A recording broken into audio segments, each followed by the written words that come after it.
Chapter 1 Rebirth Asabear. Xiongba is born in 1994 and from Ayungij, Hehadapin chant for raising a variety of animals. During his school years, Hebek Himina moored with internet cafes, which led to a decline in his academic performance. Consequently, he failed to gain admission even tot. Here to Universiteit and Lim managed to enroll in a vocational college. His parents, believing that a career in architecture would provide stability, compelling him to choose a thought field of study. Thus, Hebek Himin ordinary graduate of a technical college, specializing in road and bridge engineering. Before even graduating, he began an internship at a construction site, earning a monthly salary of 2,500 yuan while working on tunnel construction in a remote mountainous area. After graduation, he continued his work on the tunnels, drifting through several limeless years. By Egypt 29, he found himself at Erlayun accomplished, with no romantic partner and no saving stikov. As a surveyor, Xiongba was required to be in standby 24 hours a day for German tasks. Onadi, while measuring with his companions, they encountered large fish pond occupying dozens of factories above the tunnel tat needed to be excavated. An expert Adrevius Lai assessed the situation and reassured them, stating, with my years of experience, rest assured, digging here will not affect the tunnel. Given the authority of the expert's words, the workers proceeded without question. While Xiongba's measuring, a sudden deafening roar echoed through the air. He looked up to cedar ron tofty briz raining down from above, asadaluji friver water surged at it. In that moment, a single thought had through his mind, damn the expert. New soft disaster quickly trended on social media. Certain tunnel collapses currently, no survivors. Officials at various levels began to issue statements.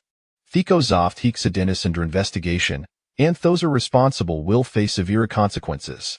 Xiong baffled as though he had plunged into an abyss, hissy assunable tupin, a profound fatigue enveloping him, and event thesli testafor to awaken left them weary. His mind was clouded, and before long, he slipped back in town consciousness. Days later, Xiong realized a decode thing Kaganan began to recall Memorius of his previous life. Farewell, mi parents and dunger brother. I suppose if the constructions it will compensate some miminy it should suffice for my brother sweating. These will alleviate a great deal of pressure from me prince. In never expected had death could leader birth. Yet, why haven it drunk thming posup, retaining mima Maurice's I reincarnate? I wonder if this time have been born into wealth. Perhaps I am now a child of privilege Erasion of affluence. Xiong bemused contentedly, only to suddenly feel twine fance beside him persistently kicking hum. Could it Bethatai have siblings? Harmarkable lift mamother gava birth to triplets. He tempted to distance himself from his siblings, only to find did a college endeavor. After exerting considerable effort, eventually surrendered. A time passed, Xiong noticed a shift in his sense she could hard sound surrounding him. Gradually, he could open his eyes and perceive his environment. However, he soon realized that he was not a chilled off privilege animal here but rather had transformed into a brown bear. After a day of contemplation, he accepted this new reality. In truth, Bangabir has its merits. At least he have been granted daskin chance at life. My previous existence was as areas of failures, and being human ways ex-housting eel waste long to become an animal. I never anticipated that thy swish would come true. I just wonder if I am still in the same earth. Xiongba possessed a temperament that embraced acceptance of circumstances. Once adapted, his days became a filled with slumber and milk, playfully pawing his spare brother and sister. After a few months, he gradually learned to walk, often venturing to the caves in trance to gaze upon the outside world. Through observation, Hitty Ducid Thethua, slightly no longer unearthed the towering trees and unfamiliar flora unlike anything he ever encountered. Perhaps duetto hebirth, Xiong beaks a bit an insatiable appetite, digesting food with remarkable speed. A special eye windy pin thought, have found himself growing hungry as we flee. Consequently, he grew larger than his siblings. His mother, observing her 3 offspring, gazed at them with a blend of affection and exasperation. She couldn't fathom we Herald Dest cub consumed so much, leaving her struggling to keep up with his demands for nourishment. It was Mito introduce Harry to meat. Fortunately, Harold Dest cub was robust and promising, filling her with pride, for Heckler Lie showed signs of a bright future. Eldest, Watch over your brother and sister while I go hunt for food, Shine instructed Xiongba. Of course, Mother Bear, please stay safe. It will keep Hanny and my siblings and ensure they do not wander off, he replied. With his mother off to hunt, Xiongba Gruber Dan began to exercise.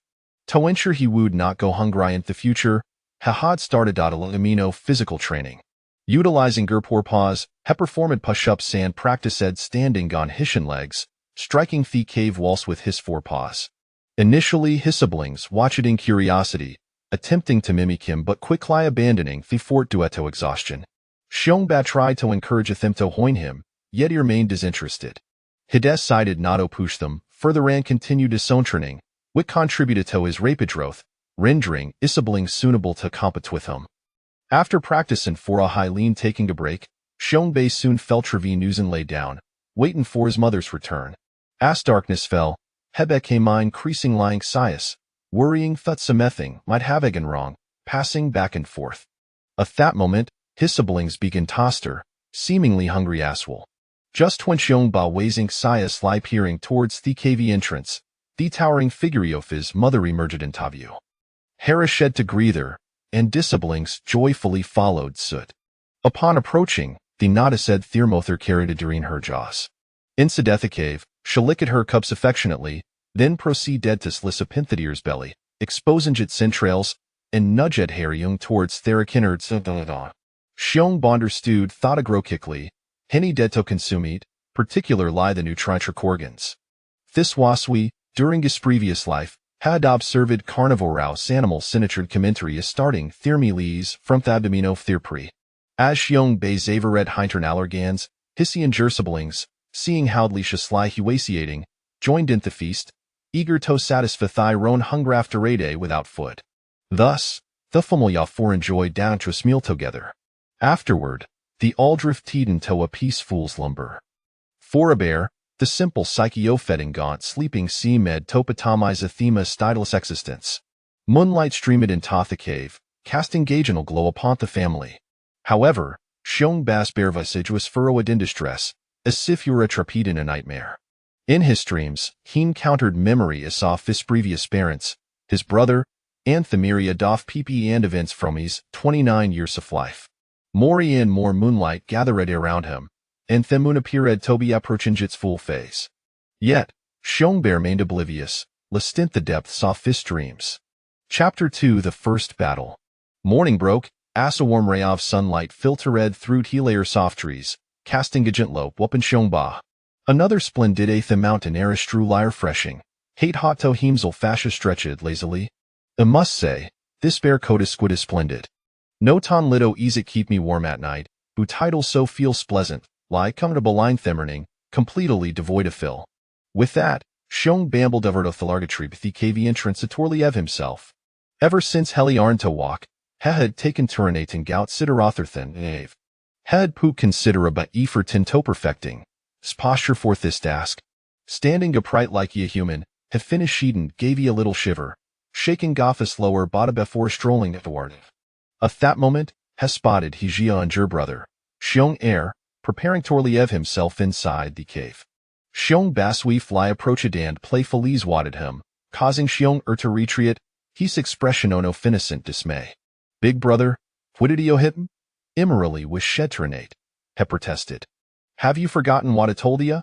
All was sure in it outside the cave, never within, Xiong badmanished.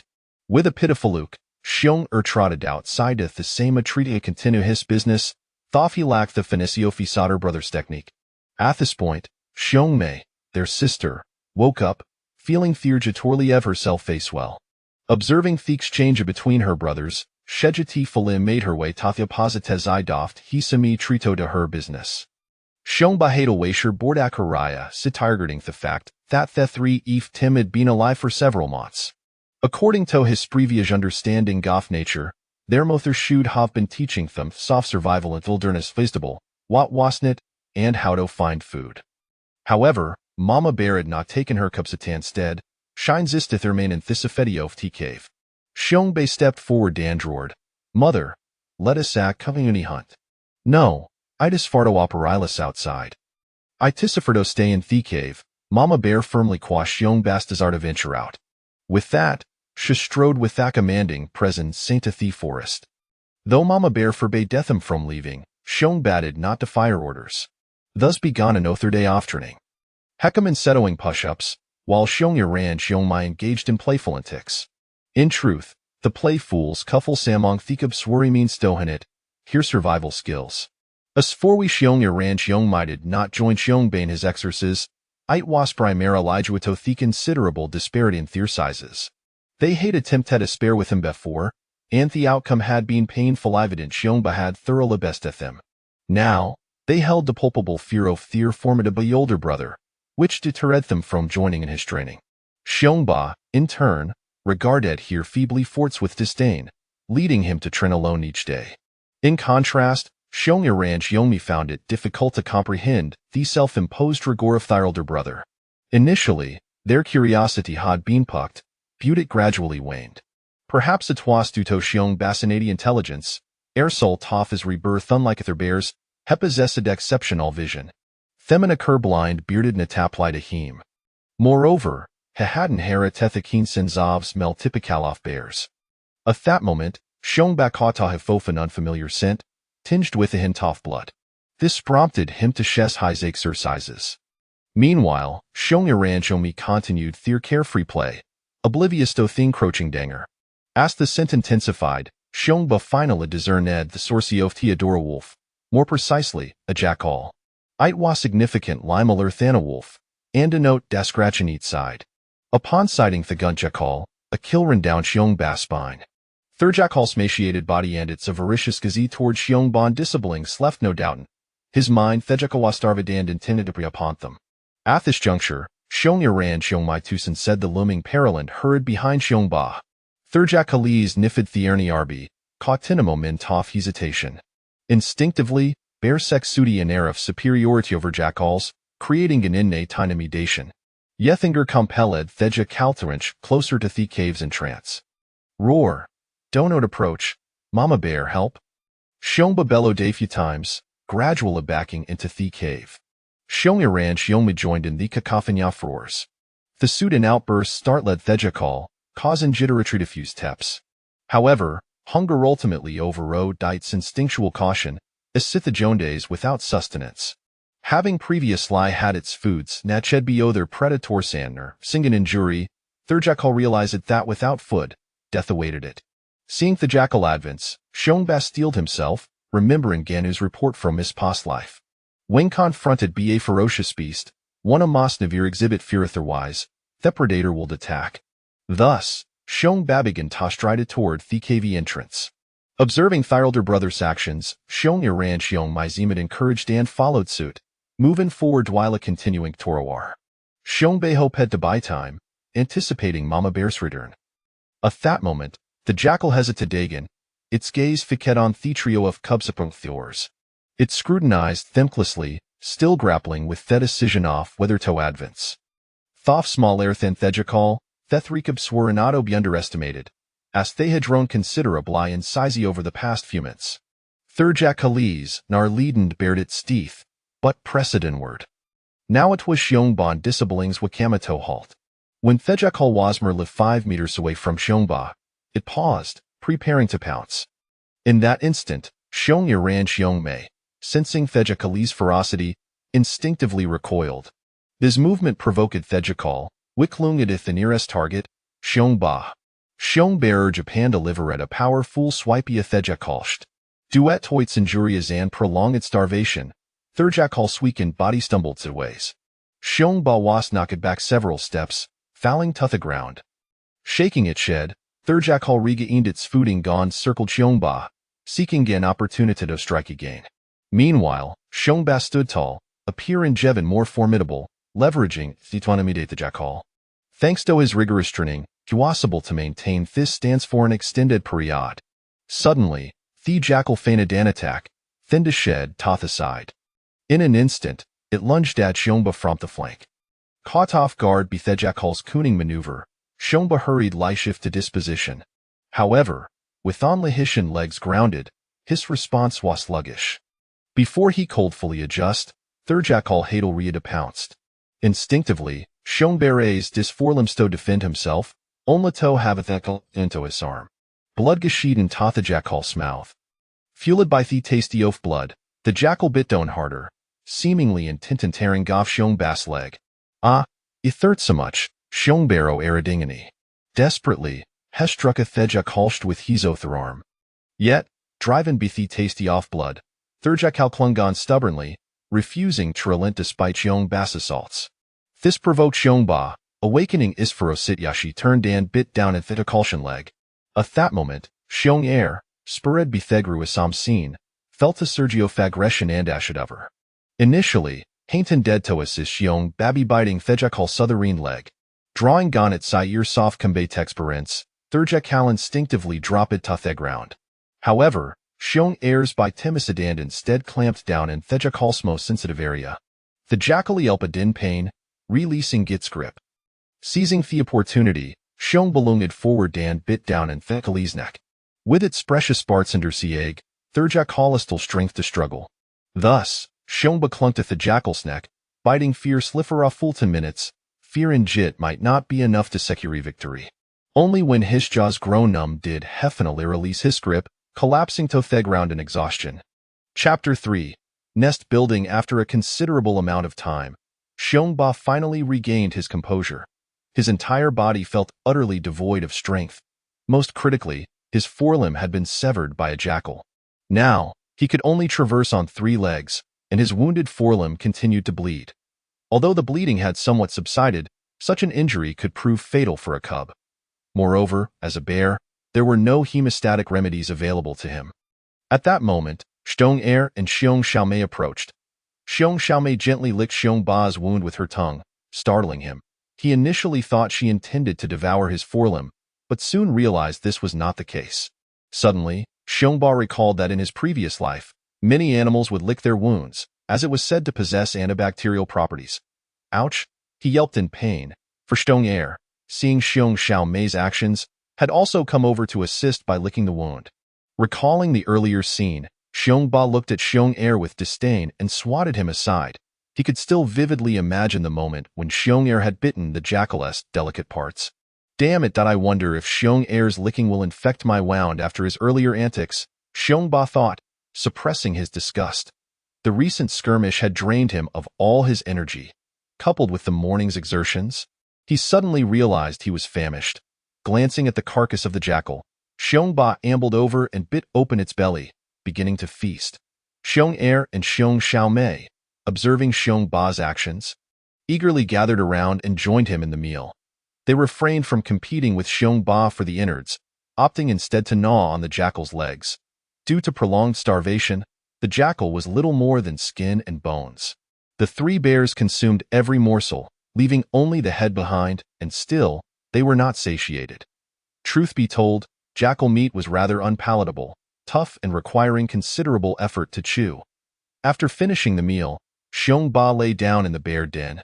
However, he found himself quite uncomfortable. Before his injury, his thick hide had shielded him from any discomfort, but now, with his wound and the significant blood loss, he felt the chill of the stone beneath him, and his body ached. He wished for Xiong and Xiong Xiaomei to assist him in gathering some dry grass and leaves to make a more comfortable nest. Yet, they were still too young, and communication with them was futile. He would have to wait for Mama Bear to return to help with the bedding. As evening approached, he could hear Mama Bear's roar from a distance, indicating she had had a successful day, having caught a plump fish weighing at least several dozen pounds. As she made her way home, she caught the scent of other wild beasts and quickly dropped the fish, letting out a roar before seizing it and dashing homeward. Hearing Mama Bear's call, Xiongba felt a wave of relief wash over him. Though he regarded bears as apex predators, the surrounding environment held unknown dangers. After all, colossal trees reaching over 100 meters were a rarity on Earth. Mama Bear soon arrived at the cave entrance. Upon entering, she tossed the fish to the ground. Noticing Xiongba's injured leg, her heart tightened, and she hurried over to inspect it, tenderly licking his wound. "A jackal came while you were away and has been dealt with by me and my brother," Xiongba proclaimed. At that moment, Mama Bear spotted the jackal's head on the ground. Having lived for many years in the forest, she immediately recognized it. She approached and with a swift swipe of her paw, flattened the jackal's head, demonstrating her immense strength. Mama Bear then brought the fish over for Xiongba to eat first. Looking at the fish, Xiongba was reminded of his human life, where he had a fondness for fish. This fish, weighing several dozen pounds, was unfamiliar to him but resembled a grass carp. Without hesitation, he dug in, despite having just eaten jackal. The jackal had offered little in the way of meat, being mostly bones and rather unappetizing. As he bit into the fish, he was pleasantly surprised by its exquisite flavor. Naturally, he left the fish's entrails untouched, relishing the tender flesh from the belly, which was known for being both low in bones and delectable. At this juncture, Xiong Er and Xiong Xiaomei also joined in the feast. The family of four enjoyed a sumptuous meal together. Unlike Xiongba, Mama Bear consumed the fish's entrails with a look of sheer delight on her face. After their meal, half of the fish remained. Mama Bear set it aside and tossed the jackal's head and bones outside the cave. Just as she settled down to rest, Xiongba called out to her. "Mama, could you fetch me some dry grass? I need to lay it down on the ground." Mama Bear looked puzzled. After several more calls from Xiongba, she began to understand. Although she was unsure of her eldest son's intentions, seeing that he was injured, she obliged and exited the den. Shortly thereafter, Xiongba saw Mama Bear return with a mouthful of grass. He felt exasperated. "Not this kind of grass. I meant dry grass," he explained again. "But isn't this what you wanted?" Mama Bear questioned, bemused. Realizing that explaining was futile, Xiongba limped toward the entrance, but Mama Bear quickly blocked his path, preventing him from going outside. He continued to explain while moving. Mama Bear could only follow behind him. "Once you're healed, I'll make sure to give you a proper scolding," she thought. Unbeknownst to Xiongba, in Mama Bear's mind, he had already become the rebellious child in need of discipline. Without further thought about Mama Bear's intentions, Xiongba reached the cave entrance and soon spotted a pile of dry grass. He seized some in his mouth and gestured for Mama Bear to do the same before leading her back into the den. He placed the grass in a slightly recessed area of the den, carefully arranging it. "See? This is the kind of dry grass I wanted," Xiongba clarified. At that moment, Mama Bear grasped his intent and quickly rushed back outside to gather more dry grass. Thanks to her large mouth, she returned shortly with a substantial amount. Xiongba meticulously spread the grass within the nest before lying down atop it. To his surprise, it was surprisingly soft and comfortable. Mama Bear, seeing this, joined him in the nest. Xiong Er and Xiong Xiaomei, intrigued by the scene, scampered over and began rolling about in the grass, delighted by its softness. Xiongba, however, felt a sense of urgency. He feared that if he fell asleep, his siblings might inadvertently bump against his wound, causing him discomfort. He reluctantly decided to yield his position to Mama Bear and the others. After explaining his concerns to Mama Bear, he requested her assistance in gathering more dry grass. He then crafted a small nest in a corner, just large enough to accommodate himself. This way, Xiong Er and Xiong Xiaomei would not intrude upon his resting space. As night fell, exhausted from the day's tribulations, Xiongba quickly succumbed to slumber. Chapter 4. Healing. Upon waking in the morning, Xiongba assessed the state of his injured forelimb. It still throbbed with pain. Utterly devoid of strength, clearly broken. By human standards, it seemed he would require a cast for support. "I must devise a way to stabilize it. Otherwise, I risk further injury, and misaligned bones would be troublesome." Xiongba pondered. The bite wound, although no longer bleeding, remained an angry red, exposing the stark whiteness of his bone beneath. Scanning the cave, he observed remnants of prey bones left behind. He selected a few flat bones from the hindquarters of a beast that were approximately the length of his forelimb. He then sought out a vine at the cave entrance, biting it off and returning to the den. Placing the vine on the ground, he positioned one of the bones atop it, rested his injured limb on the bone, and placed another bone on top of his arm. Gradually, he gnawed at the vine while gently maneuvering it around the bones beneath, using his mouth to secure the arrangement. After several hours of meticulous work, during which Xiong Er and Xiong Xiaomei caused distractions that Xiongba had to shoo away, he finally completed his task. Once finished, Xiong Er and Xiong Xiaomei returned, particularly intrigued by the bone contraption supporting Xiongba's leg. "Stay away. If you touch my support, I'll make you regret it," Xiongba warned them sharply. "Don't run around," Mama Bear called out. glancing at Xiongba and the two younger bears. It was spring, a time when bears typically focused on foraging for food to store energy for the winter. Mama Bear elegantly turned and ventured into the forest. With his leg injured, Xiongba could only lie quietly and rest. Unable to engage in any physical activity, as the new day dawned, Xiong-Er and Xiong-Xiaomei commenced their playful antics. How unbearable it is, unable to do anything, and without a phone to occupy myself. Xiongba muttered to himself. With nothing to engage his mind, he found himself gazing vacantly at the distant forest when an urgent need to relieve himself suddenly struck him. Instinctively, he attempted to urinate, but then hesitated, slowly dragging his injured foreleg toward the entrance of the den to relieve himself. Upon returning inside, Xiongba's thoughts began to wander. Previously, he could pass the time with daily exercise, at least having something to occupy himself with, but now, during his recovery, he found himself utterly incapacitated. Feeling as if he were no longer a bear at all, he reminisced about his past life and the experiences he had after transforming into a bear. Staring blankly at the entrance of the den with vacant eyes. When evening arrived and Xiongma returned, she brought with her a goat, albeit a peculiar one, adorned with a single horn on its forehead. Additionally, Xiongma bore some injuries, though fortunately, her thick fur and resilient skin meant the wounds were not severe. Xiongba was astonished by the horn but did not dwell on it, recalling that in his previous life he had seen news reports of goats with 4 horns. Attributing it merely to genetic mutation, Xiongma tore open the goat's belly with her mouth, allowing Xiongba to eat first, considering he was the injured party. After a single bite, Xiongba's eyes lit up. The meat was exceptionally delicious, firm, and the aroma filled his mouth completely. He then began to devour it voraciously, with Xiongma, Xiong-Er, and Xiong-Xiaomei soon joining him, as the family entered a frenzied eating mode. After satisfying their hunger, Xiongba lay in his nest, uncertain if it was merely an illusion, but he felt invigorated, and his wounds began to itch, a sign of healing and regeneration. Delighted, he gazed dreamily at the moonlight that streamed into the den's entrance. Moments later, he drifted into a deep slumber. While he slept, the moonlight bathed the 4 bears, with Xiongba seemingly enveloped in an abundance of silvery glow.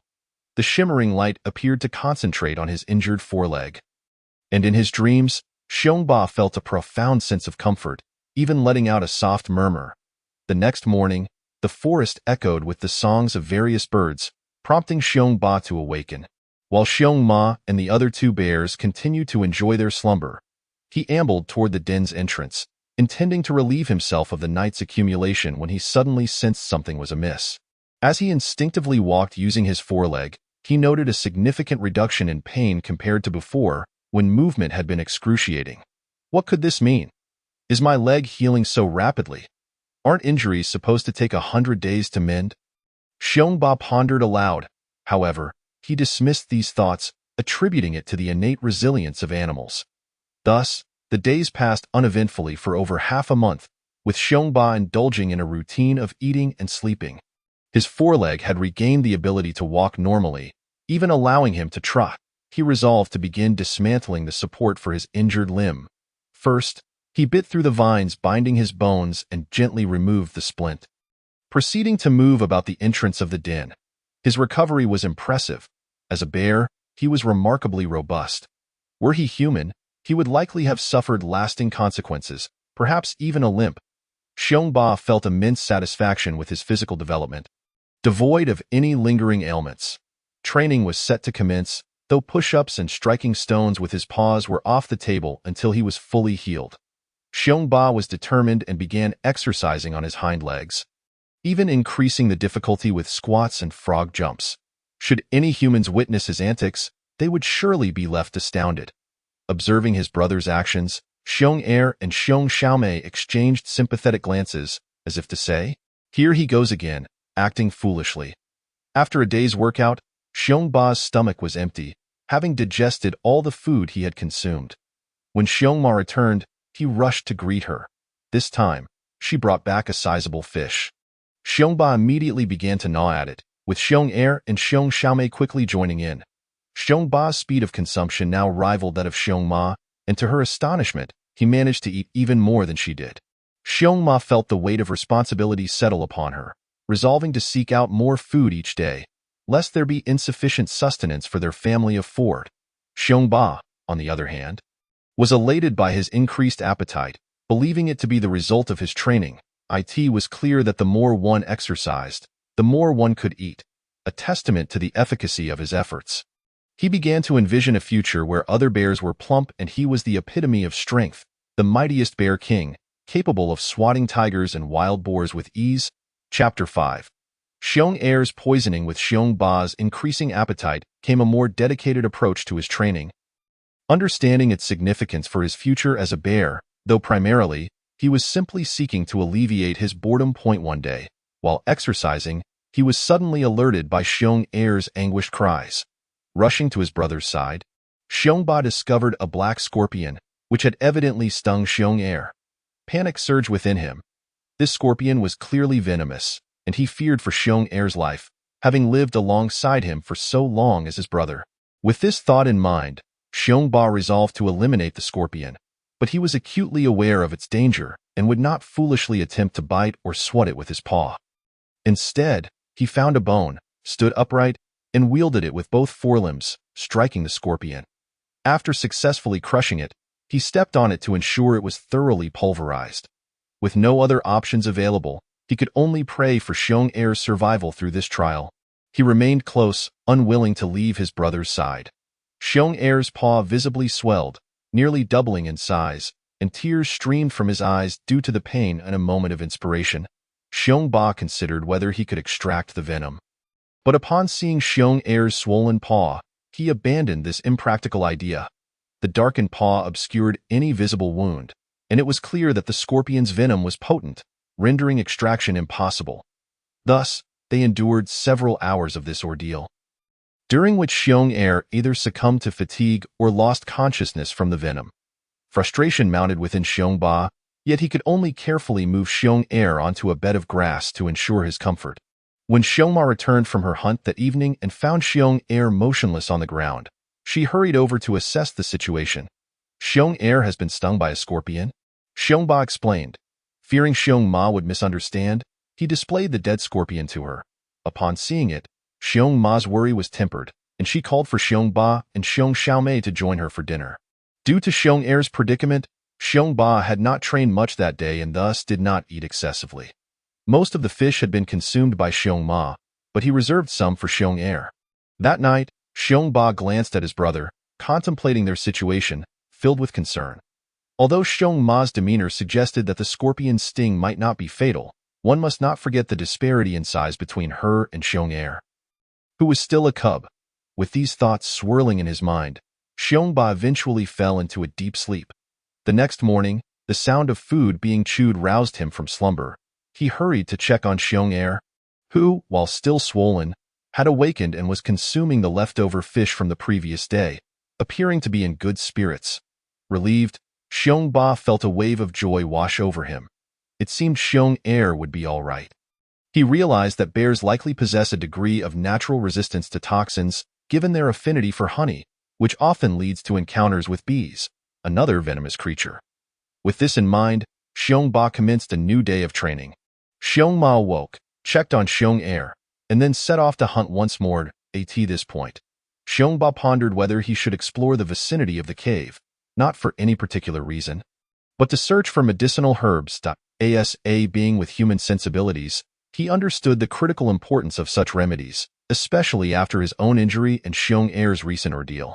Having grown up in the countryside, he recognized some basic herbs, and the recent pandemic had prompted him to delve into herbal knowledge. Determined, he prepared to set out. Xiong Er struggled with mobility due to his leg, but Xiong Xiaomei insisted on accompanying Xiong Ba. Unwilling to allow her to follow, he gently but firmly pushed her down with his paw. After several attempts, Xiong Xiaomei realized her brother was resolute and capitulated, retreating obediently, as a bear of considerable stature. Xiong Ba knew that their territory was primarily under Xiong Ma's dominion, and no creature posed a threat to him. However, the lesson learned from the last encounter with the jackal was deeply etched in Xiong Ba's mind, which made him hesitant to wander far. Cautiously, he began to search around the cave, moving slowly while sniffing the air. coupled with his excellent eyesight, he indeed discovered some common herbs, including several that could staunch bleeding and one that possessed anti-inflammatory properties. Grasping the anti-inflammatory herb gently in his mouth, Xiongba ventured deeper into the cave, for his goal today was to locate some herbs and memorize their locations. After bringing the anti-inflammatory herb into the cave, he encountered a dilemma regarding how to apply it to Xiong-Er.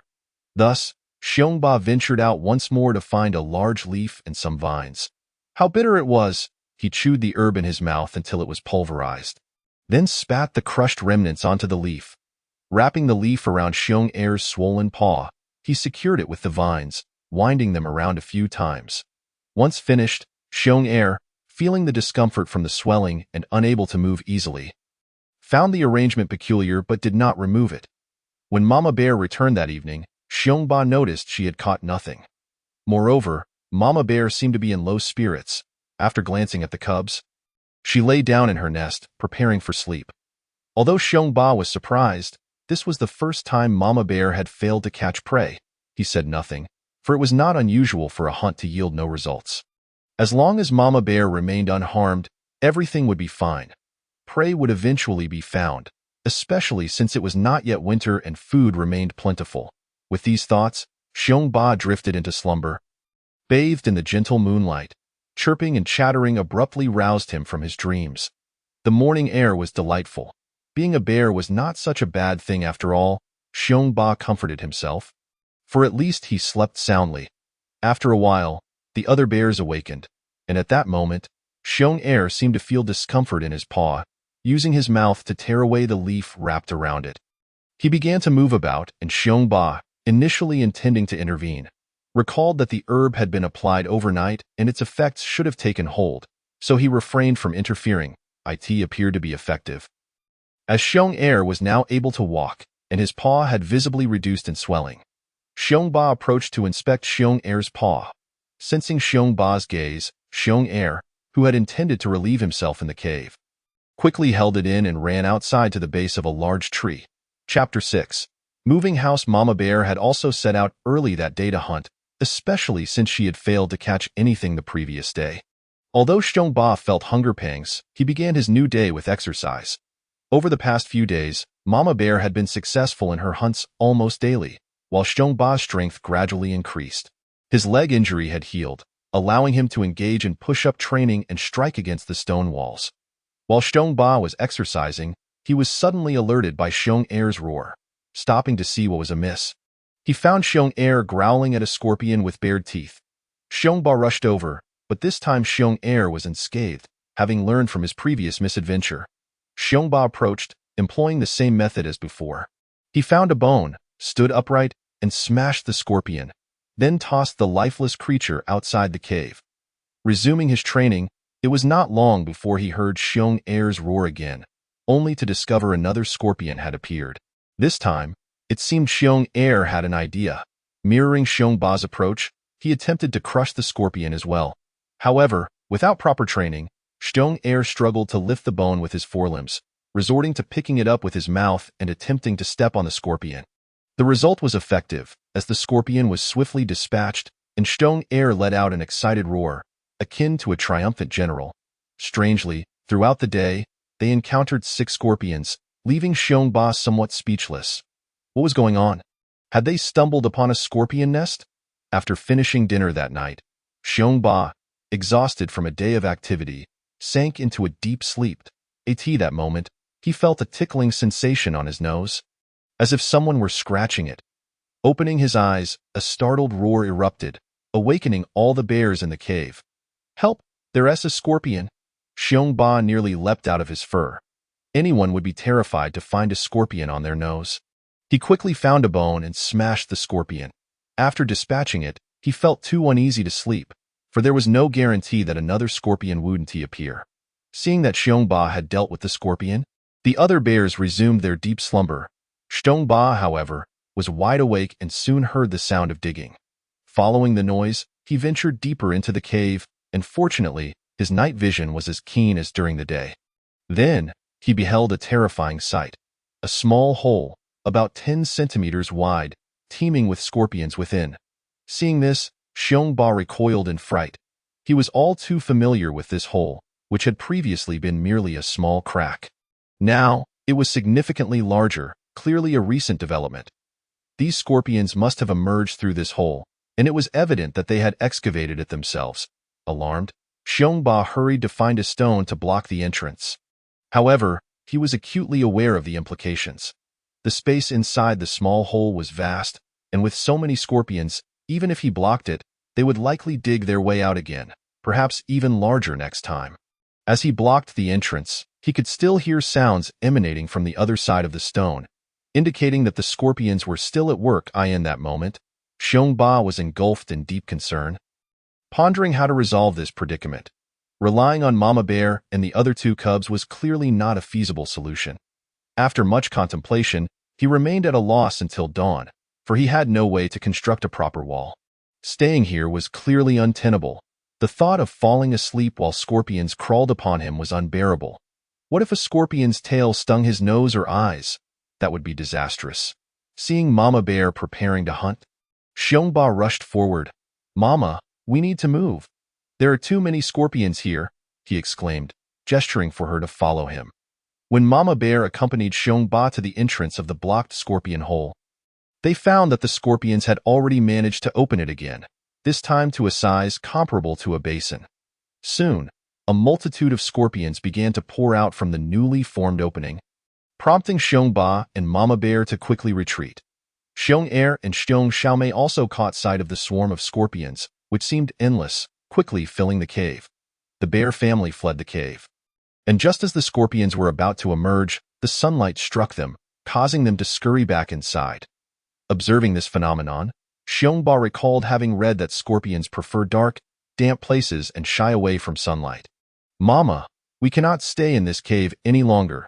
We must find a new home," Xiong Ba said decisively. Mama Bear, clearly reluctant to abandon their den, began to roar at the scorpions in an attempt to scare them away, with Xiong Xiaomei and Xiong Er joining in the chorus. After some time, their voices grew hoarse with no effect, and Mama Bear had no choice but to accept the reality. They had to relocate. Casting a long, wistful glance at their cave, she led Xiong Ba and the others slowly into the forest, searching for a new sanctuary. As they journeyed onward, Xiong Ba finally had the chance to witness the wonders of the forest.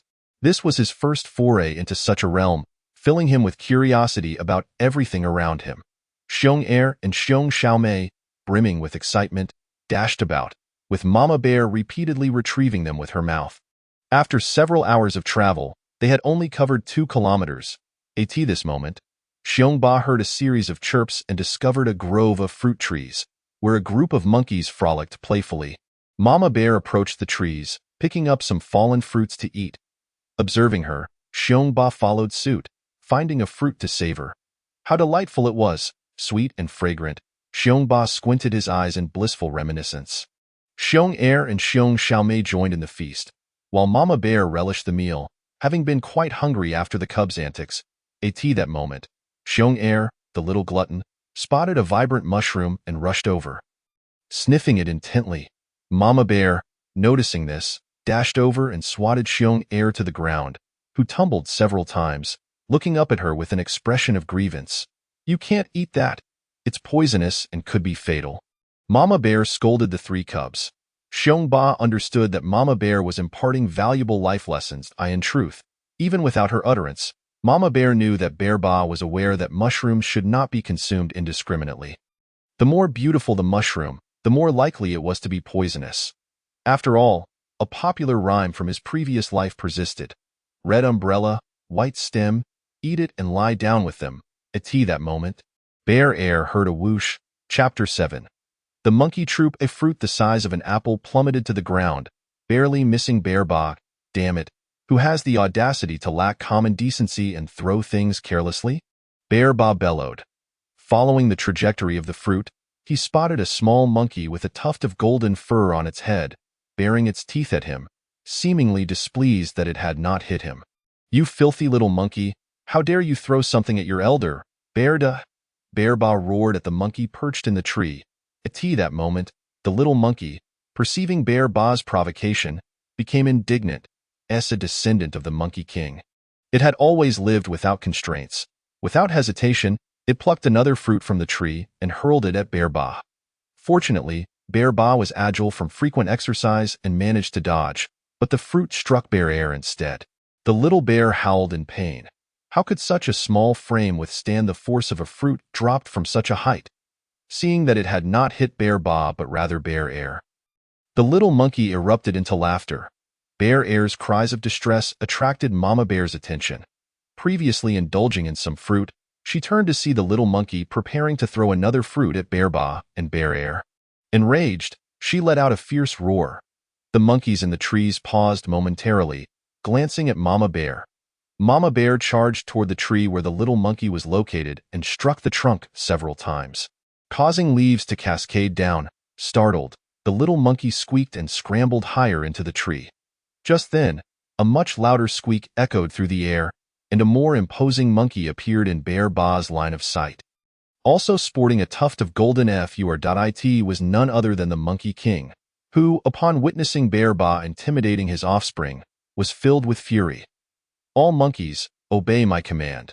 Crush these bears beneath us, and let them learn who truly reigns over this orchard, the Monkey King roared. Instantly, the entire troop sprang into action, the air filled with the cacophony of their squeaks. Bear Ba noticed that every monkey held a fruit in its hands. Throw them, the Monkey King commanded at his behest. All the fruits rained down upon Bear Ba and his companions, who were left scrambling for cover. Despite their best efforts, some fruits still struck them. Bear Ba himself endured numerous hits, each impact painfully acute.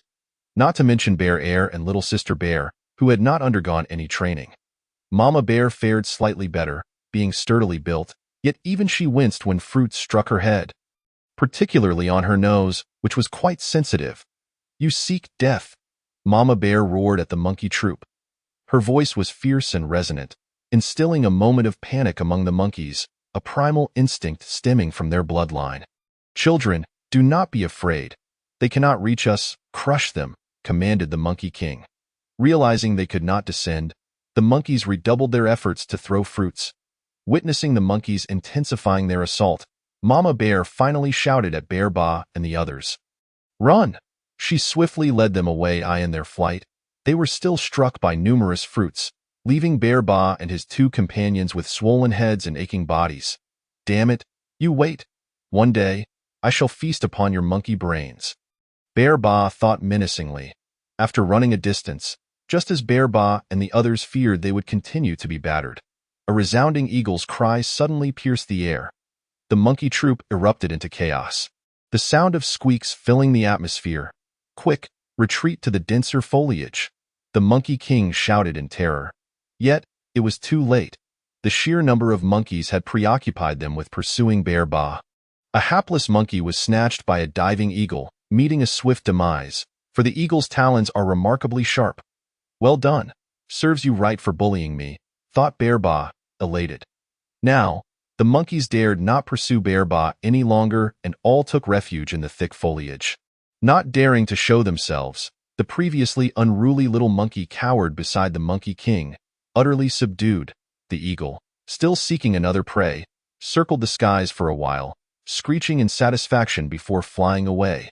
Seizing the opportunity, Bear Ba and his family departed the orchard, for they needed to find a new home before sunset. Mama Bear seemed to have a destination in mind, having lived in the area long enough to be familiar with alternative refuges. After traversing a considerable distance within the forest, they finally arrived beside an enormous tree, larger than any Bear Ba had encountered in his previous life. At the base of the tree was a hollow, and Mama Bear led Bear Ba and the others inside. The space within was remarkably vast. Even Mama Bear, standing at 3 meters tall, could move freely with ample room to spare. As Bear Ba inspected the hollow, he was reminded of an animated series from his past, where the bears resided in a similar dwelling. The only difference was that this was not Bear Mountain, nor were there bald-headed lumberjacks felling trees. To make himself comfortable, Bear Ba quickly gathered some dry grass to construct a cozy nest, drawing upon his prior experience in building a den. Fortunately, this time he didn't need to instruct anyone.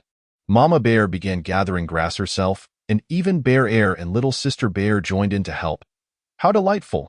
living in a tree hollow is quite pleasant, Bear Ba mused as he nestled into his newly constructed bed. If only the lingering aches would subside. Damn those monkeys, when I grow up, I will find a way to capture and devour you. Bear Ba brooded, harboring thoughts of revenge against the monkey troop. As dusk approached, Mama Bear opted not to venture out for food, recognizing that although they had eaten some fruits earlier, they were insufficient to stave off hunger compared to meat. Exhausted from the day's exertions, she settled down in the hollow, falling into a deep slumber. Bear Air and little sister Bear remained quiet, also drifting off to sleep. Thus, Bear Ba and his family spent their first night in their new home. Enduring the pangs of hunger. Chapter 8. First encounter with a monster. As the warm morning sun streamed into the forest, Bear Ba and Mama Bear awoke. Mama Bear, having not eaten her fill the previous day, needed to hunt today, for fruits could not sustain her as meat could. Stay in the hollow and don't wander off. It's dangerous outside, she advised her 3 cubs. Understood, and you stay safe as well? Bear Ba replied nonchalantly. His nonchalance stemmed from the knowledge that bears, as apex predators, faced few threats, especially with a formidable mother like Mama Bear. Many days had passed since the incident with the hyena, and Bear Ba had grown stronger from his training. With a desire to explore their new surroundings, Bear Ba decided to scout the area, hoping to find herbs that could be useful in times of need.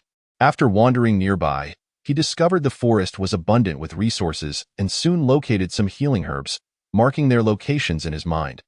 Just as he intended to practice his physical strength against the tree, he hesitated, turning to find another tree to exercise on. He understood the principle of droplets can penetrate stone, realizing it was best not to strike his own home.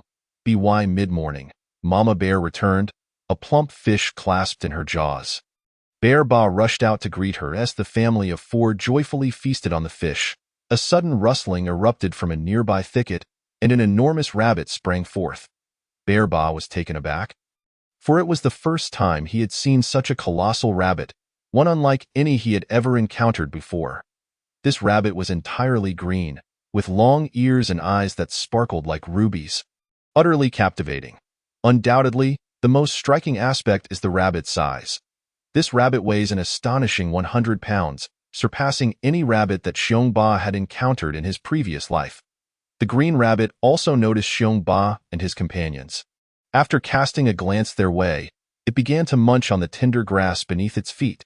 You dead rabbit, why don't you scram? Otherwise, I'll eat you. Xiong Ba exclaimed in frustration upon realizing that the rabbit had discovered their family. And yet it did not flee. After all, in his previous life, rabbits, being prey, would typically flee at the sight of predators. Unlike this green rabbit, Xiong Air and Xiong Xiaomei inched closer to their mother. As this colossal creature was a sight they had never witnessed before. It's dangerous. It's formidable. We should not provoke it, their mother bear advised, imparting wisdom to Xiong Ba and his siblings. Xiong Ba held his mother's words in high regard. For having lived many years, she surely understood which animals were perilous and which ones should be avoided. However, despite trusting his mother, he could not comprehend how a rabbit could be dangerous. After all, the green rabbit did not consume meat. How formidable could it truly be? Yet, he would soon learn why this green rabbit was not to be trifled with. At that moment, a piercing cry of an eagle echoed through the sky. Xiong Ba swiftly ushered his children into a nearby hollow tree. Peering through the entrance, he beheld a hawk, far larger than any he had seen in his previous life, diving straight towards the green rabbit. The rabbit, initially startled by the eagle's cry, hopped a few steps before regaining its composure and standing upright to face the oncoming predator. Just as the eagle was about to pounce on the green rabbit, a green arrow erupted from the rabbit's mouth, striking the eagle and sending it tumbling several meters before crashing to the ground, motionless. Goodness, the rabbit possesses magic. Xiong Ba's worldview was completely upended. He stood there, utterly dumbfounded, even oblivious to the fish in his mouth that had fallen. What Xiong Ba did not realize was that the green rabbit was not a mere creature but a genuine first-tier demon beast.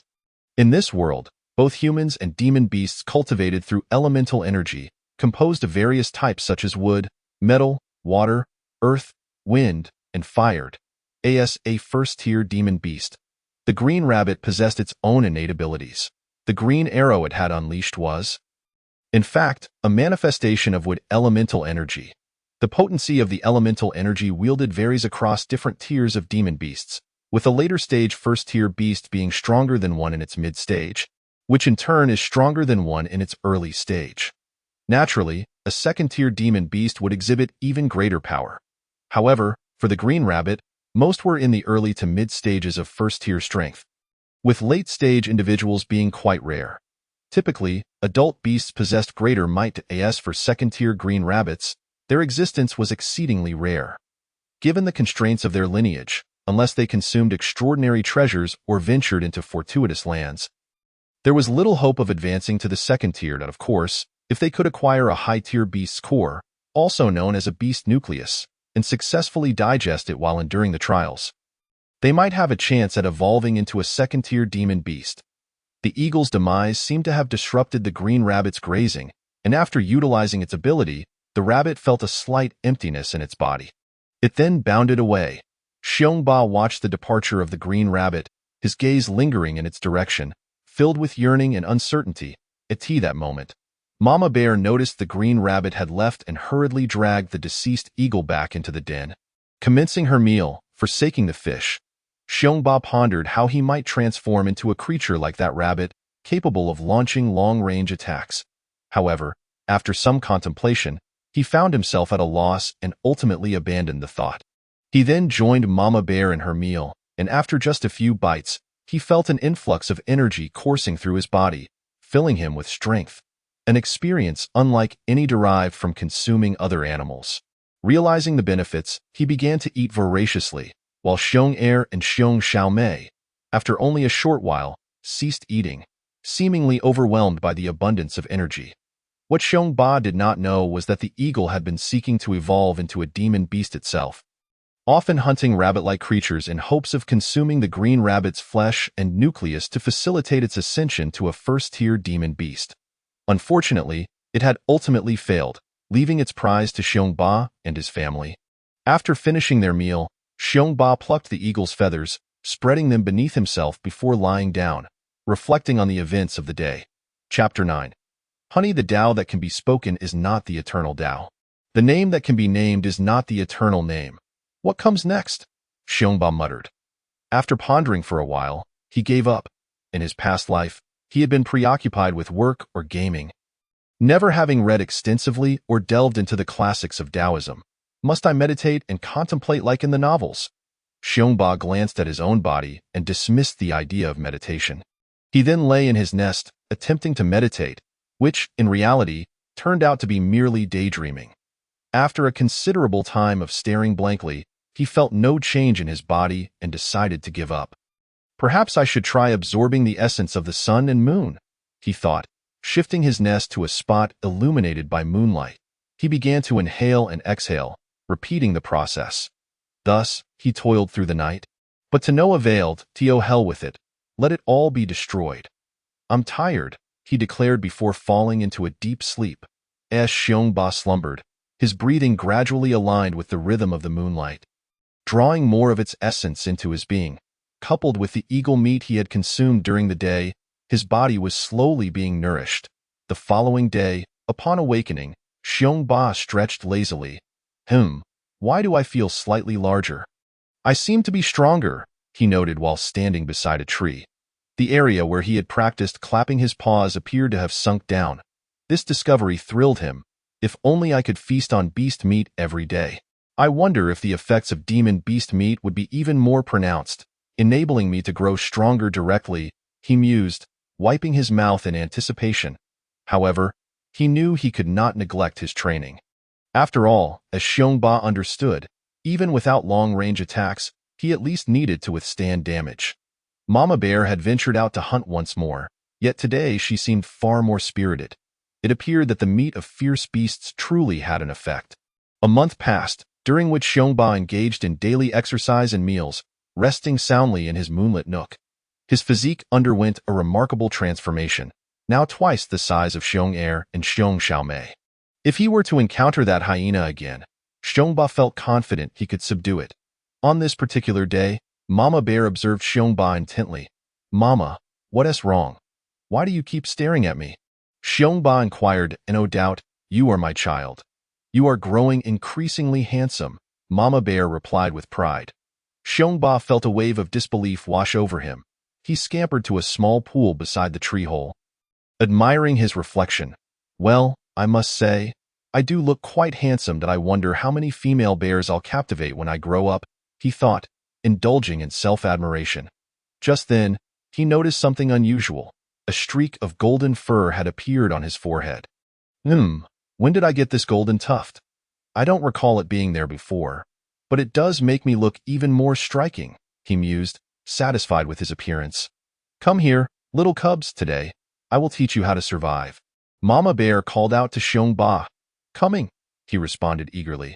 Following this, Mama Bear led her 3 little bears on a stroll around their home, heading eastward. As they walked, Mama Bear sniffed the air, and soon they arrived at a vibrant sea of flowers.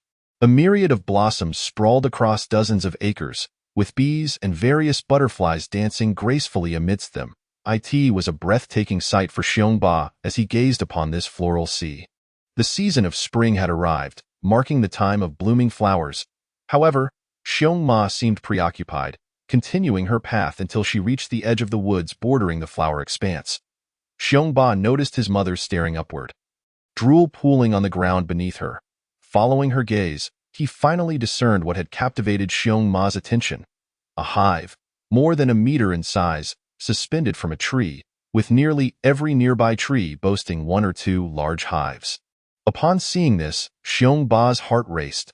Though he too yearned for honey, the sight of the multitude of bees, each the size of a thumb, swarming around the hive filled him with trepidation.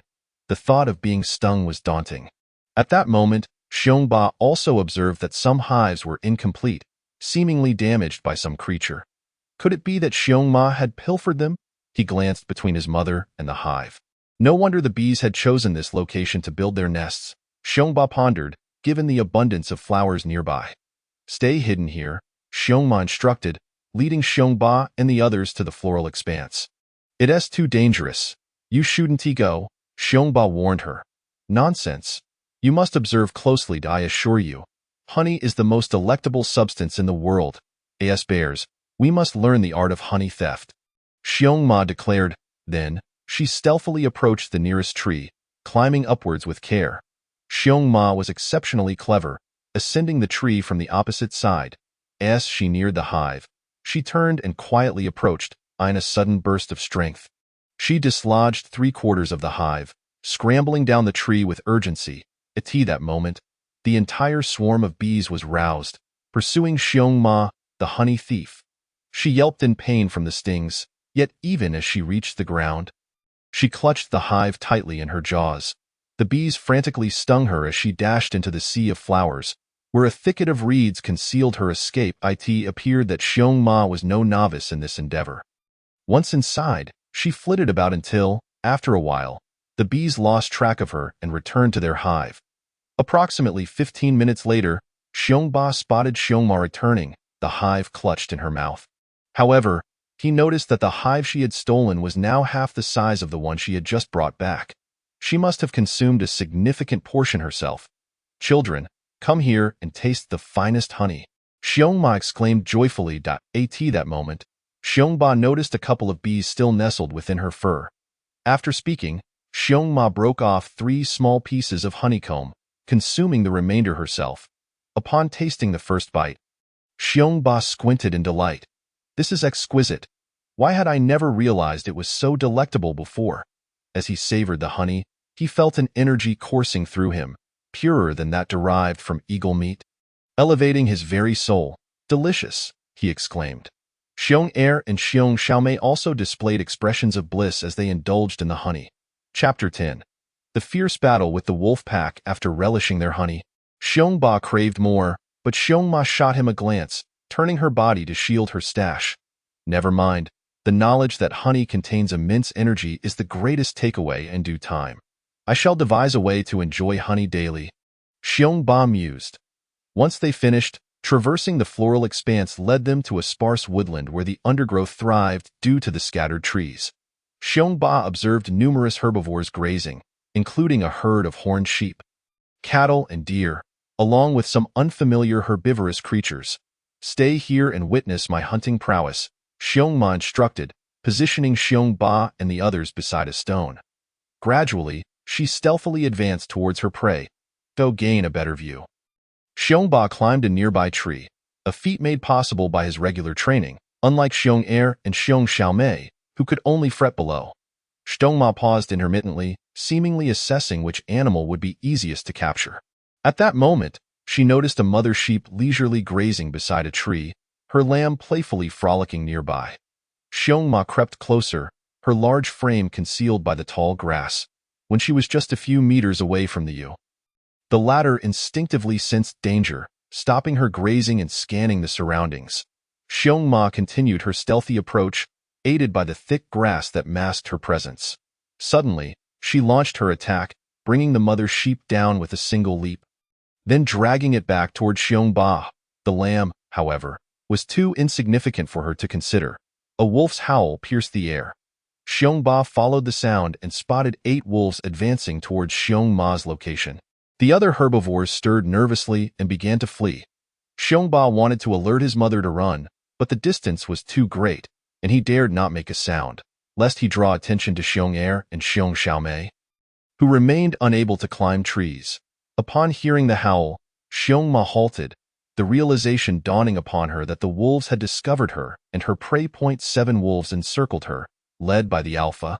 Sensing the precariousness of her situation, Xiongma dropped her catch and roared defiantly at the wolves. In response to her roar, the alpha wolf hesitated momentarily, but soon resolved to press forward. Both parties began to test each other. Yet the wolves held the numerical advantage.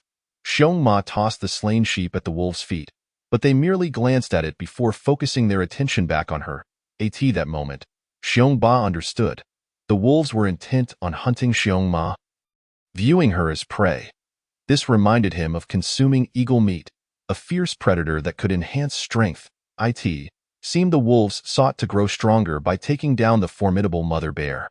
With this realization, Xiongba grew increasingly anxious, pacing atop the tree. Had the branch not been sturdy, he might have tumbled down in his agitation. Just then, the wolves sprang into action. One lunged at Xiongma from behind, leaping to attack her back. Xiongma sensed the danger and swiftly turned, rising on her hind legs to swat at the wolf, sending it crashing to the ground. She felled one wolf. The others closed in, attempting to bite her. Xiongma, with her immense strength, knocked another aside, but in the process, was bitten on her back and hind legs. Under the alpha's leadership, the pack relentlessly harassed Xiongma, nipping at her whenever they could. In a matter of moments, 2 wolves lay lifeless on the ground. While Xiongma suffered multiple wounds, blood streaming down her back, the alpha wolf, realizing his subordinates could not all perish, joined the fray. Xiongma, spotting the white wolf, the pack's leader, ignored the others and charged straight at it. The Wolf King summoned his brethren to intervene, but Xiongma disregarded their attacks, determined to reach the Wolf King. As the Wolf King prepared to leap onto Xiongma's back, she reared up, letting out a fierce roar as she struck the alpha wolf in the abdomen, sending it flying and bleeding profusely. The Wolf King, despite its grievous injuries, managed to rise unsteadily, casting a deep, lingering gaze at Xiongma before issuing a retreat. Seeing the wolves withdraw, Xiongma limped toward Xiongba and the others, frequently glancing back to ensure they were not being pursued. Once she was certain, she hastened to lead Xiongba and the others home. Fortunately, they encountered no further danger on their return. Otherwise, in the state of Mama Bear, if she were to encounter any danger, it would truly be tragic. Upon reaching the tree hollow, Mama Bear collapsed onto the ground, losing consciousness. Brother Bear and Sister Bear continuously called out for Mama Bear. Brother Ba hurriedly approached to assess Mama Bear's injuries and was taken aback. Her back was a gruesome sight, completely mangled, with several patches of flesh missing, undoubtedly torn away by wolves. The most severe injuries were on her thighs, where chunks of flesh had been taken, exposing bone. Her abdomen bore multiple gaping wounds as well. Such grave injuries, if left untreated, would surely lead to her demise. Brother Ba quickly rushed to the location he had previously marked for medicinal herbs. Gathering a variety of hemostatic and anti-inflammatory plants, he chewed them into a paste and applied it directly to Mama Bear's wounds. Even in her unconscious state, Mama Bear seemed to feel the pain, her body twitching intermittently as Brother Ba applied the herbs. After toiling for over an hour, he had finally covered her entire body with the herbal paste. Although he had done all he could, Brother Ba remained anxious that Mama Bear might not survive. After all, having been reborn for so long, he had come to regard her as his own mother, accepting her wholeheartedly. Under the moonlight, Brother Ba gradually drifted into a slumber. Chapter 11. The Honey Heist. The following morning, Brother Ba awoke early, only to find that Mama Bear had yet to regain consciousness. The herbs from the previous day had been entirely used up. After a glance at Mama Bear, he turned and left the tree hollow to search for new herbs, returning after a while to apply them to her wounds.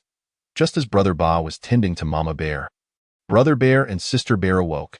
They approached Mama Bear's side, nuzzling her large head affectionately. Sensing that something was amiss with Mama Bear, they refrained from playing, quietly keeping her company instead. Brother Ba glanced at Mama Bear, then at Brother Bear and Sister Bear, realizing what he needed to do. After all, since yesterday, they had all gone without food. Currently, Brother Ba was only familiar with the eastern side of the tree hollow, where he had accompanied Mama Bear, while the other directions remained uncharted territory. He hesitated to venture out alone, fully aware of the dangers lurking within the forest. Just as he was pondering what to eat, he suddenly recalled the orchards he had encountered upon moving in. Those orchards were guarded solely by a troop of monkeys, making them relatively safe compared to other unknown threats. Resolute, he decided to seek fruit there. However, a problem arose. How could he transport the fruit back? At that moment, he remembered a large-leaved plant growing beside the tree hollow. Brother Ba gathered several leaves and, using his mouth, made his way toward the orchard. Upon reaching the outskirts of the orchard, he cautiously avoided the monkey troop and began to search beneath the trees. His plan was to fill his own belly first and then bring back some fruit for Brother Bear and Sister Bear. Brother Ba commenced his foraging, seemingly finding fruit only in this particular orchard. While the nearby trees were still in bloom, as he indulged, he began to look for better quality fruit to place on the large leaves. After a while, he suddenly heard a chattering sound. Following the noise, he looked up at the tree and spotted the mischievous little monkey from before. The cheeky creature hurled another piece of fruit at him. "Damn, I'll let it slide this time, but you'll pay for this one day." Brother Ba quickly grabbed the fruit resting on the leaves and bolted away.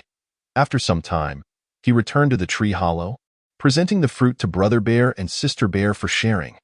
Their appetites were not as voracious as Brother Ba's, so the fruit barely sufficed. However, the fruit was not filling enough, and they would likely be hungry again by evening.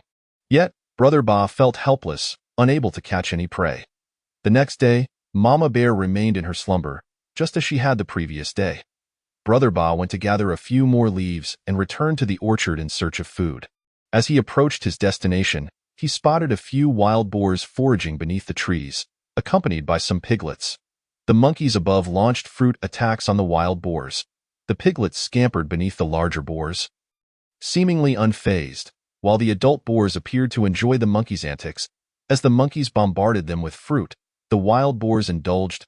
At this moment, the Monkey King realized that the wild boars were not intimidated by their presence, prompting him to order the troop to cease their assault. Brother Ba, however, did not dare to approach. His small stature would be no match for a wild boar's charge. He could only wait patiently, hoping the boars would leave soon. Clearly, his plan had fallen through. As the morning wore on, the wild boars showed no signs of departing. Reluctantly, he continued to wait, hoping they would vacate the area soon. Otherwise, he would go hungry that day. By evening, when the wild boars finally left, Brother Ba hurried over to search for fruit to eat. Fortunately, his vision remained sharp in the dark, however, due to the wild boar's presence. Much of the fruit had already been consumed. As he filled his belly, night descended. Brother Ba quickly gathered some fruit to bring back. Upon returning to the tree hollow, Brother Bear and Sister Bear rushed to his side, anxious about their older brother's safety, especially with their mother in such a state. Brother Ba eagerly shared the fruit he had collected with them. "Sigh, it's already the second day, and Mama Bear still hasn't awakened." I hope she regains consciousness tomorrow. But how will we find food then? The orchard is nearly depleted. That moment, Brother Ba recalled the beehive grove, where numerous hives hung from the trees. Very well. Tomorrow I shall devise a tool to retrieve some honey. After all, honey is packed with energy, which would benefit both me and Brother Bear and Sister Bear, not to mention Mama Bear's recovery. On the third day, Mama Bear still had not awakened, and Brother Ba was increasingly worried. He wondered how much longer it would be before she regained consciousness, or if she ever would. Brother Ba carefully examined Mama Bear's wounds. They had ceased bleeding, and there were no signs of inflammation for the time being. He quickly sought out more herbs and applied them to her injuries. Standing beside her, he gazed at Mama Bear for a moment before instructing the younger bears to stay close. You two remain here and keep an eye on Mama Bear. I will go find us something to eat. With that, he turned toward the beehive grove. Brother Ba resolved to search for materials to craft a tool.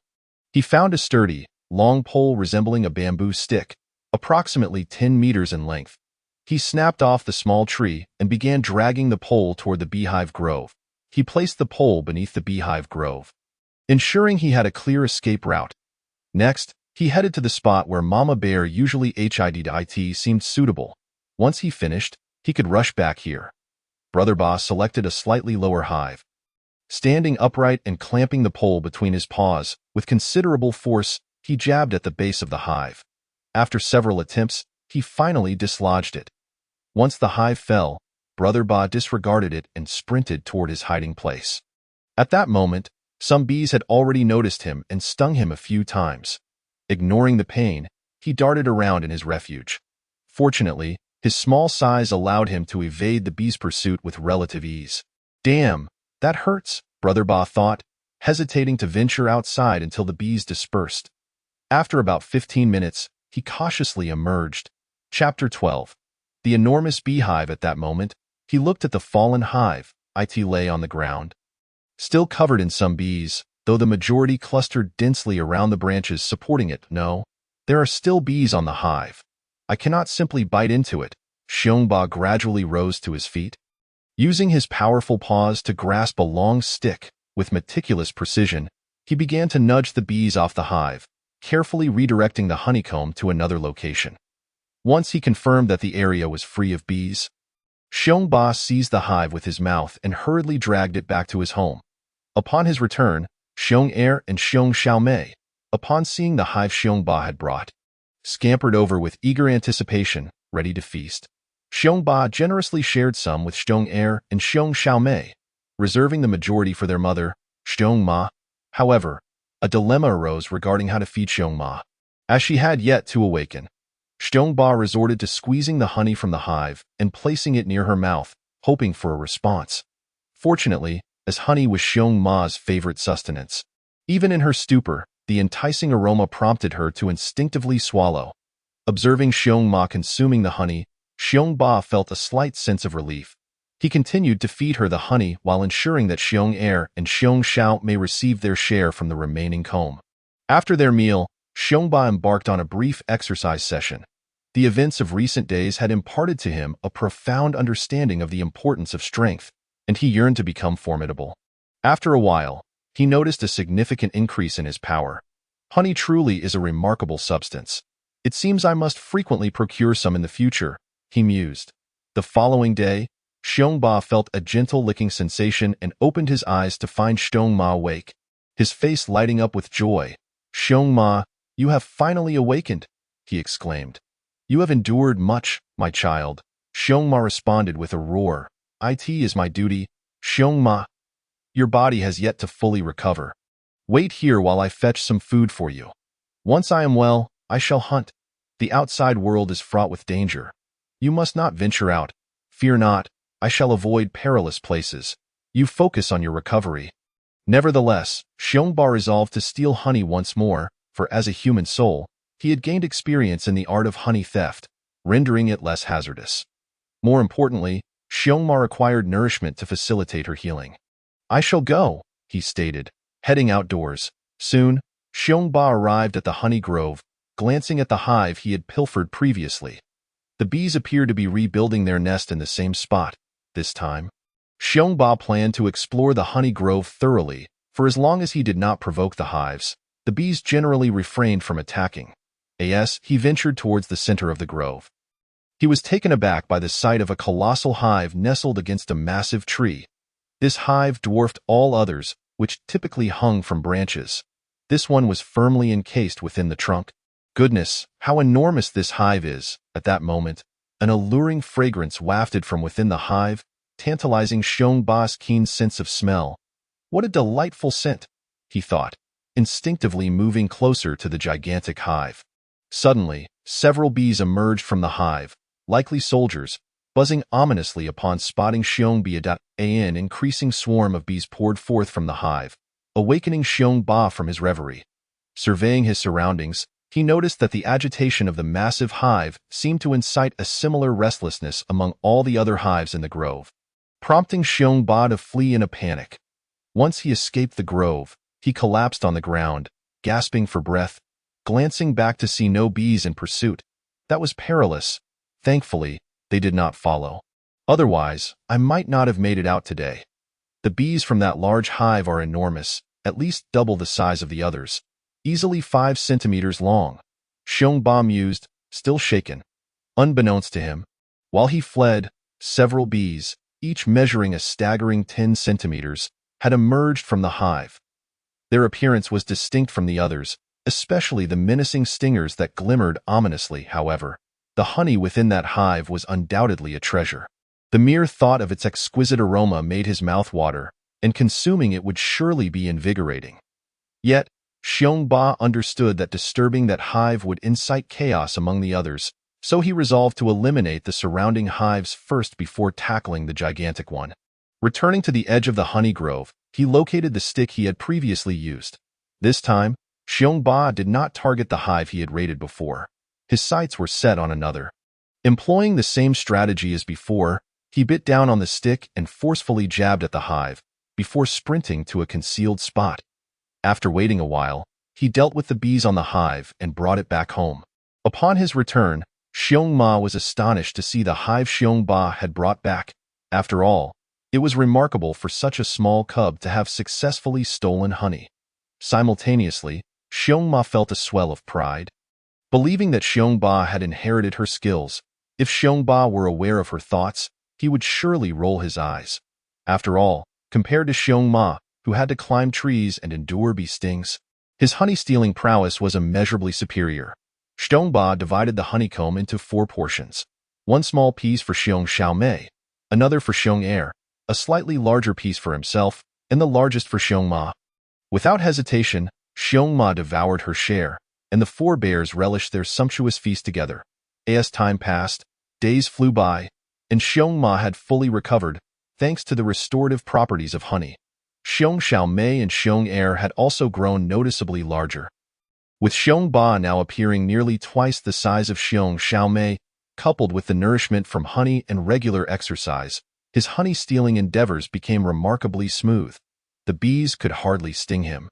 Xiongma resumed her hunting activities, initially hesitant about Xiongba venturing out alone to steal honey, but he took advantage of her hunting trips to sneak away. Having experienced the benefits of honey and its delightful taste, Xiongba found it increasingly irresistible. Observing that he consistently returned unscathed, Xiongma eventually ceased to worry about his escapades. Life settled into a tranquil rhythm, with Xiongba enjoying his days of honey theft, exercise, and indulgent feasting, followed by more workouts. Just as he became content with his current existence, Xiongma announced her intention to take her cubs out to forage for food, imparting hunting skills to them. Internally, Xiongba was reluctant to join, preferring to develop in solitude until he was larger and stronger before hunting alongside his mother. Chapter 13. Fishing with the sun high in the sky. Xiongma's roar roused the 3 little ones from their slumber, and she led them westward. As they traveled, Xiongma sniffed the air, and Xiongba, intrigued, observed the new surroundings, for this was his first journey to the west. Their family had previously relocated from the south, and he had only ventured eastward to pilfer honey. Xiong Er and Xiong Xiaomei were even more excited, dashing about as they reveled in the rare opportunity to explore. Whenever Xiongma noticed Xiong Er and Xiong Xiaomei lagging behind, she would bellow, urging them to hasten their pace. As for Xiongba, he required no such prompting, much to Xiongma's delight, as every parent appreciates an obedient child. Xiongba took mental notes of the environment, keenly searching for any useful items, such as herbs.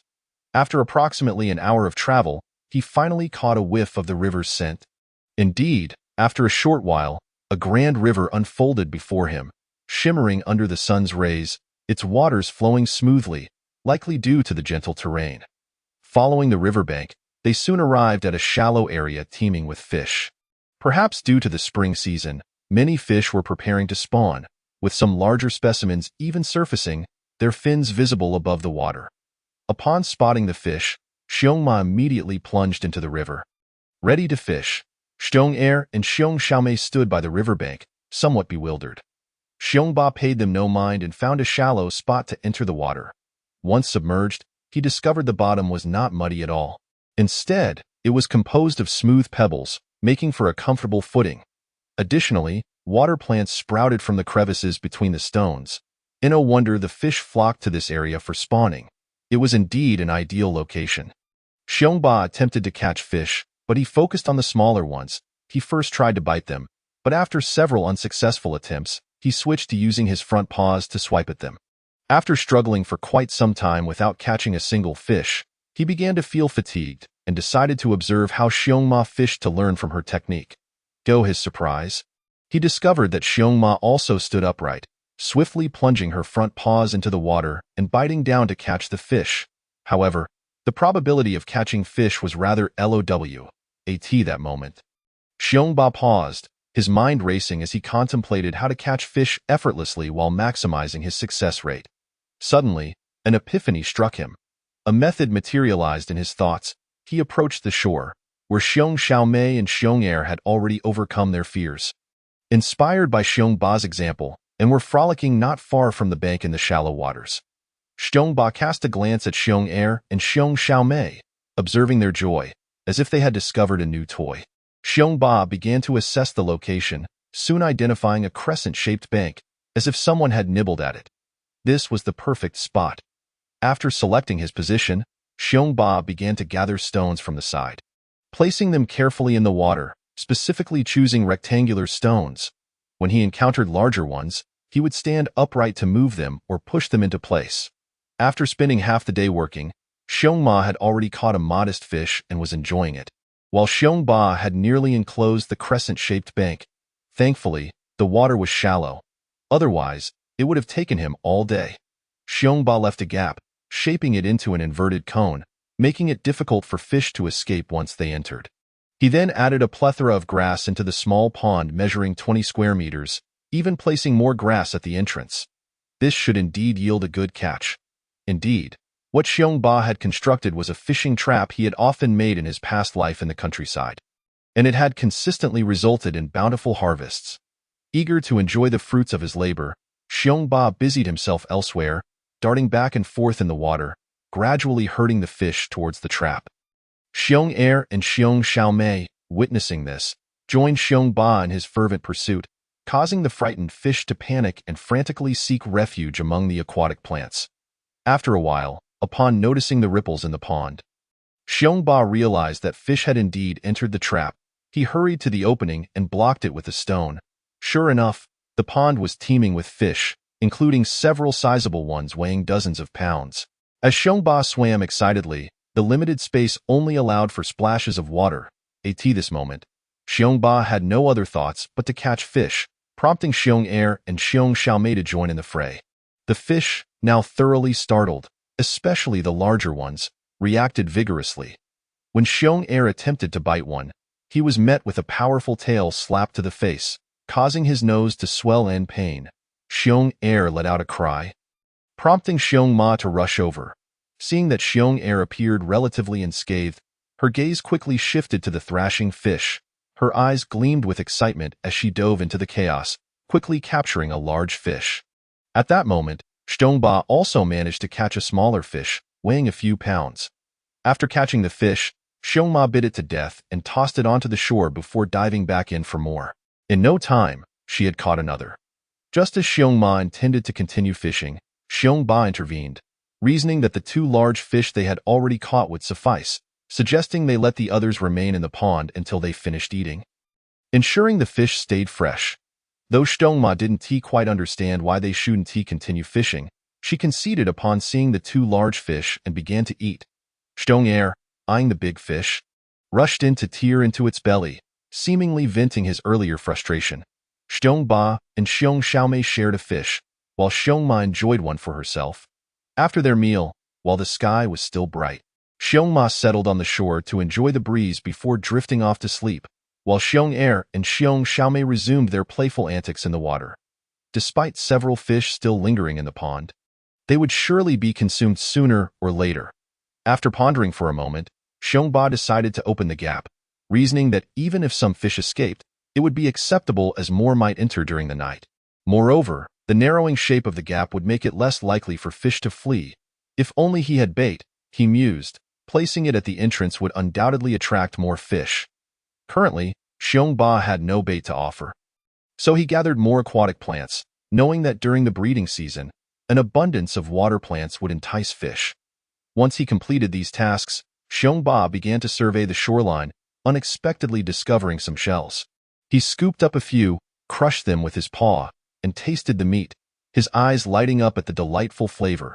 He gathered more as a post-meal treat. Noticing the time, Xiongma prepared to take the children home. Aware of the dangers that lurked in the night. Chapter 14. Xiong Xiaoyu. On the way back, Xiongba observed his surroundings. Just then, a plant caught his eye, characterized by 6 small leaflets forming a palmate compound leaf. With finely serrated edges and soft hairs, its roots were thick, fleshy, and spindle-shaped, with a pale yellow exterior. Was this ginseng? Xiongba hurried over to examine it closely.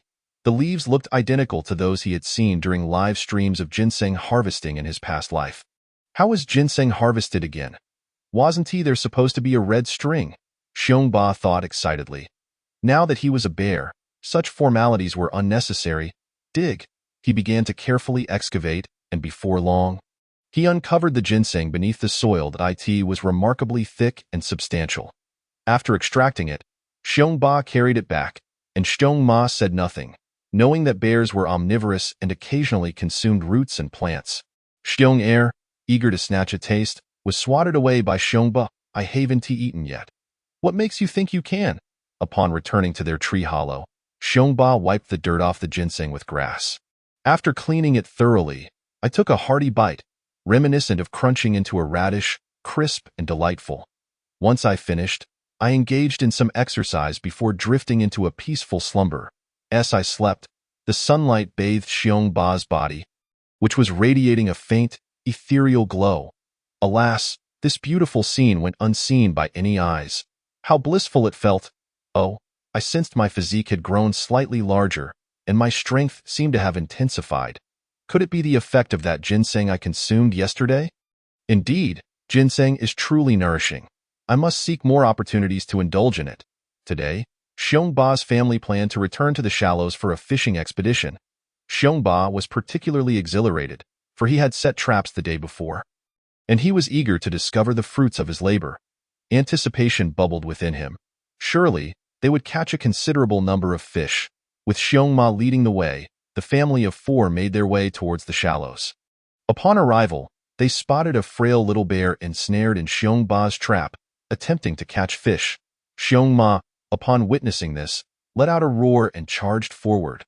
The little bear, startled by the sudden noise, stumbled back a few steps and fell into the water, seemingly paralyzed by fear.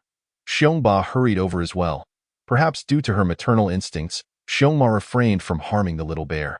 Instead, she simply pushed the little one aside and began fishing herself. After all, the little bear was not much larger than Xiongba, yet she lacked his robust strength. Xiongba approached the fragile creature and observed her. She was so thin that her bones were nearly protruding from her skin. It was a young female bear. Could it be that she had lost her mother and was left to fend for herself? The forest was indeed perilous. Even Xiongma had once nearly met her demise. In a few swift motions, Xiongma caught a sizable fish, prompting Xiongba to glance at the trap. Inside, a multitude of fish, both large and small, swarmed about, as if the water had been drained from a river, leaving them in a chaotic frenzy. Xiongba quickly moved in, easily capturing a fish from the abundant catch. Xiong-Er and Xiong Xiaomei soon joined in the fishing efforts as well. After a while, Xiong Xiaomei, looking rather dejected, ran over to Xiongba and began devouring his fish, clearly having failed in her own attempt to catch one. Meanwhile, Xiong-Er pranced over, proudly clutching a fish, as if to flaunt his accomplishment. Xiongba, ignoring Xiong-Er's antics, focused on his meal. At that moment, Xiongba felt a searing gaze upon him, as if it were burning his very being. He looked up and indeed found the little female bear staring longingly at his fish, drooling. However, she dared not make a move, for Xiongma was still nearby, exuding an aura of formidable authority.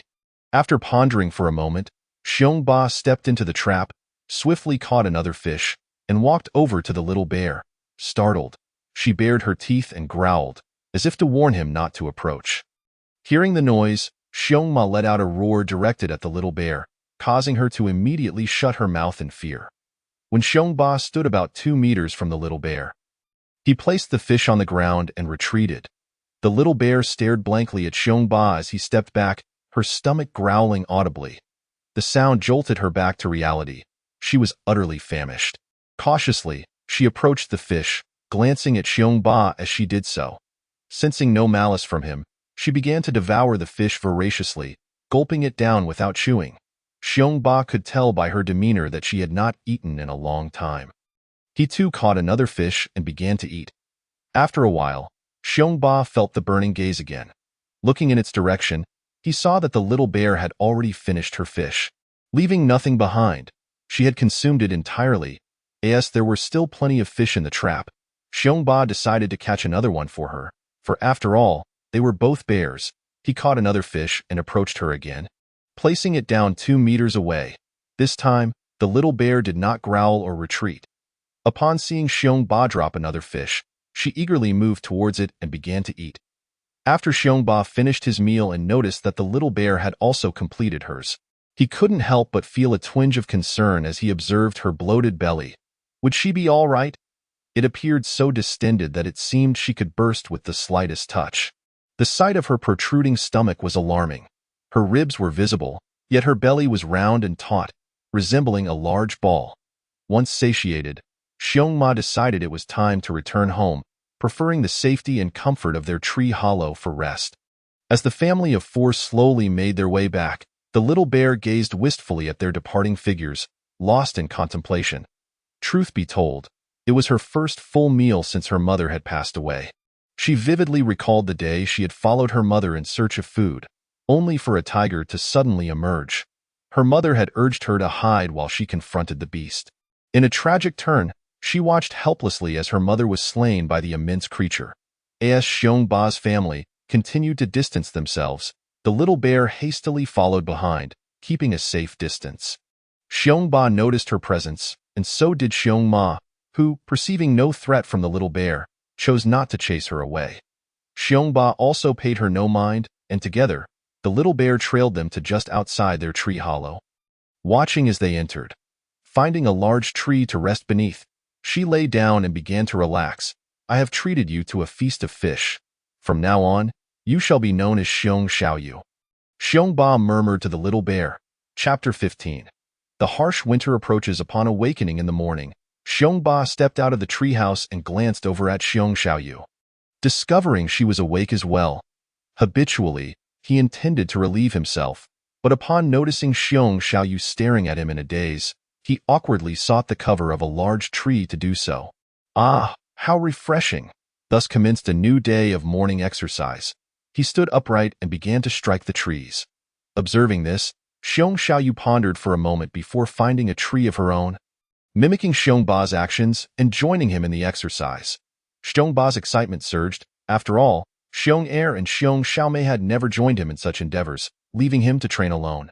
Now, he finally had a companion, which brought him great joy. He darted over to Xiong Xiaoyu's side.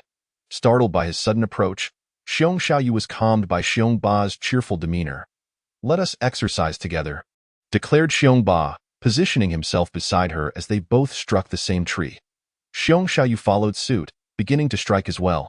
After a while, it became apparent that Xiong Xiaoyu was becoming winded, as this was her first experience of such rigorous exercise. Noticing this, Xiong Ba suggested she take a break while he continued his workout. Once he felt he had exercised sufficiently, he returned to the tree hollow and informed Xiong Ma, "Today, I shall go steal honey instead of fishing." With that, he gestured for Xiong Xiaoyu to follow him. Indeed, Xiong Ba wished to take her along for a honey heist, convinced that she had likely never tasted honey before. For a bear that has never indulged in honey is truly missing out on a delightful experience. Thus, Xiong Ba led Xiong Xiaoyu eastward, while Xiong Ma, aware of Xiong Ba's honey-stealing escapades during her injury, took Xiong Er and Xiong Xiaomei westward towards the river. Upon arriving at the beehive, Xiong Ba sought out his tool for the task, a long stick. Finding it still usable, he proceeded to select a beehive. Once again, he refrained from disturbing the largest hive, intending to wait until the cold weather set in before making his move. After choosing a hive, Xiong Ba led Xiong Xiaoyu to his hiding spot. "You stay hidden here and watch how I steal the honey. I shall bring you something delicious," he instructed. He then approached the beehive, using the stick to knock it down with a single blow. A testament to his daily training. Abandoning the stick, he dashed back to their hiding spot and urged Xiong Xiaoyu, "Quick, get inside." Startled by the swarming bees, Xiong Xiaoyu hurriedly complied. Once they were concealed, Xiong Ba returned with the coveted honey.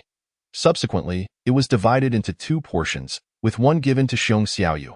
Indeed, Xiong Ba intended to consume his share and, before departing, procure another hive to take home.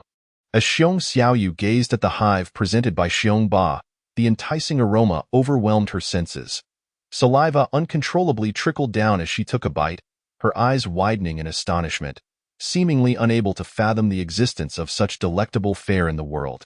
Each mouthful was laced with sweetness that resonated deep within her heart, the honey stretching delightfully with every chew. Observing Xiong Xiaoyu's joy in savoring the treat, Xiong Ba indulged himself as well. He was well aware of the hive's abundant energy, having previously experimented with it. Initially, he thought Xiong Xiaoyu would not consume much, yet to his surprise, she devoured more than half. Perhaps it was the novelty of her first taste. But Xiong Ba felt a surge of happiness at her hearty appetite, for being able to eat is a blessing that fosters strength. Once they had satiated their hunger and rested a while, Xiong Ba sought another hive, employing the same method, and brought it back to their treehouse. Upon reaching the entrance, Xiong Xiaoyu paused, preparing to turn back to her own tree. Xiong Ba glanced at the treehouse. Noting its ample space, sufficient to accommodate several bears, he called out to Xiong Xiaoyu, inviting her inside. Excited by Xiong Ba's invitation, she danced around the treehouse in joyful circles. Meanwhile, Xiong Ba contemplated how to gain Xiong Ma's acceptance of Xiaoyu. Upon spotting the hive, an idea sparked in his mind. When Xiong Ma returns, I shall have Xiaoyu present the hive to her. Surely she will be more inclined to accept Xiaoyu. After their meal, with little else to occupy his time, Xiong Ba resumed his exercise, running laps around the area. In fact, he had worn a path into the ground. From above, one would observe an oval-shaped trail, a testament to Xiong Ba's persistent running. When Xiong Ma returned in the afternoon, she had a fish in her mouth, undoubtedly a gift for Xiong Ba, as she feared he might go hungry, worried he could not find food. Xiong Ba felt a wave of gratitude. Recognizing the deep bond between them, Xiong Ma truly cared for him. Upon entering the tree hollow, Xiong Ma spotted Xiaoyu, prompting Xiong Ba to quickly instruct her to present the hive before Xiong Ma. "Mama Bear, this hive is a tribute from Xiaoyu. She wishes to reside in the tree hollow." Xiong Ma examined the hive, casting a few discerning glances at Xiaoyu before seemingly dismissing her. Xiong Ba exhaled in relief. This was a sign of acceptance. Witnessing Xiong Ma enjoying the honey, Xiaoyu felt immense joy, knowing she could finally partake in life within the tree hollow. With the sight of fish before him, and having exhausted considerable energy through his earlier exercise, Xiong Ba began to eat again. Xiong Er and Xiong Xiaomei managed only a small taste of honey, having already feasted on fish. Conversely, Xiaoyu, having relished her fill of honey, was no longer hungry. Thus, the days passed, and with an abundance of food, the bear family underwent significant transformations. Xiong Ma had visibly grown plumper and stronger, while Xiong Er and Xiong Xiaomei had matured considerably, appearing larger than their peers. The most striking change was in Xiong Ba, who now towered nearly twice the size of Xiong Er, his limbs more robust, and his body pleasantly plump. Beneath the layer of fat lay well-defined muscles. Xiaoyu's transformation was equally pronounced. She was no longer the frail, bony figure she had once been, owing to her frequent workouts alongside Xiong Ba. She appeared slightly larger and significantly stronger than Xiong Er and Xiong Xiaomei. Recently, the leaves had begun to yellow, and the weather grew increasingly chilly, signaling the impending arrival of winter. It was time to carefully plan how to navigate the winter season. Xiong Ba had already formulated a strategy. He would not hibernate this winter. For hibernation stunted growth, by remaining awake and with ample food, he could continue to grow, especially in such a perilous world. Thus, Xiong Ba spent these days pondering how to secure sufficient sustenance. Chapter 16. The first snow at present. The shallow waters had yielded little fish, rendering fishing futile. Xiong Ba recalled the enormous hive and resolved to investigate it today. Accompanied by his little shadow, Xiong Xiaoyu, the two bears made their way toward the beehive grove. Many trees had shed their leaves, yet some remained lush and green, a testament to the wonders of their world. Upon reaching the grove, they discovered that many hives were still occupied by buzzing bees. Xiong Ba had no choice but to abandon his plans for the moment, realizing he must wait until winter's end to revisit. Just then, he heard Xiong Ma's voice and looked up to see her approaching with Xiong Er and Xiong Xiaomei, seemingly headed toward a grassy area to hunt. Xiong Ba followed suit, eager to test his own strength, for he intended to rely solely on himself through the winter. Upon arriving at the grassy expanse, he observed that much of the grass had turned yellow, no longer the verdant landscape it once was. Nevertheless, numerous herbivores grazed in the area. Xiong Ma stealthily began her approach toward a large goat, while Xiong Ba's keen eyes soon spotted an injured deer, marked with several wounds, likely inflicted by other predators. This was the target. Venison was far more delectable than goat meat. As Xiong Ba stealthily closed in on his quarry, Xiaoyu yearned to join but was restrained by Xiong Ba. Lowering his body, he crept closer to the deer, and when he was about 5 meters away, the deer sensed danger, halting its feeding to survey the surroundings. Due to the tall grass, it failed to notice Xiong Ba. With his heightened awareness, he too sensed the deer's unease and halted his advance. As the deer resumed grazing, Xiong Ba inched closer. 4 meters. 3 meters, 2 meters. This was the moment. With a sudden burst of speed, he lunged at the deer, which startled and leapt aside, narrowly evading Xiong Ba's lethal strike. The deer began to flee, but Xiong Ba pursued with great speed. Honed by daily exercise and bolstered by endurance. After a brief chase, the deer's pace began to wane, its prior injuries taking their toll.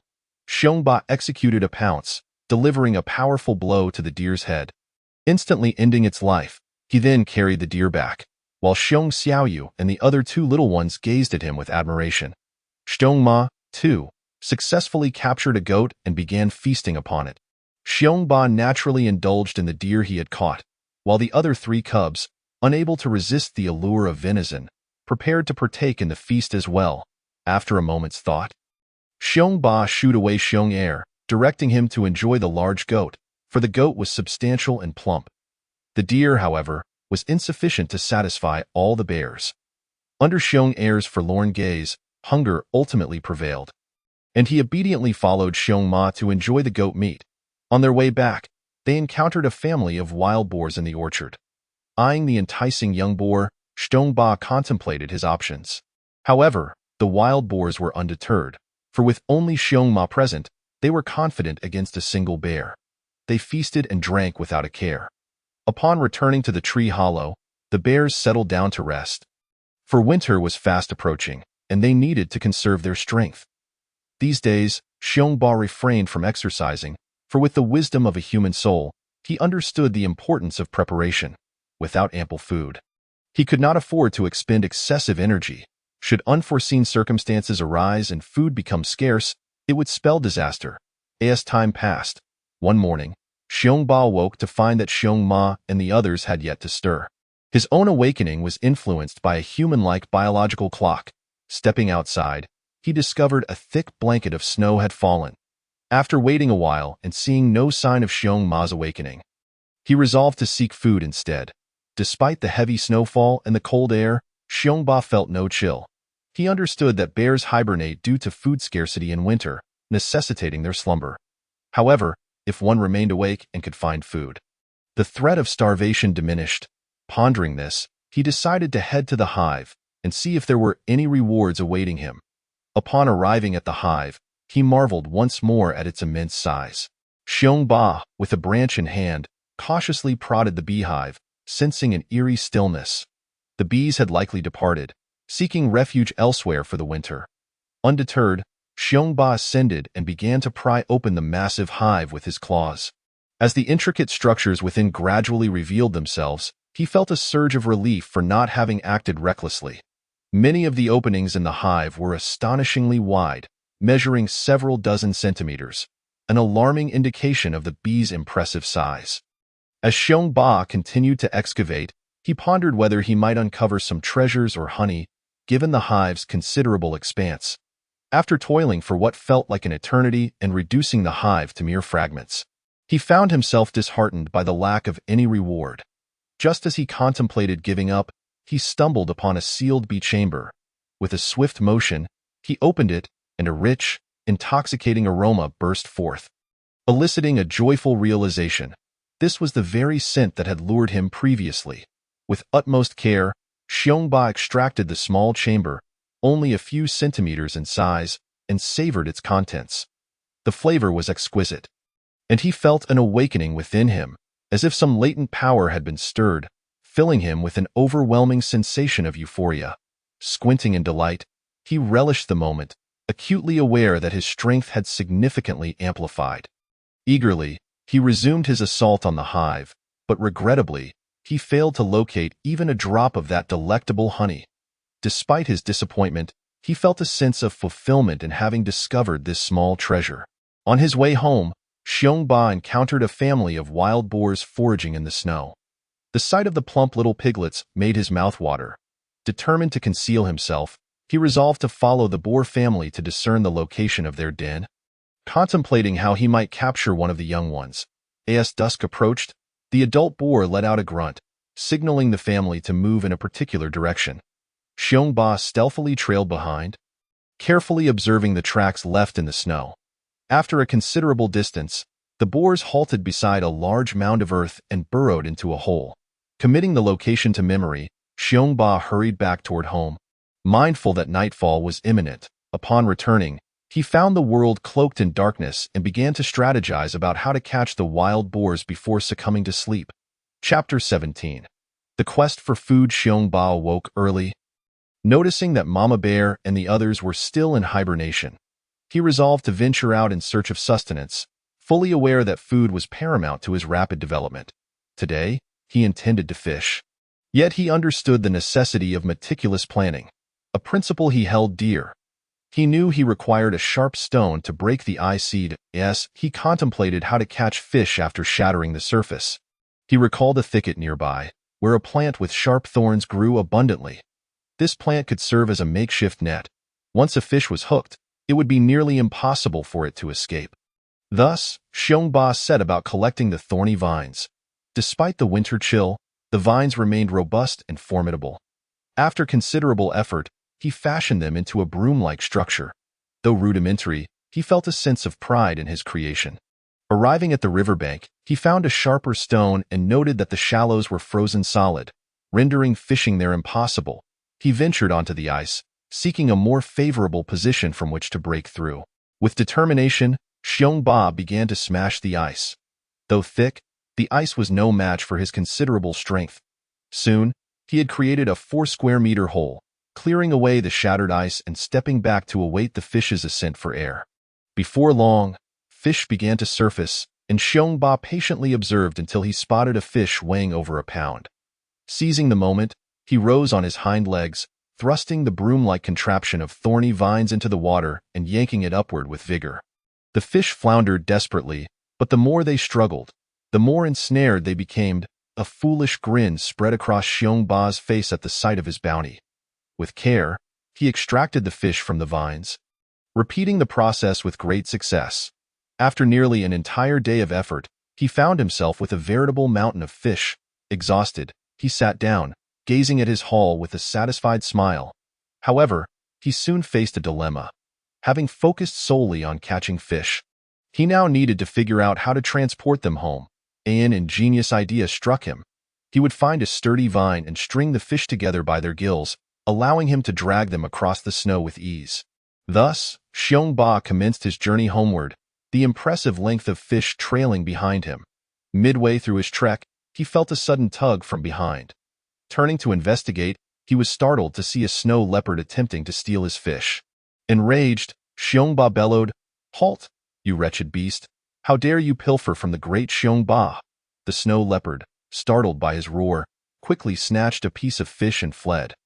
Xiongba pursued for a few steps but soon ceased the chase, returning to his task of dragging the fish home. Moments later, he sensed movement behind him again and turned to find the same leopard had returned.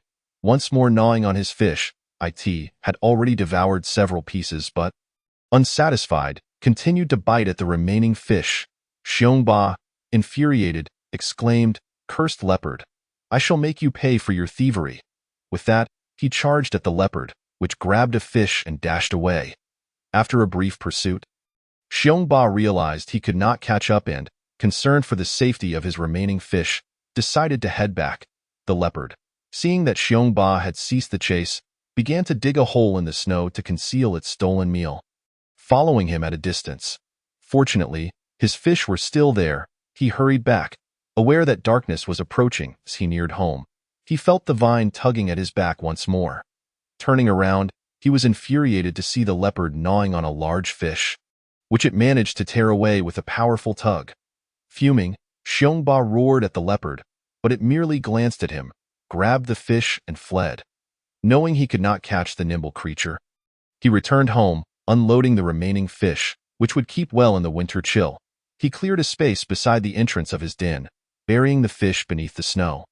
The following morning, Xiongba rose early and set about digging a large ice cellar to store his food. Recognizing that hiding it in the snow was not the safest option, he procured a sharp, sturdy bone and commenced digging, using his powerful forepaws to scoop out the snow gradually, initially wary of damaging his claws. He soon discovered that they were remarkably strong and sharp.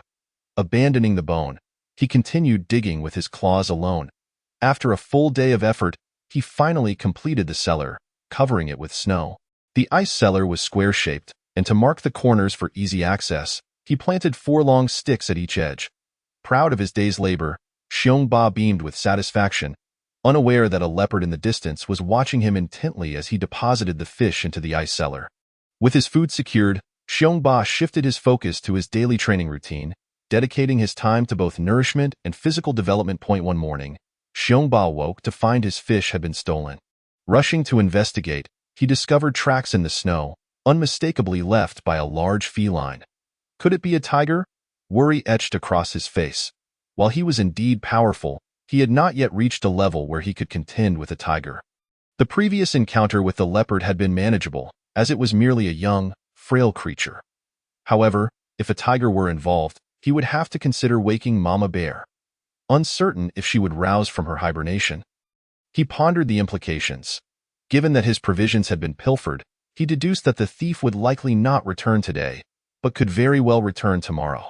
With this in mind, he resolved to continue his training. That night, he set a thin vine near the ice cellar, securing it to his forepaw. This way, should the fish thief return, he would be alerted to its presence. The reason for employing this method is that bears have a tendency to indulge in long slumbers, and Xiongba fears he might miss the opportunity.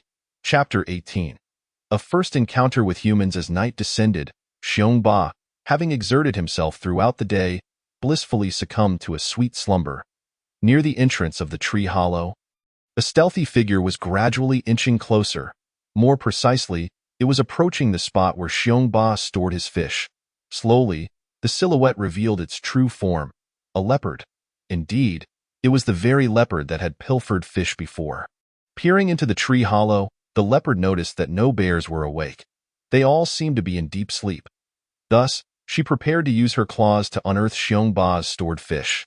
Engrossed in her task, she paid no heed to the vines on the ground. In his dreams, Xiongba felt a tugging at his claws, jolting him awake. Upon realizing it was the vines on his paw that were moving, he quickly regained his senses, understanding that a thief was attempting to steal his fish. Xiongba carefully disentangled the vines and stealthily crept outside. Indeed, under the moonlight, the leopard was squatting, feverishly digging at Xiongba's fish stash.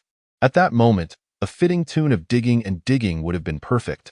Xiongba recognized the leopard, recalling that she had previously stolen his fish en route. Now, she had audaciously come to his very home. Inciting his fury, Xiongba stealthily emerged from the hollow and began to circle around behind the leopard, ready to deliver a decisive blow. Just as he approached the snow leopard, she suddenly halted her digging.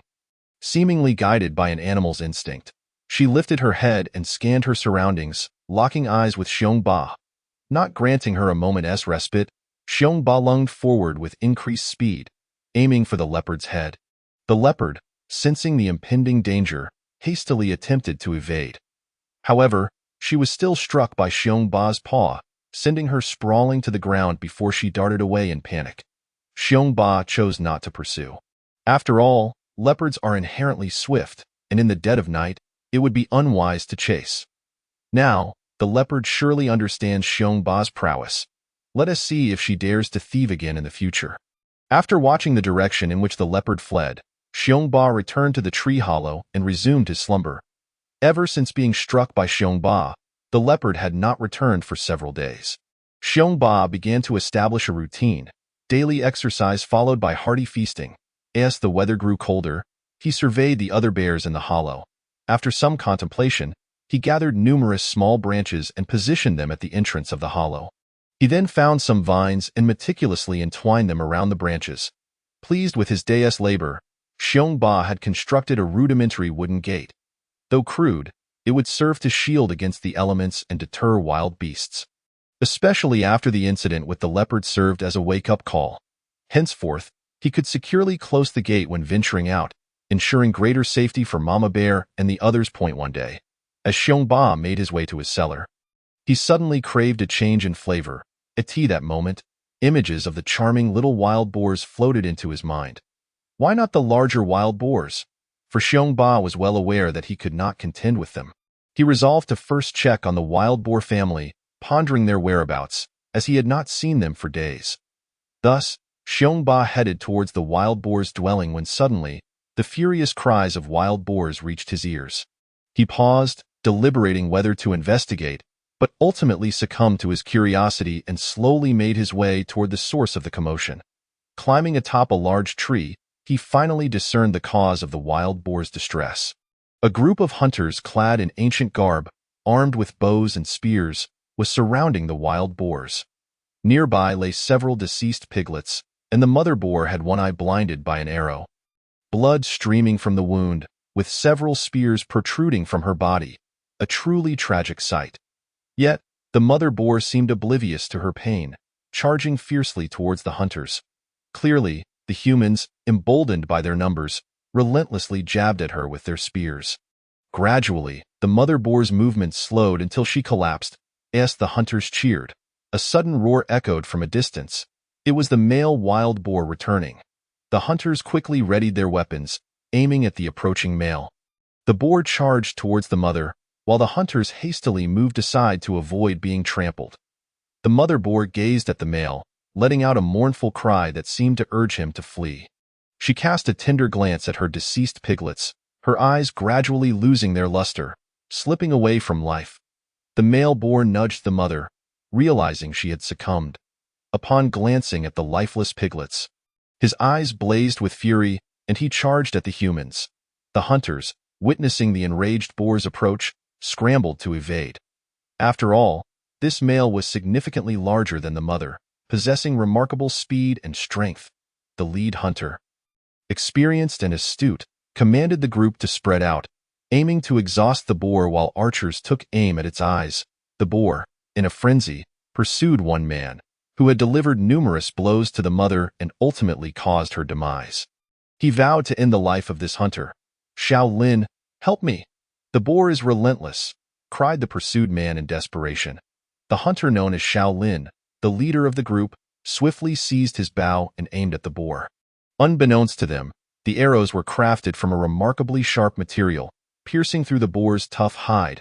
However, the boar, resilient as it was, remained undeterred and continued its relentless pursuit of the man, intent on using its tusks to end his life. As the distance between the boar and the pursued man diminished, concern arose among the others. Xiao Lin quickly retrieved a dark arrow from a wooden rack behind him.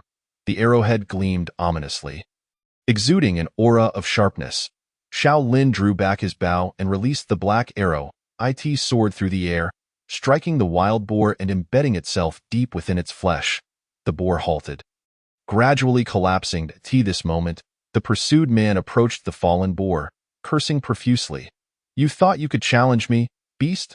I'll flay your entire family and feast upon your flesh." He laughed, unaware that the male boar had suddenly opened its eyes. In a burst of life, it charged at the man, tusks piercing through his thigh bone. The man let out a cry of agony, prompting the others to thrust their spears at the boar until it finally succumbed. Chapter 19. The joy of consuming flesh. Upon witnessing the wild boar's demise, the group hurriedly pulled Ergo from beneath the boar's tusks. "Ah, it hurts so much," he exclaimed. "Hurry, Huzi, carry Ergo back to the village. Let my grandfather tend to his wounds," another urged.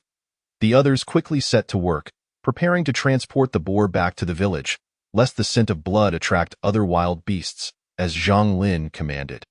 Upon hearing the instructions, everyone swiftly set about their tasks. Huz, meanwhile, carried Ergo without pause, racing towards the village. After a long half-day's journey, they finally reached the village entrance. That moment, children playing at the village entrance spotted Huzi returning with Ergo on his back and erupted into cheers. "Huzi Gu is back! Huzi Gu is back!" Upon returning home, a woman remarked to her husband, "I believe I hear the children outside shouting that Tiger has returned. Quick, let us go and see," the man promptly replied, setting aside his work and racing towards the village entrance. Many others, sharing the same curiosity, joined him, some even breaking into a run. Upon reaching the village entrance, their expressions shifted to concern as they beheld Tiger carrying the wailing Ergo Z on his back. "Tiger, where is my husband?" one woman inquired anxiously. "Indeed, Tiger, why are there only you and Ergo? Where are the others?" Voices chimed in. "We hunted 2 wild boars today, and Xiao Lin Gu and the others are bringing them back to the village. Ergo Z was injured, so I carried him back first." Excitement surged through the crowd upon hearing of the 2 boars. "Wonderful! 2 wild boars. We can have a good year ahead." "Indeed, I can hardly remember the last time I had meat." Oh, we're going to eat meat. We're going to eat meat." The children cried out eagerly. The adults, too, wore expressions of joy, their delight evident. After all, the village was impoverished, as evidenced by their patched clothing. It hurts." Ergo Z's cries reminded everyone of the situation. That moment, a man in his 50s stepped forward and said to Tiger, "Hurry and take Ergo Z to Lao Lin Tu's place." "Yes, village chief, I will go at once," Tiger replied, dashing off. Meanwhile, Xiong Ba, having waited until the humans had distanced themselves, cautiously descended from the tree, observing their retreating figures in silence. He was not foolish enough to greet them. He knew that revealing himself would mean facing cold spears. After all, humans are inherently greedy, and bear paws, bile, and hides are highly coveted. It was said that eating bear meat could enhance a man's endurance, particularly from the higher-ranked bears. Just as Xiong Ba contemplated returning, a small piglet emerged from the snow, calling for its parents. A glimmer of excitement lit up Xiong Ba's eyes as he thought, "Little darling, let me help you find your mother." He rushed over, swiftly dispatching the little wild boar with a single strike, and happily trotted home with his prize. Upon returning home, Xiong Ba sighed in relief and began to relish his grand feast. After enjoying his meal, he commenced his exercises, for the encounter with humans had instilled a sense of urgency within him. In this world, there might be no wildlife protection laws, but to humans, he and his kin were merely assets, sources of wealth. Meanwhile, Shaolin Gu and his companions had not yet reached the village entrance when they were met by villagers coming to greet them, who eagerly accepted the wild boars and hastily made their way back to the village. Finally arriving at the village entrance, they were greeted by the entire community, old and young alike, all staring at the wild boars they had hunted. Good heavens, these boars are enormous. Each must weigh over 1,000 pounds, one exclaimed. I have never seen such large wild boars in my life. They might as well be demon beasts. The village chief approached Shaolin Gu, his excitement palpable. Shaolin Zi, you have worked hard. Thanks to you, our village can enjoy a prosperous year. Uncle Feng, do not mention it. You have always lent a hand to my family in my youth, and we are all from the same village. Shaolin Gu replied modestly. Absolutely. These 2 wild boars will ensure we have a bountiful year ahead. From now on, no one is allowed to venture into the mountains without permission. If we encounter a demon beast, it would mean certain death. Understood. Rest assured, village chief. Indeed, we wouldn't dare go. Even these 2 wild boars, which are not demon beasts, posed a significant threat. If they were, we would be doomed. That's right. Just thinking about the boar charging at me still sends shivers down my spine. However, we owe this success to Shaolin Gu. Without him, we might not have succeeded in hunting the boars, and who knows what injuries we might have sustained. All right, enough talk. Let us hurry and carry the boars back. Uncle Feng, how should we process them? Upon hearing this, the village chief hesitated for a moment before noticing everyone's expectant gaze on him, awaiting his decision regarding the 2 wild boars.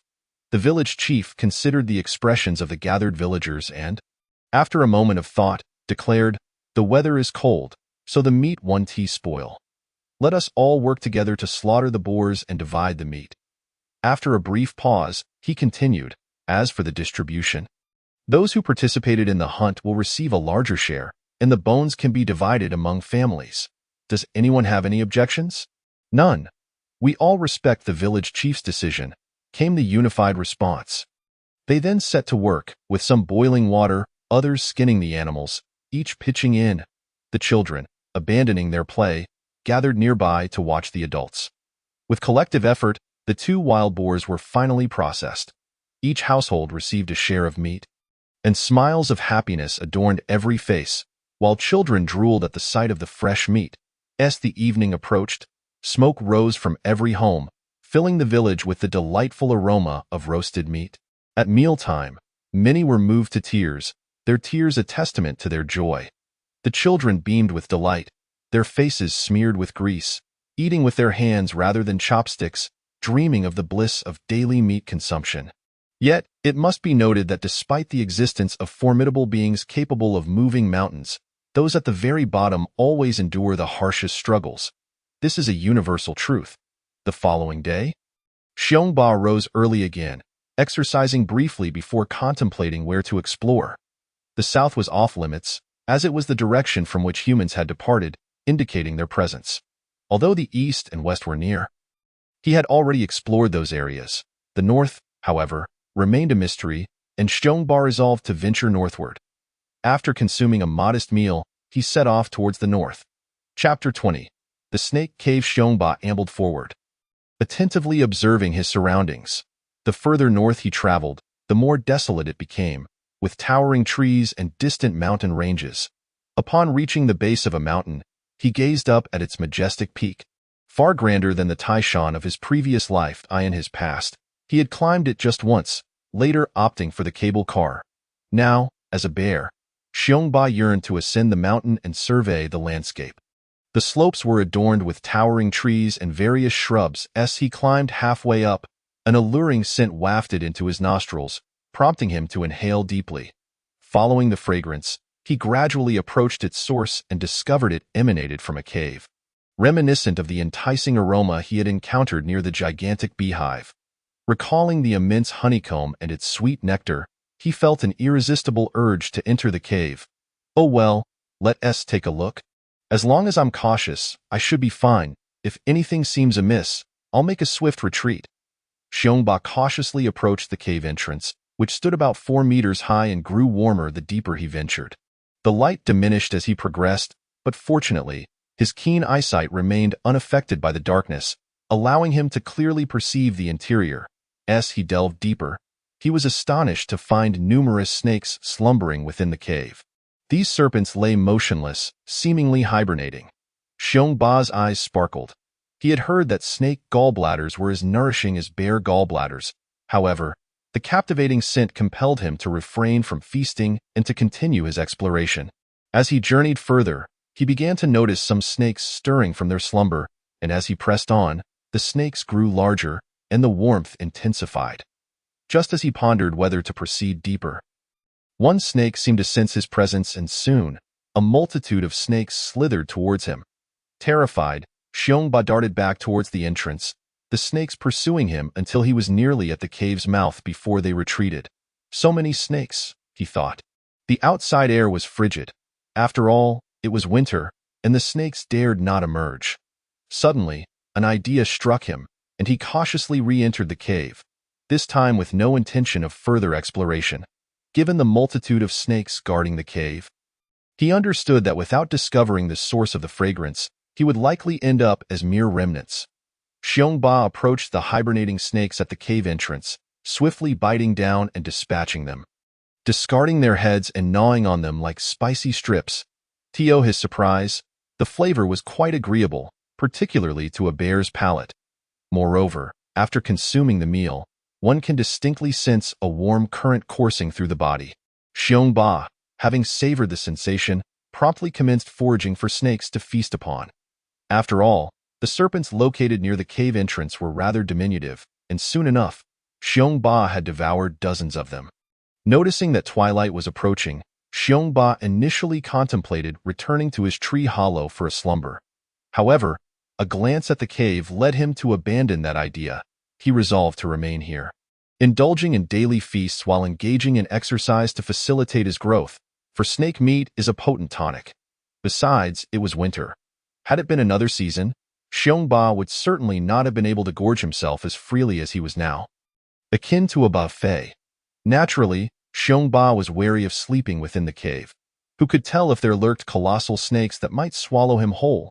Thus, he decided to establish a temporary abode nearby. As this banquet must not be squandered, Xiongba began to search the vicinity and, fortuitously, discovered a suitable spot. This location was situated just above the cave. Not far away, upon inspecting it, he found a depression approximately half a meter deep and set to work digging with his claws. Thanks to his training, Xiongba was quite capable of excavating stone and earth. After relentless effort, he finally created a cavity of about 3 meters in length and slightly over a meter in height, deliberately keeping the height modest to deter any large predators. Subsequently, Xiongba gathered some stones and gradually sealed the cave entrance. After all, living in this world necessitates a cautious approach for longevity. Contentedly, Xiongba drifted into slumber, and in his dreams, he envisioned himself transformed into a majestic bear king, whose roars instilled fear, compelling all creatures to bow in reverence. The following day, Xiongba woke naturally and cautiously removed a few stones from the entrance to survey the surroundings.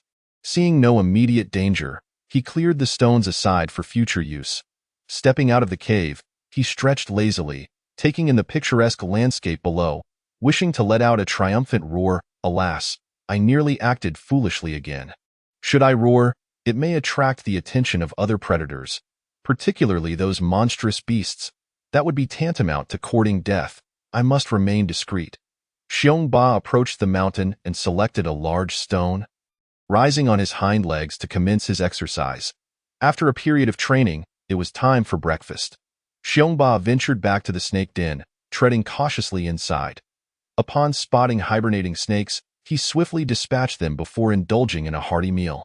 Once satiated, he made his way outside to continue his exercise regimen. Perhaps due to his training, by afternoon, Xiongba felt hunger gnawing at him once more. Despite having consumed dozens of pounds of snake meat, he found it astonishing that he had digested it all within the span of a single day. Thus, he returned to the snake den for dinner, and after a brief workout, he retired for the night.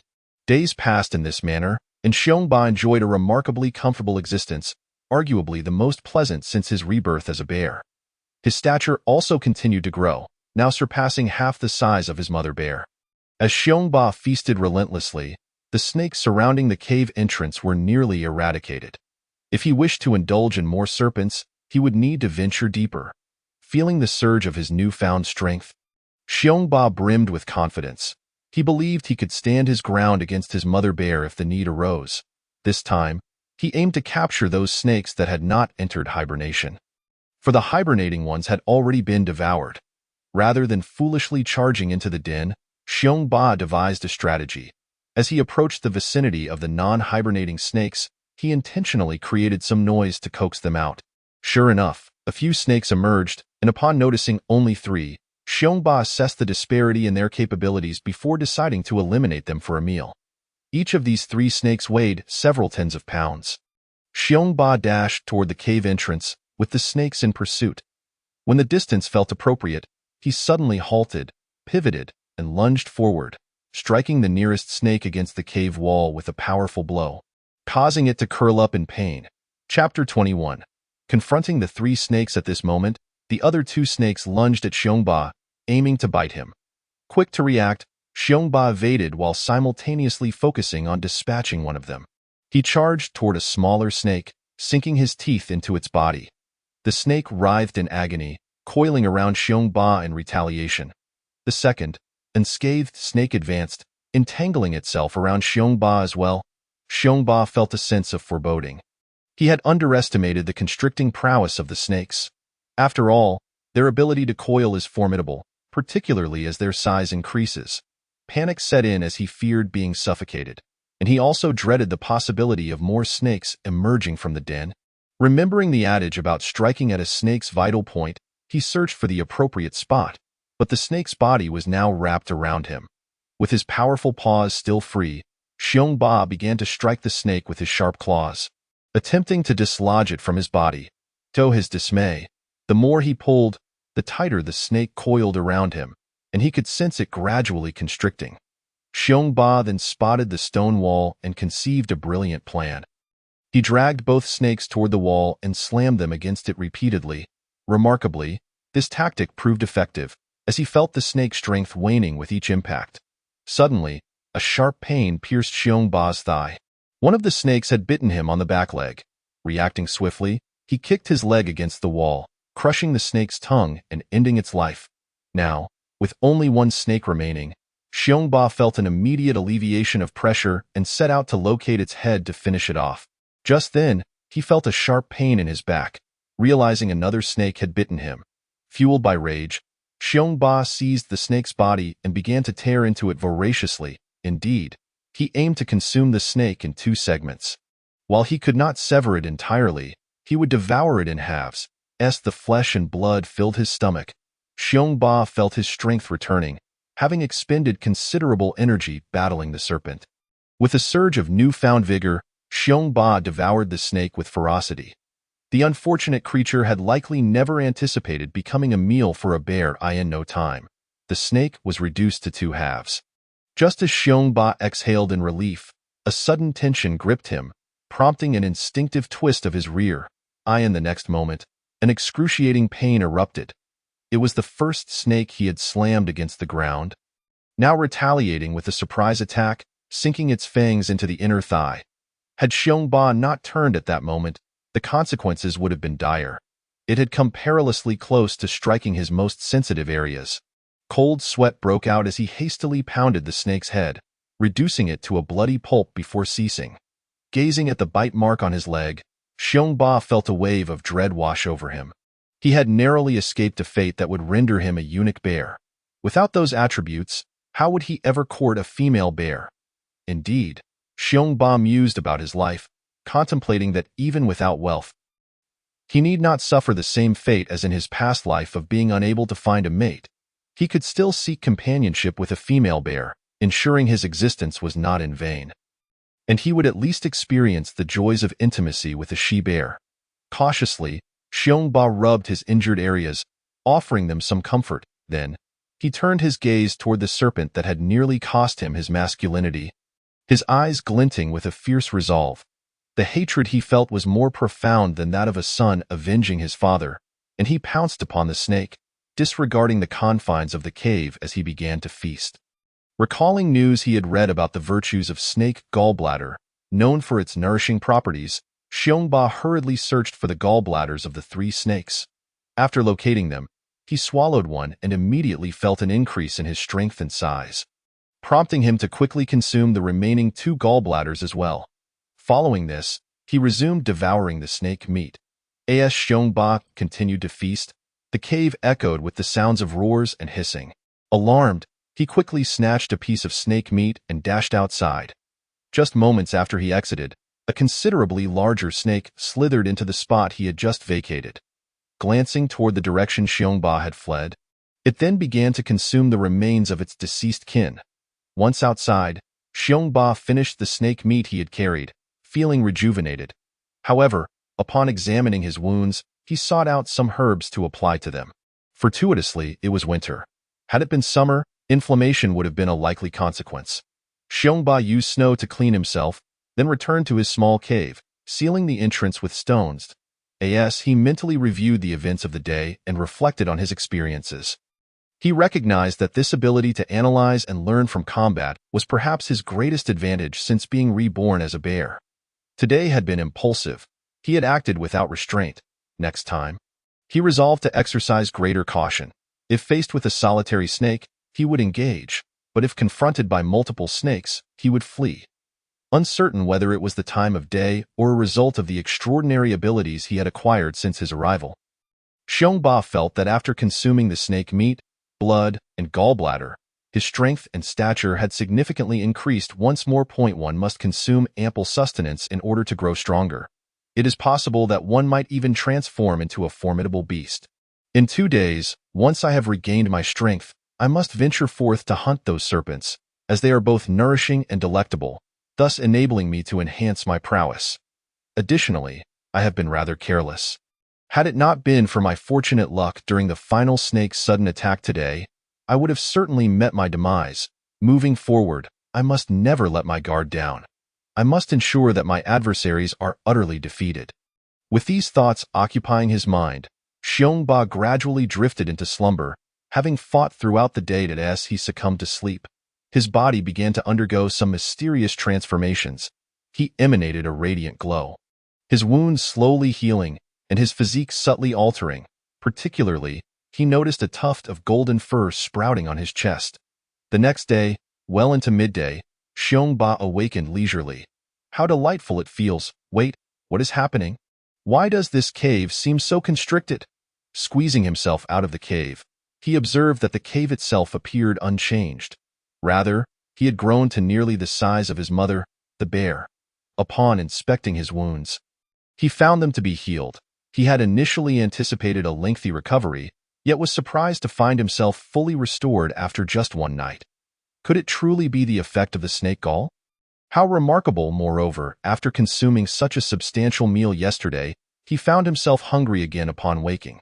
It seems another expedition to the snake den is in order. Chapter 22. Dragon snake herb. Suddenly, a series of loud bangs startled Xiongba.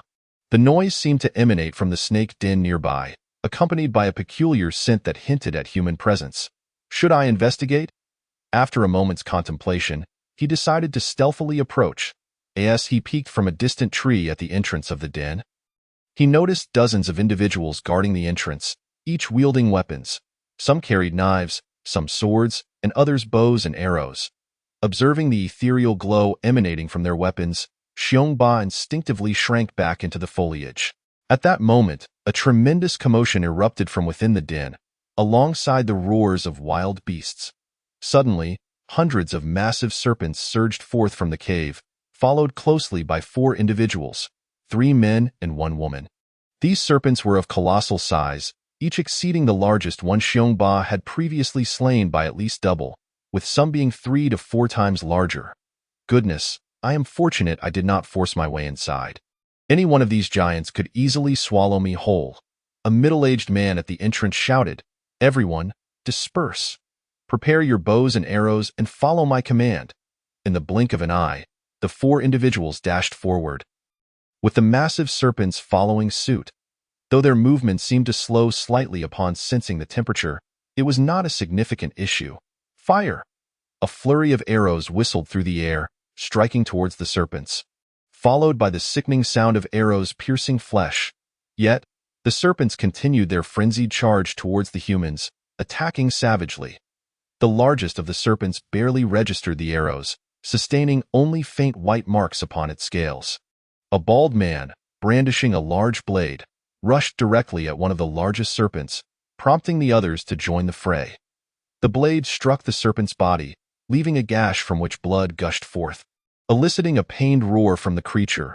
With a sweeping tail, the serpent retaliated, but the bald man evaded the attack with a leap, while a nearby guard was sent flying against a tree, spitting blood as he crumpled, lifeless, a testament to the immense power of the giant python. "You all hold it off outside. I shall enter the den and retrieve the goods," a shadowy man wielding a sword declared.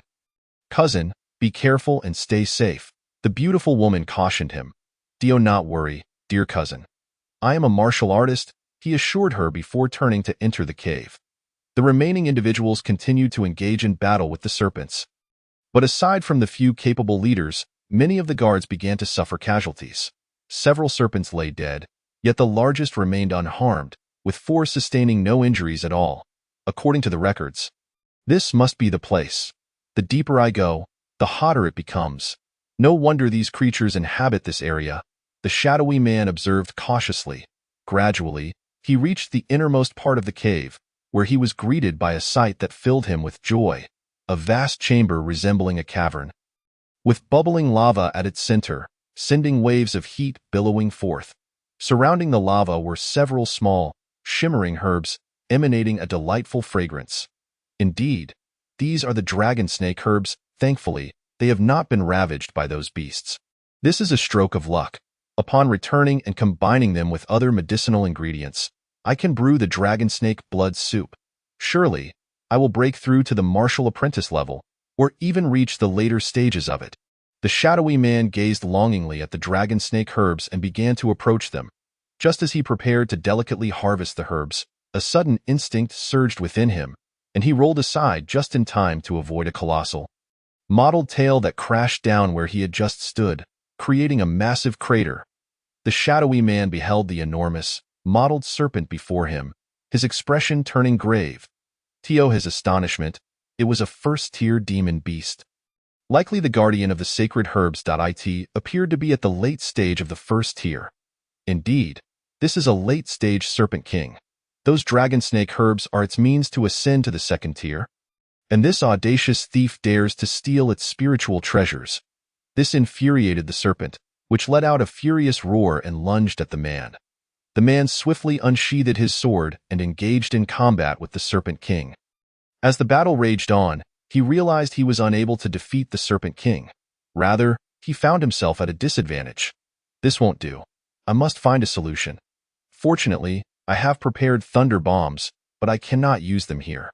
Otherwise, I might harm the dragon snake herbs. I must devise a plan to lure it outside." He glanced at the location of the dragon snake herbs and feigned an attack on the Serpent King. The Serpent King, noticing this, revealed its vicious intent and lunged forward.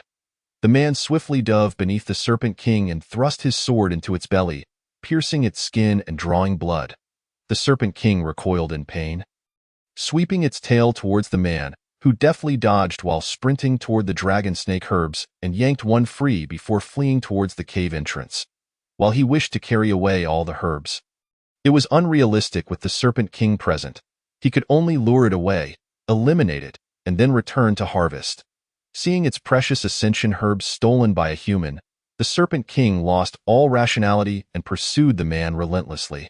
Outside the cave, the battle was nearing its conclusion, marked by a scene of carnage, with blood staining the pristine snow and serpent bodies strewn about. The bald man was covered in blood, unsure if it was his or that of the serpents. While only 13 individuals remained standing in the snowy expanse, 2 of the largest serpents still fought fiercely, relentlessly attacking the humans. The only one remaining relatively unscathed was the woman of higher status. Surrounded by several guards, a middle-aged man in a Taoist robe proclaimed, "Let us attack together. These 2 serpents cannot endure for long."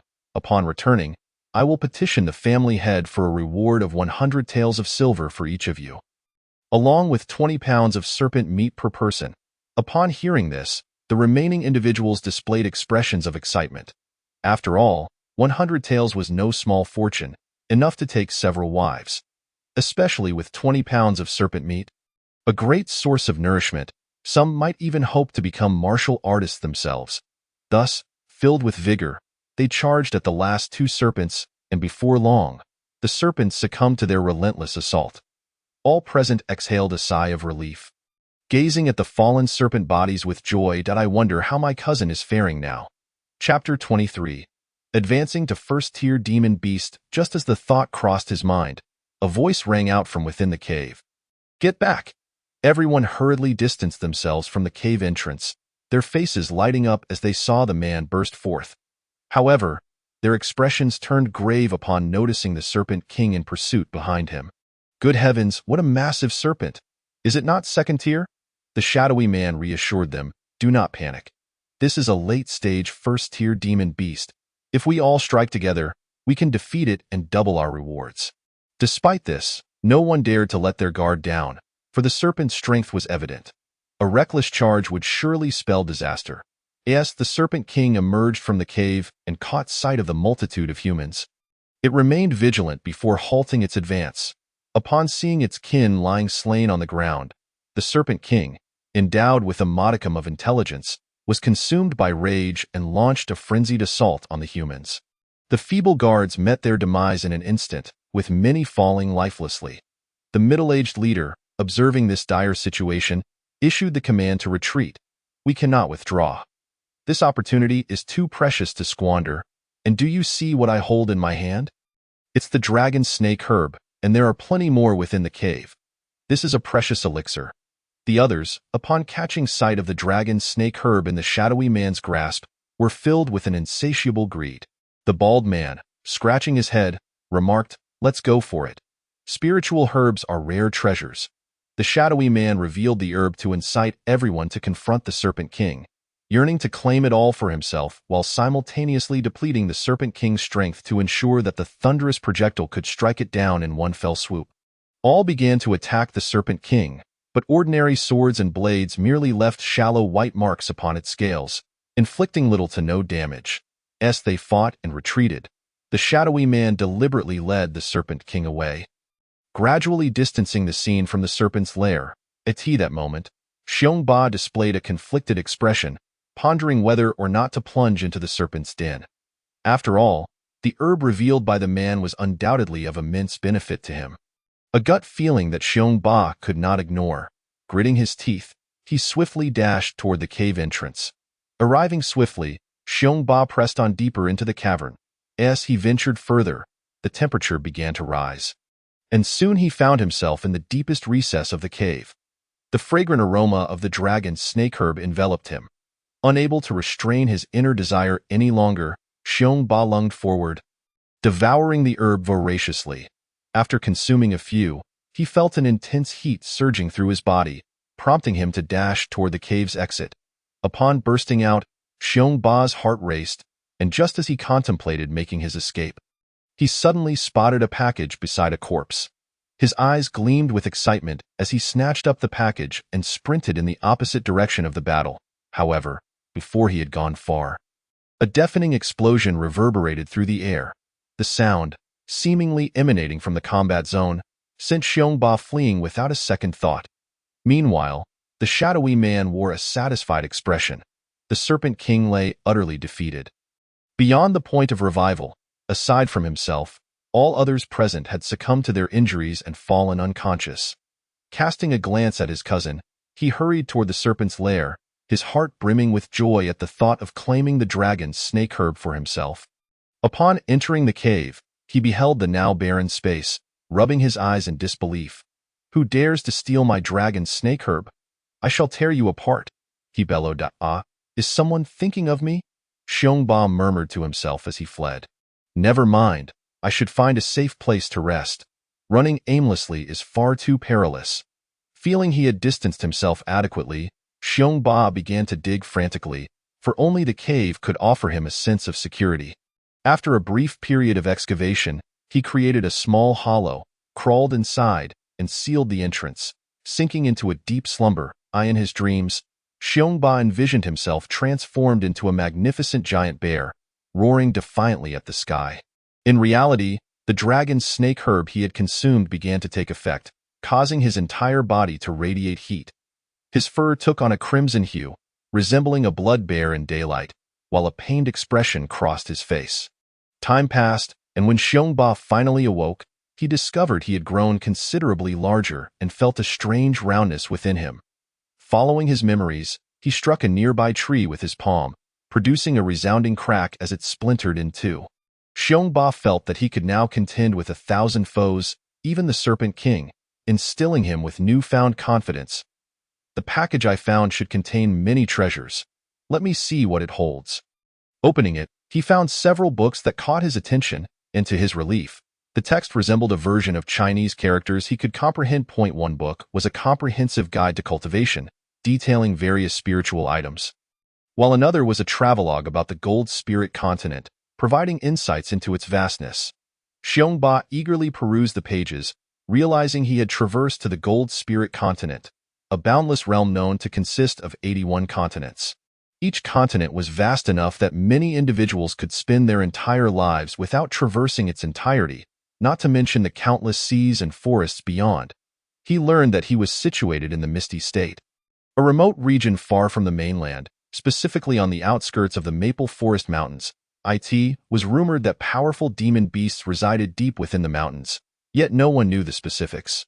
Continuing to explore the contents, he discovered a fragment of a human martial art technique called the mountain-crushing palm. Feeling secure in his current strength, Xiongba seized the opportunity to practice this technique, and to his astonishment, he succeeded. Additionally, he uncovered a newfound ability, akin to a transformation, allowing him to alter his fur to a resilient red, rendering him nearly impervious to harm.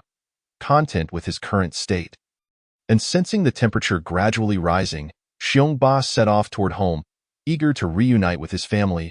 He wondered if they would still recognize him, having been away for so long, longing to see them once more. With that thought, he hurriedly made his way back home. Chapter 24. Mother Bear awakens upon returning home. Xiongba was enveloped in warmth at the sight of Mother Bear and the others. He yearned for nothing more than a peaceful slumber. The days spent hunting and the prior struggles had left him utterly exhausted. Once home, he laid down his burdens and fell into a deep sleep. Time passed, and outside the tree hollow, the snow began to melt, tender shoots of grass emerged, and trees started to sprout buds, painting a vibrant picture of life.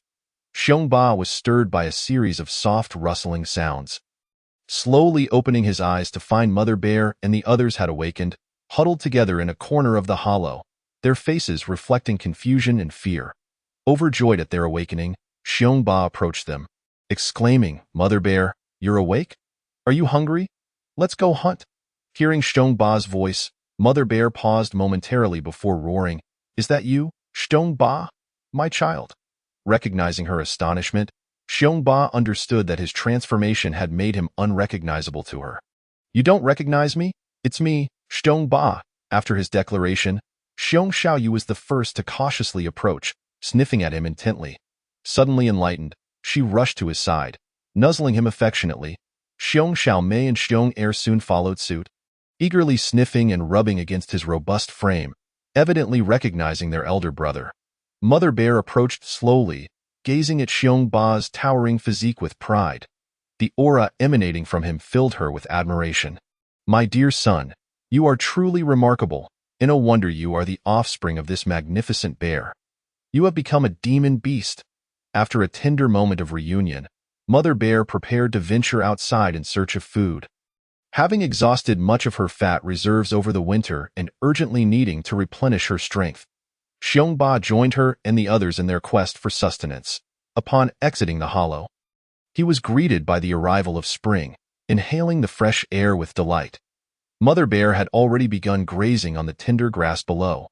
Determined to provide a feast for them, Xiongba resolved to hunt a demon beast. Knowing that its meat would be rich in energy, this could potentially allow Mother Bear and the others to transform into demon beasts as well. However, he hesitated to venture deep into the mountains, aware that his current strength was insufficient for such a perilous endeavor. Nevertheless, he felt confident exploring the outskirts. With this thought in mind, he addressed Mother Bear and the others. "Mother Bear, I'm going to scout around for food. You all stay nearby and don't wander too far." Upon hearing the words of Xiongba, Xiongma did not lift her head, merely letting out a soft hum to indicate her acknowledgement. The three little ones, wishing to follow Xiongba, obediently trailed behind Xiongma in search of food after being reprimanded by him. Xiongba's reluctance to let them accompany him stemmed from a fear that, should danger arise, he might be unable to protect them, potentially hindering his own escape. He felt it was better to venture alone. If he could defeat an adversary, he would. If not, he would flee. Currently, Xiongba was a first-tier beast, capable of swift movement, and should he encounter that fish-stealing leopard, he would easily catch up to it. Xiongba began to meander toward the outskirts of the great mountain, contemplating that it was the first meal of the year. And thus he planned to hunt a first-tier beast to celebrate. As he searched diligently, he finally spotted a green arrow rabbit. This particular rabbit left a significant impression on him, as it had been the first beast he encountered, one that had astonished him at that time. Now, seeing the green arrow rabbit, Xiongba felt no fear, for they were both first-tier beasts, and he was a bear while the rabbit was merely a rabbit. There was no logical reason for him to feel intimidated. Stealthily, Xiongba approached, then suddenly accelerated, charging toward the green arrow rabbit. Sensing danger, the rabbit leaped backward. Upon realizing that Xiongba was also a first-tier beast, the green arrow rabbit surprisingly ceased its flight. Xiongba was taken aback by the rabbit's sudden stillness and began to fixate on it. After all, he had seen the green arrow rabbit before. Known for its long-range attacks, firing green arrows. Deciding to take the initiative, Xiongba rushed toward the green arrow rabbit. Observing his approach, the rabbit prepared to unleash its green arrow die in response. Xiongba activated his defense, his entire body turning a blood-red hue, his fur becoming extraordinarily tough. He charged directly at the green arrow rabbit, and when the arrow struck him, he felt merely a jolt, suffering no injury. With a swift swipe of his paw, he struck the rabbit on the head, killing it instantly. Easily grasping the green arrow rabbit, Xiongba trotted contentedly toward Xiongma and the others, hoping they too could savor the taste of beast meat. Just as he was nearing their location, he suddenly heard the roar of a tiger alongside Xiongma's voice. Upon hearing the commotion, Xiongba dashed forward, only to discover Xiongma engaged in a fierce battle with a massive tiger, and she appeared wounded, struggling against the enormous beast. Seeing this, Xiongba's fury ignited. Assessing the giant tiger, he noted it was nearing the strength of a first-tier beast, but not quite there. Without hesitation, he charged at the tiger, sending it flying with a powerful impact. The tiger stumbled several times but failed to regain its footing. As Xiongba approached, the tiger looked at him with pleading eyes. However, Xiongba remained unmoved. He focused on Xiongma's injuries and swiftly ended the tiger's life with a single strike. Stepping forward, he examined Xiongma's wounds and found several deep gashes on her body. Realizing she would be unable to hunt for at least a month, he hurriedly brought the green arrow rabbit to her, watching as her eyes widened in astonishment. She was well aware of the nature of this rabbit and its formidable reputation. To her surprise, she had not expected her strong son could slay a green arrow rabbit. Xiongba partook of the rabbit as well and was pleasantly surprised by the delectable flavor of the beast meat. Especially as it nourished him, he could distinctly feel a surge of strength revitalizing his body. After a few bites, he paused, contemplating that Xiongma and the little ones should eat more, for he hoped they too could evolve into beasts. Xiongba then approached the fallen tiger, contemplating where to begin his meal. For some reason, his gaze fixated on the tiger's tail, having heard that it was highly nutritious. Should he bite it off and consume it raw? After a moment's reflection, he decided against it, realizing he was still young and did not require such sustenance, opting instead to start from the belly. The tiger's meat was indeed quite delectable. After completing their meal, Xiongba and his family began to make their way home. The following day, Xiongba noticed significant improvement in Xiongma's condition. Understanding it was due to the restorative properties of the beast meat. Given Xiongma's health, Xiongba did not allow her to hunt that day. Instead, keeping the three little ones at home with her, he resolved to continue exploring the outskirts, hoping to hunt another first-tier beast so that Xiong Ma could recover more swiftly. As Xiong Ba roamed the periphery, he regrettably did not encounter any first-tier beasts. After a lengthy search, hunger began to gnaw at him. Since he had not found a first-tier beast, he resolved to pursue a larger prey. Recalling that a sizable stag could be found in the grassy area, he thought the venison would be delicious. With that in mind, Xiong Ba dashed toward the meadow. Upon reaching the grassland, he found it entirely cloaked in green. Various herbivores grazed, their heads bowed to the tender young grass, which was at its most succulent stage. Spotting his target, a robust male stag with antlers, Xiong Ba chose not to pursue a pregnant doe. Understanding the importance of sustainable hunting, having selected his prey, he stealthily approached and, as he neared, charged forth with ease, for he too was a first-tier beast. Grasping the stag, he dashed homeward, finally arriving just before nightfall. Xiong Ma and the little ones greeted him with expressions of delight as they gathered around the stag to feast. Thankfully, the stag was large enough to satisfy the entire family. After their fill, Xiong Ba contemplated where he might hunt another beast, as he too required energy for his growth. Days passed without sighting any first-tier beasts, and noticing Xiong Ma's wounds had largely healed, he decided to venture slightly deeper into the Maple Forest mountain range, hoping to encounter a first-tier beast. This time, Xiong Ba was cautious in his approach, wary of provoking something beyond his capability. As he advanced, he suddenly sensed the presence of a first-tier beast emanating from the nearby thicket. He halted and let out a roar toward the underbrush. Moments later, two jungle wolves emerged, one a large male, the other a smaller female. The imposing male wolf was mid-first tier, while the smaller one was at the early stage. Xiong Ba assessed the two wolves before him, contemplating his own strength and whether he could take them on. The wolves, having already perceived Xiong Ba as their prey, charged toward him. With confidence in his formidable defense, Xiong Ba resolved to confront them head-on. The two wolves, momentarily startled by his boldness, quickly rallied and charged alongside him. Xiong Ba barreled directly toward the female wolf, who narrowly managed to evade his charge. The male wolf retaliated with a swipe of its paw, inflicting only a minor scratch on Xiong Ba's fur. Encouraged by this, Xiong Ba disregarded caution and began to strike at the wolves with his claws. The male wolf howled in response, prompting the female to join him. Together, they stood defiantly against Xiong Ba, howling fiercely. Suddenly, white blades of wind materialized around their paws and surged toward him, sensing imminent danger. Xiong Ba quickly retreated, but the wind blades were too swift, grazing him and leaving a painful gash from which blood flowed, though it was not life-threatening. Seeing Xiong Ba falter, the two jungle wolves reveled in their perceived advantage and unleashed a flurry of wind blades toward him. Activating his defense, Xiong Ba swiftly maneuvered to evade the onslaught. As he prepared to negotiate, he noticed the wind blades' potency diminishing and their speed slowing. Upon glancing at the wolves, it was evident they had expended a significant amount of energy and could no longer sustain their assault. Xiong Ba also visibly exhaled in relief. Subsequently, he resolved that today, by all means, he must slay a beast, especially after enduring so many wind blades. Having sustained some injuries himself, he was determined to ensure one of them met its end, particularly since he and Xiong Ma were in need of recuperation. The most effective remedy would be to consume the flesh of a demon beast, for it was infused with abundant primal energy, greatly benefiting the body.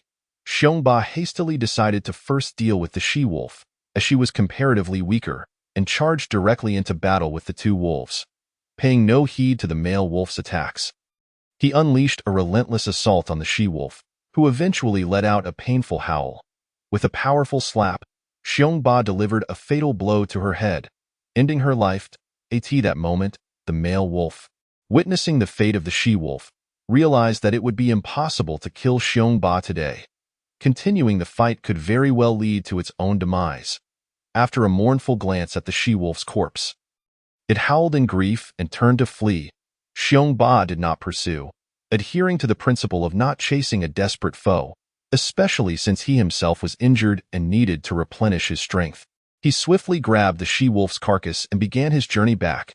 As Xiong Ba made his way home, The male wolf lurked in the nearby thicket, casting a gaze filled with vengeance towards the direction Xiongba had departed. It sniffed the air, detecting the scent of the she-wolf, and stealthily trailed behind him. Rather than dragging the forest wolf back home, Xiongba sought out a cave. Blocking its entrance, he began to feast. And indeed, the taste of demon beast meat was exceptional. It was incomparable to that of ordinary beasts, as the flesh had been transformed under the nurturing essence of primal energy. As the strongest force in his family, he understood the necessity of maintaining peak condition. Having just engaged in a fierce battle with the two forest wolves, he needed to rest and intended to return the following morning. After consuming a substantial portion, he left a small remainder and settled down to rest at the break of dawn. Xiongba awoke to find that his injuries had healed significantly. Truly, the demon beast meat was remarkably nourishing, replenishing the primal energy he had expended and even enhancing his abilities. Observing the remaining meat of the she-wolf, he tore off the head devoid of flesh and discarded it in the cave. Grabbing the wolf by its neck, he started his journey home. Not long after Xiongba's departure, the male wolf entered the cave, its eyes reflecting sorrow and anguish upon seeing the she-wolf's head. After a moment, it glanced in the direction Xiongba had vanished and slowly approached the wolf's head, beginning to consume it, the bones cracking audibly under its jaws. Chapter 26. A crisis for Xiongma. Xiongba returned home joyfully, carrying sustenance for Xiongma, allowing her to eat alone and refraining from sharing with Xiong'er and the others, as Xiongma needed to recover. Once she had finished her meal, Xiongba planned to venture out again to hunt some animals for Xiongma and the little ones. Knowing that the remaining demon beast meat was insufficient to satisfy Xiongma, this time, he did not intend to stray far, opting instead to hunt two nearby goats. However, a sense of unease gripped him. Leaving him without the inclination to hunt further, he seized one goat and prepared to return, abandoning the second. Xiongba moved swiftly, for he was not far from home. Upon his return, he was met with the sight of the forest wolf unleashing a wind blade directed at Xiong Xiaomei. Startled, she ran towards Xiongma, but her speed could not match that of the wind blade. Just as Xiong Xiaomei seemed destined to perish, Xiongma erupted with astonishing speed, leaping to shield her. With a chilling sound, Xiongma's forelimbs were severed, and she let out a pained howl as she collapsed, her life hanging by a thread. Seeing this, Xiongba bolted forward, propelled by a singular desire to eliminate the forest wolf. He dashed to confront it, and the wolf, devoid of fear, was consumed by boundless hatred as it unleashed wind blades at Xiongba. Without flinching or dodging, Xiongba charged towards the forest wolf.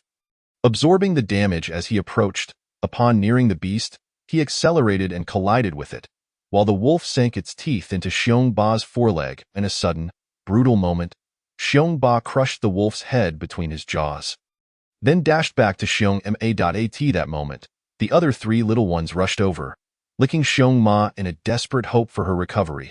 Xiongba, noticing the blood flowing from Xiongma's severed leg, felt a surge of urgency. She was on the brink of death. Remaining calm was paramount in such a dire situation. He contemplated where to find herbs, but then recalled the possibility of using primal energy to staunch her bleeding. Without hesitation, he began to channel primal energy into the wound, and to his relief, it proved effective. A look of delight crossed his face as he continued to supply her with energy until he was nearly depleted. And finally, Xiongma's bleeding ceased. However, her condition remained critical, and she was in dire need of sustenance. Xiongba rushed to the wolf's corpse, bringing it back to Xiongma and allowing her to feed on its blood, which instinctively she began to swallow.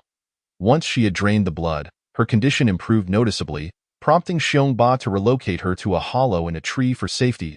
At this juncture, Xiongba returned to the goat he had killed, bringing it back for the others. "Here, this goat is for you," he declared, tossing the goat before Xiong'er and the others. Meanwhile, he began to consume the forest wolf's meat, knowing that it would aid in his recovery.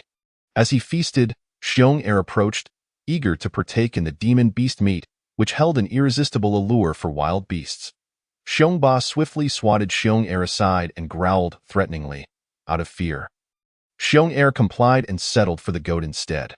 Xiong Xiaomei and Xiong Xiaoyu, seeing this, also relinquished their desires for the demon beast meat and joined in on the goat feast. Although they had never tasted demon beast meat before, those who had experienced it once could never forget its unparalleled flavor. Xiongba quickly consumed a significant portion, reserving the remainder for Xiongma. As he prepared to rest, he suddenly noticed the three little ones fighting over the wolf's head. Though Xiongba had no desire for it, the remnants of the demon beast still held nutritional value. Even in bone form, observing the three cubs gnawing at it, he chose to ignore them for the time being. Glancing at his own foreleg, injured by the forest wolf's bite, he noted the gory state of the wound. Relieved that the bone had not been damaged, largely thanks to his blood-colored defense, today's events had imparted a valuable lesson. Wolves were creatures known for their vengefulness. Xiongba understood that he must eradicate threats completely, lest they return to haunt him. Moreover, with Xiongma reduced to 2 legs, her ability to hunt would be forever compromised, placing the burden of the family squarely on his shoulders. Xiongba was resolute in his commitment to care for Xiongma, regardless of her condition. After all, she was the one who had nurtured him. Even if she were not human, he would fulfill his duty as her child. He pondered the existence of any miraculous herbs that could restore severed limbs, vowing to find one for Xiongma should such a remedy exist. Shortly after, Xiong-Er and Xiong Xiaomei finished their meals and lay beside Xiongma, while Xiong Xiaoyu nestled next to Xiongba. Xiongba turned to observe the remnants of the wolf's head, now reduced to mere fur, confirming the overwhelming allure demon beasts held for their wild counterparts. He then glanced at the 3 little ones, who had grown more robust and towering than their peers, a testament to their experience with demon beast meat. With thoughts of the future swirling in his mind, Xiongba resolved to approach his development cautiously. However, this tree hollow was no longer a suitable refuge, and today's events had served as a wake-up call. Tomorrow, he planned to seek out a new dwelling and relocate. Lost in contemplation, he gradually drifted into slumber. In his dreams, the family of bears radiated a faint luminescence, with Xiongba and Xiongma's glow being the most profound, a reflection of the quantity of demon beast meat they had consumed. Yet, Xiongba appeared different. Moonlight seemed drawn to him, cascading towards him and merging with his being. The next day dawned bright, yet Xiongba remained asleep, only awakening at sunset. Originally intending to find a new home that day, it seemed fate had other plans. Upon finishing his words, Xiongba hastily rushed to assess the injuries sustained by Xiongma. She remained unconscious, her wounds already crusted over, yet she showed no signs of awakening. Casting a glance at Xiong-Er and the others, Xiongba understood that he must venture out to hunt, lest they all suffer from hunger. This time, he dared not stray too far, capturing a cow from the nearby thicket. Rather than slaying the beast, he rendered it unconscious, intending to ensure the blood remained liquid for Xiongma to consume while it was still warm. Upon returning home, Xiongba swiftly ended the cow's life and allowed its blood to trickle into Xiongma's mouth. The entirety of the cow's blood was sufficient to satiate her, and seeing that she had drunk her fill, Xiongba called for Xiong-Er and the others to join him in the meal. Before partaking himself, Chapter 27, Seeking Xiongma as night fell, Xiongba contemplated future plans before succumbing to a deep slumber. The other 3 cubs also drifted into dreams. At that moment, Xiongma's eyes slowly fluttered open. Preparing to rise, she unexpectedly collapsed onto the ground. It was then she discovered that her 2 front legs were gone, leaving her in a state of shock, her mind adrift in thought. After a while, she glanced at her eldest son, then at her youngest son and daughter, a look of sorrow and anguish washing over her. Yet, moments later, her expression transformed into one of resolve as she wobbled, attempting to stand upright. Upon rising, she faltered once more. Previously, she could balance on her 2 front legs, but now, with only her hind limbs, maintaining an upright position proved exceedingly difficult.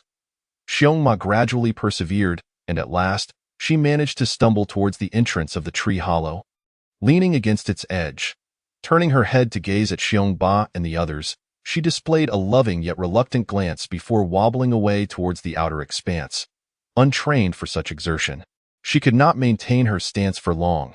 After a brief spell, she would topple, only to rise dazedly and continue her journey. Countless tumbles later, blood flowed from her neck, scraped raw against the ground. Xiongma uttered not a sound of distress, her expression numb as she pressed onward. Upon reaching a small hill, her demeanor shifted. She seemed to recall a cherished memory. A smile of happiness graced her features as she slowly approached the cave entrance. The very place where she had given birth to Xiongba and his siblings, their first home. The cave was now devoid of scorpions. Xiongma ventured to the innermost recess, staring blankly at a pile of dry grass. It was as if she reminisced about the time her eldest son had gathered the grass to make a nest, the helpless expression on his face when she had claimed it for herself. With deliberate slowness, she moved toward the hay, gently lying down as if fearful of damaging it. Curling up atop the grass, she closed her eyes, awaiting death. Morning arrived, sunlight streaming into the tree hollow and warming Xiongba's face. He opened his eyes slowly and turned to look in Xiongma's direction, only to be struck with disbelief. She was gone. Panic surged within him as he dashed out of the cave. Calling out in a frenzy, "Xiongma, Xiongma, where are you?" The other 3 cubs awoke in alarm, joining his calls. Where could she have gone? Surely, she left to avoid burdening them. Xiongma, having lost her hunting prowess and recently awakened from hibernation, had not stored any fat and would not last long without food. Her condition was dire. If she encountered any wild beasts, her safety would be jeopardized. Thus, Xiongba instructed the others, "Do not leave the tree hollow. Stay here. I will search for Xiongma. Xiaoyu, you must keep a close watch on them. Do not let them wander." With that, Xiongba hurriedly set out to search for Xiongma, calling out without concern for revealing his position. "Xiongma, where are you?" As he scoured the area, he noticed arrows on the ground, his expression darkening. Could it be that Xiongma had been captured by humans? He clandestinely made his way south. Arriving near a village, rather than recklessly entering, he decided to wait until nightfall to investigate. As darkness enveloped the sky, Xiongba approached the finest house in the village. Upon entering, he meticulously scanned the courtyard but found no trace of Xiongma. Disappointment washed over him as he prepared to leave, when suddenly, he overheard a conversation from within the house. The head of the family, "In a few days, it will be the 100th birthday of Old Master Zhang from Wanshan Town. What gift should we prepare?" a woman inquired. The man replied, "It must be carefully selected, something that reflects our esteem for the old master's birthday." The woman retorted, "Why not just give some silver instead?" The man scoffed, "What do you know, woman? Do you think I became village head for no reason? It's all about the right words." The woman continued, "By the way, I heard the Zhang brothers caught a bear." The man responded, "I've already inquired. It is an injured bear that has been taken to the Zhang residence." The woman exclaimed, "Wow, they are quite fortunate." Xiongba felt a tumult of emotions upon hearing this news. Uncertain whether this bear was Xiongma, he grappled with the decision of whether to investigate further, but thoughts of Xiongma compelled him to go. Remaining in the village for 2 days, he gathered valuable information, including that Old Master Zhang was a martial artist, akin to a second-tier monster. Xiongba also learned the route to Wanshan Town. Determined, he resolved to return and procure more food for the 3 cubs. He captured 2 wild boars and 3 wild cattle, filling the tree hollow to the brim. Afterward, he gathered stones to barricade the entrance, cautioning Xiaoyu and the others, "Stay inside the tree hollow and do not venture out. I will continue searching for Xiongma." Since Xiongma's disappearance, Xiong and Xiao Mei had become taciturn, their previous vivacity diminished. Xiongba understood their sorrow. He embarked on the quest to find his mother. Acutely aware of his own limitations, confronting a martial artist would yield little chance of victory. He planned to sneak out at night, pondering the challenge of entering the town. Walking along the town's wall, he fortuitously discovered a dog hole. After slightly enlarging it, he squeezed through. Once inside the town, Xiongba cautiously made his way towards the Zhang residence. Just as he neared, dawn began to break, prompting him to leap into the estate. He found himself in a rather neglected courtyard, where the servants were beginning to stir. Xiongba decided to hide within this courtyard, finding a spot among the firewood to rest. During the day, while Xiongba was resting, he suddenly heard a door creak open. Immediately alert, he listened intently. "Darling, why did you take so long to arrive?" a woman's voice chimed. "Sweetheart, did you miss me?" a young man replied. "I did think of you. Unlike some heartless souls who only take what they want and leave, she teased. Darling, I was wrong. I've been preoccupied with preparations for my grandfather's birthday. I didn't mean to neglect you. Come, let me make it up to you and satisfy your cravings, he chuckled. Chapter 28. Escape. Xiongba stealthily observed the two individuals, a young man with the demeanor of a wealthy scion and a woman with alluring eyes and a hint of decolletage. Xiongba, surprised by the turn of events, recalled his past life as a human, having only seen such scenes in films. Now, transformed into a bear, he was witnessing real-life drama unfold. The narrative continues, omitting 1,000 words that the reader must fill in with their imagination. How delightful it is.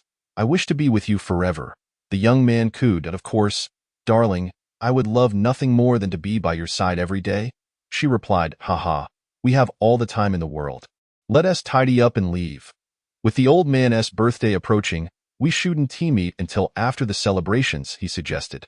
Fine, my little troublemaker. I will heed your wishes. Upon hearing this, Xiongba exclaimed inwardly, goodness, the world of the privileged is indeed chaotic. He glanced down at his little bear brother, who displayed no reaction whatsoever. What is happening? Is something amiss? He pondered anxiously, fearing the worst. In my past life, I would have already gone through 2 rolls of tissue. After a moment of reflection, he remembered that he was merely a little over a year old, a young bear, and thus, a lack of reaction was entirely normal. Ah, thank goodness. You gave me quite a scare. I thought something was wrong. He resolved to find a way into the kitchen or the animal enclosure, knowing they captured bears for their meat. But where could the kitchen possibly be? Xiongba had resolutely decided that, when the clock struck midnight, he would stealthily venture into the Zhang residence to explore. He intended to ascertain the location of the kitchen, for it was far too perilous to reveal himself during the day. Discovery would be all too easy as the hour grew late. Xiongba hastened to inspect the kitchen, deliberately bypassing the grand chambers that were evidently occupied by esteemed individuals, for it was inconceivable that the kitchen would be situated there. It was more likely to be tucked away in a more secluded area. Just as he wandered into a remote corner, he caught a whiff of delicious food, and a surge of joy washed over him. He felt certain this must be the kitchen. Without hesitation, Xiongba stealthily slipped inside, only to encounter another bear, a female, though not his mother. A wave of relief washed over him. However, the female bear spotted him and let out a fierce roar. Hearing the commotion, Xiongba swiftly turned to flee. After all, she was not of his kin, and he had no intention of meddling in matters that did not concern him as he was passing through a garden. Preparing to make his escape, a thunderous voice rang out, "Where do you think you're going? The Zhang family is not a place where one can come and go as they please." At this, candles flickered to life in various rooms, revealing a masked man beset by several attackers, alongside an elderly gentleman with a shock of white hair, whose spirit remained undiminished upon witnessing this alarming scene. Xiongba felt compelled to leave immediately, but fortuitously or unfortunately, the combatants began to converge toward his hiding place. Xiongba cursed under his breath as he began to back away quietly, only to be suddenly spotted. A monster has infiltrated. Several pairs of eyes turned toward him. Cursed beast. With that, Xiongba quickened his pace, channeling his energy as he sprinted toward freedom. Crimson Blood Demon Bear. "Ha! It seems my Zhang family is destined for prosperity," exclaimed the Zhang patriarch, brandishing a long sword as he charged directly at Xiongba. Feeling the mounting pressure from behind, Xiongba accelerated his escape with frantic determination. Just as he dashed out of the Zhang estate, the patriarch was already upon him. "Where do you think you're running, beast? Damn it, you are the beast, and your entire family too." Xiongba, acutely aware of the martial pressure emanating from the elder, frantically contemplated his escape from this relentless pursuer. The elder lunged at him with his sword, and sensing the chill of the blade, Xiongba knew he could not withstand a direct confrontation. He had no choice but to evade. He continued to evade while making his way towards a more populated area, yet the Zhang patriarch relentlessly pursued him, striking with fervor. Xiongba understood the gravity of his situation. After all, he was merely a first-tier demon beast, and considering that bear meat was considered a delicacy and bear gallbladder a highly coveted medicinal ingredient, He was keenly aware of the dangers of lingering in human territory. The longer he stayed, the greater the peril. Should he be surrounded, his fate would be grim. "Grandfather, save me." At that moment, a twist of fate unfolded among the figures in black. It turned out that one of the masked men had seized Zhang Hao.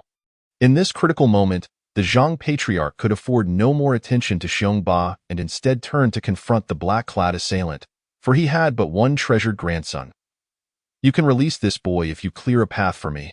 Once I am safely away, I shall relinquish him," the elder declared. As he prepared to advance, the masked man pressed his sword against Zhang Hao's throat, eliciting a desperate scream from the boy. "Grandfather, save me! Grandfather, save me!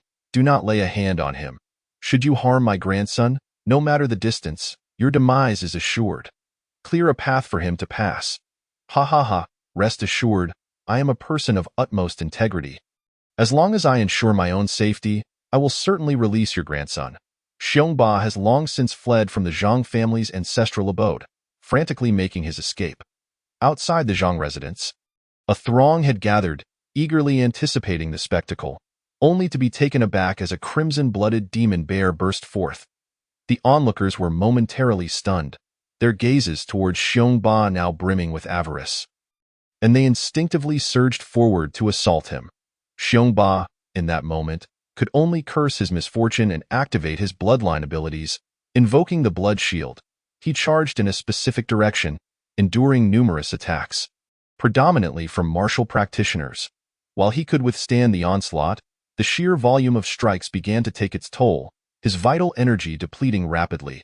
Ignoring the injuries on his body, he sprinted towards the canine-sized hole through which he had entered. At long last, Xiongba approached the entrance of what should be referred to as the bear's den. The pursuers, upon catching sight of the hole, hesitated, contemplating whether to follow, for they were all notable figures, and crawling through such a passage would tarnish their reputations. Yet, others, blinded by greed, recognized the treasure trove that Xiongba represented, especially since he was already gravely injured from their joint assault. Chapter 29. Digging a new home. Two individuals exchanged glances, and then one middle-aged man with a knife bent down, poised to crawl through the hole. Just as his head emerged, Xiongba struck down with a powerful paw, causing the man's head to explode. The others were startled, and none dared to venture outside again. Some began to circle around towards the city gates. Observing that he had intimidated the humans, Xiongba swiftly retreated and began to run. Entering the mountains, he finally breathed a sigh of relief. At this moment, he felt excruciating pain throughout his body, and his vital energy was nearly exhausted. Xiongba hastily sought a mountain peak, using the last vestiges of his strength to dig a hole. He then blocked the entrance and collapsed onto the ground, slipping into a deep slumber. Meanwhile, the masked man successfully led the grandson of Old Master Zhang out of the town. He swiftly injured the boy's leg with his knife and dashed towards the Fenglin mountain range. Upon seeing his grandson's condition, Old Master Zhang urgently ordered for him to be carried into the city. However, he refrained from pursuing, as the night was fraught with danger, and with age comes an increasing fear of death. Unbeknownst to Xiongba, he slept for an indeterminate time until hunger roused him. Upon awakening, he assessed his condition and found that he had healed significantly, with most of his wounds mended. He set out to find sustenance. It wasn't long before he spotted a few mountain goats, and he charged forward, swiftly dispatching 3 of them. He feasted upon the goats until he had consumed them entirely, then paused to reflect. Where could his mother, Xiongma, be after all these days? Worry gnawed at him. Concern for Xiong and the others also propelled him to head homeward, capturing a stag along the way. Upon reaching the tree hollow, he was taken aback by the damaged entrance and rushed forward. To his relief, he discovered that all 3 of them were present, though their food had been depleted. Xiongba exhaled a sigh of relief. Upon seeing Xiongba return, the 3 little ones erupted in joyous roars and rushed to nuzzle against him. It dawned on Xiongba that they must have caused the door's destruction. After finishing his meal, he contemplated finding a cave to serve as a new home, as this location was rather insecure. A cave would offer a more comfortable refuge, warm in winter and cool in summer. Xiongba ventured deeper into the mountains, deliberately avoiding densely wooded areas. His aim was clear: to find a cave that was not too deep. After all, the three little ones were not yet demon beasts, and they should not be too close to humans. Ideally, he sought a location that might only house a first-tier demon beast. After searching for the better part of the day, he finally discovered a promising spot, a towering mountain, littered with jagged stones. Xiongba resolved to make this his new home. He did not intend to seek out a natural cave, as that would be unsafe. Instead, he planned to excavate his own dwelling. For with his current strength, digging would be a relatively easy task. After some time, he chose a slightly elevated area, selecting a spot where two large T-shaped stones stood, and began to excavate a hole on one side. Xiongba did not aim to complete the excavation all at once. Rather, he intended to create a space large enough to accommodate 4 bears initially, with plans to gradually expand by the time he completed the excavation. Dusk was approaching, and he hurried back to fetch Xiong and the others to move in. Upon reaching the tree hollow, he conveyed his intention to relocate. Though the little ones were reluctant, they dutifully followed Xiongba to their new abode. The move was uncomplicated. The 4 bears trudged along, with Xiongba carrying a bundle, treasures procured from the corpses he had encountered, slowly making their way to their new home. By the time they arrived, night had fallen, and Xiongba did not bother to gather straw for bedding, opting instead to sleep directly on the ground, as wild bears typically do. The 3 little ones, filled with curiosity about their new home, soon settled down to sleep, despite the limited space. Xiong Xiaoyu nestled beside Xiongba, while Xiong and Xiong Xiaomei also gravitated towards him, seeking comfort in his presence, which irked Xiongba. However, he remembered that previously, Xiong and Xiong Xiaomei had snuggled against their mother for warmth. Now that she was gone, perhaps they found solace in being close to him, viewing him as a source of security. With this thought, Xiongba relinquished his resistance, lying down in the center, with the 3 little ones nestled around him, and drifted into slumber. The following morning, Xiongba rose early to hunt and successfully captured a wild boar. Being a creature of the wild, he easily sent the boar to its demise. After sharing a meal with the little ones, he resumed his excavation efforts. This time, he aimed to dig a sturdy and secure cave. Much like a cunning rabbit who creates multiple burrows, Xiongba removed stones, with many small rocks being tossed outside by the 3 little ones lending their assistance. He resolved to dig a corridor of approximately 10 meters.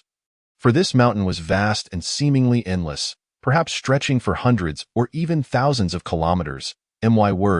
Digging stones is exhausting. Regardless of the task at hand, physical labor is always tiresome. After a full day of work, Xiongba finally completed the 10-meter-long corridor.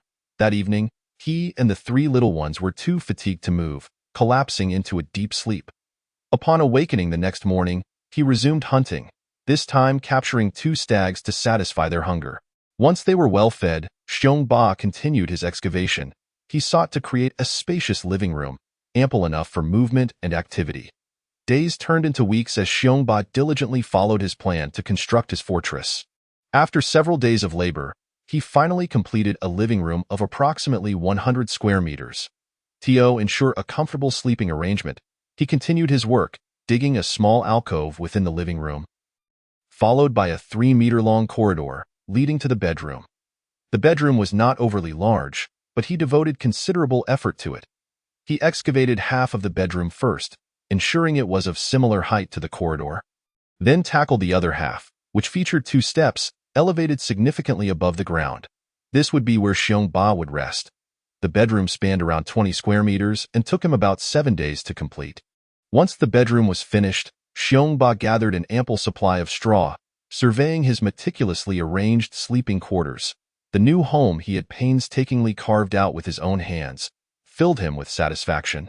The 3 little ones were equally pleased with their new abode, often frolicking about.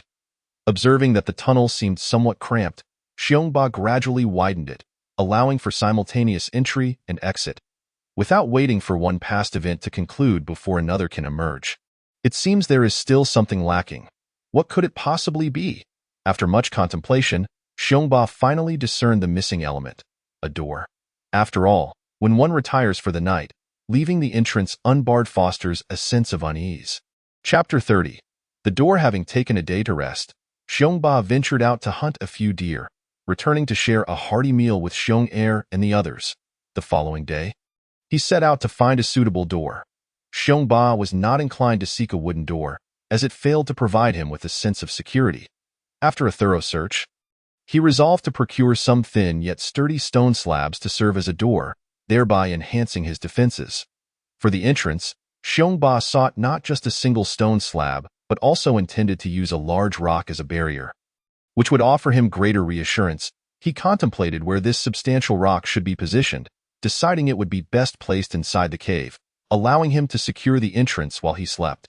By first placing the stone slab to block the entrance and then bracing it with the large rock from behind, he could achieve the desired security. As he pondered where to position this large stone within the cave, Xiongba recalled his past studies in architecture. Though his skills were modest, he was nonetheless motivated and full of ideas for constructing his own abode. Finally, he devised a clever solution: to excavate a space beside the cave entrance specifically for the large rock. This way, he could easily shift the rock aside whenever he needed to secure the entrance. He also planned to dig a spot nearby to store the stone slab door. After successfully finding a suitable stone slab, he placed it outside the entrance and began his excavation. He toiled for over a day, ultimately managing to angle the stone slab into the cave's entrance, positioning it in the designated area. He then sought out an appropriate stone to serve as a top barrier for the entrance.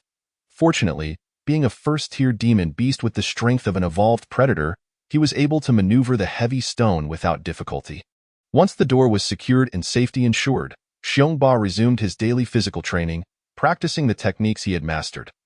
Over a month had passed since Xiongma's disappearance point one day. As Xiongba approached the cave entrance to secure the door, he glanced up at the sky and noticed the moon was particularly full that night. He paused, captivated by the sight of the luminous orb. Reflecting on his reincarnation, he realized that he had been in this new world for over a year, and memories of his past life were gradually fading. The details of his previous existence were becoming increasingly obscure, and he felt a pang of anxiety at the thought of possibly forgetting his parents. He wondered if there would be a next life, and if he would ever return to the world he once knew. Lost in thought, he suddenly recalled Xiongma, his current mother. Although she was an animal, the deep maternal affection he felt from her was undeniable. It had been over a month since he had last seen her, and Xiongba knew in his heart that she had likely perished. As he continued to reflect, he was interrupted by the voice of Xiong Xiaomei urging him to return to sleep. Xiongba promptly closed the door and returned to his makeshift bedroom, which was merely a cozy den shared with several bears. Upon entering, Xiongba considered whether to install a door for their den as well. After some deliberation, he dismissed the idea, reasoning that Xiong-Er and the others were still too young. A stone door would be beyond their ability to open, and a wooden one seemed unnecessary, as their living situation didn't require the same level of privacy as in his past life. Suddenly, Xiongba recognized a pressing concern. His stone slab door was manageable for him, but if he went out hunting and secured the door, what would happen if he failed to return? Would the others starve within?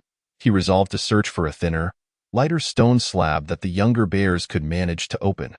Once they grew stronger, frequently changing the door would pose no issue. Safety was paramount. Awakening naturally, Xiongba stepped outside and opened the door, greeted by the bright morning light. He quickly caught 2 deer, consuming one himself and sharing the other with Xiong-Er and the others. After their meal, he set out to find a stone slab door that matched the strength of Xiong-Er and the others. After an extensive search, he settled for one that was somewhat suitable, bringing it back to the cave and calling for Xiong-Er and the others to come over. He secured the newly acquired stone slab door, allowing Xiong-Er to attempt moving it. However, it remained immovable. Xiong Xiaomei tried next, but to no avail. Just as Xiongba was about to concede that this door would not suffice, he was pleasantly surprised to see Xiong Xiaoyu manage to shift the stone slab with considerable effort. Delighted, Xiongba quickly patted Xiong Xiaoyu on the head in praise. Xiong Xiaoyu beamed with happiness, reveling in Xiongba's approval and leaning into his touch, eyes squinting in bliss as he received a gentle massage. Meanwhile, Xiong-Er and Xiong Xiaomei, feeling left out, quickly began to whine for attention. Responding to their pleas, Xiongba chuckled and affectionately patted both Xiong-Er and Xiong Xiaomei on their adorable heads. Still, he planned to make further modifications to the stone slab door. Strangely, he felt his claws had grown sharper, making it effortless to cut through stone. After lightening the weight of the stone slab, he asked Xiong Er and Xiong Xiaomei to try again. Despite their attempts, it remained unyielding, and just as Xiong Ba was caught between laughter and disbelief, Xiong Xiaoyu boldly approached and swiftly moved the door aside. Following this, Xiong Xiaoyu nudged against Xiong Ba, lowering his head in a request for more affection. Unable to resist, Xiong Ba obliged by stroking Xiong Xiaoyu's head once more. Seeing this, Xiong Er and Xiong Xiaomei became jealous, prompting Xiong Ba to give them each a gentle pat as well. After a playful exchange of affection, they finally succeeded in moving the stone slab door together. With all the bears now capable of pushing it open, Xiong Ba decided it was time to close the door and retire for the night, for sleeping was an innate gift of bears. He harbored no doubt that, given ample food, a bear could sleep endlessly, perhaps even more so than a pig. As he shut the door, darkness enveloped the cave once more. While Xiong Ba was unfazed by the dark, his companions lacked his strength and thus felt its effects more acutely. Unlike Xiong Ba, who would experience an enhancement in all aspects upon evolving into a demon beast, his companions were still limited in their capabilities. Chapter 31. Monkey Wine. Xiong Ba mused about the possibility of installing luminous pearls within the cave, though the current conditions made this impractical. Perhaps in the future, he might encounter alternatives for illumination. Suddenly, it occurred to him that he should name his cave. After all, in his past life, he had seen that the lairs of various demons in Journey to the West all had names. He pondered what to call his new home, which could not simply be referred to as the cave indefinitely. Would Xiongba Residence or Stone Palace suffice? No, he decided, it would henceforth be known as Xiongwang Palace. A fitting name, indeed. Exuding grandeur and sophistication while embodying his aspirations, he envisioned carving the name Xiongwang Palace above the entrance, imagining the admiration it would inspire in passers-by. Abruptly, he snapped back to reality. Realizing the folly of such a notion, he was still quite vulnerable. Marking his dwelling would only reveal its location to others, drawing unwanted attention that could lead to dire consequences for his small stature. With these thoughts in mind, Xiong Ba set out to hunt, planning not to stray too far in pursuit of demon beasts. Instead, he resolved to nurture the younger bears until they grew stronger. Xiong Ba had a particular fondness for deer and goat meat, relishing its tender and exquisite flavor. Thus, he aimed to capture a deer for their next meal. That moment, he spotted a solitary deer, notably pregnant. Just as he was about to pounce, he heard the deer emit a sorrowful cry, signaling the onset of labor. Xiong Ba gazed vacantly, lost in thought. When the fawn was finally born, he noticed a glimmer in the doe's eyes as she licked her newborn, emitting a joyful howl. Observing this tender scene before him, Xiong Ba hesitated, recalling his own mother, who had delighted in licking him during his infancy. He silently watched until the doe led her fawn away, at which point he averted his gaze, a sudden wave of sorrow washing over him.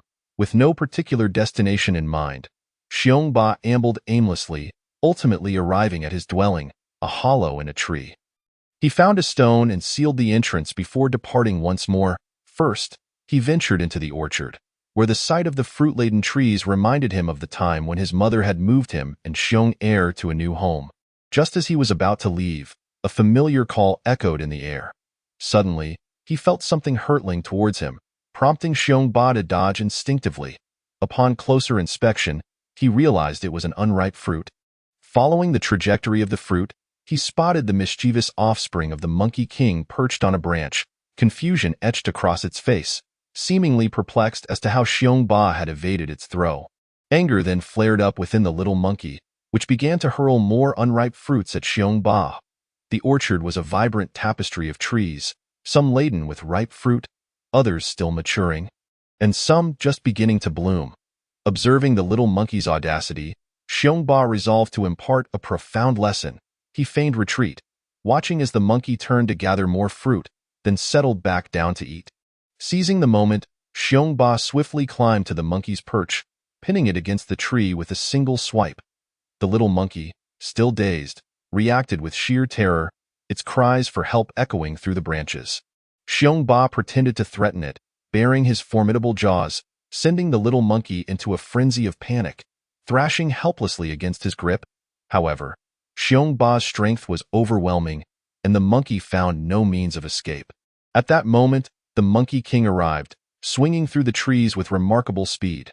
Sensing the palpable aura of a demon beast emanating from the king, Xiongba was astonished, for he had previously encountered the Monkey King when he was merely a wild creature. Now, he had ascended to the rank of a first-tier demon beast. The Monkey King roared at Xiongba, clearly demanding that he release his son. Yet, Xiongba was no pushover. Being a first-tier demon beast himself, he felt undaunted, especially with his own set of martial skills. Without intending to harm the little monkey, he gestured and spoke, conveying that he would exchange the child for a precious item. The Monkey King stood firm, his gaze unwavering as he contemplated Xiongba's proposal. After a moment, he whispered to a few of his companions. Shortly thereafter, each monkey approached, bearing various fruits. Upon seeing the offerings in their hands, Xiongba was left speechless. He gestured animatedly to the Monkey King, indicating that these were insufficient, demanding something that could elevate him to a demon beast. The Monkey King remained still, lost in thought, glancing at his son before gritting his teeth and roaring at Xiongba. Then turning to leave, Xiongba understood that the king was off to procure a suitable treasure, feeling a flicker of anticipation. A while later, the Monkey King returned, carrying a container. Xiongba inhaled deeply, a rich aroma of liquor wafting through the air, invigorating his senses. Was it possible that he had encountered the legendary monkey wine? Noticing Xiongba's eager gaze fixed on the container, the Monkey King quickly shifted it away, shielding it from Xiongba's sight. Reluctantly, Xiongba diverted his attention, gesturing for the king to place the wine on the ground. Then he brought the little monkey to the designated spot. The Monkey King cast a long, lingering look at Xiongba before reluctantly setting the container down. With the little monkey in his grasp, Xiongba moved toward the container, his mouth watering at the sight of the slightly murky monkey wine. However, he refrained from drinking immediately, fearing that intoxication might lead him to collapse and leave himself vulnerable to the Monkey King's wrath.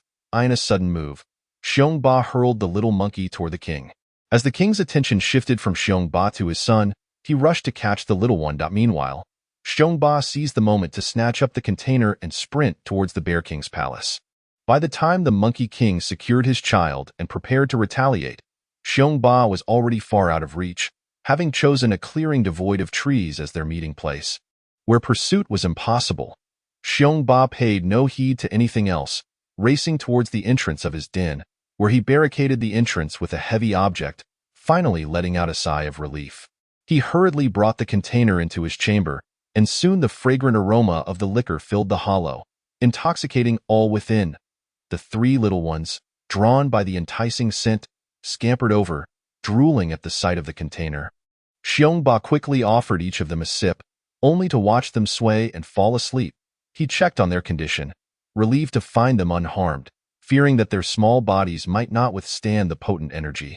Eagerly, Xiongba took a sip for himself, savoring the rich flavor and the sweetness of the fruit, accompanied by an indescribable essence, one that evoked the very spirit of nature. Without hesitation, he drank deeply, and as he did, he felt his internal energy surge dramatically. His body grew stronger, and his energy core expanded. Xiongba realized that he had entered the mid-stage of a first-tier demon beast. Suddenly, a question struck him. Why had the jungle wolf he had slain not possessed an energy core? Unbeknownst to Xiongba, not all demon beasts bore energy cores, particularly among first-tier beasts. Many lacked this trait. While higher-tier beasts typically did possess them, as the effects of the wine began to take hold, Xiongba succumbed to slumber, sprawled upon the ground. When he awakened, it was already deep into the night. Observing that Xiong-Er and the others were still asleep, he ventured outside alone. Gazing at the moon, though not as full as it had been in recent days, it still appeared quite round. Unconsciously, he found himself at the edge of the orchard, where an eerie stillness enveloped the area. How had he arrived here? He pondered the location of the monkey's winemaking site, but pressed on toward the sea of flowers, recalling the hive of the Bee King, where treasures awaited. Upon reaching the Bee King's hive, he noted the absence of the usual beehives nearby. As he approached the central hive, he was taken aback by its enormous size. "What on earth?" he exclaimed, astonished at its growth. The surrounding trees bore a few small hives, yet he could not detect the alluring scent of royal jelly. Xiongba decided to wait until the aroma wafted through the air before investigating further. As he walked, he suddenly spotted a small hill, frozen in place. This hill was no ordinary mound.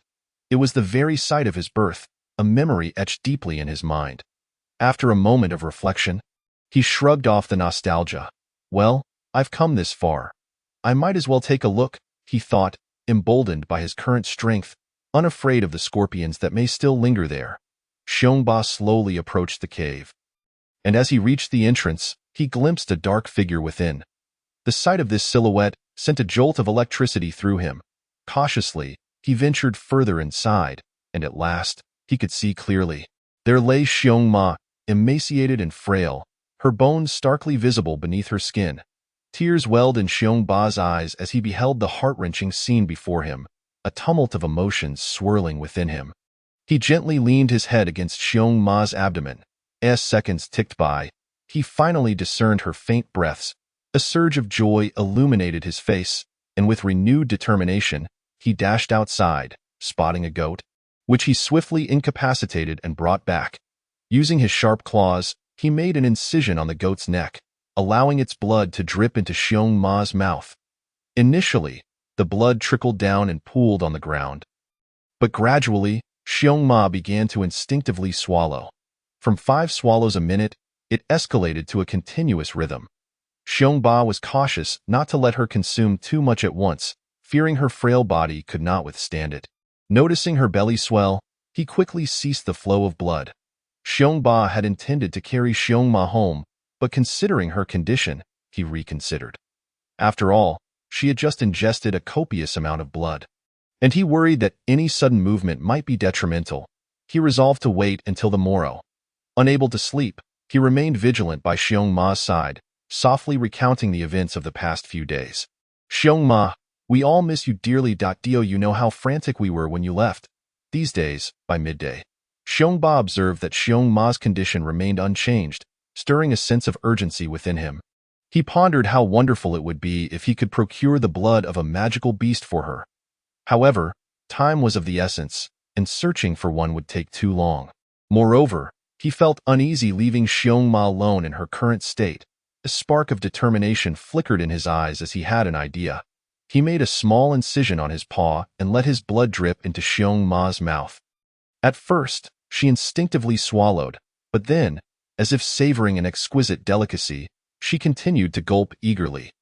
After allowing her to drink some of his blood, Xiongba stopped, reminding himself that he needed to sustain his own strength for the family. He ventured out again, soon returning with a deer, from which he continued to draw blood for Xiongma. Meanwhile, he began to feast on the deer meat, removing the heart and other organs, which he offered to Xiongma. Knowing how much animals adored such delicacies, once they had finished eating, he skinned the deer and soaked the hide in the stream for cleansing. He then found a large rock to lay the wool out to dry.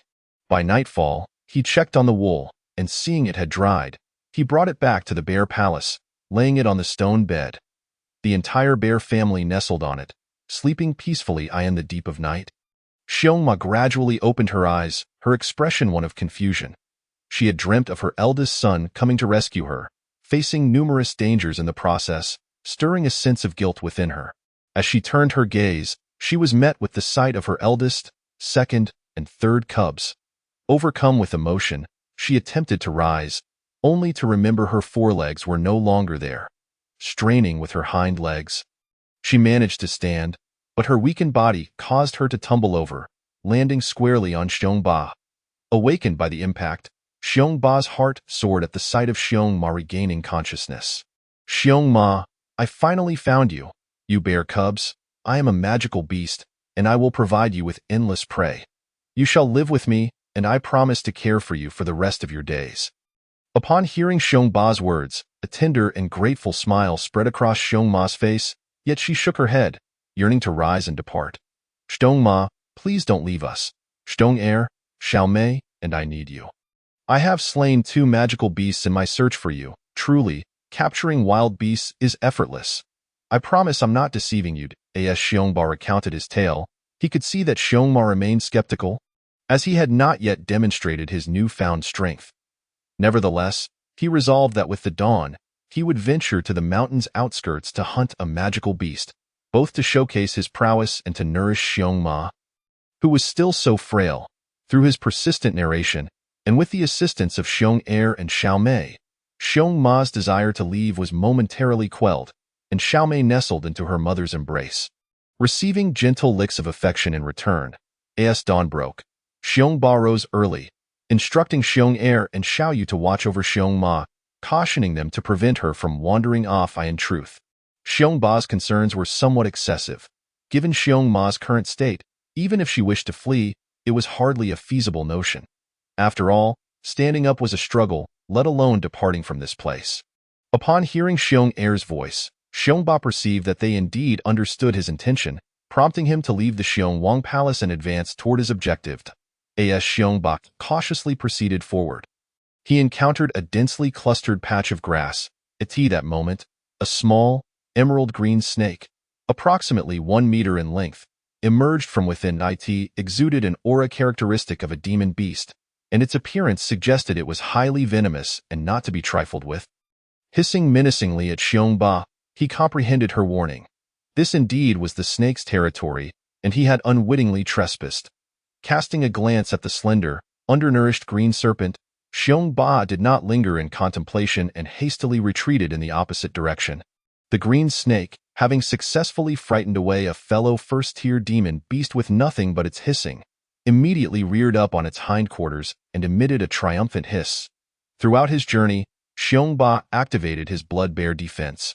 Mindful of the myriad of first-tier demon beasts and their various toxins lurking about, given their diminutive size, he could never be certain when one might strike.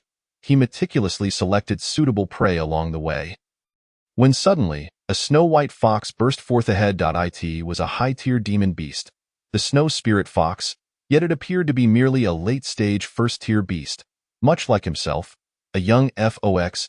As Xiongba contemplated whether to hunt this snow spirit fox, another creature leaped forth, a mid-stage first-tier demon beast known as the red-eyed tiger. Named for its crimson-hued eyes, the red-eyed tiger's attacks were concealed within that gaze, capable of emitting a blinding red light to temporarily blind its opponent, facilitating a lethal strike. This beast was also a target for human hunters, as its eyes could be fashioned into valuable artifacts. The snow spirit fox was gripped by fear, realizing it was trapped between a tiger behind and a bear ahead. Woo-woo, mother, I am so frightened. I want to go home. The outside world is far too terrifying. The fox trembled in place, exuding an aura of vulnerability and helplessness. At that moment, the red-eyed tiger also took notice of Xiongba. While it regarded him with caution, it did not feel intimidated. After all, it too was a mid-tier first-tier demon beast, a small king in this territory. As the three demon beasts remained locked in a standoff, the red-eyed tiger was the first to roar at Xiongba, its intent to warn and drive him away unmistakable. Xiongba pondered the situation. He had little interest in the young fox, but was distinctly intrigued by the red-eyed tiger. Moreover, as a fellow mid-tier first-tier beast, he felt no need to cower. Most importantly, if he could subdue this red-eyed tiger and return with it, he would undoubtedly earn Xiongma's unwavering trust. This would ensure that she would follow him without concern for being a burden. With that thought in mind, Xiongba let out a roar of his own, its provocation unmistakable. Enraged by the audacity of an outsider daring to disrespect him in his own territory, the red-eyed tiger leapt forward with a furious roar. The snow spirit fox, terrified, believed the tiger intended to devour her and squeezed her eyes shut. Mother, I am sorry. I should not have sneaked out. If I survive this, I promise to stay home obediently. As Xiongba saw the red-eyed tiger charging at him, he met it head-on, activating his blood-red defense. In truth, he was unafraid of a direct confrontation. With a resounding crash, the two demon beasts clashed and then retreated to reassess. Xiongba took 2 steps back, while the red-eyed tiger staggered 3 steps, both beasts gaining insight into each other's strength. The snow spirit fox, feeling no pain, opened her eyes upon hearing the thud and saw the red-eyed tiger charging past her toward the blood-red bear. As the two beasts battled, she hurriedly retreated, fleeing in the opposite direction. Although both Xiongba and the red-eyed tiger noticed the snow spirit fox, an unspoken understanding prevailed, and neither pursued her. Their focus remained solely on each other. Xiongba sensed the red-eyed tiger's formidable strength, yet it was not insurmountable compared to his own, bolstering his confidence, though he remained vigilant.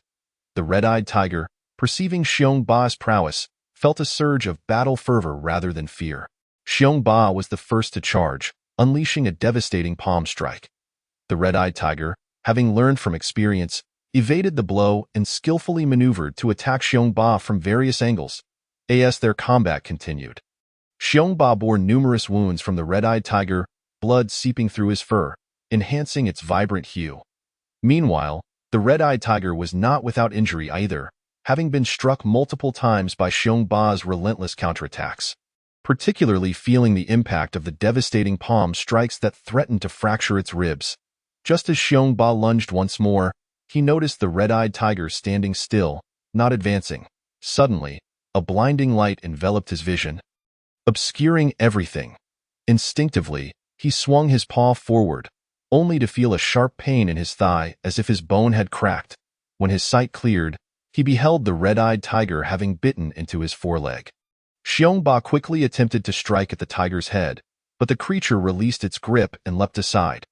Assessing his injured leg, Xiongba realized it was not broken but certainly wounded.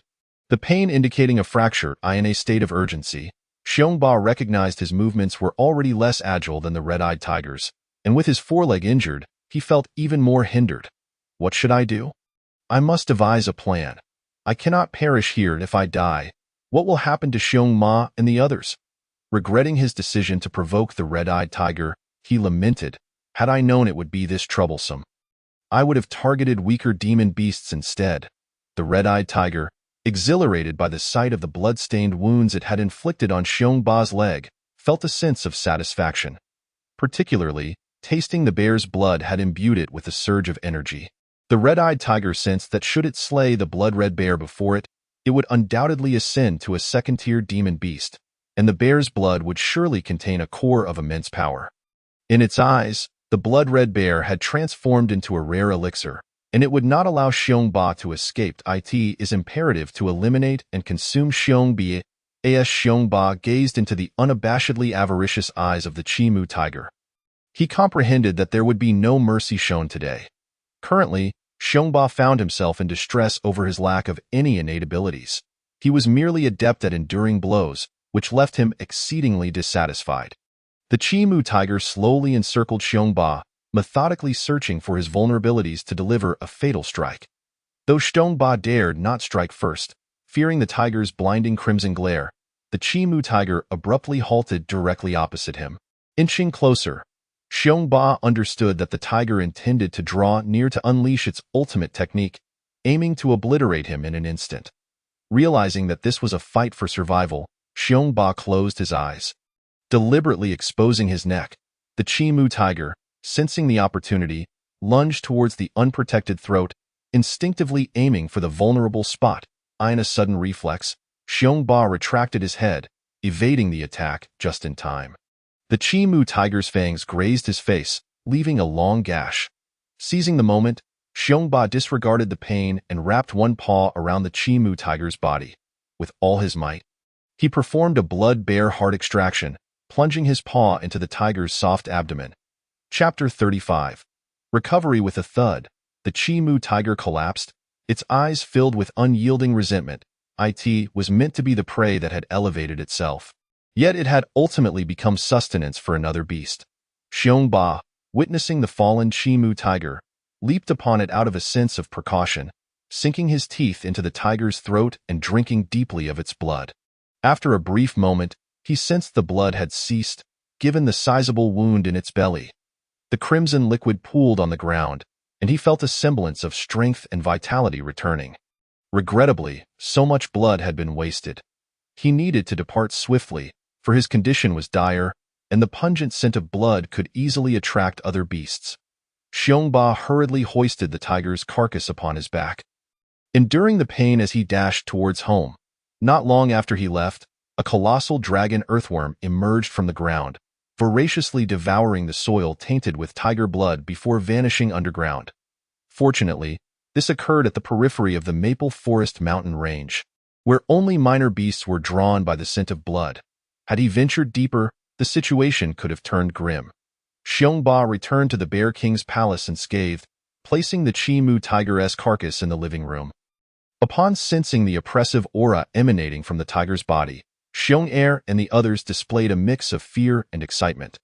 Mama Bear gradually approached, her eyes widening in shock at the sight of the massive tiger corpse, soon replaced by a look of pride in her remarkable offspring. As she drew nearer, concern flooded her features. "My dear cub, are you injured? You must rest immediately. Fear not, Mama Bear," Xiongba reassured her. "I shall recover in a few days. Look, I have slain such a formidable tiger. Henceforth, you need only follow my lead. I can provide for you." Mama Bear nodded in response. Xiongba promptly urged her and the three young ones to partake in the feast. For the Chi-Mu tiger was immense, ample enough to satiate an entire bear family. Especially since Mama Bear and the others were not beasts of the wild, they could easily fill their bellies with the energy-rich tiger meat. As Xiongba began to eat, he allocated the choicest internal organs to Mama Bear, understanding her need for nourishment. In that moment, he noticed a red orb nestled within the heart.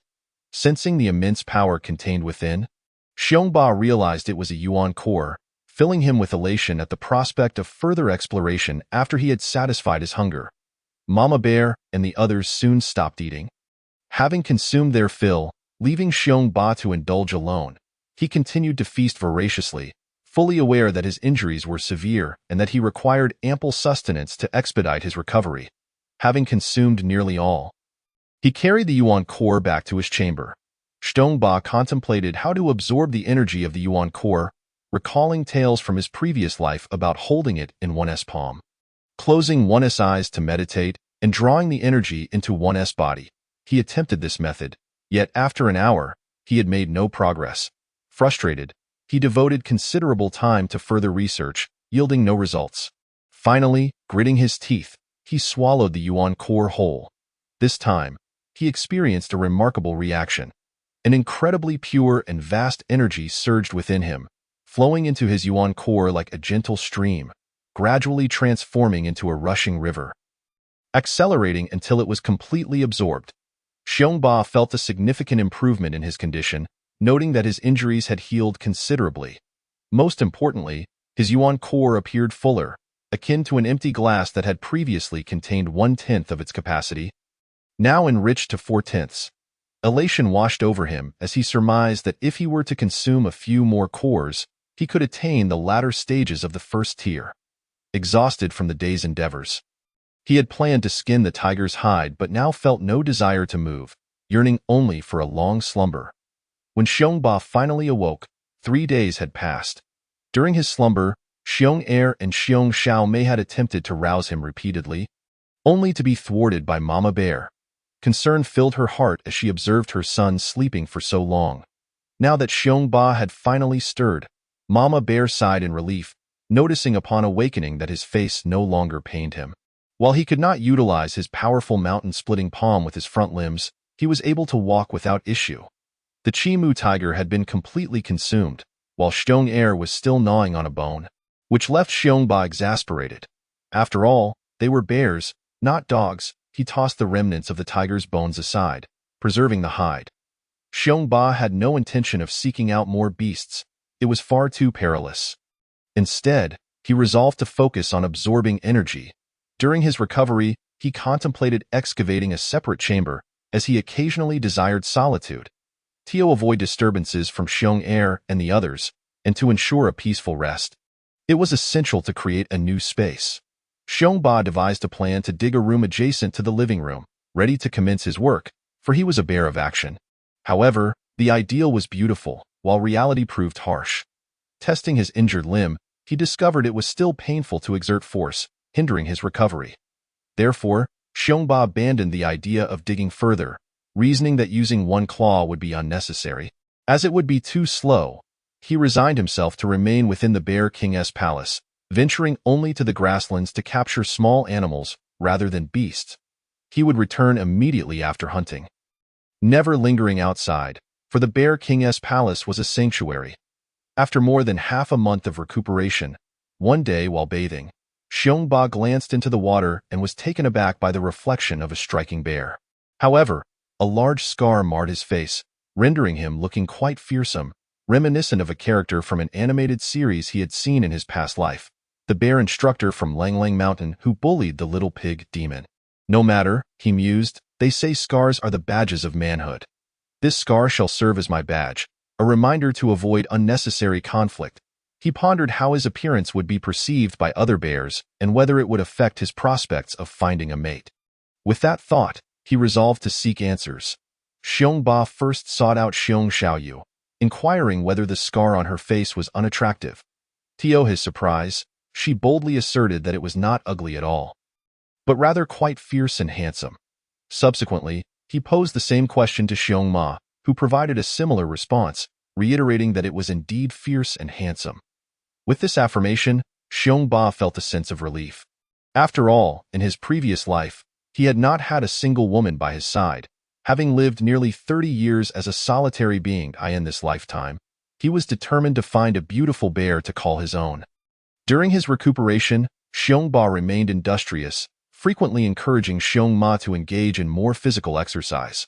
Now, Xiongma was capable of standing upright and confidently traversing the ground on her two hind legs, even managing brief bursts of running. This progress was a result of her diligent training, which brought her immense joy, as she felt the prospect of hunting and catching prey once again was within reach. However, Xiongba knew that realistically, she would not be able to pursue prey. Nevertheless, foraging for fruits or plants to sustain herself was certainly feasible. Transforming into a demon beast and committing to rigorous training might eventually enable her to hunt. Every few days, Xiongba would attempt to dig holes using his injured forelimb, and today he finally felt no pain. He began to excavate at the previously determined location. Observing Xiongba at work, Xiongma wore an expression of astonishment. While it was true that bears had a tendency to dig, especially during hibernation, Xiongba was undoubtedly the first to dig into the mountains. Watching his sharp claws effortlessly carve through stone, Xiongma grew increasingly impressed with her son's abilities. Xiongba did not dig for too long, as his forelimb still ached slightly. After all, his bones had fractured and required time to heal completely. Each day, he dedicated a small amount of time to hunting, for his prowess made the task exceedingly easy. The remainder of his time was devoted to constructing his bear palace. As his injury continued to mend, he found himself digging for longer periods. He envisioned a room of approximately 100 square meters, distinct from the previous chamber, this time intending to create a round bed. He began by carving out stairs that matched the height of the living room, then started excavating from that point downward. He first determined the size of the room above, then methodically removed layers like a millefeuille pastry. When he had dug to within 1 meter of the surface, he used his claws to outline a roughly circular shape in the center of the room, then proceeded to excavate the outer circular portion. Once he had hollowed out the outer area to match the living room level, he had successfully crafted a grand circular bed, occupying a substantial 40 square meters. It took him a full 10 days to complete, primarily due to the meticulous attention required for the finer details.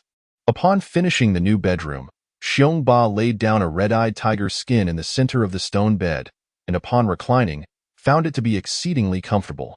Xiong and the others frolicked upon it, appearing quite pleased with their new quarters. That evening, the entire bear family gathered in the new room. Not long after settling in, Xiongba remembered he needed to procure some luminescent stones.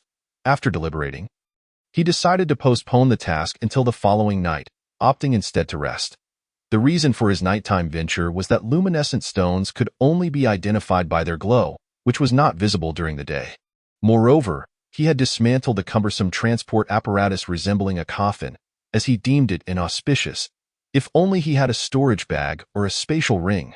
The next day, Xiongba prepared some animal hides and a sturdy vine, planning to collect luminescent stones that evening. Nightfall arrived swiftly, and he made his way to a nearby stream, gathering luminescent stones and placing them onto the prepared hides, which he then secured with the vine. Once prepared, he stood upright, flung the sack onto his back, and headed home. Upon arrival at the Bear Palace, he arranged the luminescent stones around the perimeter of the circular bed, instantly illuminating the entire room. Xiongba surveyed his handiwork with satisfaction before drifting into slumber. The following day, he awoke naturally and went hunting, but this time he focused solely on capturing wild beasts, avoiding demon beasts altogether. He caught a horse, driven by his curiosity to taste horse meat, and found it quite palatable. After satisfying his hunger, Xiongma and the others settled down for another nap, as bears typically follow the pattern of eating and then sleeping. However, Xiongba, not feeling drowsy after his meal, took the leftover scraps and discarded them at a distance. Upon returning, he suddenly realized that discarding the remnants far away was not entirely safe. He contemplated digging a small door specifically for disposing of waste. Naturally, this refuse location needed to be strategically chosen, ideally distant from the entrance and preferably on the opposite side of the mountain. However, tunneling through a mountain was no small endeavor, given that this mountain was intricately connected to the depths of the Fenglin mountain range. Determined, Xiongba ascended to the mountain's summit to find a suitable spot for waste disposal. The height of the mountain was considerable. Even with his agility, it took him several hours to reach the peak above his entrance, surrounded by countless other peaks. While the lower slopes of the mountain were interconnected, many of the upper summits stood isolated. Upon reaching the back of his chosen peak, he discovered a steep cliff face resembling a sheer rock wall. Xiongba was quite pleased with this steep cliff. The other sides of the mountain were expansive and challenging to tunnel through, but the cliff presented a promising opportunity. After carefully measuring the straight-line distance from his entrance to the cliff, he estimated it to be several miles away. Gritting his teeth, he resolved to proceed. Once he constructed the tunnel and enhanced his strength, that distance would only take a few minutes to traverse. Having determined the location, Xiongba faced one challenge, ensuring he did not dig off course. After all, there were no reference points within the tunnel, and a misalignment could prove awkward. An idea struck him. He could close the door and use the luminescent stones to establish two pillars in the corridor. If he could see both pillars while digging, it would indicate he was on track. If only one was visible, it meant he had veered off course. Without delay, he erected two glowing pillars within the entrance. And with the sight of the illuminated markers, Xiongba commenced his grand tunneling endeavor. Though he wished to enlist the help of his three younger siblings, they were not demon beasts and lacked the strength to move stone. Leaving the task solely to Xiongba, however, he devised a plan for transportation, crafting several small bags from animal hides to be strapped onto Xiong and the others. After many demonstrations and explanations, they finally comprehended the task at hand. Fortunately, they shared a common language.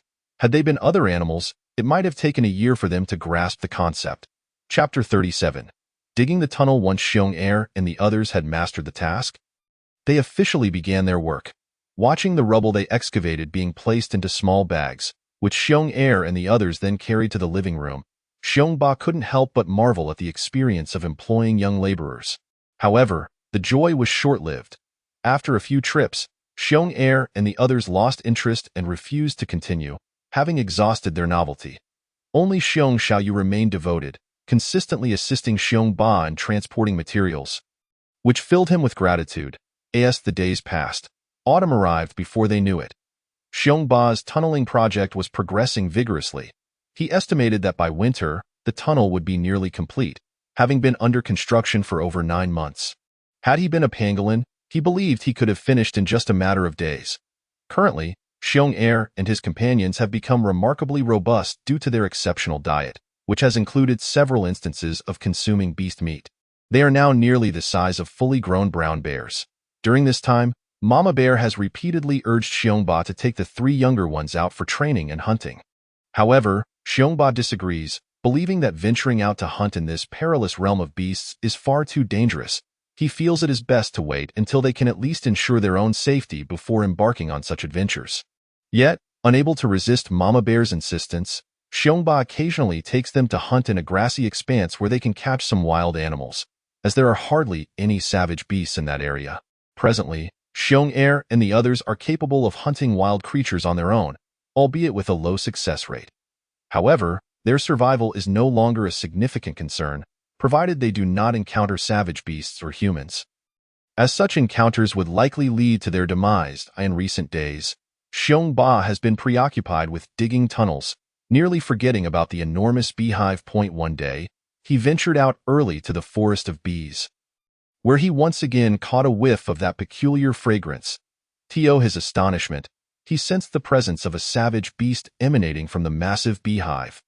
After some contemplation, he realized that with his blood shield activated, ordinary bees would be unable to harm him, as they could not breach his defenses. With this thought in mind, he decided to test it out.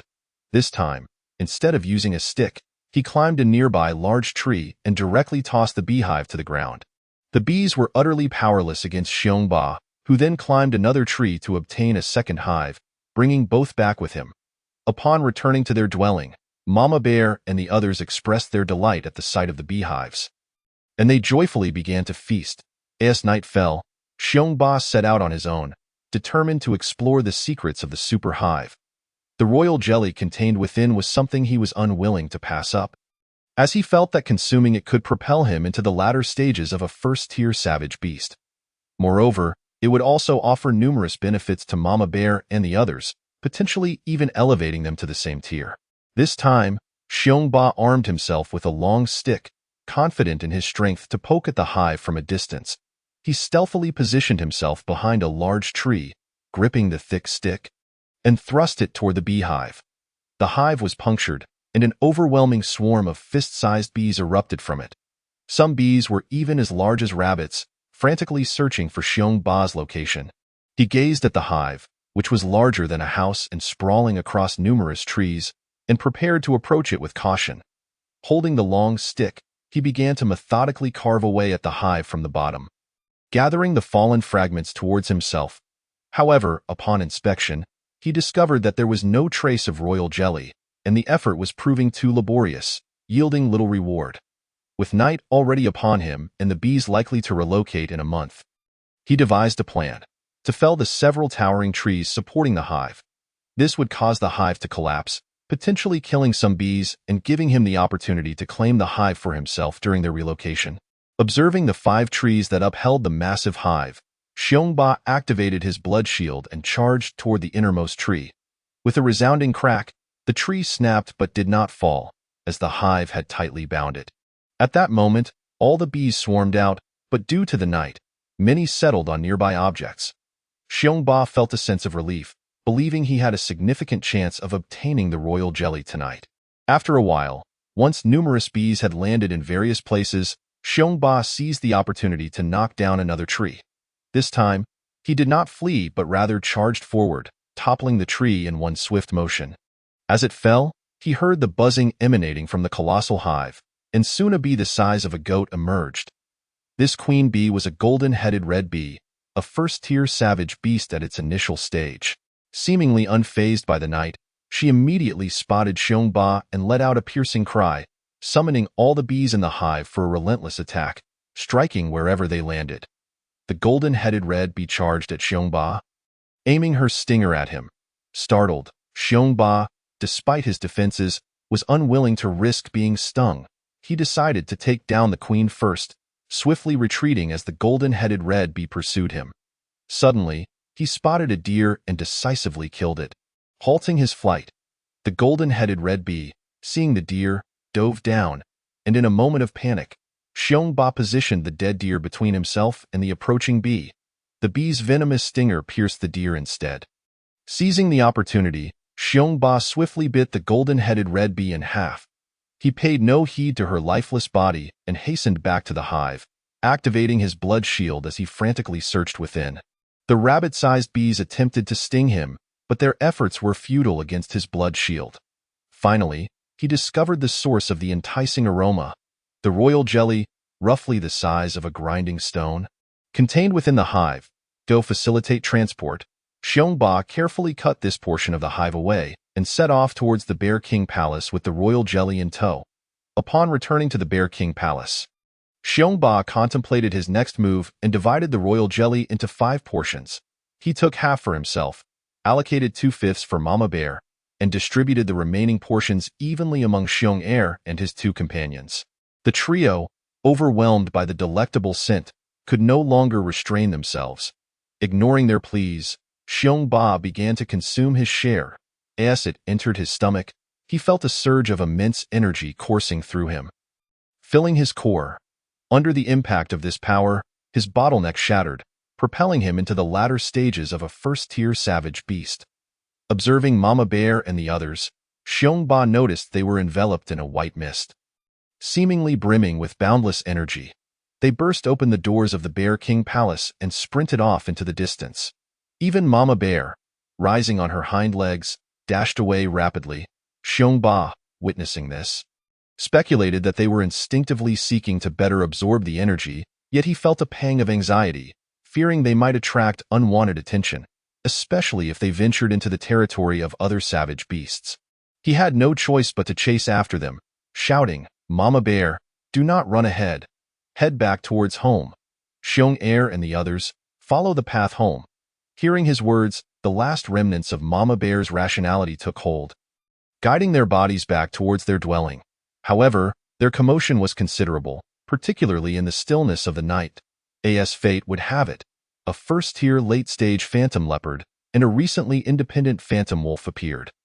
Fully grown phantom wolves are typically second-tier or even third-tier beasts. At that moment, Xiongba instinctively sensed the impending danger, feeling a threat more profound than when he had encountered the crimson-eyed tiger.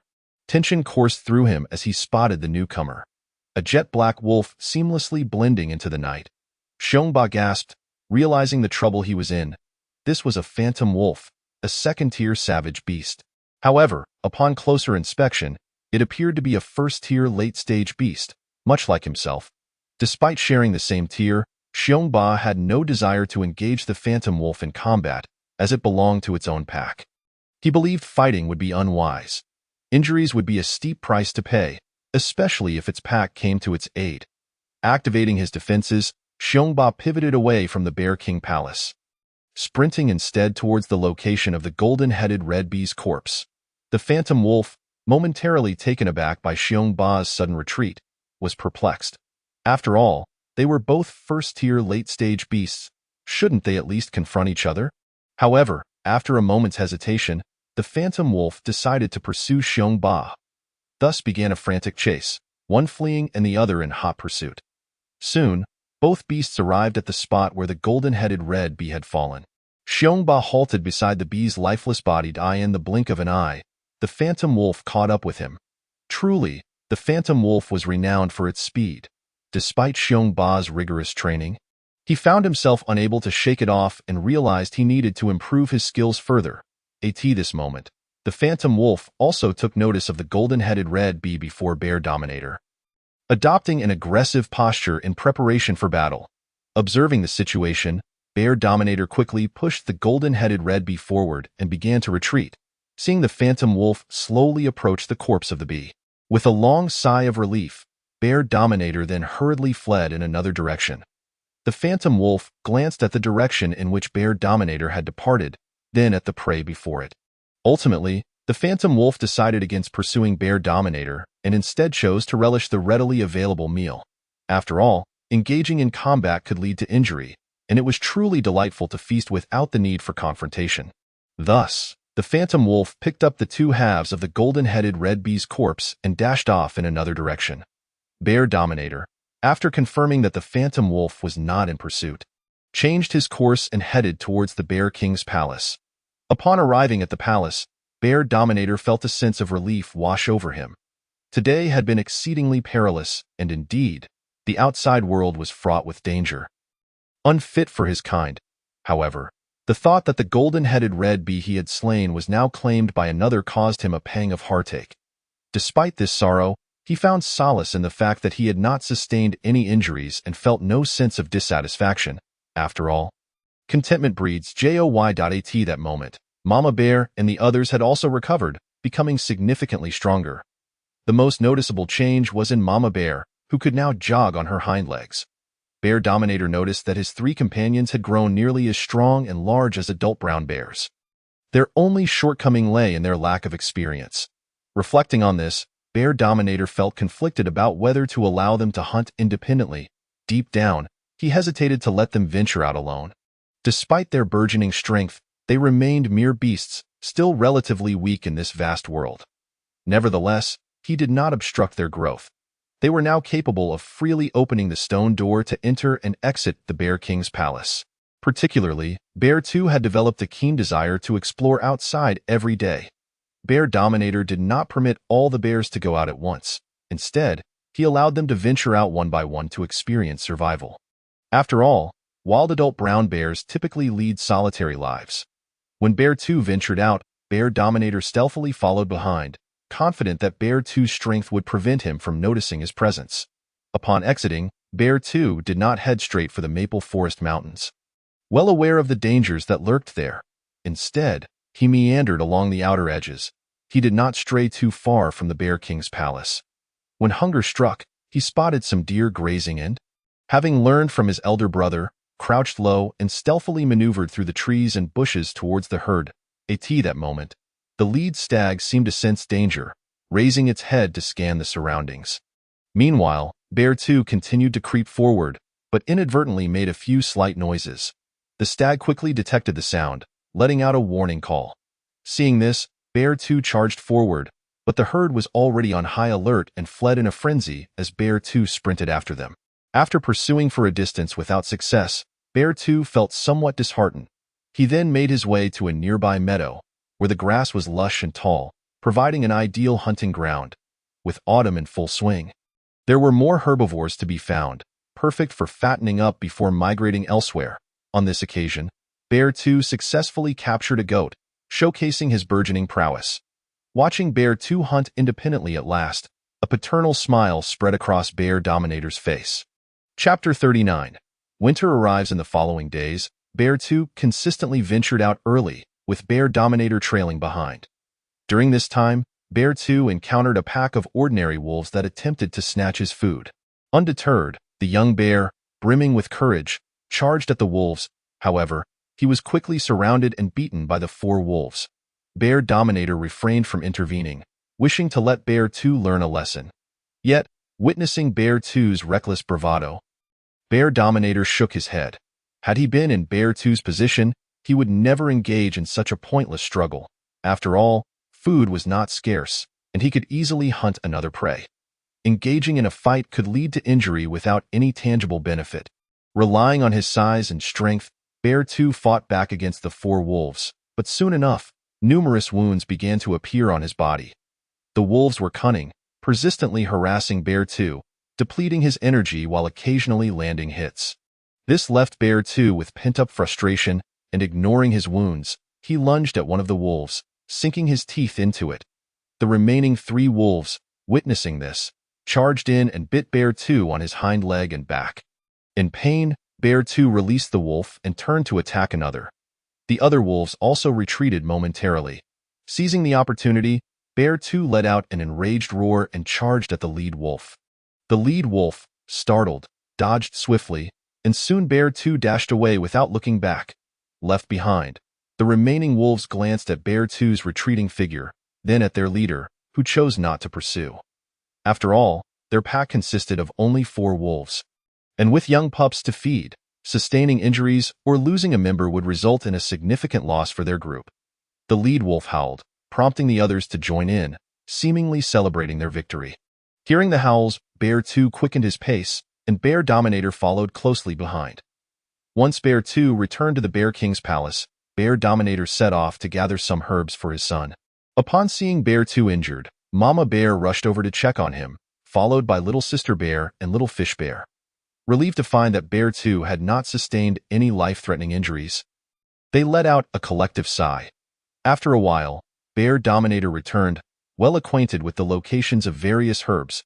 He crushed the herbs with his paw and applied them to Bear 2's wounds. Bear 2 inhaled sharply.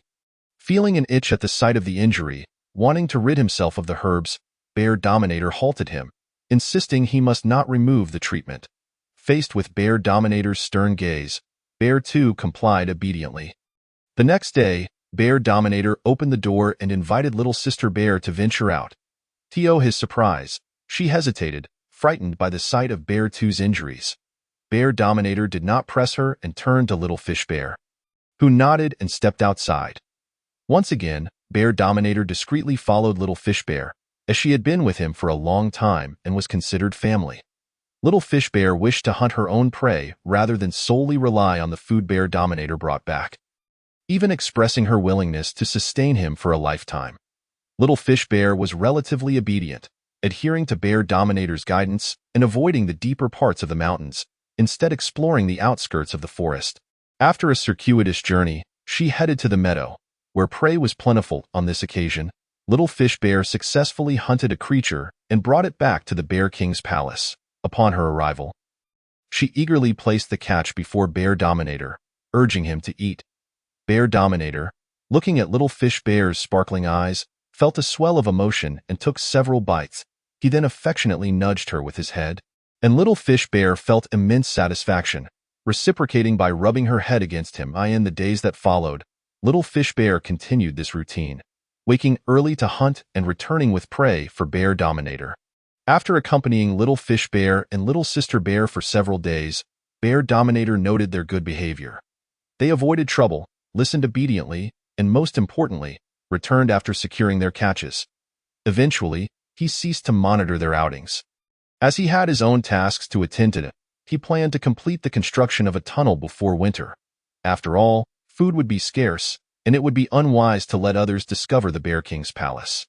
As time passed, Bear Dominator's speed in digging through the stone increased, having reached the late stage of a first-tier demon beast point one day. After finishing a stone, he noticed a glimmer of light ahead, indicating that he had reached the end of his excavation. Rather than breaking through, he sealed the small opening with a stone and began to carve steps upward. Indeed, Bear Dominator did not intend to create a direct passage. Encountering flying creatures could expose his home. Thus, he chose a position to dig stairs at a slope. After 2 more days of labor, he finally broke through, but peering into the hole revealed nothing. It appeared as a crack on the edge of a cliff, as no one would suspect it to be stair-shaped. Once completed, Bear Dominator fitted a stone slab over the entrance and propped it up with a large stone. Winter had finally arrived, and in recent days, Mama Bear and the others had become quite lethargic, simply lying there. Bear Dominator understood that they were preparing for hibernation, but today, he did not wish for them to enter their slumber just yet. After all, Xiongba has now evolved into a first-tier demon beast. Even in winter, hunting proves to be exceedingly effortless, making hibernation entirely unnecessary. Furthermore, the younger bears, including Xiong are still developing. Foregoing hibernation would undoubtedly benefit their future. As Xiongba opened the stone door, a gust of cold wind swept in, prompting an instinctive shiver. Gazing outside, he noticed the snow was falling. Flurries drifted gracefully from the sky.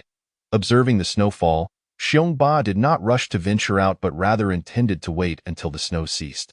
The room was quite warm, a distinct advantage of living in a cave, maintaining warmth in winter and coolness in summer. Especially with the large door closed, the chilly wind could not intrude. Watching as Mama Bear succumbed to a deep slumber, Xiongba realized that she had entered hibernation, having experienced numerous winters. The genetic predisposition to hibernate had ingrained itself deep within her mind. In contrast, the younger bears did not hibernate. After all, the weather was not particularly cold. And even if they struggled to find food, their elder brother could surely procure it. Stuck in the room, Xiongba could only continue perusing the few books that were nearly worn out from use. His thirst for knowledge had intensified, despite previously harboring a disdain for reading in his past life. Now, Xiongba yearned to glean more wisdom from books. The snow persisted for 2 days and nights. Finally ceasing on the 3rd day. On that day, Xiongba eagerly opened the large door, beholding the world outside cloaked in a silvery white, as if he had entered an icy realm. Just as he stepped out and was about to close the door, the smaller bears rushed out as well, clearly eager to join him. Unfortunately, Xiongba did not permit their exit, for he wished to first assess the vicinity for any demon beasts. Should there be a threat, the younger bears would remain indoors. If it were safe, they could then venture out. Swiftly, Xiongba traversed the area, surveying a radius of several kilometers. It was not until evening that he confirmed the absence of any demon beasts. However, on his return, he stumbled upon a group of wild boars. Without hesitation, he charged forward and struck one down with a single blow. The remaining boars had initially prepared to charge at Xiongba, but, sensing the oppressive aura emanating from him, fled in terror. Xiongba chose not to annihilate them all, instead capturing just one before hastily returning home. Upon arriving at the Bear King Palace, he announced the good news that they could venture outside the following day, though they must return to sleep at night. Xiong Er was quite exhilarated, while Xiong Xiaoyu and Xiong Xiaomei did not share the same enthusiasm. On the following day, Xiongba instructed them not to wander too far and to stick together. He planned to revisit the Snake Cave, as his evolution to a first-tier demon beast had been facilitated by the dragon snake grass found there, a place he fondly remembered dining on snake meat at a self-service feast. The distance was considerable, and it took him a long while to arrive. Upon reaching the location, he examined the nearby footprints, discovering no signs of human presence nor any unusually large tracks, as larger footprints often indicated a more formidable presence. Gradually, he made his way into the cave. Shortly after entering, he indeed found snakes hibernating in the area. With great delight, he swiftly dispatched one with a single strike, easily severing its head and feasting upon it. Since evolving into the late first tier, his appetite and energy consumption had grown significantly, and he devoured dozens of snakes before finally stopping, including several pythons, leaving nothing behind. After satisfying his hunger, Xiongba prepared to depart but paused after a few steps. He recalled that dragon snake grass had previously flourished here and wondered if new sprouts might have emerged. With that thought, he stealthily ventured deeper into the cave, striving to make as little noise as possible, as his goal was to gather information without unnecessary conflict. However, after traversing a considerable distance, he noticed the temperature rising, and many snakes had not entered hibernation.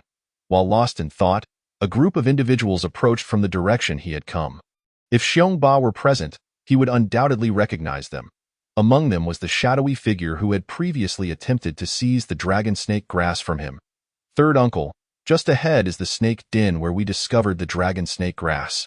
One man remarked, upon investigation, it appears no one in the nearby towns is selling large quantities of dragon snake grass. If it isn't humans, then perhaps a demon beast has consumed it. How infuriating. Should we find it again, I'll ensure it is flayed and stripped of its flesh, the shadowy man declared. Third uncle, what is our main objective? You never mentioned it when I asked father. I can now reveal it. Our family recently acquired a treasure map from a solitary cultivator. Oh, a treasure map? Could it be a forgery? Our primary task is to ascertain its authenticity. If it proves genuine, our family's power will increase significantly, and we shall dominate the entirety of Tianfeng Town. Third uncle, should we investigate the treasure map first, or the snake den? Let us first inspect the snake den, then proceed to the treasure map. Understood, third uncle, I shall follow your lead. Xiao Er, how has your cultivation been progressing? Alas, I have yet to break through to the martial disciple level. I am increasingly frustrated, having exerted tremendous effort only to see others reap the rewards. Do not worry too much. With your innate talent, it is only a matter of time before you break through to martial disciple. Thank you, third uncle. We are nearing the snake den, and should arrive in about half an hour.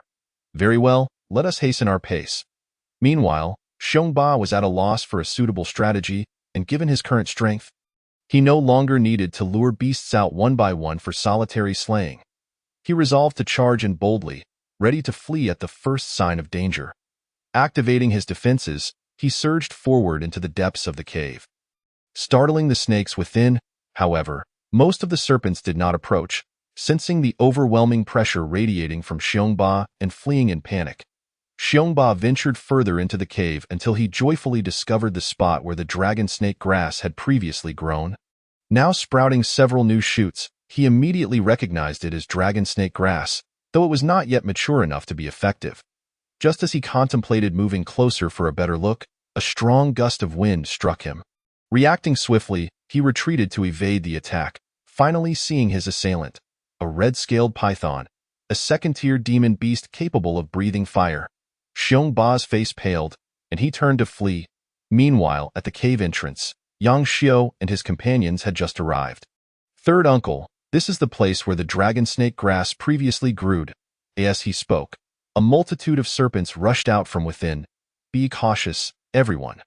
Maintain vigilance, Yang Gang. a mid-tier martial disciple, observed the wild beasts and chose not to engage them, recognizing their lack of value and the unnecessary expenditure of time and effort. Stoer, follow me inside for a closer look. Yang Ji, stay outside to guard the entrance. Understood, Third Master Dai will ensure the cave entrance is secure. Yang Ji replied. With that, Yang Gang led Yang Xiu cautiously into the cave. Just then, they spotted a crimson blood demon bear charging from within. The two men halted abruptly, preparing to strike. Xiongba, realizing the two humans were ahead, felt a surge of anxiety. What should I do? A formidable foe ahead and pursuers behind. As he noted their aggressive postures, Xiongba quickly distanced himself, halting not far from them. He recognized the shadowy man as the one who had attempted to steal the dragon snake grass. The middle-aged man beside him radiated an intimidating presence, and Xiongba felt a palpable threat emanating from him. A late first-tier crimson blood demon bear. How splendid! If I can kill it and bring it back, it would make for a fine meal, the middle-aged man remarked, causing Xiongba to break into a cold sweat. Nearly terrified out of his wits, at that moment, a resounding roar echoed from behind. As the red-scaled python pursued him, only to halt abruptly upon sensing the two humans, especially the middle-aged man, whom it regarded as a potential threat. A beginner second-tier red-scaled python, the shadowy man observed. Third uncle, what now? Yang Gang whispered to Yang Xiu. First, let us retreat. Once the red-scaled python emerges, we shall ambush it outside. Upon finishing his words, he slowly led Yang Xiu towards the cave's entrance. As Xiongba observed their gradual retreat, he too began to move cautiously towards the exit. Meanwhile, the Qi Lin python found itself in a quandary, contemplating whether to venture outside. After some deliberation, it decided to remain, for the dragon snake grass it was guarding still thrived. Thus it refrained from pursuing Xiongba any further. It then turned and slithered deeper into the cave to safeguard its precious dragon snake grass. As the humans exited the serpent's lair, Xiongba caught sight of a large group outside, including at least one expert of martial arts, and a bitter expression crossed his face. Chapter 41. When a little brother Xiongba now found himself in a dilemma. If he were to exit the cave now, it would likely mean certain death.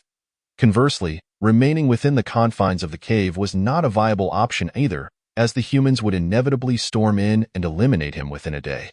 After much contemplation, the only path to survival lay in luring the Qi Lin python outside to engage in combat with the middle-aged man, allowing him to escape amidst the chaos. Even if that shadowy figure were to confront him, he could still find a way to flee. Resolutely, Xiongba began to venture deeper into the cave until he came within the line of sight of the Qi Lin python. However, the python merely let out a growl in his direction without pursuing him. Realizing this was untenable, Xiongba resorted to his trump card, revealing his cub-like form and urinating towards the Qi Lin python. The python, incensed by this blatant territorial marking, charged after him. Elated to see the python in pursuit, Xiongba dashed towards the cave's entrance. Just as the python neared the exit, it let out a deafening roar, warning everyone of the impending emergence of a beast. Observing the humans outside, the Qi Lin python roared once more before retreating back to its lair. After all, having reached the second tier, it possessed a certain level of intelligence. Seeing the python's cowardice, Xiongba couldn't help but curse vehemently. Damn, if I were a second-tier beast, I would undoubtedly charge out to eliminate those humans. What a pathetic serpent! As the Qi Lin python retreated to the depths of its lair, Xiongba glanced outside at the greedy gazes of the humans, a chill running down his spine, prompting him to hastily return to the cave. This won't draw enough hatred. The Qi Lin python is far too timid to confront the humans directly. Xiongba pondered deeply, contemplating whether to engage the python in battle. Unfortunately, he knew he was no match for such a formidable second-tier beast. Suddenly, an idea struck him, and his eyes gleamed with excitement. I could, like that shadowy man, uproot the dragon snake grass seedlings the Qi Lin python is protecting. That would surely incite its wrath and compel it to chase after me. Xiongba did not act immediately. Instead, he waited for a moment, allowing the Qi Lin python to lower its guard before stealthily approaching the dragon's snake grass. After a while, he crept closer, inching nearer until he could sense the python beginning to stir. With a swift motion, he dashed to the seedlings and, without hesitation, uprooted them all. Xiongba bolted towards the exit as the Qilin python, realizing its precious dragon snake grass had been stolen, erupted in fury, intent on sinking its fangs into him. Terrified, Xiongba ran even faster as he reached the cave's mouth. The python unleashed a torrent of flames towards him. Sensing the energy, he activated his blood shield and dashed out of the cave at full speed. "Disperse!" Yang Gang shouted as he witnessed the inferno engulfing the cave, rushing towards the exit. Seizing the opportunity, Xiongba leaped out, while two guards at the entrance, caught off guard, were instantly reduced to ashes. The Qilin python followed closely, lunging at Xiongba. Yang Gang, upon seeing this, charged forward to engage the Qilin python. The python, feeling cornered, had merely intended to remain in its lair guarding its dragon snake grass. It was bewildered that a human dared to obstruct it, now perceiving both Yang Gang and Xiongba as allies. In a fit of rage, the Qilin python surged forward to confront the human adversaries. "If we don't leave now, when will we?" thought Xiongba, feeling quite clever.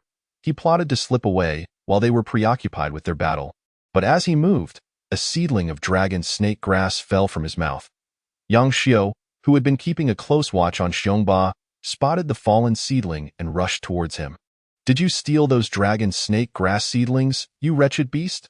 Xiongba instinctively nodded. Xiongba was at a loss for words, wishing he could slap himself. Yang Xiu, seeing his acknowledgement, was consumed by rage and could no longer contain his emotions. He charged at Xiongba, who, wanting to avoid a prolonged confrontation, fled with all his might. Yang Xiu was relentless. The bear that had stolen his opportunity would pay dearly. Consumed by fury, he pursued Xiongba. Drawing a talisman from his storage pouch and affixing it to his leg, instantly enhancing his speed, in no time, he caught up to Xiongba and slashed at him with the sword, forcing Xiongba to evade. With escape becoming increasingly unlikely and distancing himself from the battlefield with the middle-aged man, Xiongba had no choice but to engage. After a brief struggle, he resolved to exchange injuries.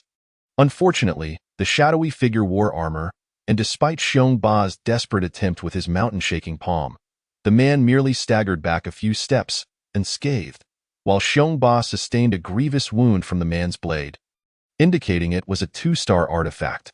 Enduring the pain, Xiongba took flight once more. Seeing him attempting to flee, Yang Xiu would not relent and continued the pursuit. Xiongba, in a state of panic, realized he could neither outrun nor overpower Yang Xiu, especially with the looming threat of the middle-aged man behind him. Should that man resolve his fight with the Qilin python and come to Xiongba's side, his demise would be certain. To survive, Xiongba could only run deeper into the Fenglin mountain range. Yang Xiu, relentless in his pursuit, was just about to close in when a beastly roar echoed from the left front, as if warning both Xiongba and Yang Xiu that they were trespassing on its territory. Xiongba's heart leapt at the sound of the roar, and he dashed towards its source. Yang Xiu hesitated for a moment, but ultimately continued his pursuit of Xiongba. The roar grew louder, and soon, Xiongba discerned that it was a late-stage first-tier diamond ape. This particular ape appeared to be still juvenile. Fully grown diamond apes typically reach the second tier. Upon spotting Xiongba and Yang Xiu, the diamond ape beat its chest and let out a series of roars before charging towards them.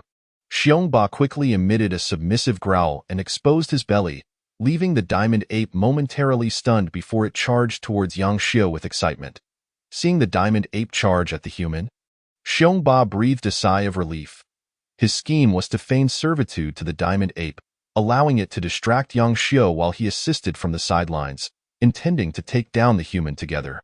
Thus, the two beasts launched an assault on the human, forcing Yang Xiu into a defensive stance. Chapter 42. The first kill. The shadowy figure found himself increasingly frustrated. Despite his desire to eliminate Xiongba, the current circumstances were decidedly unfavorable. Yet, a flicker of hope remained in his heart, as he intended to stall for time until his uncle arrived. After all, his uncle was a mid-tier martial artist equipped with a 2-star premium artifact, more than capable of dispatching a Qilin python, as long As he could keep the two beasts occupied until he signaled his family, he believed they could subdue them. With the relentless assault from Xiongba and the diamond ape, Yang Xiu's armor began to show signs of wear. Seizing an opportunity, Yang Xiu fired a signal flare into the sky, which exploded, releasing a cloud of yellow smoke that lingered ominously. Xiongba sensed trouble. Damn it, that must be a signal flare. If that middle-aged man arrives, even with the diamond ape's assistance, our chances of victory would be slim. With that thought, Xiongba resolved to retreat, letting out a roar towards the diamond ape. Understanding his intent, the diamond ape acknowledged him but dismissed the urgency of fleeing. Clearly, it believed the human was the one in danger. Faced with the diamond ape's derision, Xiongba felt exasperated, almost wishing to slap it. Just as Xiongba prepared to abandon the diamond ape and escape on his own, Yang Xiu forsook the diamond ape and directed his attention towards Xiongba, clearly intent on ensnaring him. Realizing this could not continue, Xiongba gritted his teeth and began to coordinate with the diamond ape, launching a fierce counterattack. As the pain from his injuries mounted, Yang Xiu found himself regretting his rashness. Had I known, I should have allowed that crimson blood demon bear to depart. However, it is too late to voice such thoughts now. With a resounding thud, Yang Xiu's armor shattered, and his body was sent crashing to the ground by a single punch from the diamond ape. Blood poured from his mouth, and in this moment of desperation, Yang Xiu silently lamented the tardiness of his third uncle's arrival. If help did not come soon, he would surely perish. Seizing the opportunity, Xiongba charged forward, relentlessly battering Yang Xiu in a final act of defiance.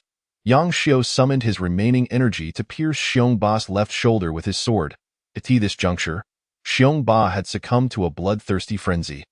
Disregarding the pain as he raised his right hand, channeling all his power to strike at Yang Xiu's head. "You vile beast!" Just then, Yang Gang arrived, rushing towards Yang Xiu. Xiongba, in a fit of rage, was determined to take someone down with him, continuing his assault. Yang Xiu watched in horror as a hand loomed larger before him, contemplating his status as the prodigy of Tianfeng Town, the son of the Yang family head. With a promising future ahead, "Uncle, save me!" A thunderous crack echoed, and Yang Xiu's head exploded like a watermelon. "Stoer! Ah, you monster, you shall die today." Yang Gang unleashed his most powerful two-star advanced martial technique. The withered wood slash, blood spewed from Xiongba as he collapsed to the ground. The technique struck Xiongba's back, rendering it a bloody mess, nearly shattering his spine. At this moment, the diamond ape sensed the middle-aged man's formidable strength and displayed signs of fear. Just as it prepared to abandon Xiongba and flee, Yang Gang noticed this. "You beast shall perish with that." He lunged at the diamond ape, which emitted a series of mournful howls. Realizing escape was impossible, the diamond ape retaliated with ferocity. After a brief skirmish, the diamond ape was covered in numerous wounds. Just as Yang Gang was about to eliminate the diamond ape, a significantly louder cry of a monkey echoed through the air. Upon hearing the sound, the diamond ape began to screech wildly. Suddenly, the trees around them shook violently, and in the blink of an eye, an even larger diamond ape descended from the branches. Yang Gang focused intently and recognized it as a third-tier diamond ape. It unleashed a withered wood slash at the smaller diamond ape before swiftly activating a speed talisman and fleeing. The larger diamond ape glanced at the humans and ultimately decided to assist the smaller diamond ape. As it watched the humans retreat into the distance, it let out a furious roar, causing the nearby animals and demon beasts to scatter in terror. At that moment, the smaller diamond ape nuzzled against the larger one, who, upon seeing that the smaller diamond ape was unharmed, relaxed. The larger diamond ape then spotted Xiongba and his eyes brightened, for it had grown a bit hungry and found bear meat quite delectable. It approached, seized Xiongba's leg, and opened its mouth wide, preparing to take a bite. The smaller diamond ape, witnessing this, quickly shouted, "Dad, don't eat him. P.S. my new little brother. If you're hungry, I'll catch you other demon beasts." Upon hearing this, the larger diamond ape glanced from the smaller one to Xiongba and then released him. The smaller diamond ape sighed in relief and hurried over to examine Xiongba's injuries. Xiongba was covered in wounds, particularly a grievous gash on his left shoulder that had penetrated his body, alongside terrifying injuries on his back. Observing Xiong Ba's severe condition, coupled with the fact that he was his first little brother, the smaller diamond ape felt a surge of concern. Meanwhile, the larger diamond ape, noticing Yang Xiu's lifeless body, rushed over and began to feast, revealing an expression of delight as it ate. The larger diamond ape even twisted off one of Yang Xiu's legs and offered it to the smaller diamond ape, who joyfully began to eat as well. After finishing their meal, the smaller diamond ape pleaded, "Dad, let us take the crimson blood demon bear home. He is too injured." The larger diamond ape, upon seeing the pleading look in its child's eyes, had no choice but to comply and picked up Xiong Ba to bring him back. The duo ventured deep into the Fenglin mountain range until they arrived at a towering tree that reached the clouds. Climbing the tree, they discovered an immense nest built upon its massive branches, akin to a football field, woven from enormous tree trunks. The canopy above was dense and impenetrable, ensuring that even the heaviest rain would not reach inside the nest. Observing Xiong Ba's condition, the smaller diamond ape wore a contemplative expression, pondering how to awaken him. Glancing at Xiong Ba's multitude of injuries, the smaller diamond ape hesitated before approaching its father. "Dad, could you give me a Qingmu fruit?" "What do you need a Qingmu fruit for? Your injuries will heal in a couple of days. I want to give it to my little brother, the crimson blood demon bear." The larger diamond ape immediately objected, stating that such healing herbs should not be given to other demon beasts. The smaller diamond ape, undeterred, continued to pester the larger diamond ape. As it became evident that the larger diamond ape would not relent, the smaller diamond ape resolved to sneak one while its father slept. Chapter 43. Qingmu fruit. The smaller diamond ape stealthily approached its father's sleeping spot and extended its hand into a tree hollow. After some searching, it finally grasped a flat, round fruit, entirely green and exuding a life-giving aura. This was the Qingmu fruit, a third-tier spiritual fruit renowned for its remarkable healing properties. However, it was not a panacea. It could not cure all ailments, particularly those involving poison or fatal injuries. As the smaller diamond ape discreetly took the Qingmu fruit, the larger diamond ape opened its eyes. Observing the departing figure of its child, a look of helplessness crossed its face. The smaller diamond ape hurriedly brought the freshly acquired Qingmu fruit to Xiong Ba, pried open his mouth, and stuffed it inside. Xiong Ba instinctively swallowed, consuming the entire Qingmu fruit in one go. By the following day, Xiong Ba woke, feeling a surge of power within him, as if he had endured no injuries at all. Nevertheless, the scars on his body attested to the severity of his wounds. "Am I the chosen one, capable of self-healing from even the gravest injuries?" Xiong Ba wore a foolish grin, lost in delusions. Upon seeing Xiong Ba wake, the smaller diamond ape bounced over excitedly. Xiong Ba recognized the smaller diamond ape and deduced that it was responsible for bringing him here. At this moment, Xiong Ba began to survey his surroundings, realizing he was perched upon a colossal tree. If this tree were a demon beast, Xiong Ba would readily believe it due to its sheer size. Then, he spotted the larger diamond ape, feeling the overwhelming pressure it emanated. The sensation was even more intense than the oppression he felt from the middle-aged man. Xiong Ba surmised that this larger diamond ape must be the father of the smaller one. The smaller diamond ape then informed Xiong Ba that it needed to go hunting and asked if he wished to join. Without hesitation, Xiong Ba agreed. Being left alone here felt far too insecure. Even though the demon beast was the father of his elder brother, Xiong Ba still felt fear. Just a glance at those fangs made him feel as if his thigh could be severed in an instant. Thus, Xiong Ba followed his elder brother to hunt in what was likely the territory of the diamond apes. They soon encountered two demon beasts, both of the first tier. One was a cloud deer, and the other a unicorn rhinoceros. The cloud deer was swiftly dispatched without much effort, while the unicorn rhinoceros proved to be more troublesome due to its tough hide and innate abilities. Ultimately, with combined might, Xiong Ba and the smaller diamond ape triumphed over the unicorn rhinoceros. Xiong Ba carried the cloud deer, while the smaller diamond ape took charge of the unicorn rhinoceros as they made their way back. Upon reaching the base of the giant tree, the smaller diamond ape called out, and the larger diamond ape appeared before them. Grabbing the unicorn rhinoceros, it ascended the tree to their nest. Xiong Ba followed closely, gradually dragging his prey up as well. Once atop, Xiong Ba began to feast on the cloud deer, while the larger diamond ape indulged in the unicorn rhinoceros. To their delight, both demon beasts possessed core crystals, which were consumed by the larger diamond ape. Xiongba, eager to impress, presented the core crystal from the cloud deer to the smaller diamond ape. The smaller diamond ape's face lit up with joy, and it immediately gestured for Xiongba to eat it instead. Xiongba glanced at the larger diamond ape, noting its lack of objection, and consumed the core. Afterward, he felt a significant surge in his energy, particularly as his core could now hold even more vitality. Xiongba longed to return home, as his family resided in the Bear King Palace. Yet, he was uncertain how to communicate with the diamond apes, for he was still a first-tier demon beast. Only upon reaching the second tier could he engage in thought communication, albeit requiring considerable mental energy. To speak human language, one would need to be a fifth-tier demon beast. Regardless of whether the smaller diamond ape could comprehend him, Xiongba addressed it, "Big brother, I wish to return home. As my family is there, I will visit you when I can." Upon hearing his voice, the smaller diamond ape grew anxious, for it understood part of what was said, realizing Xiongba intended to leave. Meanwhile, the larger diamond ape exhibited a different expression, a mix of nostalgia and rage. "Little bear, where is your home located? Who is it? Who's speaking?" Xiongba asked, his gaze darting around in confusion. "It's me, the King Kong AP.AT." That moment, Xiongba realized that the voice echoing in his mind was emanating from the imposing figure of the great King Kong ape before him.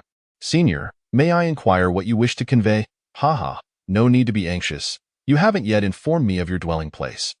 Xiongba pondered this for a moment, contemplating the possible intentions behind the great King Kong ape's inquiry.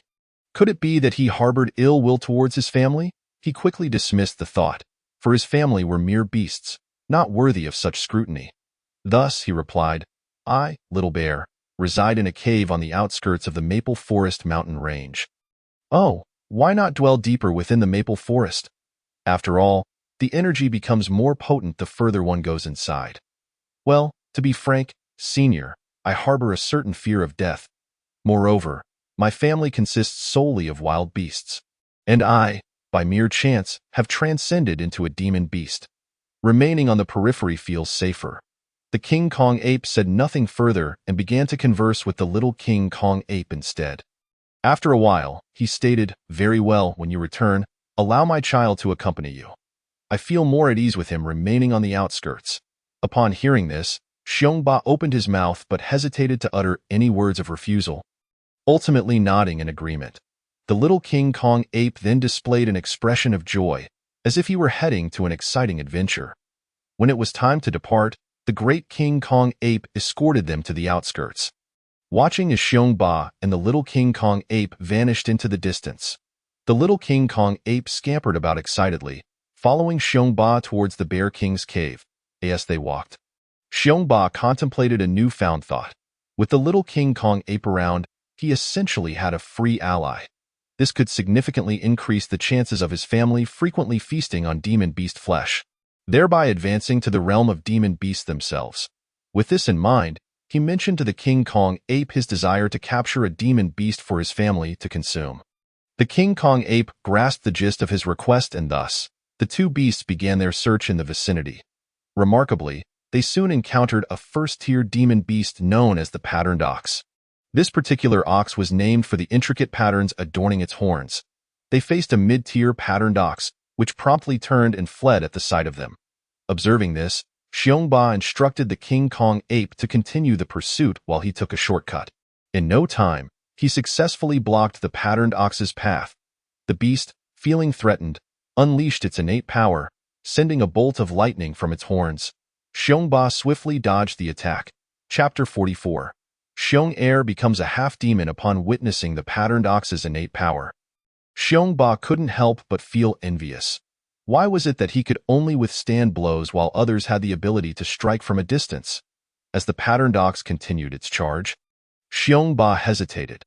Although he, too, was a reckless beast in the eyes of outsiders, he lacked the courage to collide head-on with the patterned ox. Even with his blood shield activated, he felt an overwhelming trepidation. Instead, he decided to run alongside the patterned ox, harassing it from the side before launching a sudden charge. As anticipated, The blood shield enabled Xiongba to knock the patterned ox to the ground effortlessly. He quickly got back on his feet, grasped the ox's head with his paws, and bit down fiercely. The patterned ox struggled for some time, ultimately succumbing with a look of begrudging defeat in its eyes. At that moment, the King Kong ape arrived at Xiongba's side, and Xiongba instructed the little King Kong ape to place the patterned ox on his back as they happily made their way home. Upon reaching the entrance of the Bear King's palace, Xiongba sighed in relief at seeing the door securely closed. He opened the cave door, stepping inside the Bear King's palace, much to the astonishment of the King Kong ape, who carefully surveyed the interior.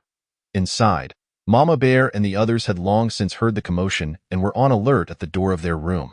When they finally saw Xiongba, they collectively exhaled in relief.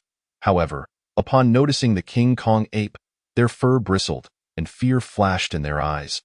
After all, the oppressive aura of the King Kong ape was far too overwhelming for those who had yet to become demon beasts. Xiongba quickly reassured them, and despite his constant efforts to soothe their fears, the other bears remained wary of drawing too close to the King Kong ape. The King Kong ape said nothing, instead wandering around, clearly fascinated by the Bear King's palace. He marveled at the glowing luminescent stones, having always lived among trees. After exploring the Bear King's palace, which consisted of a single living room, 2 bedrooms, and a long corridor leading to the cliff, Xiongba offered the patterned ox for Mama Bear and the others to consume. He then examined the ox's heart, feeling fortunate, especially since many demon beasts with innate powers possessed energy cores.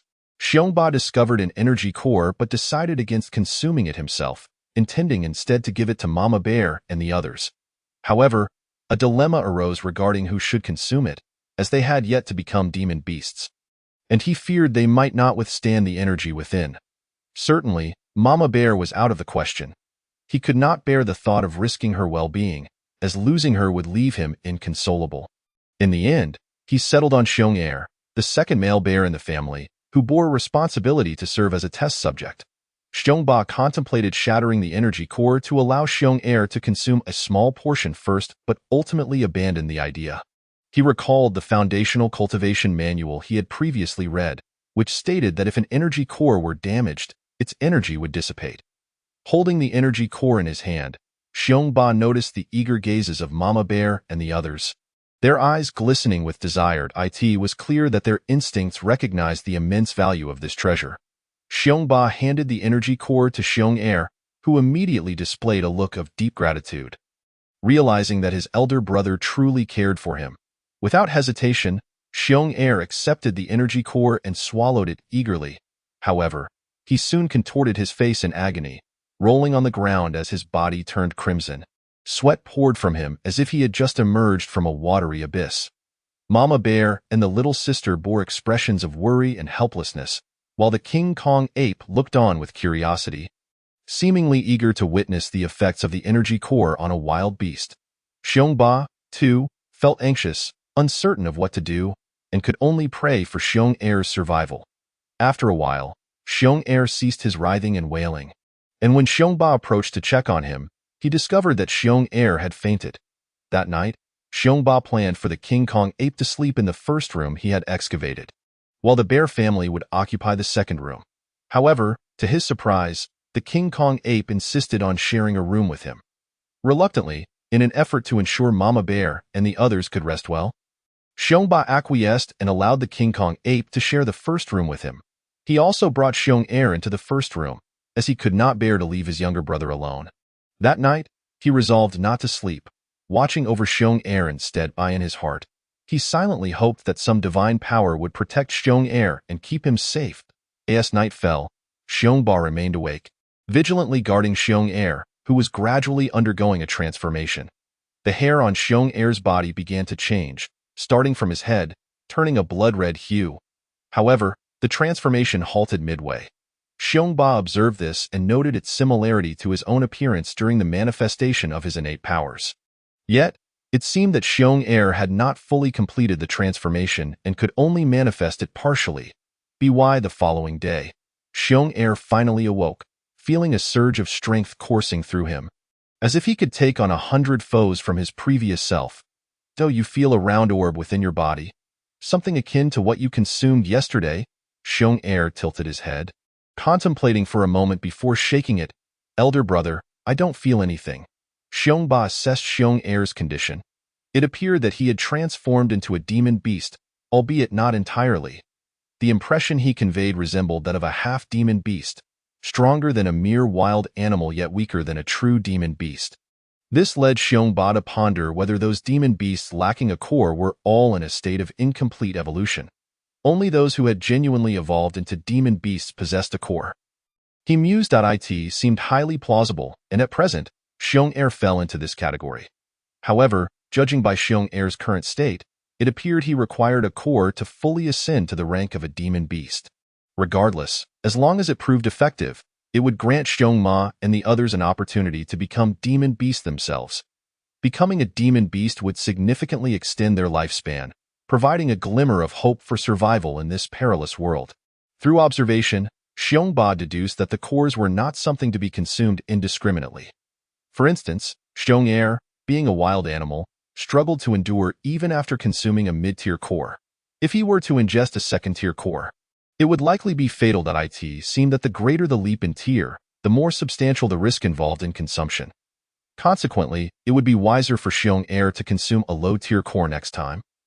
Ensuring greater safety. In fact, Xiong Ba's speculation was indeed correct, as higher-tier cores contained more vital energy and imposed greater demands on the consumer. For instance, while Xiong Ba could consume a low-tier core and still experience growth, the increase would be less significant compared to that from mid-tier or high-tier cores. With this realization, Xiong Ba developed a clearer plan for the future. Chapter 45. Young A Bin. Upon awakening, Xiong Er felt an intensified hunger and promptly devoured the remnants of the patterned cow from the previous day. After finishing, he sought to rest, but Xiong Ba roused him, insisting he follow along while carrying a bone and a cow head toward the cliff. Upon reaching the entrance, Xiong Ba moved a stone aside and discarded the bone and cow head down the precipice. He instructed all the bears not to leave leftover scraps within the cave or at its entrance. The prohibition against discarding refuse inside the cave was to maintain cleanliness, while the restriction at the entrance aimed to prevent the cave's discovery. Bin had lived in Shtongjiajie since childhood. After losing his parents at a tender age, he and his sister relied solely on each other for companionship. The village chief and the villagers often extended their assistance to the siblings, enabling them to survive in their settlement, known as Shtongjiajie. Legend has it that in a time long past, a martial artist was pursued by enemies to the Fenglin mountain range. Believing he was doomed, he was miraculously rescued by a 6th-tier demon beast, the Earth Bear. The martial artist and the bear forged an equal contract, after which the martial artist settled in a chosen locale. He named his descendants with the surname Xiong and established a rule forbidding the hunting of bear-like demon beasts for any reason. Over the years, the settlement evolved into a vast city known as Bear City. However, a significant upheaval ensued, leading to a decline in the Bear clan's fortune and martial prowess. Stripped of both their techniques and wealth, the Bear people were compelled to retreat to the outskirts of the Fenglin mountain range in search of survival. The Bear clan's lineage had faltered to the point where their ancestral techniques were all but lost, leaving only a few rudimentary skills, the highest being that of the clan leader, Grandpa Chief. "When will I become as formidable as you?" Abin inquired. Abin, you possess considerable talent. With diligence, you shall surpass even the clan leader one day, Grandpa Chief chuckled. Alas, if only we had spiritual herbs. Perhaps I would have already made a breakthrough. The small settlement was typically quiet, with children primarily focused on physical training and foundational development. AT-15. Abin had commenced his lessons in hunting, understanding that one must rely on the mountains for sustenance. Should he successfully hunt a demon beast, he could trade its parts in town for spiritual herbs. This winter seemed particularly frigid, and game was scarce, leaving the villagers underfed. Today marked the anniversary of Abin's mother, prompting him to take his 12-year-old sister to converse with their mother and pay their respects. The cliffside was devoid of people and beasts, providing a serene atmosphere for their parents' resting place. While Abin conversed with his parents, a sudden thud echoed, a heavy object hitting the ground. Assuming it was merely a falling rock, Abin paid little heed. His sister, however, expressed curiosity, and Abin cautioned her to remain at a safe distance from the cliff's edge to avoid injury. Moments later, his sister exclaimed, "Brother, come quickly." Alarmed, Abin rushed over, fearing something had befallen her. "Look over there," she urged. Following her gaze, he beheld enormous bones, particularly a cow head adorned with intricate patterns. Instantly recognizing it as the head of a patterned cow, Abin deduced that these bones, having fallen from such a height, were likely from a demon beast. A thought flashed through his mind. Fortune had smiled upon them. "Little sister, we have struck gold. This is the head of a patterned cow. A demon beast. Those horns could fetch a handsome price," he exclaimed, continuing, "and these bones must also belong to a demon beast. We can sell them too." Upon hearing her brother's words, Xiao Hua broke into a joyful smile. Abin hurriedly transported the cow head and bones back to their home. Thanks to their physical training from a young age, both siblings effortlessly carried the load. Upon returning, Abin intended to use a knife to carve off the valuable horns, only to discover that he could not cut through them. "I must seek Grandpa Chief's assistance. His Qingfeng knife will do the trick." Abin, "Why do you need to borrow the Qingfeng knife?" the chief inquired. "Today, while hunting, I stumbled upon some demon beast bones and a patterned cow head, and I wish to remove the horns," Abin replied, omitting the full truth to avoid disturbing his parents' rest. "Oh, let us go. I will accompany you to assist in the task." Without hesitation, Grandpa Chief joined Abin on the journey back home. Meanwhile, Xiao Hua gazed longingly at the cow head, eagerly salivating. Indeed, it was the head of a patterned cow, and the bones were those of a demon beast, suitable for crafting. Carefully, the chief excised the horns and handed them to Abin. "Why not keep one for yourself?" Abin suggested. "No need. You found it? So it's yours to keep," he replied, departing shortly thereafter. The remaining cow head was still fresh, likely killed not long ago. Xiongba urged his sister to boil water, and that day, the two enjoyed a feast of demon beast meat, including the cow head, tongue, skin, and some lean meat. When the water was boiled, they immersed the cow head, scraping away the fur with a knife. As it cooked, the enticing aroma wafted through the air, making their mouths water.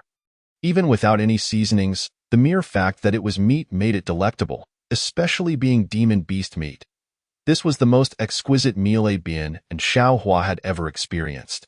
"Brother, if only we could eat like this every day," she mused. "That day will surely come," he reassured her. "Do you think our parents are watching over us?" she asked. "Indeed, they will always look after you." "Xiao Hua and I shall return tomorrow to see if there are more," she declared. "That's fine. But do exercise caution and stay clear of the cliff's edge to avoid falling rocks." "Understood, brother. I will be careful." With dreams of a bright future ahead, the siblings drifted into slumber. In her dreams, Xiao Hua seemed to envision delectable treats. Abin cast a glance at his sister before retiring for the night.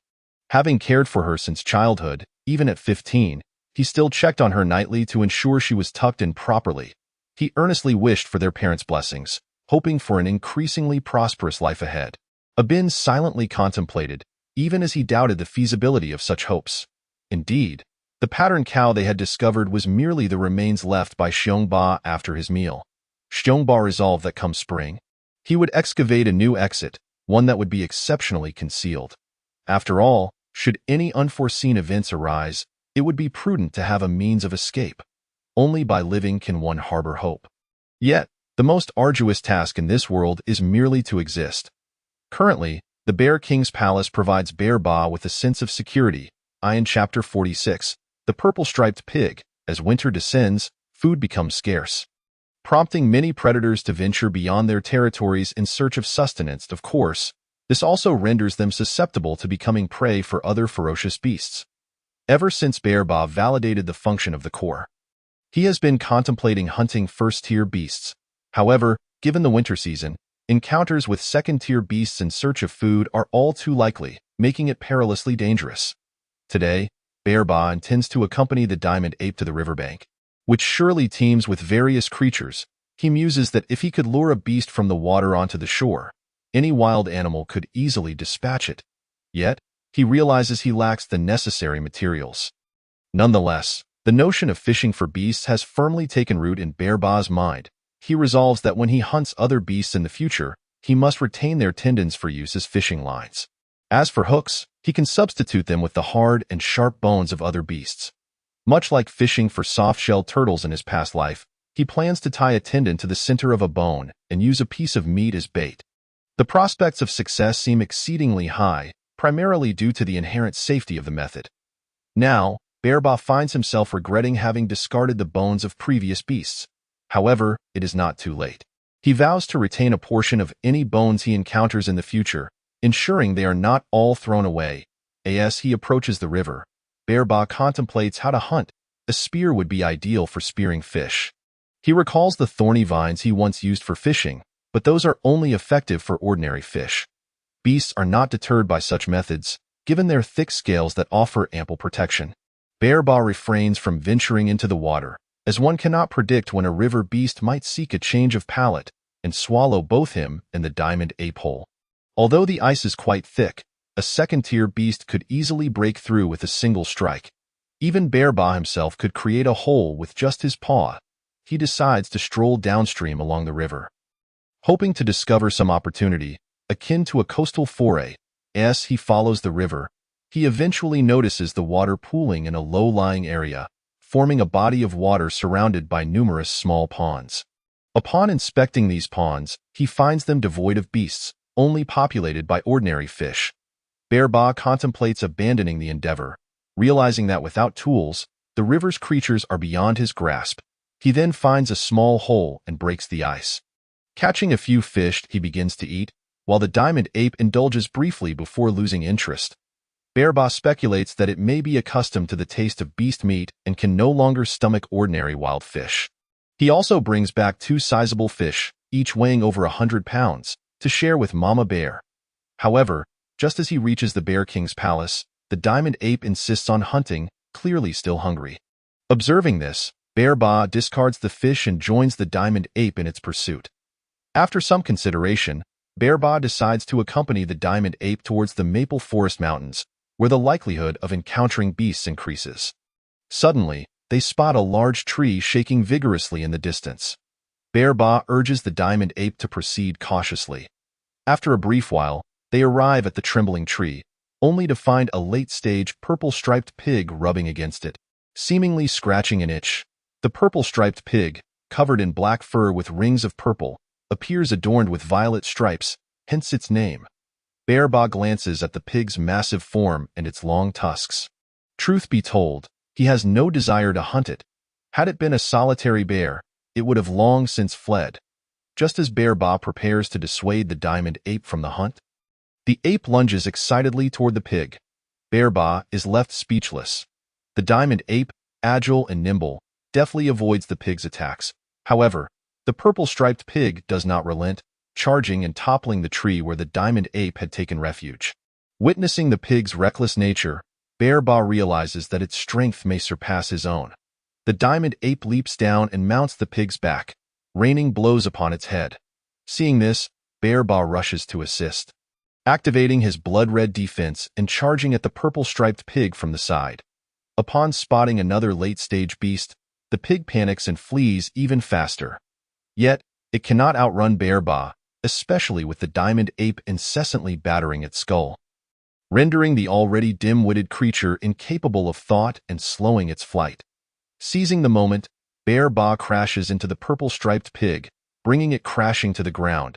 He targets the pig's soft underbelly, plunging his sharp paw deep within. The purple-striped pig goes berserk, seemingly fueled by an endless reservoir of strength. Rising once more, with its intestines spilling forth, it careens into one tree after another. At this moment, the diamond ape dismounts from the pig's back, and the 2 beasts continue to harry it, landing occasional strikes. Before long, the purple-striped pig gradually ceases its struggles and collapses to the ground. Observing that the pig remains alive but suffering, Bearba compassionately ends its misery, thrusting his paw into its neck, extinguishing its consciousness completely. With the purple-striped pig slain, Bearba's heart swells with joy. He hastens to check for a core in its heart, and fortune smiles upon him. He discovers a core, albeit of the earth attribute, still consumable. Although Bear Ba desires to consume it himself, he acknowledges that it was the diamond ape's prowess that enabled them to slay this beast. He and Mama Bear can also benefit from the beast's meat to enhance their own powers. Thus, his earlier reluctance dissipates. The diamond ape, witnessing Bear Ba's sagacious demeanor, feels greatly satisfied, affirming that it has indeed chosen the right companion. Without hesitation, the diamond ape consumes the core, its aura steadily rising. A flicker of envy crosses Bear Ba's eyes, yet he soon shifts his focus elsewhere. Given the diamond ape's considerable strength, the absorption process concludes swiftly. Bear Ba, now imbued with formidable power, can easily carry the entire purple-striped pig back to the Bear King's palace. Upon arrival, the diamond ape begins to feast, yet none of the other bears dare approach to join in. Bear Ba, feeling somewhat helpless, realizes that explaining to Mama Bear would be futile, and thus, they forego further discussion. After he and the diamond ape finish their meal, they retreat to room 1 before departing. Bear Ba reassures Mama Bear and the others to eat heartily. Knowing they are not excessively hungry after their earlier consumption of fish, however, the allure of beast meat proves irresistible, and they soon indulge with great enthusiasm in Chapter 47, Preparation for Fishing for Beasts.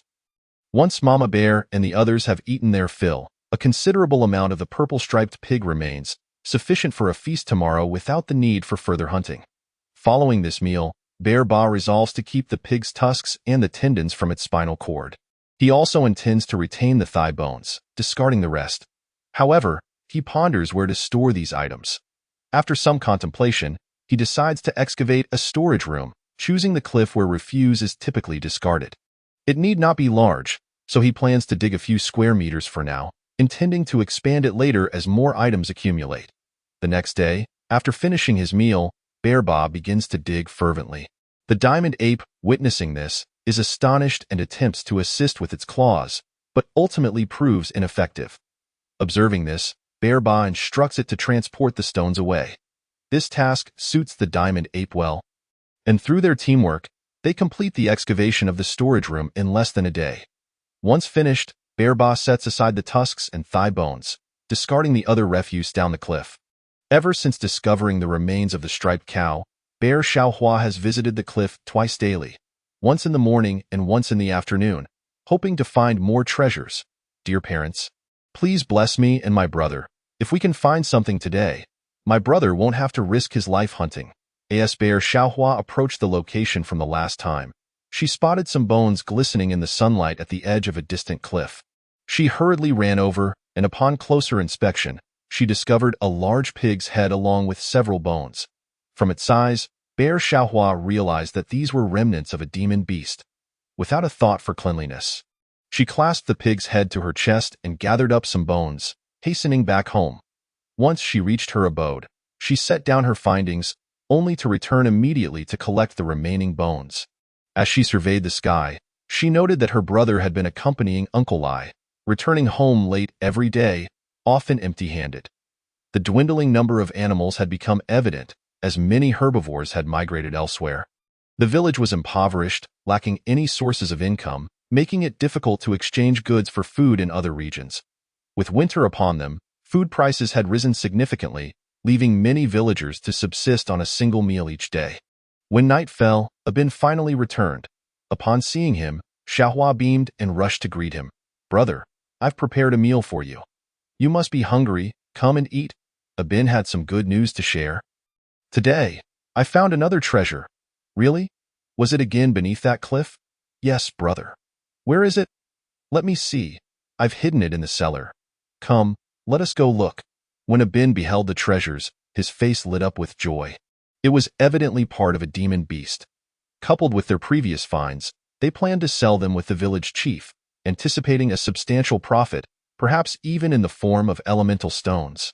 It was said that becoming a warrior would allow one to use elemental stones for cultivation, thereby accelerating their training. As for the gruesome pig's head, they had no intention of discarding it and planned to consume it the following day.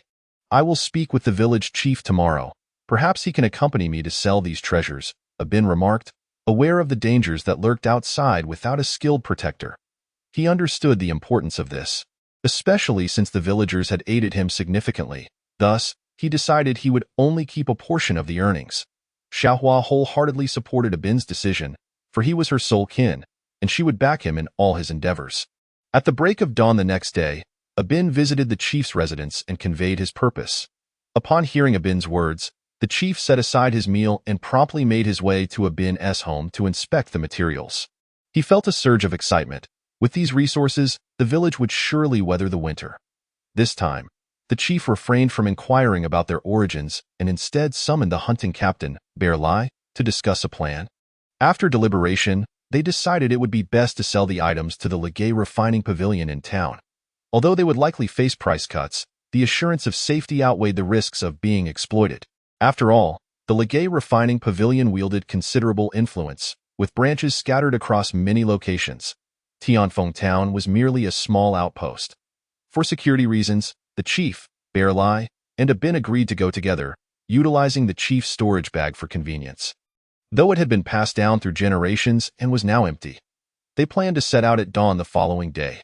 Meanwhile, Bear Ba was contemplating ways to grow stronger. His first thought was to gain combat experience by hunting demon beasts. It is far too perilous and not a sustainable solution. Secondly, one could devour the core of the beasts, yet combat remains inevitable. Ultimately, absorbing the elemental energy of the world presents the most reliable, albeit slowest, method. Of course, one could also consume medicinal pills, but that option has been discarded. After much contemplation, Xiongba resolved to hunt the beasts, for only by consuming their cores or flesh could he achieve rapid growth. Moreover, he felt a pressing need for new techniques or perhaps even new innate abilities. This necessitated the pursuit of second-tier beasts. However, the challenge lay in how to hunt these creatures safely and successfully. After considerable deliberation, Xiongba decided to go fishing. After all, fishing is the safest approach, requiring no combat. He set forth with determination. Reflecting on his previous encounter with the pig tendon, he realized it was unnecessary. Sturdy vines would suffice, and their length would facilitate easier retrieval. Xiongba communicated his need for robust vines to the King Kong ape, who, after a moment's thought, brightened with inspiration and led Xiongba to a location abundant with vines. Strangely, the area was littered with the carcasses of various animals, evoking thoughts of a carnivorous plant in Xiongba's mind. He did not approach recklessly, yet the King Kong ape appeared unafraid, instead seeking out a long vine and straining to pull it, clearly exerting considerable effort. Xiongba joined in, and through their relentless efforts, they ultimately uprooted the gray vine, not merely breaking it but extracting it whole. This demonstrated the remarkable sturdiness of the vine, especially given that both Xiongba and the King Kong ape were creatures of great strength. With the fishing line secured, Xiongba returned to the Bear King Palace to craft hooks, which were quite simple, fashioned from the tusks of wild boar. Next, he captured several live snow hares, for he intended to slay them by the riverbank, allowing their blood to mingle with the water, thus attracting the beasts. Chapter 48.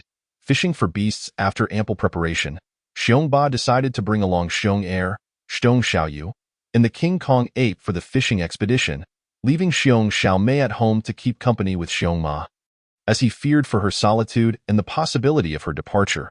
Upon reaching the riverbank, Xiongba refrained from smashing the ice at the edge or venturing too far into the water.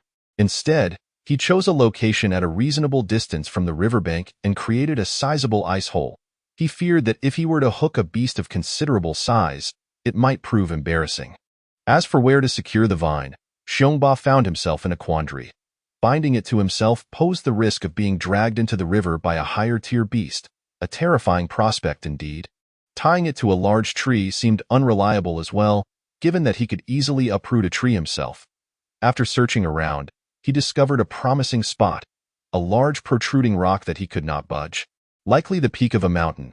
He secured one end of the vine here, then killed a snow hare, skewering it with the tusk from the purple-striped boar, before tossing it into the river and retreating to the shore to wait.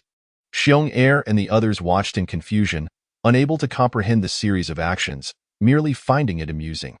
Even the King Kong ape, as a beast, did not fully grasp the plan, though he sensed it was for the purpose of capturing prey. Before long, the fishing line twitched, and Xiongba's eyes lit up. He began to pull the vine with all his might, gauging the strength of the catch. To his dismay, he realized that it was not what he had hoped for. Instead, he had caught a carnivorous fish, resembling a black fish, with an abundance of teeth. Upon bringing it ashore, he understood why the fish had struggled so little. It had been pierced through by the tusk. Yet, Xiong Ba was not overly disappointed, as he had anticipated such an outcome. Just as Xiong Er attempted to approach and eat the fish, Xiong Ba stopped him, fearing that if they caught multiple beasts, Xiong Er might fill up and be unable to consume the beast meat, which was essential for his swift progression into becoming a beast himself.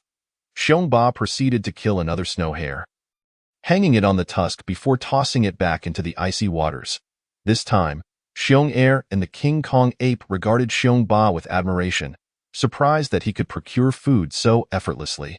After a while, the vine began to shake again, and although Xiong Er sensed the movement was not too vigorous, Xiong Ba still reeled it in, discovering yet another fish akin to the previous catch. Frustrated, Xiong Ba pondered the situation. The disparity between his expectations and reality was stark. Instead of directly throwing in bait, he contemplated his next steps. Changing locations might yield similar results, and he would have to search anew. The beasts likely resided in the deeper waters of the river.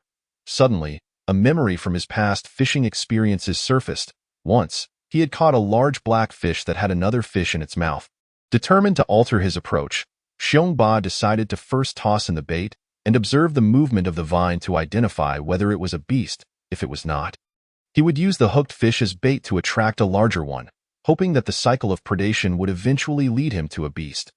With this plan in mind, Xiong Ba began to execute it. Noticing that only 3 snow hares remained, he dispatched another, piercing it with the tusk. Although the blood quickly froze, it would diffuse more effectively in the water. Sure enough, after a short while, the vine began to shake again. However, the movements were minimal, confirming that it was not a beast. The bait eventually ceased its thrashing, likely having succumbed. After a considerable wait, the vine began to tremble once more, this time with a greater intensity than before. Xiong Ba tugged on the vine, feeling the resistance from the river. However, he felt a tinge of disappointment as the strength was not particularly formidable, suggesting it was not a beast. He chose to remain patient and continued to wait, observing as the fish gradually settled down, eventually ceasing all movement. As time passed, Xiong Er and Xiong Xiaoyu grew bored and began to dig holes in the snow to rest. The King Kong ape climbed a nearby tree and settled on a branch for a nap. Suddenly, the vine began to shake again, this time more vigorously than before. Xiong Ba pulled slightly on the vine and then tightened his grip, engaging in a tug-of-war with the creature beneath the water. He sensed that the force was akin to that of a first-tier beast, though still slightly weaker. Xiong Ba resolved to wait a little longer, convinced that the next catch would likely be a beast. The fish displayed remarkable vitality, occasionally thrashing, indicating it was still alive. As the sun began to set, Xiong Ba decided it was time to conclude the day. Though he had not captured a beast, he had caught 7 fish, sufficient for a hearty meal. Just as he prepared to awaken Xiong Er and the others to head home, the vine suddenly went taut, shaking violently as the prey beneath the water struggled frantically. The vine sliced through the ice above, and rather than pulling directly, Xiong Ba opted to tire the creature out. Those who have fished know that when a fish first takes the bait, it is incredibly powerful, especially underwater. At this moment, it was crucial to let the fish expend its energy, making it easier to reel in later. Observing the fish's frantic movements, Xiong Ba felt grateful for the vine's resilience. After a while, sensing the struggle had diminished, he began to pull it toward the shore. As he exerted force, the fish reacted sharply, thrashing in pain before settling down again. Xiong Ba resumed his efforts, and after a brief struggle, he felt no more resistance. With a swift motion, he drew the creature onto the ice, a massive, 3-meter-long fish, shimmering silver. Upon inspection, Xiong Ba recognized it as a silver scale fish. Named for its dazzling scales, this fish was known for its incredible speed, capable of refracting light underwater to emit a blinding silver glow, aiding in both escape and defense. Chapter 49. Xiong Ma consumes the core. This silver scale fish was a first-tier beast in its initial stage, and with nightfall approaching, Xiong Ba removed the hook and attached a new snow hare, planning to return in the morning to check on his progress. He awakened Xiong Er and the others. while he himself carried the silver scale fish. Shtong Er and his companions each held one of the previously caught fish, resembling black fish, while the King Kong ape effortlessly carried 5 at once. Seeing Xiong Ba's impressive catch filled them with envy, and together they made their way home. Upon returning to the Bear King Palace, Xiong Ba eagerly opened the fish's belly, only to discover a silver-white core within. A smile spread across his face. This core was not intended for Xiong Er. Instead, Xiong Ba aimed to present it to Xiong Ma, for she was a source of concern for him and held a significant place in his heart. He yearned for her to transform into a beast, as such a change would greatly enhance her strength. Most importantly, once she became a beast, she would be able to walk great distances on her own, freeing her from the confines of the Bear King Palace and allowing her to explore the world. Xiong Ma, this is for you. Dear little cub, please eat. I would rather not waste this food. Mother Bear, you should eat as well. Consuming it may expedite your transformation into a monstrous beast. Once you attain that form, you will be able to hunt. Bear B is correct. Although Mother Bear lacks forelimbs and cannot contend with the monstrous beasts, she can certainly assert dominance over lesser creatures. Upon hearing the prospect of hunting, Mother Bear's eyes sparkled with interest, and she cast a deep glance at Bear B. Subsequently, she consumed the energy core. Feeling a surge of warmth within her, she then ventured outside, lying in the snow. Concerned, Bear B followed closely behind, guarding Mother Bear. After consuming half of the silver-scaled fish, Bear B felt satiated. He then used his sharp claws to carve a sizable portion of fish meat to save for Mother Bear. The remainder he offered to Bear Er and the others, which surprised him as the golden monkey seemed less inclined to eat fish, only taking a few bites before losing interest, perhaps favoring octopus instead. Bear Er and his companions feasted heartily, seemingly born with an affinity for fish. After their meal, it was evident they were still hungry, and they ended up consuming an ordinary fish to fill their bellies. Strangely enough, it was Bear Xiaoyu who ate the most, devouring nearly 3 fish on her own. Bear B prioritized his own nourishment first, understanding the necessity of his own development. After all, he is the pillar of the family. Should he falter, the future of the household would be jeopardized. Mother Bear exhibited far greater restraint than Bear Er, as she regained her strength by the latter half of the night. Bear B quickly invited her inside and offered her the fish he had reserved. Indeed, Mother Bear was quite famished, having sweated profusely and endured considerable pain, both mentally and physically exhausting. Meanwhile, Bear Xiaohua anxiously awaited the return of her grandfather, the clan leader, and her brother. They finally returned in the wee hours of the night. And upon seeing her brother return safely, Xiaohua silently expressed her gratitude for their parents' protection. Brother, have you eaten? Let me warm up some food for you, no need. I already had something on my way back.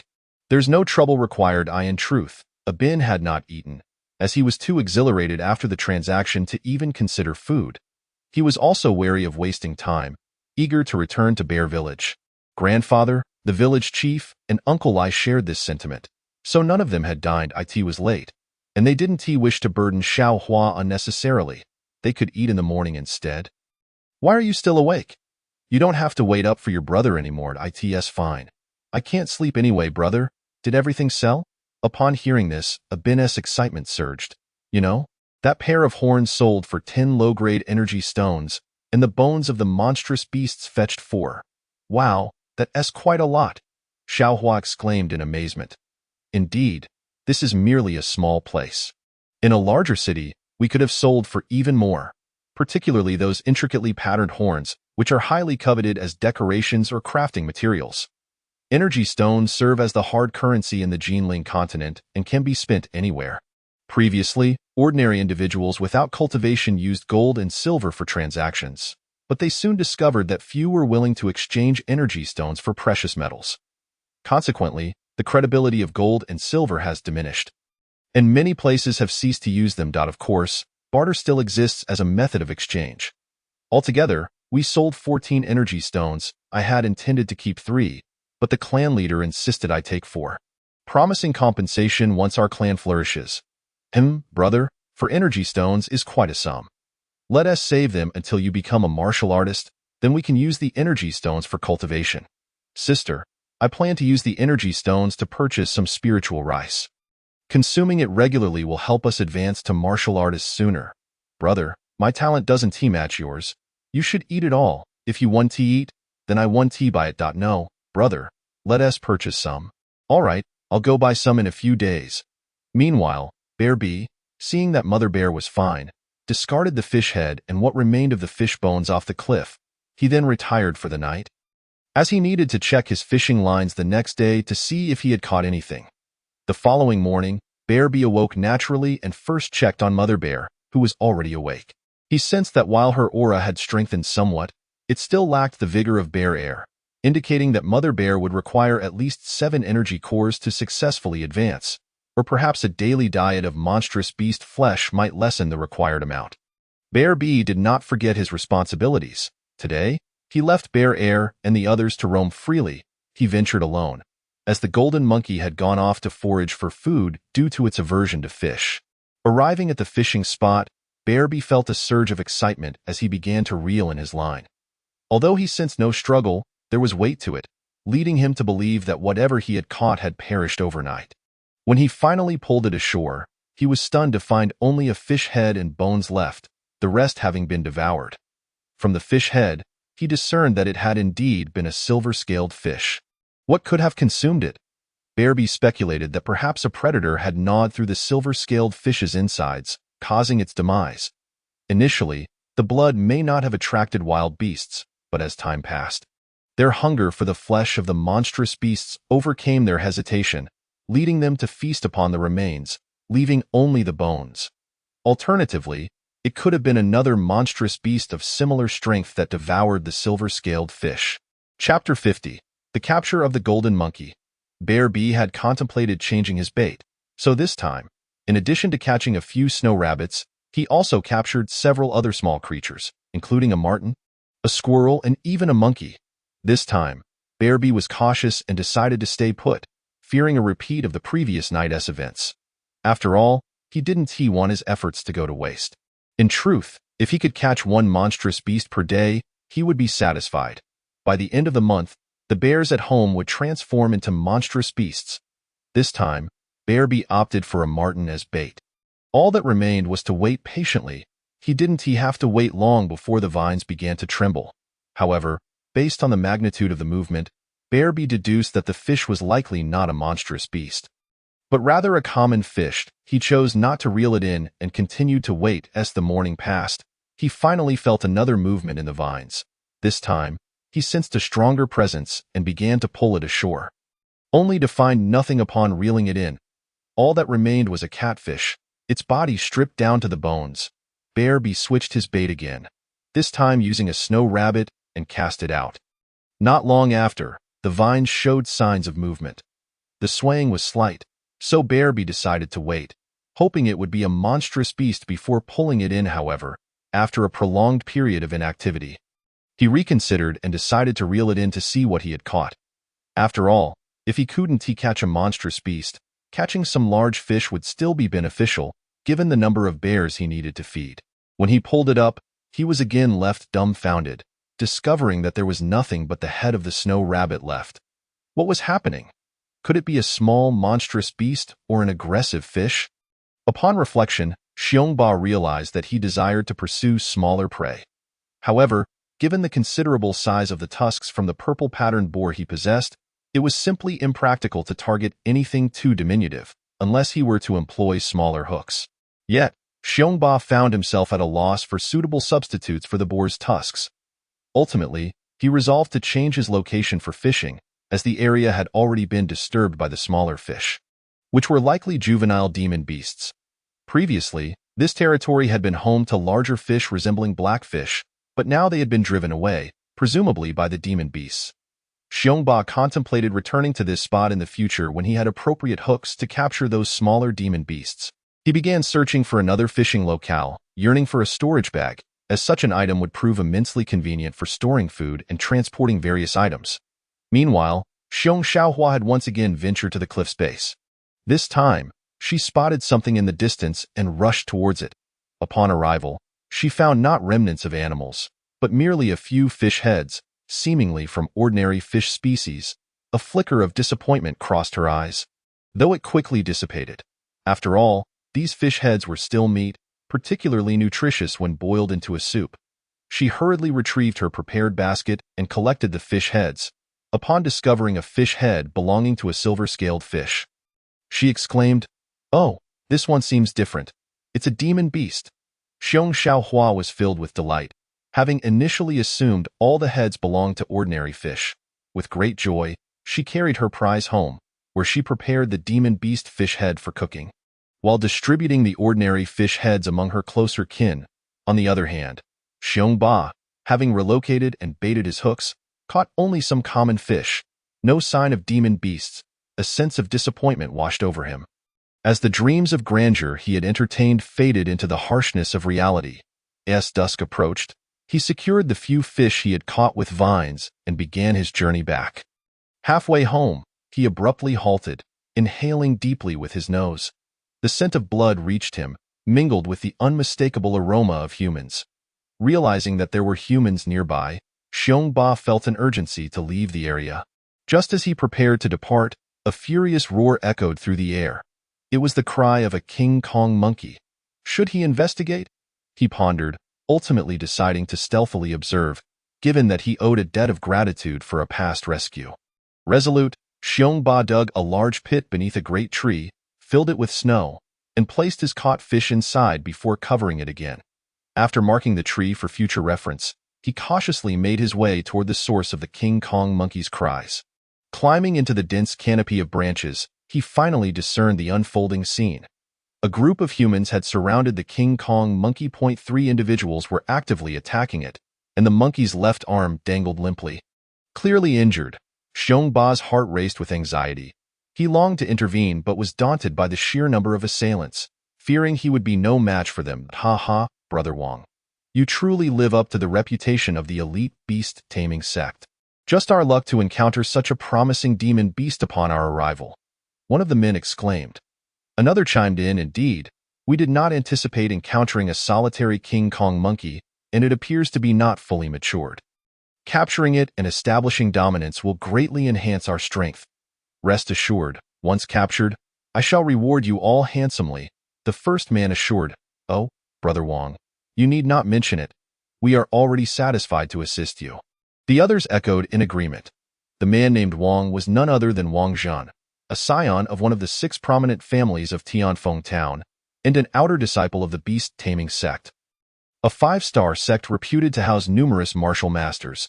Xiong Ba understood from their conversation that they intended to capture the King Kong monkey alive. He had no desire to forfeit his freedom. Unlike in the modern world, where he had been a panda, he felt no joy here. In this realm, demon beasts were merely tools for battle, not companions in arms. Thus, Xiong Ba resolved that he would rather perish than become a mere beast of burden. Ultimately, under the relentless onslaught of the humans, the King Kong monkey was rendered unconscious and captured. As night fell, the group found a clearing and began to clear away the snow. They ignited a bonfire and quickly erected makeshift tents from materials procured from their storage bags. Xiong Ba observed from a distance as the young nobles each claimed individual tents, while the guards shared accommodations. The King Kong monkey was confined within a cage, a ring around its neck tethered with iron chains. Hidden nearby, Xiong Ba noted the monkey's precarious state. Given his own strength, a rescue seemed implausible.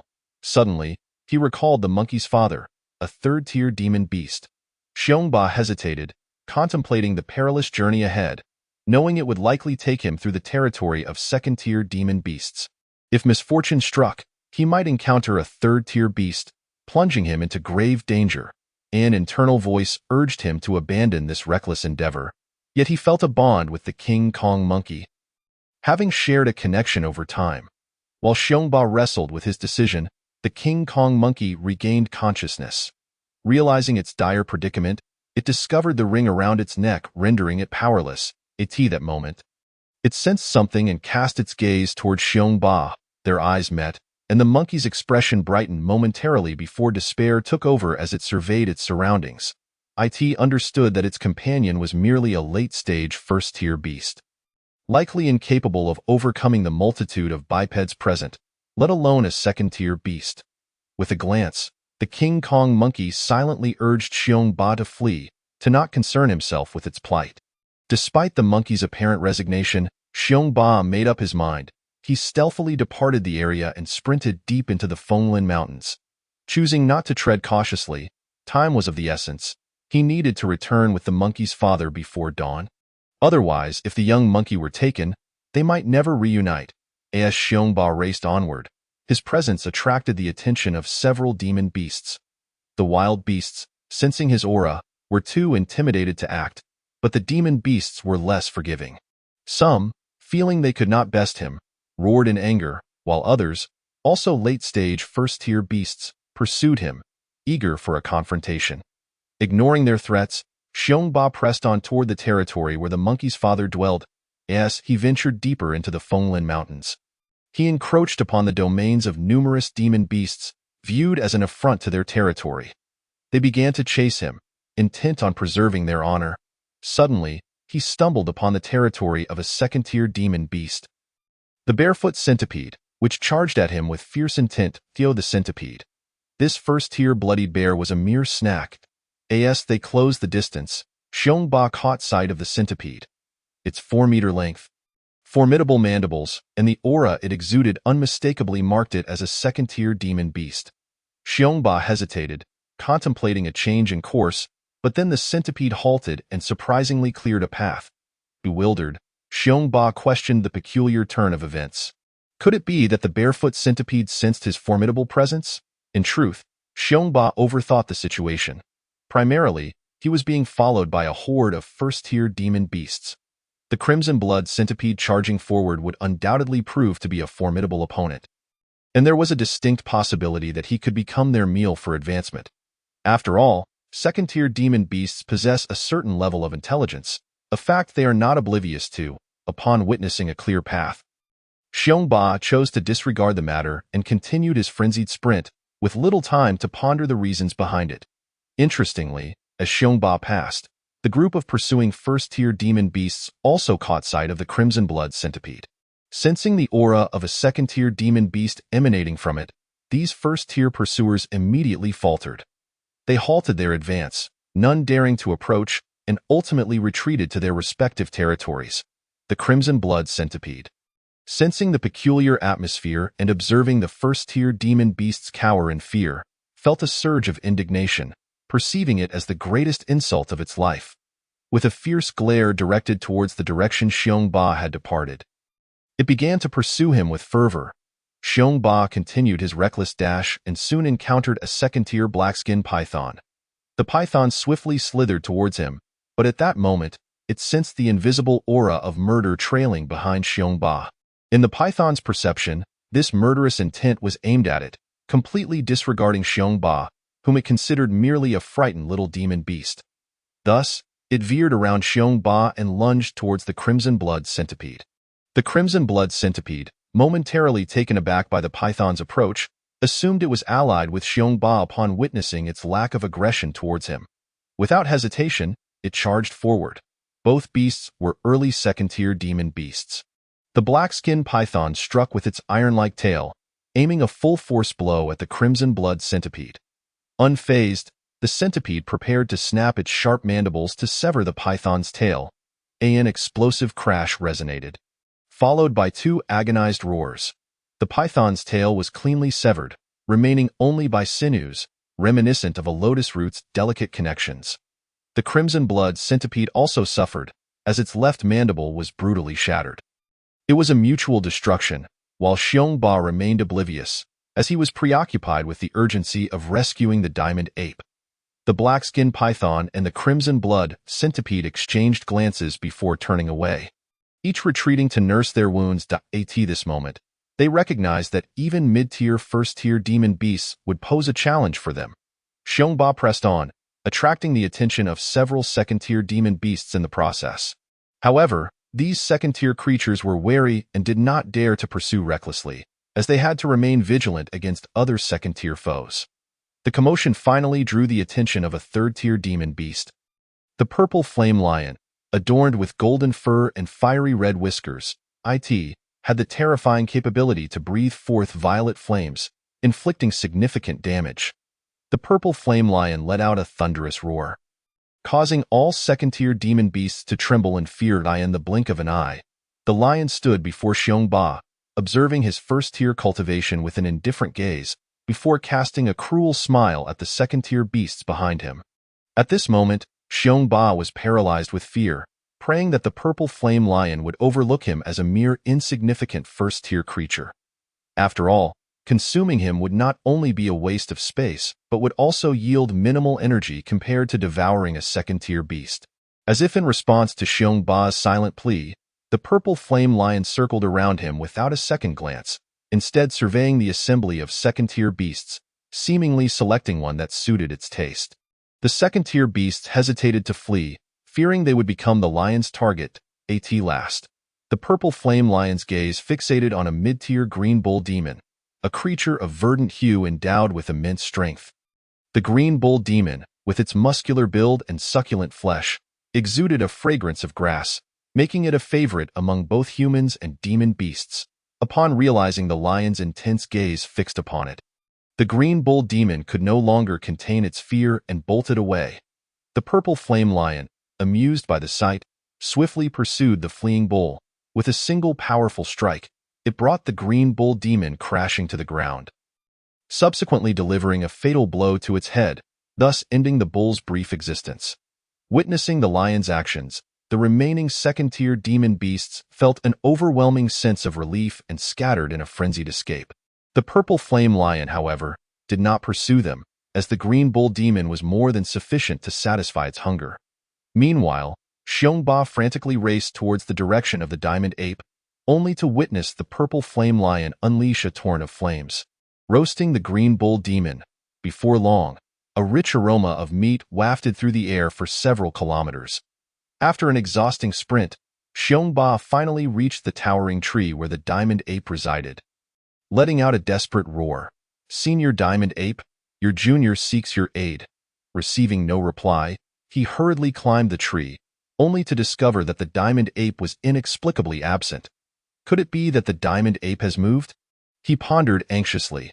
Just as Xiongba was spiraling into distress, he suddenly heard a series of roars emanating from the direction he had come from, accompanied by flickering flames. The sound seemed to echo the voice of the diamond ape, prompting him to hasten towards the source. Upon arrival, he indeed found the diamond ape engaged in battle with the purple flame lion. "That accursed lion dares to wreak havoc in my territory. I shall ensure its demise today," Xiongba growled inwardly. "Ha! You, a mere monkey, are far from my match. This land will soon belong to me," the purple flame lion retorted. As Xiongba observed their ongoing struggle, anxiety gripped him, leading him to pace restlessly. Resolutely, he shouted to the diamond ape, "Senior, the young diamond ape has been captured by humans." Hearing Xiongba's urgent cry, the diamond ape immediately broke off from combat and rushed to Xiongba's side. "What did you say?" "Repeat that." "I said, Senior, your child has been taken by humans today." The young diamond ape ventured out alone to hunt, but encountered humans who surrounded and captured him. I was unable to fend them off, so I hurried to seek your assistance. "Did they have any third-tier humans?" Xiongba recalled. "It seems not. The highest among them was merely second-tier, but their numbers were overwhelming." The diamond ape sighed in relief and instructed, "Quickly, lead me to them." "Yes, Senior. Follow me." "You mean to say humans have discovered cultivators?" the purple flame lion inquired. "Indeed," Xiongba replied earnestly, aware that enraging the lion could lead to dire consequences for him, even with the diamond ape's presence. For his own safety, he understood the necessity of being courteous. Upon hearing Xiongba's response, the purple flame lion licked its lips, as if reminiscing about a delectable flavor.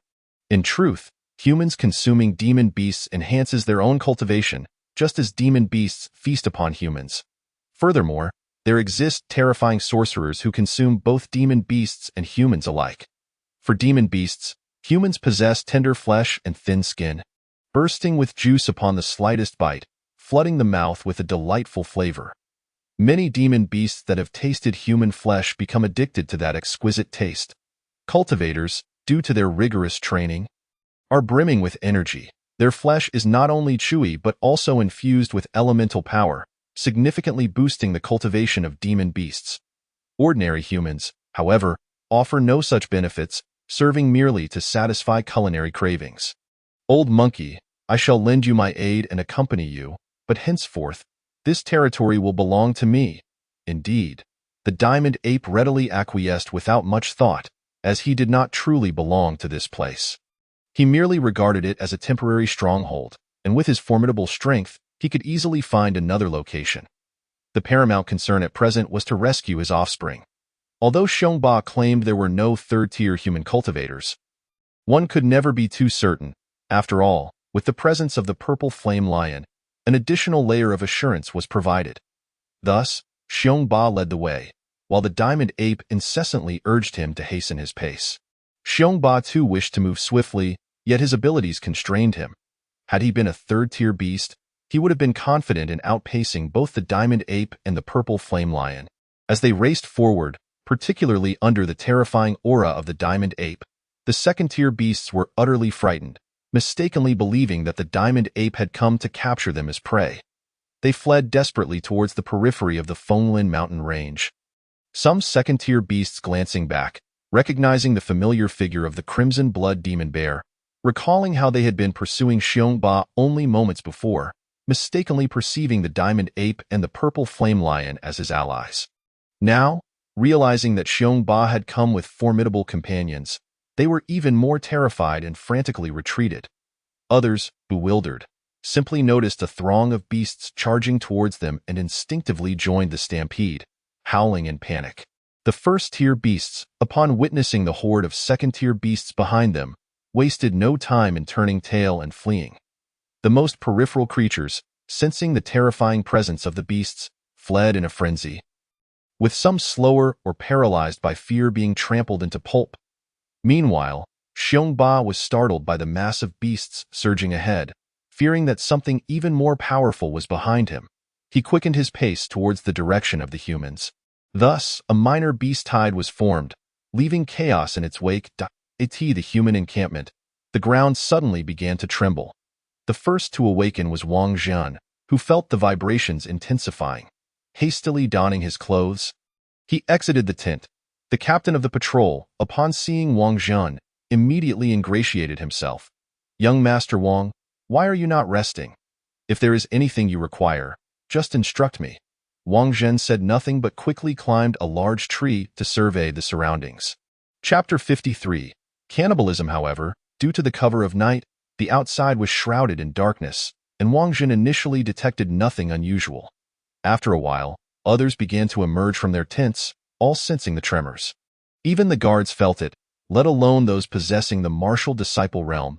A mysterious sense of trepidation filled the air as they gazed into the pitch-black surroundings, sensing the presence of some ancient behemoth. "Brother Wang, have you noticed anything?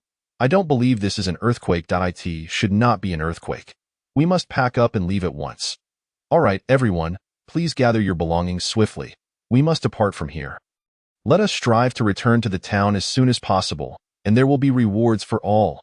Initially, there were murmurs of dissent, for it was perilously late, yet the promise of rewards silenced their complaints, and they obediently began to pack. Meanwhile, Xiongba was nearing the human encampment. At this moment, the humans also spotted the horde of beasts, their faces drained of color. "Run! The beast tide is upon us. Everyone, flee!" The camp erupted into chaos, and even Wang Zhen was taken aback, his expression grave. "Let us go swiftly towards the town." Upon hearing Wang Zhen's command, the young masters dashed towards Tianfeng town. Wang Zhen cast a glance at the diamond ape in its cage, contemplating whether to kill it for meat, as the storage bag could not contain living creatures. However, he quickly reconsidered. A mere late-stage first-tier beast was not worth the trouble, especially since he could easily hunt second-tier beasts. He recalled his earlier plan and decided against killing the diamond ape, thinking there might be another opportunity to capture it later. "Senior diamond ape, the glowing area over there is the human encampment, where your child is being held." With a roar, the terrifying aura of the third-tier beast was fully unleashed. The beast tide had already surged into the camp, and some slower human guards, realizing they could not escape, desperately climbed trees, hoping to evade their fate. Those who failed to find refuge in the trees were trampled to death, becoming fodder for the beasts. If previously the beasts had feared the diamond ape and the purple flame lion, now they were driven by the allure of the humans as delectable prey. Many beasts halted their flight, no longer fleeing but instead launching a frenzied assault on the humans. Even those hiding in the trees could not escape the clutches of the beasts. Some agile beasts ascended the trees to engage the humans in combat. The diamond ape soon located his child, who was confined in a cage with a circular ring around his neck. Enraged, the diamond ape's eyes turned crimson as he forcefully broke open the cage and snapped the chains binding his young. However, he could not remove the ring from around his child's neck. Despite exerting all his strength, he found it impossible to break it. That moment, Xiongba arrived beside the diamond ape. "Senior, the humans must know how to unlock this ring." Hearing this, the diamond ape's eyes brightened as he regarded Xiongba with newfound respect. To his surprise, despite the general perception of bear-like beasts as dim-witted, he had encountered a clever exception. "Watch over my child. I will pursue the humans." By the time they reached this point, the purple flame lion could no longer contain itself and had already made its move. Its targets were not the ordinary, low-level cultivators, but rather the young masters, who were not only powerful but also quite handsome and appealing. In the eyes of the purple flame lion, they were tender morsels, enticing and juicy, making its mouth water. With incredible speed, the purple flame lion pounced upon one of the young masters from behind, delivering a crushing blow. The young master coughed up blood, and upon seeing the large pool of blood, the purple flame lion felt a pang of regret, hastening to devour the young master. The purple flame lion relished starting from the head, delighting in the sound of crunching bones. If a human were to witness this, they would surely have nightmares. The purple flame lion savored the taste, recalling the exquisite flavor, and devoured with fervor, licking the blood from its lips. "Delicious, truly delicious. I wish to eat forever." Seeing the purple flame lion indulge, the diamond ape quickly interjected, "Stop eating. Now is the time to capture all the humans. If you continue to feast, they will escape." Realizing the truth in the diamond ape's words, the purple flame lion cursed itself for its lack of restraint and the loss of basic reasoning in the face of such delicacies. "Very well, old monkey, let us ensnare them all with that." They charged towards the fastest fleeing cultivators. Wang Zhan, noticing the two third-tier beasts relentlessly pursuing them, felt agitated. The distance between them was rapidly shrinking, especially under the cover of night. Where the beasts' vision far surpassed that of humans, as the beasts closed in, the group desperately employed their respective combat techniques to evade capture. Wang Zhan glanced at the four behind him, a glint of cold light flashing in his eyes. Suddenly, he turned and unleashed a blade of sword energy towards them. The four were taken aback, never expecting their ally to turn on them. "Zhen, you shall not die a good death. Wang Zhan, I curse your entire Wang family to descend into hell." "Damn you, Wang Zhan. I curse you to the depths of the underworld. Young Master Wang, save me. I promise to obey you like a loyal dog." Caught off guard, their response was hasty, causing their speed to plummet, allowing the diamond ape and the purple flame lion to catch up to them. The two beasts launched their attacks on the four, resulting in a one-sided battle. After all, they were two third-tier beasts against four who were merely at the initial stage of martial disciple. The conflict concluded swiftly. The purple flame lion killed one, while the diamond ape incapacitated another, refraining from killing him as he needed to extract information about how to remove the ring from his child's neck. "I ask you both, how do I unlock the ring around my child's neck?" Upon hearing the mention of the child, the two finally grasped the situation and regretted their earlier decision to pursue the diamond ape. They harbored even greater resentment towards Wang Zhan, realizing that he had orchestrated the capture of the diamond ape for the purpose of taming it. The individual who had fled was Wang Zhan, the one who intended to capture your child as a beast companion, and it was he who installed the beast-controlling ring, knowing precisely how to unlock it. Chapter 54. The acquisition of the storage bag. Upon hearing those words, the diamond ape swiftly dispatched the two individuals with a single strike each, leaving them lifeless. It then pursued the direction in which Wang Zhan had fled. The purple flame lion, witnessing the diamond ape forsake its delectable prey to chase after the already distanced human, inwardly mused, "What a foolish monkey, neglecting such a splendid meal to waste energy on that human." Realizing that the human had escaped, the lion gleefully thought, "Then these two humans are mine," with a sinister smile. The purple flame lion seized all four individuals and departed, eager to indulge in its culinary delights. Finally free from the troublesome ordeal, it lamented, "What a pointless struggle! I must concoct an excuse upon my return to provide an explanation to those useless beings and their families." With a hint of arrogance, it declared, "One day, the entirety of Tianfeng town will be under the dominion of the Wang family." As Wang Zhan's speed began to wane, he suddenly sensed a formidable presence behind him.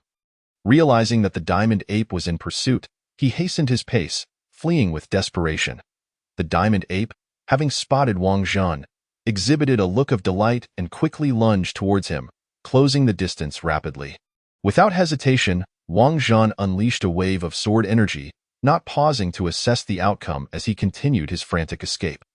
The diamond ape met the incoming sword energy with a powerful punch, enveloping its fist in a thick layer of golden light. The moment the sword energy made contact with the golden aura, it vanished into thin air.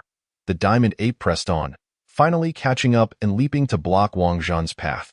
Faced with the obstructing diamond ape, Wang Zhan wasted no time and hurled his mid-grade 3-star sword forward.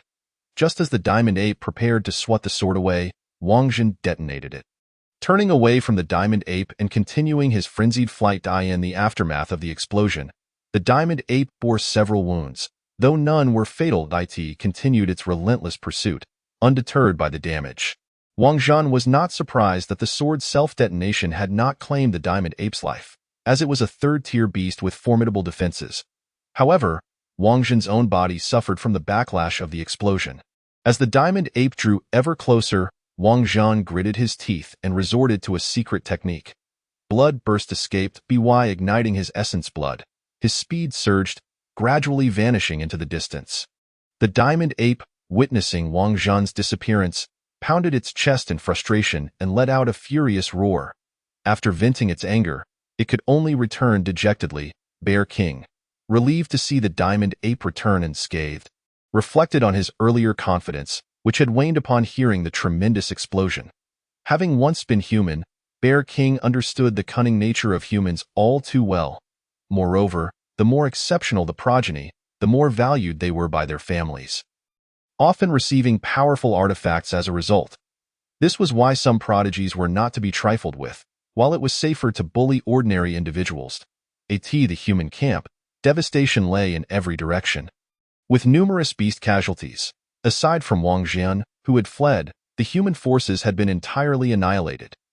The fallen beasts were promptly consumed by their fellow creatures.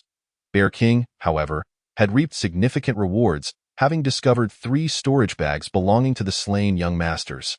The beasts had feasted upon the flesh, carelessly discarding the bags as if they were mere refuse. Eager to return to his Bear King's palace and examine the storage bags, Bear King asked, "Elder, did you not capture the human?" "No, that cunning human managed to escape," the diamond ape replied. "What are your plans now?" "I had promised that foul lion the territory, so I intend to seek a new domain," Bear King responded. After a moment of contemplation, he inquired, "What do you plan to do about your child?" The diamond ape fell silent, having no viable solution. "Perhaps your child could stay with me. My residence is quite secure, and you would not have to divide your attention while seizing territory," Bear King suggested. The diamond ape considered this and found it to be a reasonable proposition.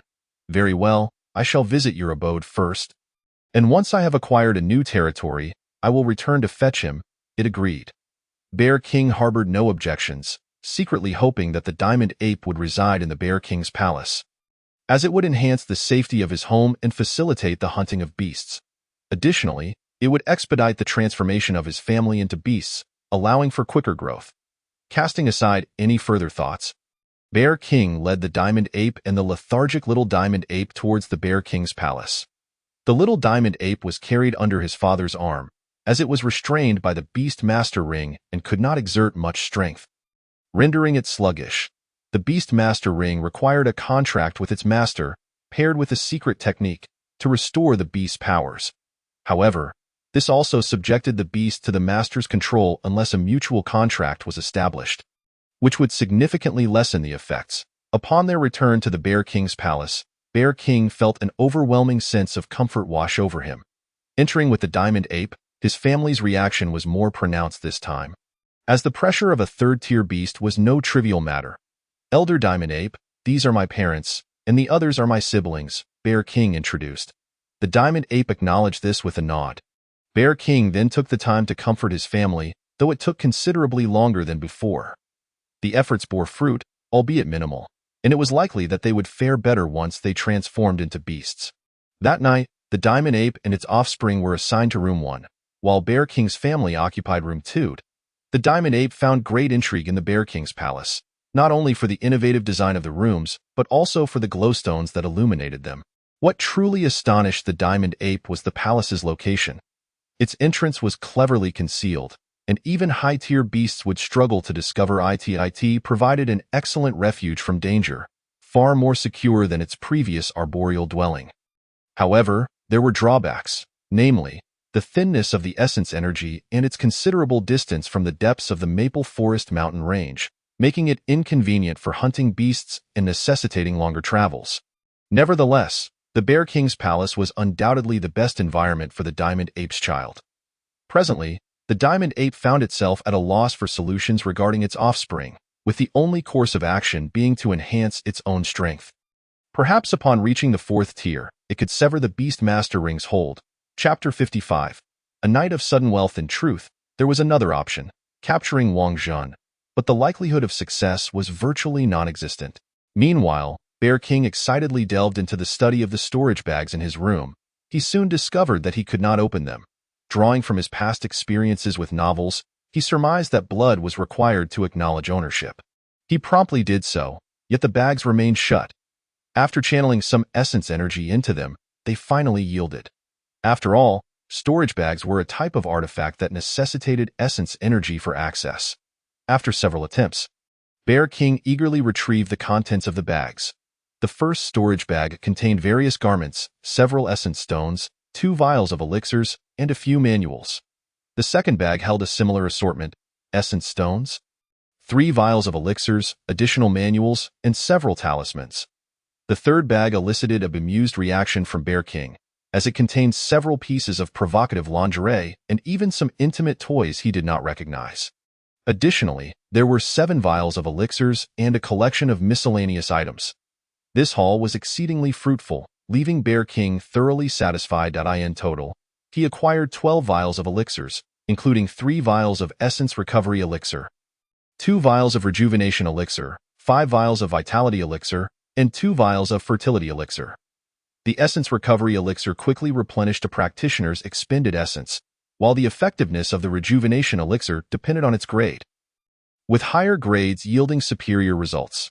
The vitality elixir enhanced male performance, ensuring greater endurance and firmness, while the fertility elixir increased sperm production, allowing a man to cater to multiple partners, commonly used by those with demanding domestic situations, ensuring sufficient output to avoid being caught in infidelity. Upon reading the descriptions of these elixirs, particularly the latter 2, Bear King felt an overwhelming sense of disbelief.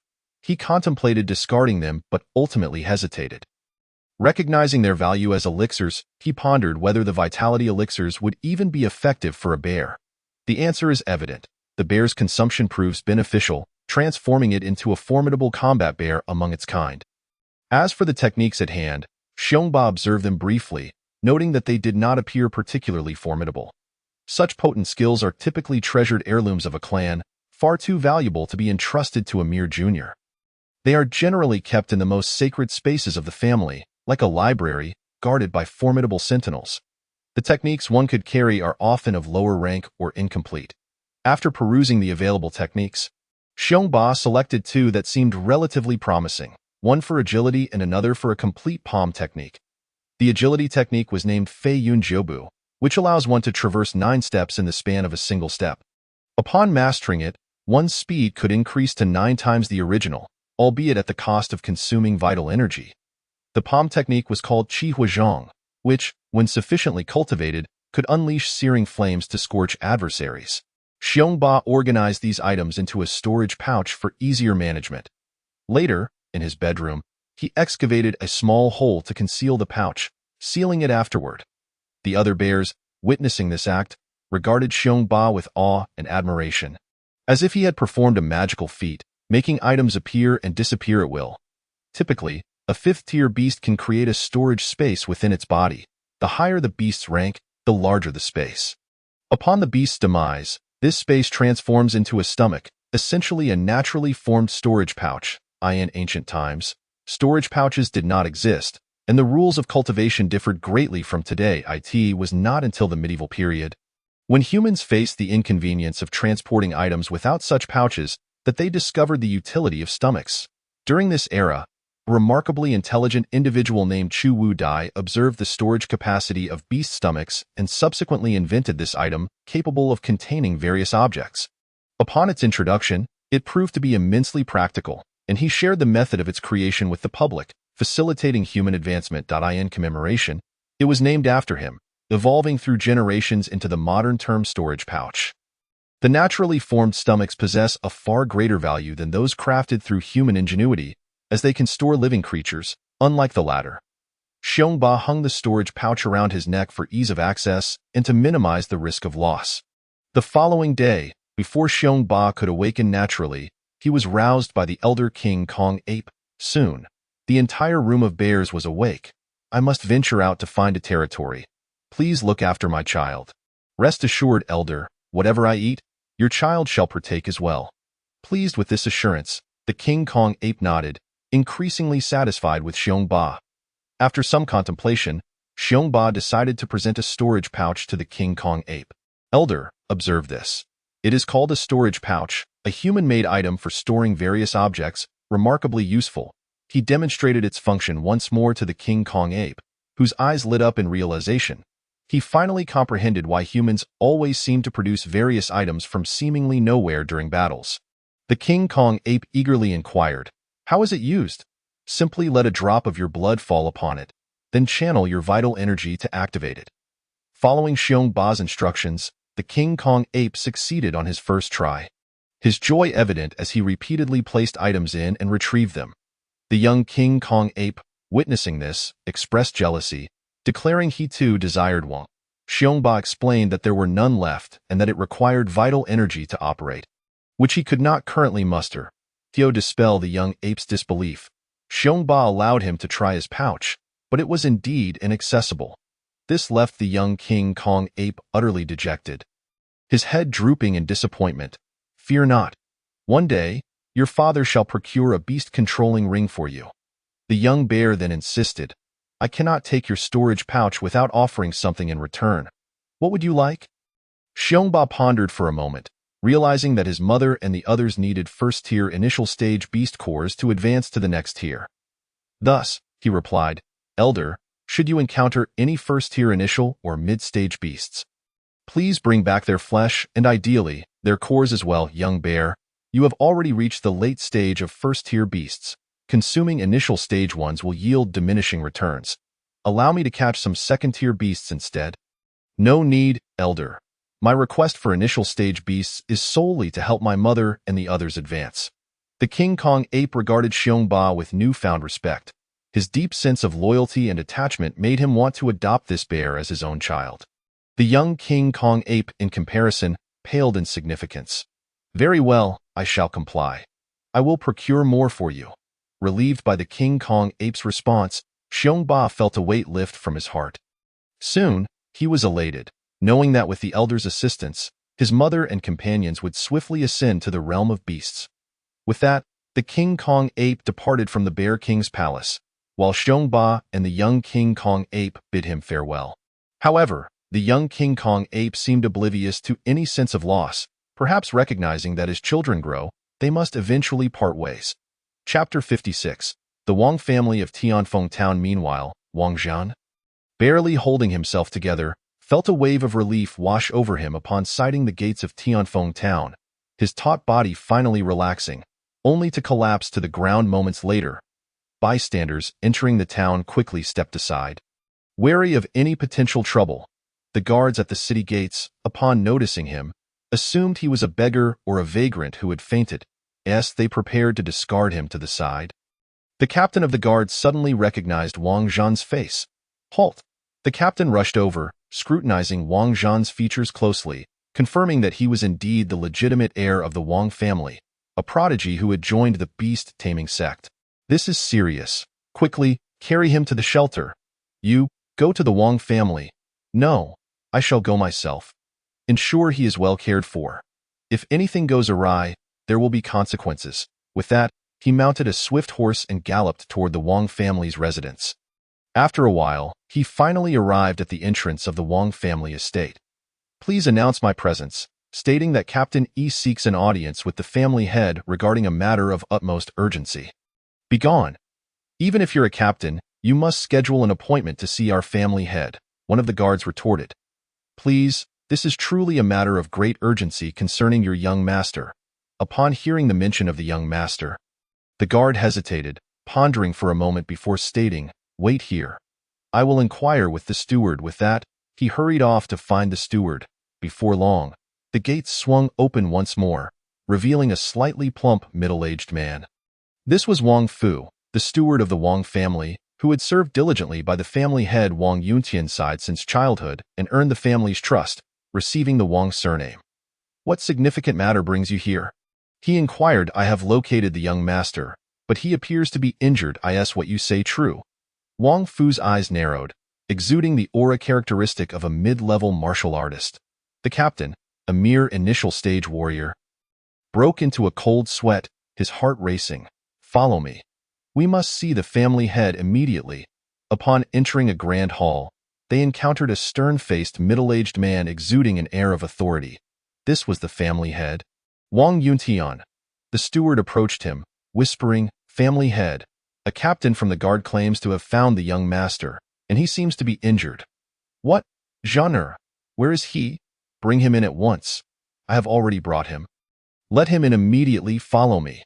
When inside, answer the family head's questions truthfully. If you conceal even a fraction of the truth, you know the consequences. I understand. I shall comply.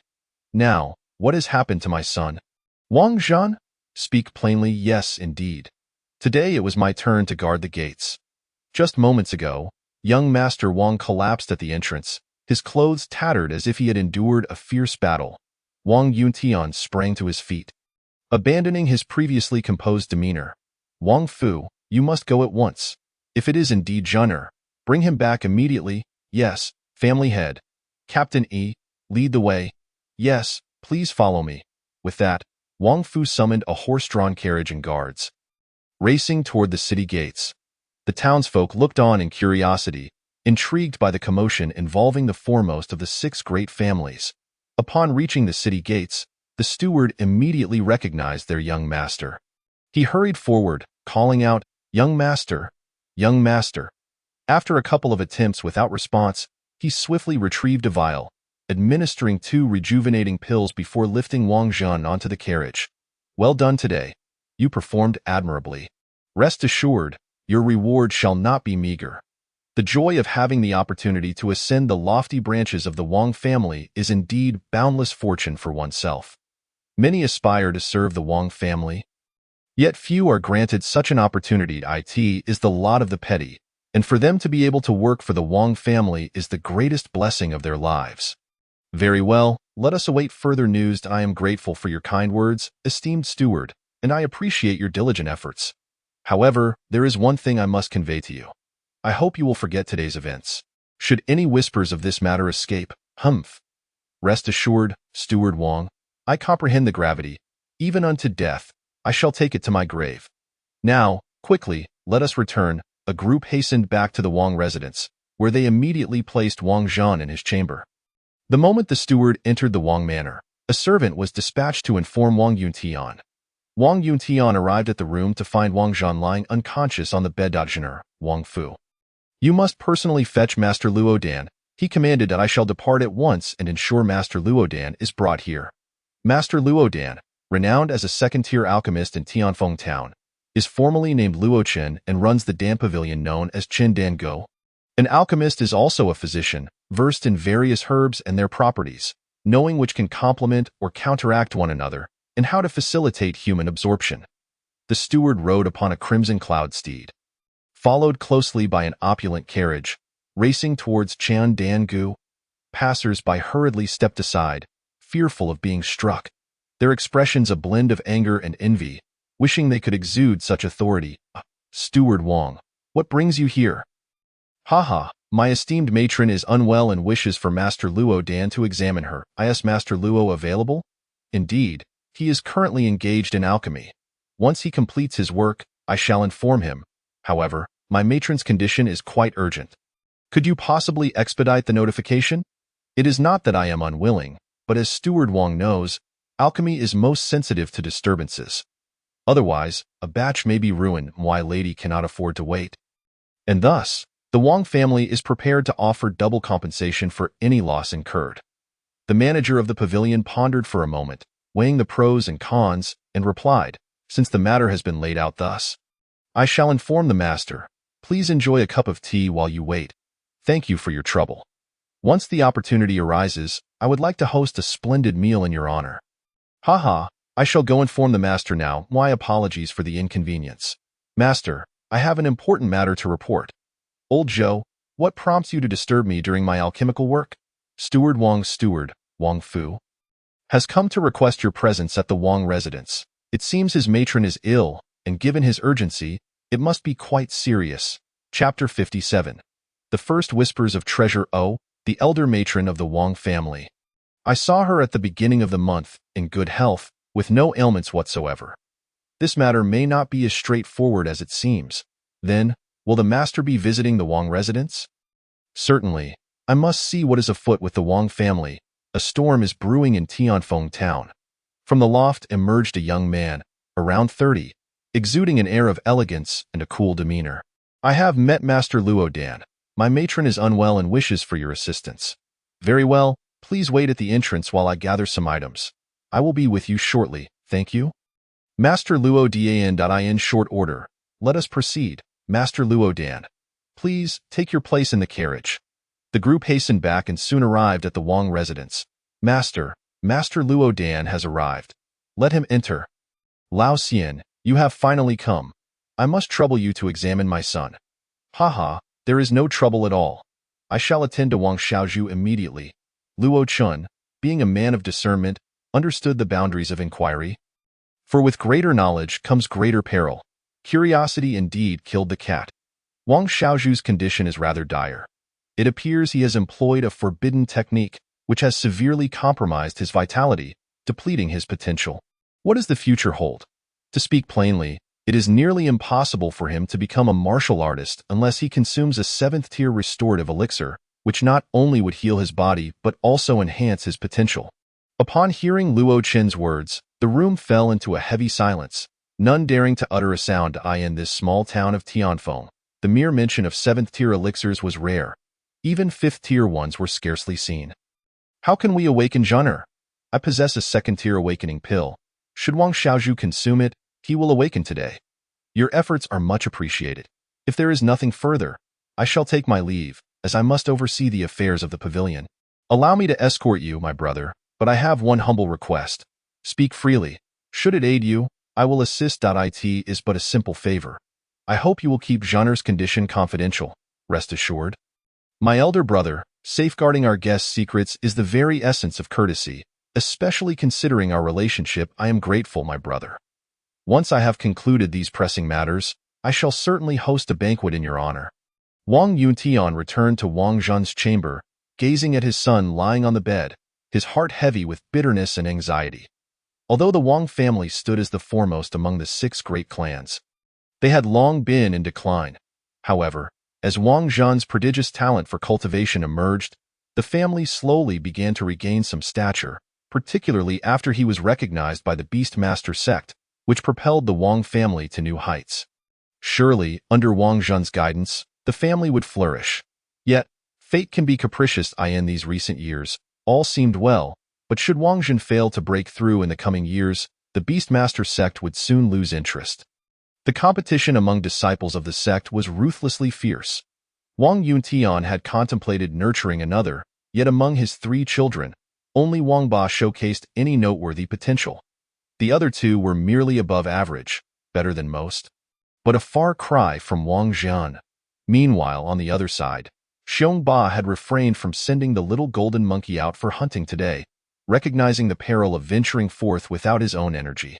Instead, he set out alone, intending to hunt beasts in different locales. This region, being on the outskirts, had few first-tier beasts left, especially after being hunted by himself and the little golden monkey on several occasions. The densest population of beasts lay deeper within the Fenglin mountain range, where the rich spiritual energy allowed even ordinary animals to have an 80 chance of becoming beasts over time. Xiong Ba harbored an idea to gradually excavate deeper into the mountain range from his Bear King Palace, establishing a foothold at each location to cultivate strength before expanding further. He had mapped out his future endeavors. Yet his immediate priority remained to assist his mother and the others in becoming beasts. After all, a mighty warrior is strengthened by allies, especially in this treacherous world. Today, fortune smiled upon Xiong Ba, for he stumbled upon a mid-tier first-level white-furred deer. Although the deer was swift, Xiong Ba captured it with ease. On his way back, he unexpectedly encountered two groups of humans, abruptly pulling him from his exhilaration over the deer. Xiong Ba returned to the Bear King Palace with the white-furred deer and eagerly opened its chest to find a core, an event that filled him with elation. He presented the core to his mother and set aside some deer meat for her. Before indulging himself, for in this place of thin spiritual energy, consuming beast meat was essential for rapid development. After finishing the deer meat, Xiong Ba recounted his encounter with the humans to everyone and cautioned them to remain within the Bear King Palace for the time being. He planned to scout the area around their home that night to gather intelligence on the humans. It wasn't long before he stumbled upon a group camping in the mountains. Typically, only those with considerable strength dared to stay overnight in the mountains. As ordinary hunters would return home at dusk, Xiong Ba observed them tending a fire and roasting meat, so he stealthily employed the flying Cloud-9 steps, quietly positioning himself in a tree beside their tent. "Do you think the Martial Master treasure is real? Is there any doubt? I heard that the Yang family in Tianfeng Town has already unearthed some clues and even dispatched Yang Gang, a mid-tier second-level expert, specifically to pursue the Martial Master treasure. Have they found it? Not yet. Reportedly, even Yang Gang has perished, along with a direct descendant of the Yang family, Yang Xiu.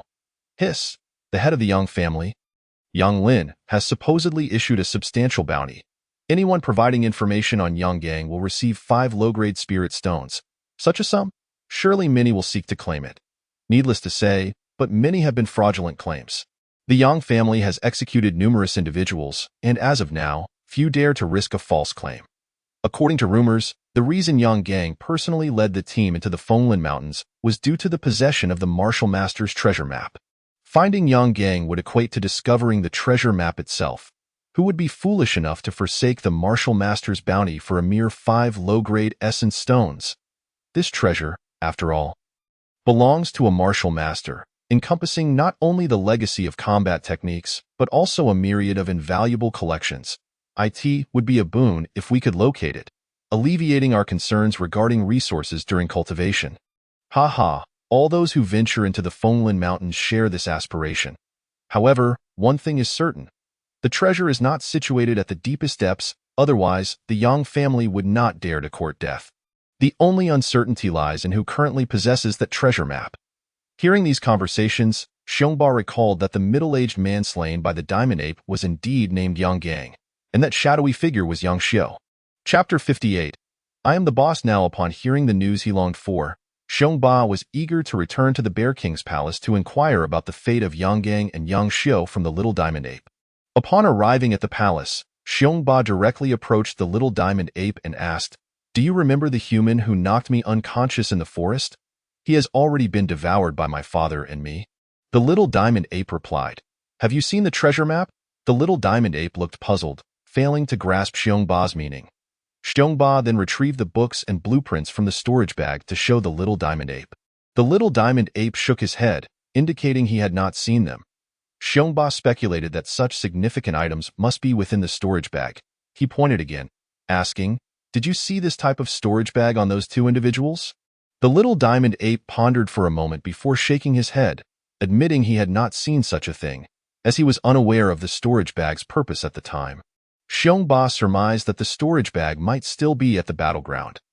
After contemplating, he decided to venture there the following night, as he preferred not to go out during the day when humans were abundant, which posed a risk of exposure. He then instructed everyone to rest. Speaking of sleep, bears are inherently fond of slumber.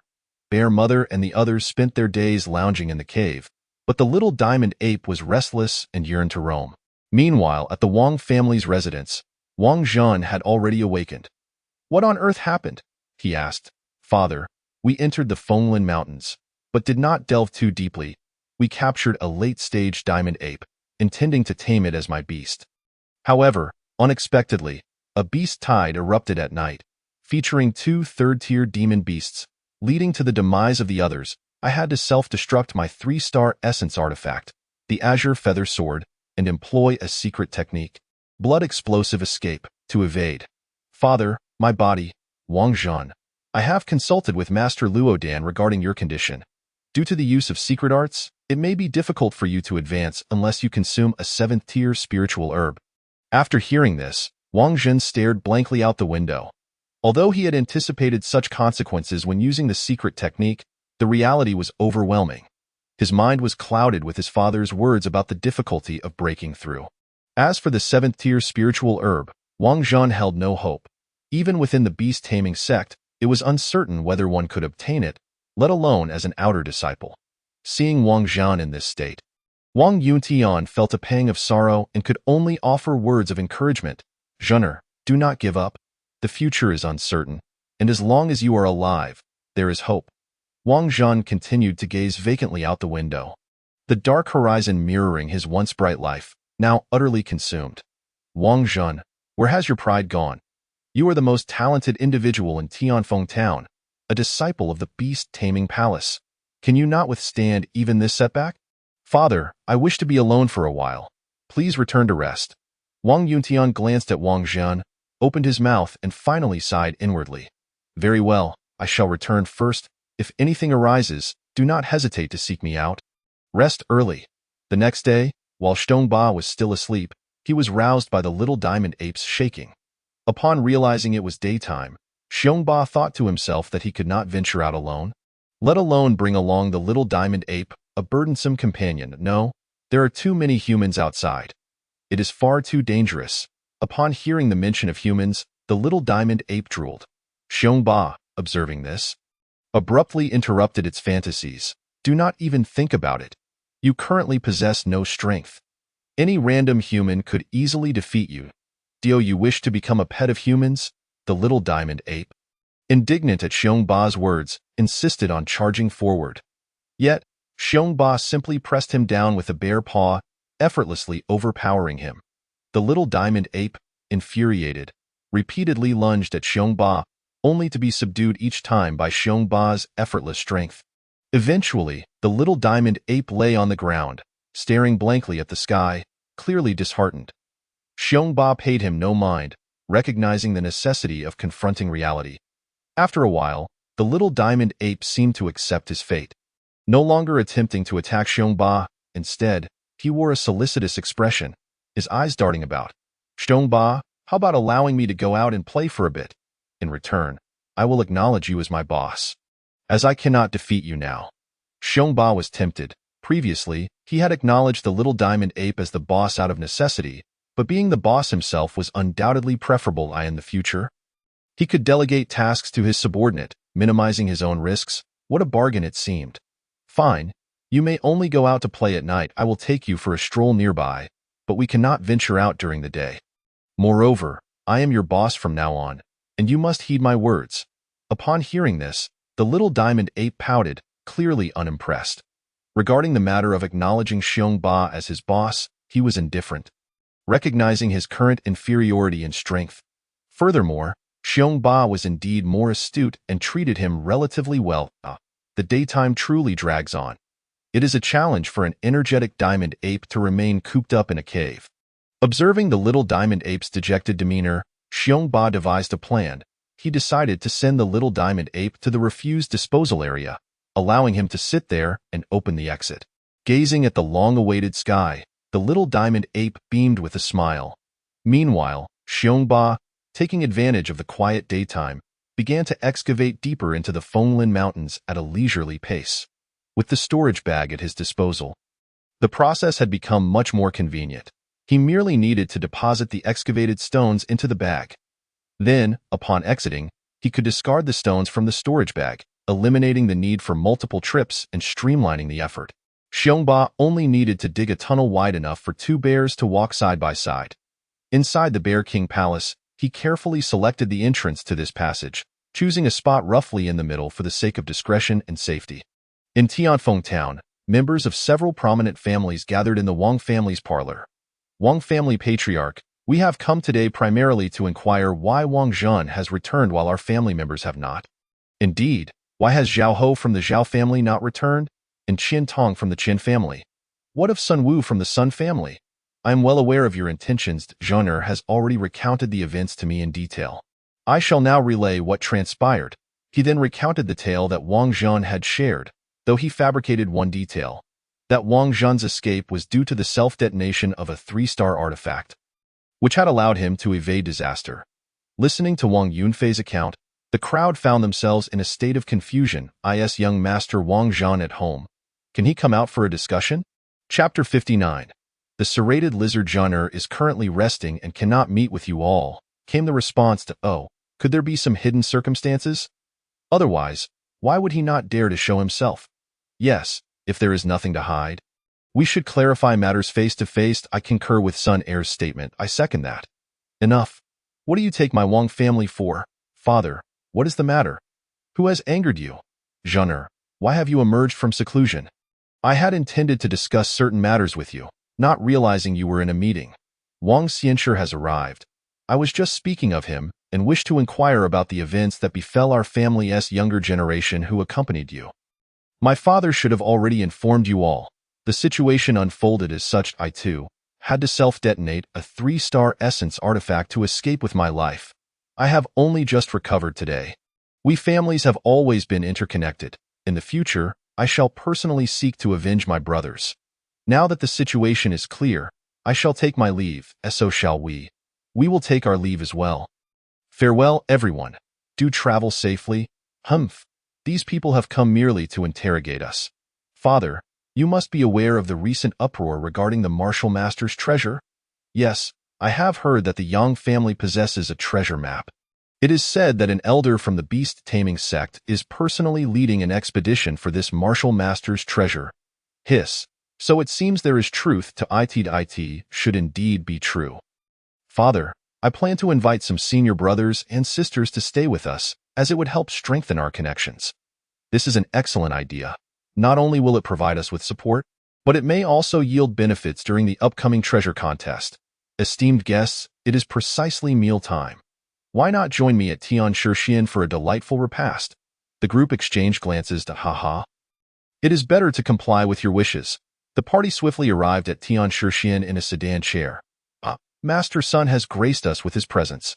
Please, allow us to lead you to the private room. Bring forth the signature dishes, for I am hosting esteemed guests today.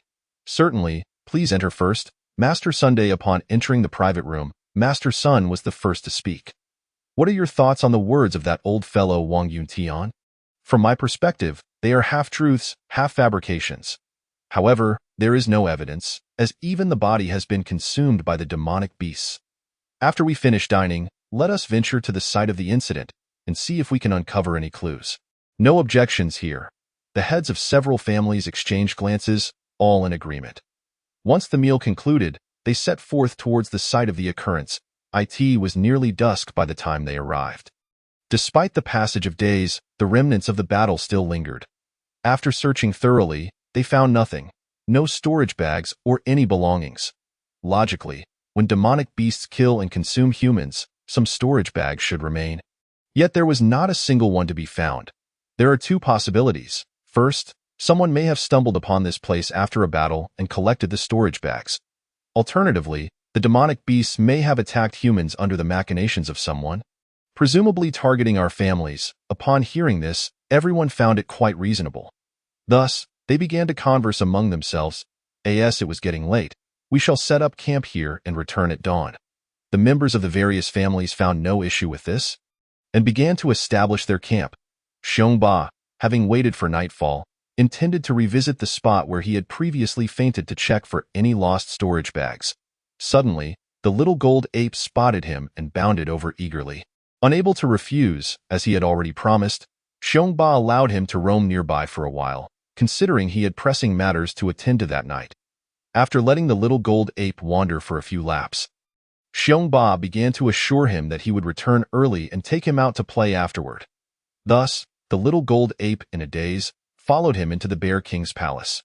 Xiongba pinpointed his direction and swiftly moved forward, all the while cautiously scanning his surroundings, particularly for any humans, as treasure hunters were abundant these days.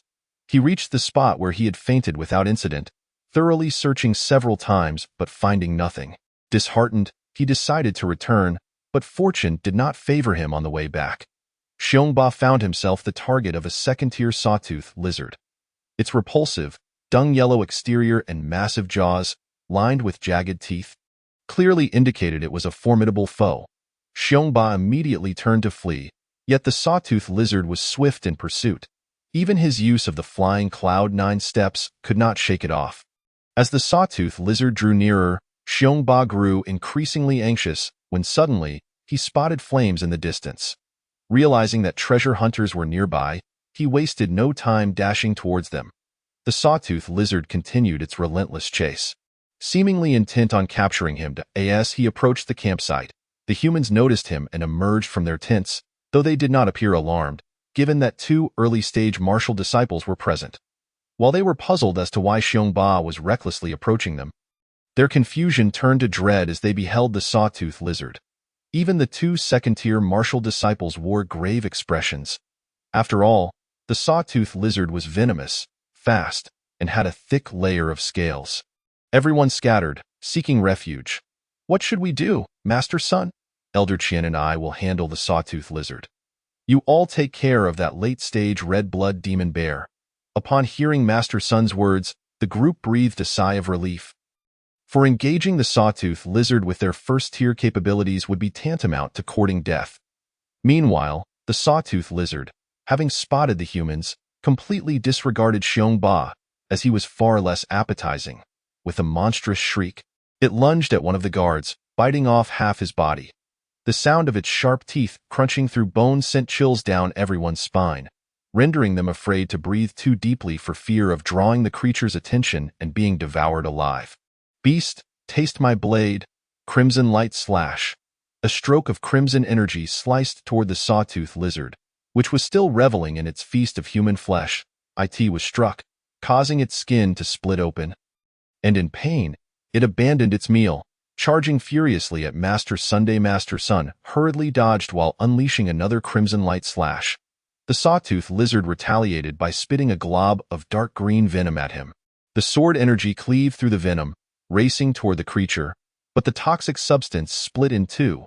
Still aiming for Master Sunday, the sawtooth lizard swung its tail, hurling a large tree towards the sword energy while simultaneously lunging at the others. Realizing he could not evade it, Master Sun retrieved a small shield from his storage bag, which gradually expanded. The venom struck the shield with a sizzling sound. In no time, the shield began to emit white smoke, nearly corroding a hole through it. Alarmed by this development, Master Sun felt a growing trepidation, as he did not believe his own body could withstand the corrosive potency of a second-tier premium artifact. At that moment, he glanced at Elder Qian, only to see him standing aloof in the distance, seemingly unconcerned. His anger flared, and he bellowed, "Qian Sanqing, what in the world are you doing? Get over here, ah." "Oh, my apologies. I was too engrossed in the spectacle and lost track of time." Hearing this, Master Sun felt a surge of blood rise in his throat, but suppressed it with his energy. Had it not been for their alliance, he would have long since struck him down. "We will attack together shortly." "All right, rest assured." Upon hearing Qian Sanqing's assurance, Master Sun chose to ignore him, fearing he might lose his temper if he looked at him again. Meanwhile, the sawtooth lizard had already discerned that Master Sun was not to be trifled with and redirected its attention towards the more delectable humans. It charged towards the Qian family members, prompting urgency in Master Sunday. "Qian Sanqing, hurry, we must eliminate this abomination." Master Sun scoffed at this, dismissing the urgency. Better for the Qian family to learn a lesson through hardship.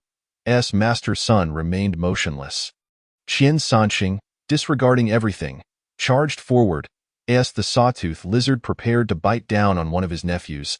He wasted no time tossing a concealed weapon at its vulnerable spot. The weapon struck true, embedding itself in the sawtooth lizard's most sensitive area. Qian Sanqing, pleased with his handiwork, erupted into laughter. The others, even Master Sun, felt a shiver at his antics. The sawtooth lizard removed the weapon with its mouth. Fixing a deadly glare on Qian Sanqing, he trembled and dashed towards Master Sun, taking refuge beside him. Master Sun hastily shifted aside, only for the rotund man to press against him again. The sawtooth lizard lunged, unleashing a spray of venom at Qian Sanqing. He attempted to evade, but the venom was too swift, forcing him to defend himself. He produced a large bowl from his storage bag to shield himself, the material of which surprisingly managed to withstand the sawtooth lizard's venom. If my treasure has contained sawtooth lizard venom, will it still be clean? Can I still use it for food, Master Sun? Hearing Qian Sanqing's mutterings beside him, silently cursed him as a glutton. On the side of Xiongba, he found himself embroiled in a battle with several late-stage martial artists. In truth, Xiongba was not inclined to fight. His only desire was to escape.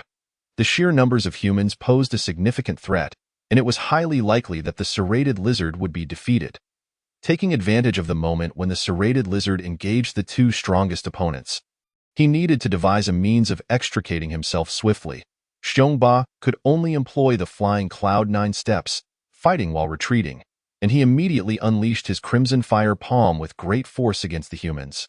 For reasons unknown, despite practicing the Crimson Fire Palm diligently each day, he was unable to summon flames. The only tangible result was a slight improvement in his mastery of energy manipulation. Xiongba speculated that perhaps it was due to his lack of fire attribute energy that he could not conjure flames. This meant that most of the human combat techniques were beyond his reach, and practicing them was a mere waste of time, serving only as a reference. From a distance, Xiongba observed Qian Sanqing using concealed weapons to strike the serrated lizard's vulnerable spots, demonstrating a clear proficiency that suggested frequent practice. Suddenly, Xiongba realized he had been trapped in a misconception, lamenting his inability to execute ranged attacks. Wasn't he this a ready-made method for ranged assault? It seemed as though a new world had opened before him. Moreover, beasts inherently possessed sharper senses than humans, and he considered himself a genius among beasts. Indeed, Xiongba believed his intellect far surpassed that of other creatures. Seizing the opportunity, he noted that it was nighttime, a time when human vision was significantly impaired. Conversely, he was unaffected by such limitations. Unbeknownst to Xiongba, as humans increased in strength, their impairments diminished, especially martial masters who could extend their consciousness outward, allowing them to perceive their surroundings in 3 dimensions within their minds. Xiongba glanced at his storage pouch, which contained a plethora of stones he had unearthed while digging, having been excavated with his own claws. Many of these stones were roughly the size of his paw. Could it be destiny? Was the heavens guiding him to practice with these projectiles? Coupled with his immense strength, it would be a pity not to utilize them. With a singular thought, a stone the size of his palm materialized in Xiongba's hand. Feeling the hardness and weight of the stone, he was quite satisfied. This weight was negligible for him. And as for whether a stone could kill a human upon impact, most certainly, given the frailty of human bodies, Xiongba's strength could easily pierce through them. He hurled the stone directly at one of the humans, and with a resounding thud, the stone embedded itself into a large tree. Embarrassed, he scratched his head, realizing he had missed his target slightly. However, rather than feeling disheartened, Xiongba felt invigorated. The humans surrounding him were left in a state of bewilderment. They witnessed a crimson-blooded demon bear suddenly conjuring a stone and attacking them, with the stone displaying astonishing power, nearly penetrating a substantial tree. In an instant, the humans became vigilant, fearing they might inadvertently become targets. Xiongba pressed on, this time conjuring a stone in each hand. He surveyed the area and aimed a fierce throw at the ugliest man present. As for why he targeted the most unattractive individual, Xiongba reasoned that being ugly was not a fault, but being lecherous certainly was. As the humans had become alert, the mere sight of stones appearing in Xiongba's hands sent shivers down their spines. They braced themselves, with some donning enchanted armor and others raising shields in defense. The lecherous-looking ugly man, however, seemed devoid of any defensive measures. As Xiongba hurled the stone at him, he hastily retreated, narrowly evading the projectile, which blasted a sizable hole through his trousers.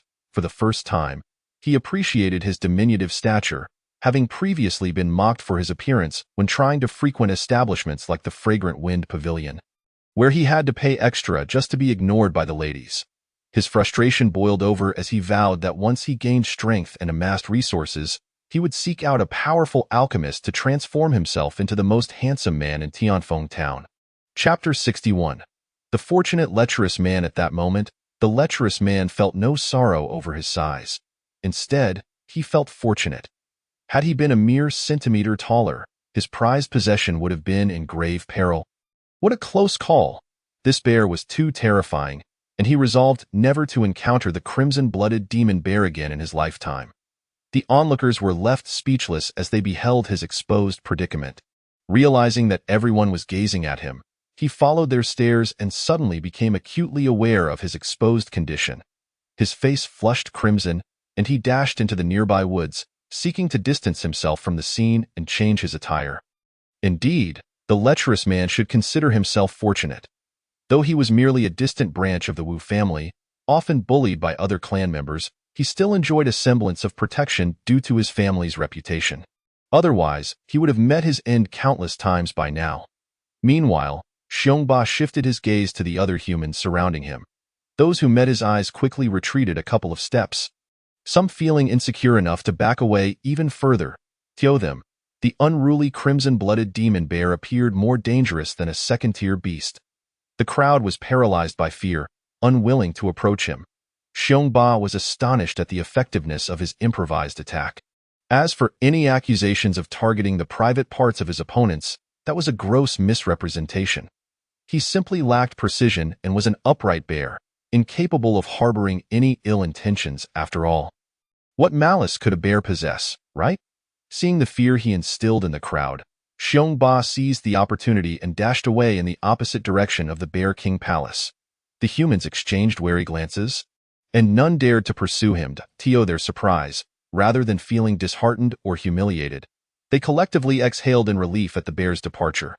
They returned to their camp, where the serrated lizard had successfully claimed the lives of two unfortunate first-stage opponents and was now retreating deeper into the mountains with its prey. Neither Sun Eryi nor Qian Sanli had any intention of giving chase. After all, no one would risk their safety for the sake of the dead.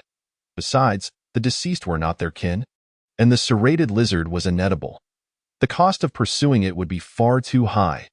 Reflecting on the loss of his treasured shield, which had been corroded, Sun Eryi felt a profound regret. Realizing this was a significant setback. Even if he sought the assistance of a craftsman to repair it, it would require a hefty sum of resources, darkening his mood.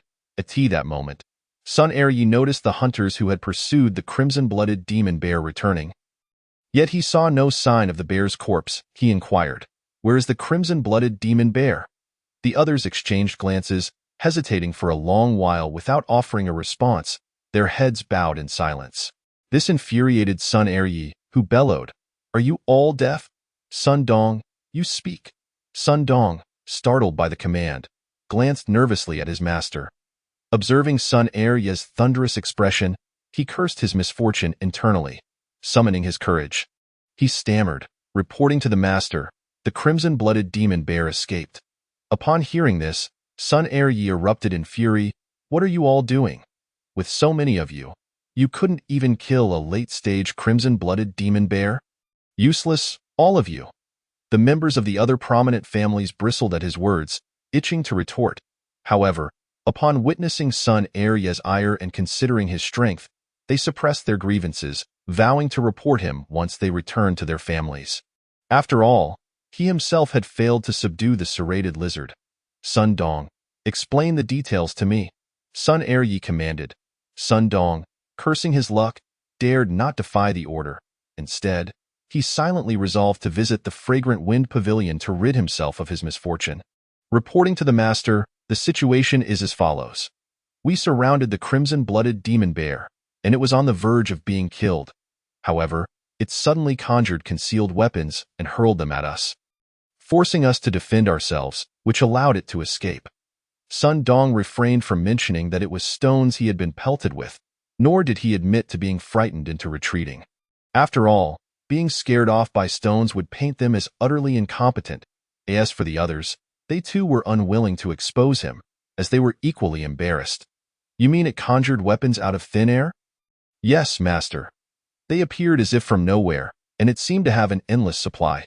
Impossible, unless it possesses a storage pouch or a stomach pouch.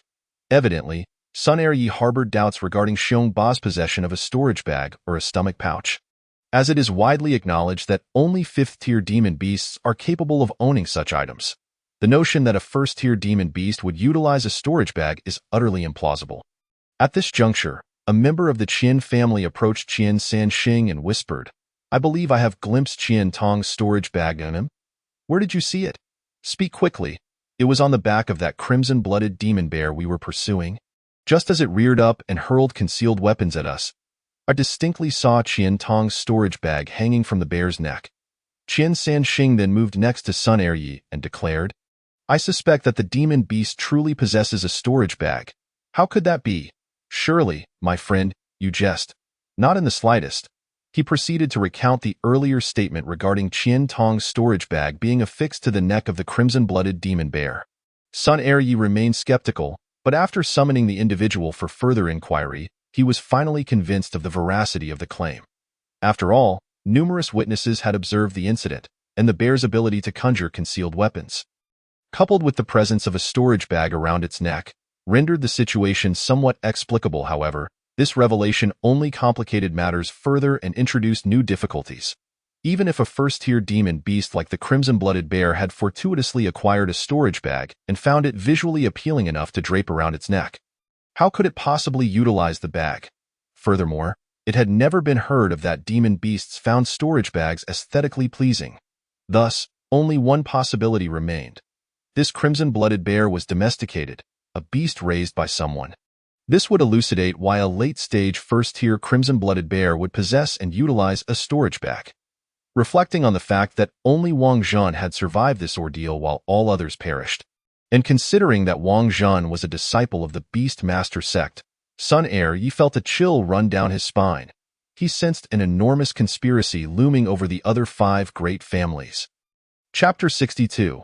Blood Centipede. Quickly, everyone gather your belongings and return home overnight. Sun Er-yi, is it safe to return now, at this late hour? The commotion from the battle was so great. It would be far more perilous to linger here. Upon hearing this, the others no longer voiced objections and diligently began to pack their things. Just as they finished preparing to leave, the lecherous man joined their ranks. The sight of him prompted the group to recoil as if they had encountered something foul. Maintaining a considerable distance, even his kin kept their distance, as though fearful that others might discover their relation to this individual. Thus, the repugnant man found himself relegated to the rear of the group. Just wait. One day I shall have all those who look down upon me, Wu Chengdu, kneel before my feet. As the crowd began to distance themselves, Wu Chengdu scanned his surroundings, his heart racing with fear, prompting him to chase after the others.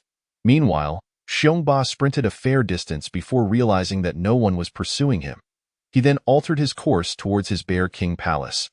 After running for a short while, he halted. It seemed he could now hunt a few 1st-tier early-stage demon beasts to bring home, as this excursion had not been easy. With determination, Xiongba began to survey his surroundings for any 1st-tier demon beasts, deliberately avoiding the 2nd-tier ones for the sake of caution. During the night, many demon beasts were indeed nestled in their lairs, yet some ventured out to hunt after dark, and Xiongba soon encountered one.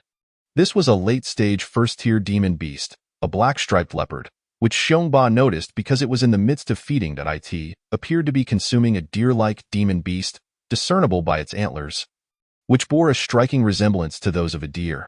Xiongba hesitated, contemplating whether to launch a surprise attack. The black-striped leopard was a creature that embodied both strength and speed.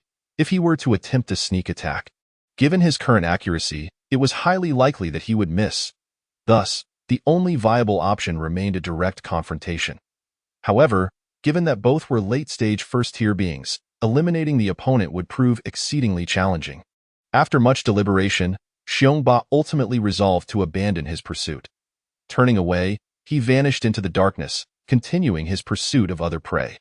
Just as Xiongba departed, the black-patterned leopard cast a few glances at his previous position before returning to devour its own catch. Xiongba also encountered several centipedes and other venomous creatures, which not only offered little meat but also instilled fear of poisoning.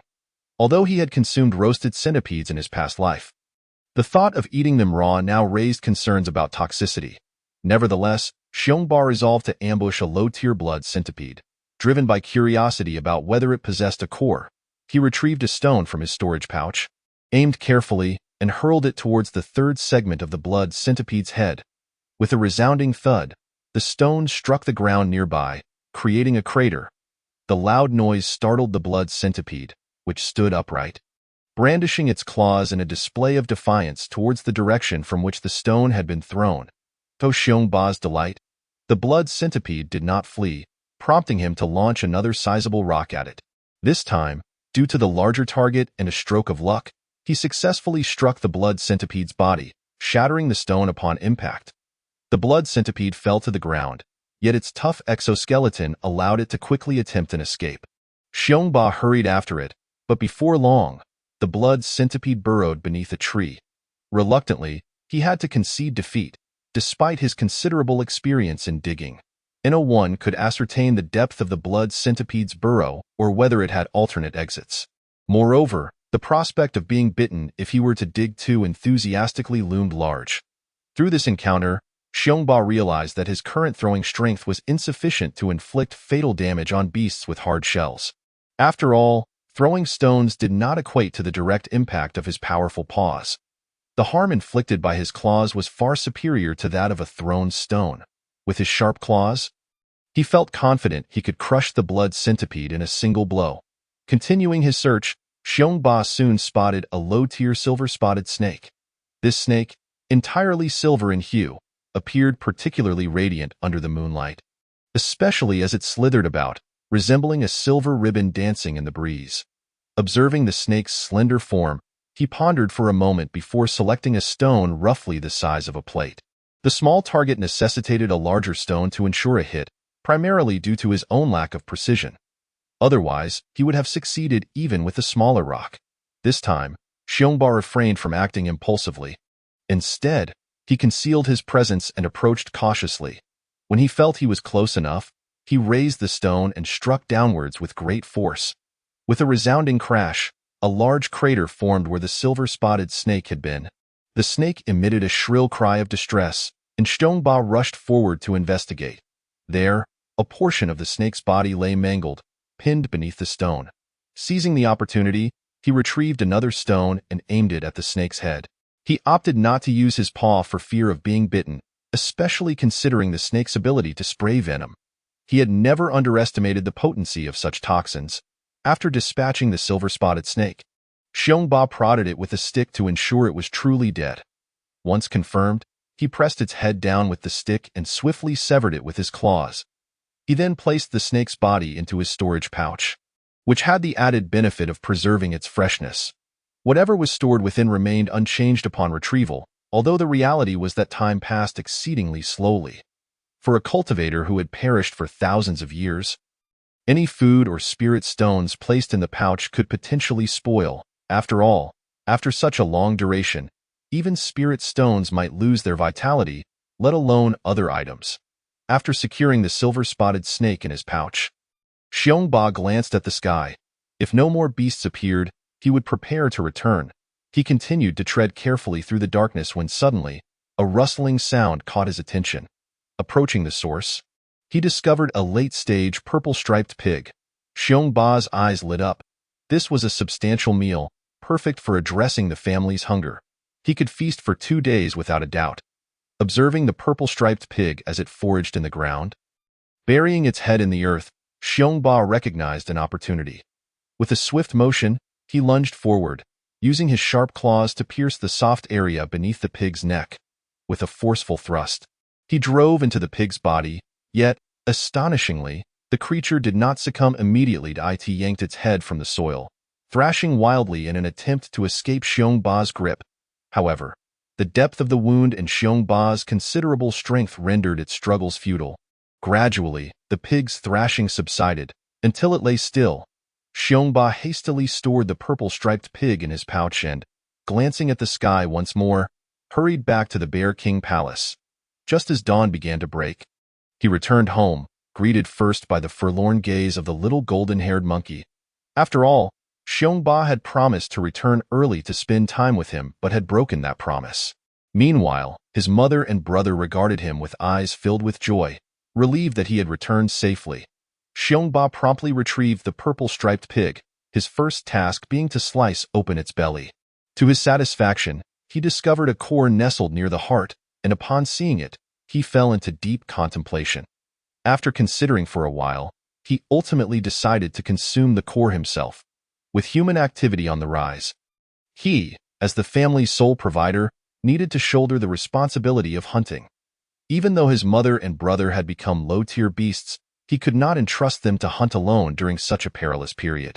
After consuming the purple-striped pig's core, Xiongba extracted the silver-spotted snake and, not far from its gallbladder, also found another core, which he promptly ingested. Having consumed 2 cores in succession, he felt the pure energy within him being absorbed. As a beast, his experience differed significantly from that of his brother.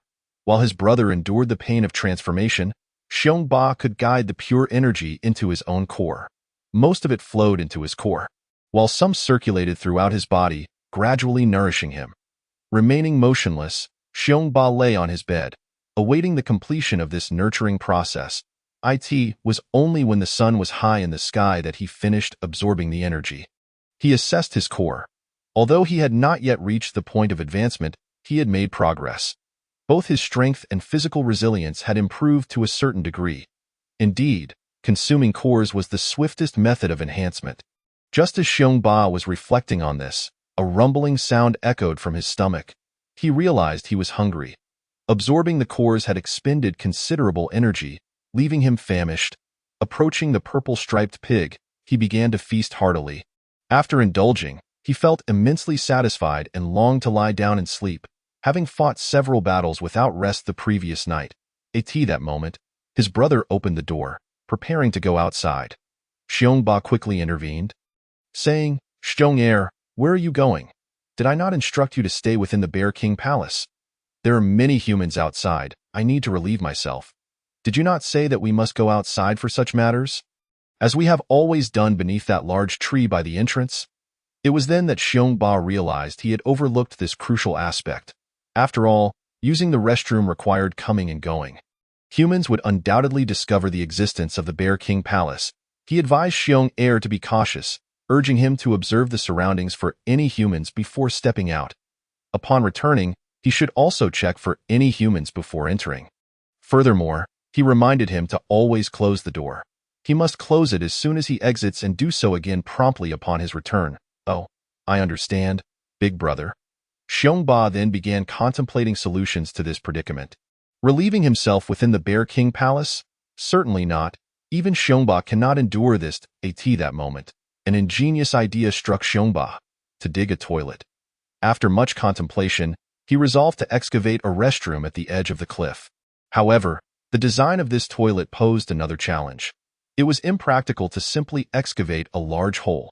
Should he dig a sizable pit, it could lead to a perilous fall into the abyss during a moment of dazed distraction. Such a fate would surely be catastrophic.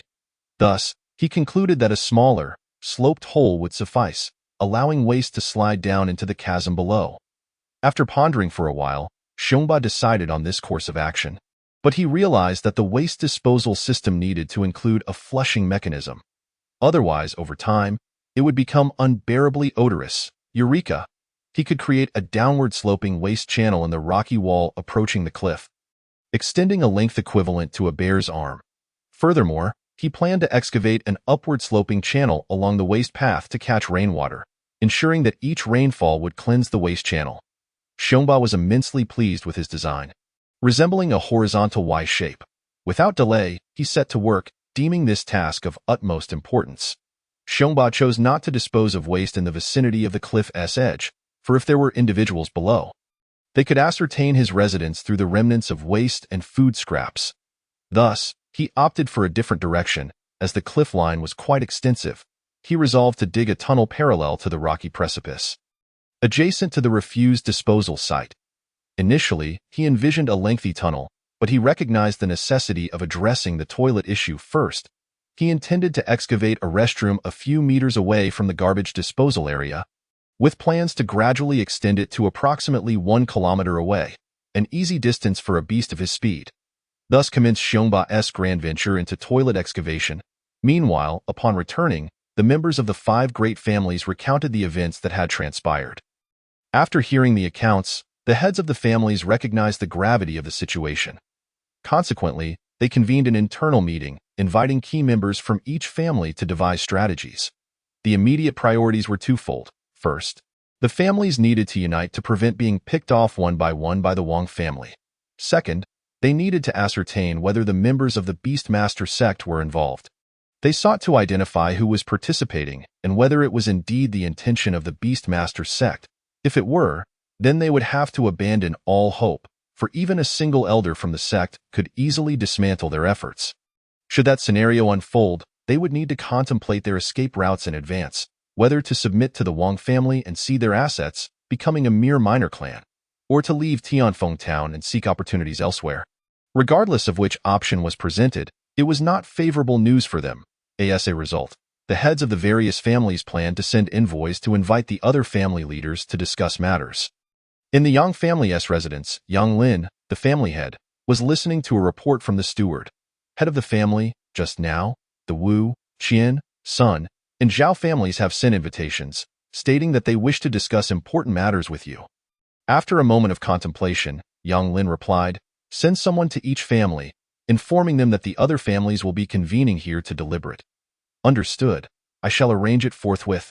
"Brother, why are they all coming to our Yang family? If the Wang family discovers this, we shall be thrust to the forefront." "Fourth brother, the current circumstances leave us no choice. There are rumors circulating that our Yang family possesses a treasure map. Do the other families not have their own ambitions? Compared to the treasure map, our family's century-long legacy is of far greater importance. If no one knew we could monopolize the treasure, it would be one thing, but now everyone is aware. We must relinquish a portion." With that, Yang Lin waved his hand, signaling to cease the discussion. The fourth and fifth brothers exchanged glances, and the fourth brother remarked, "Eldest brother, we shall take our leave."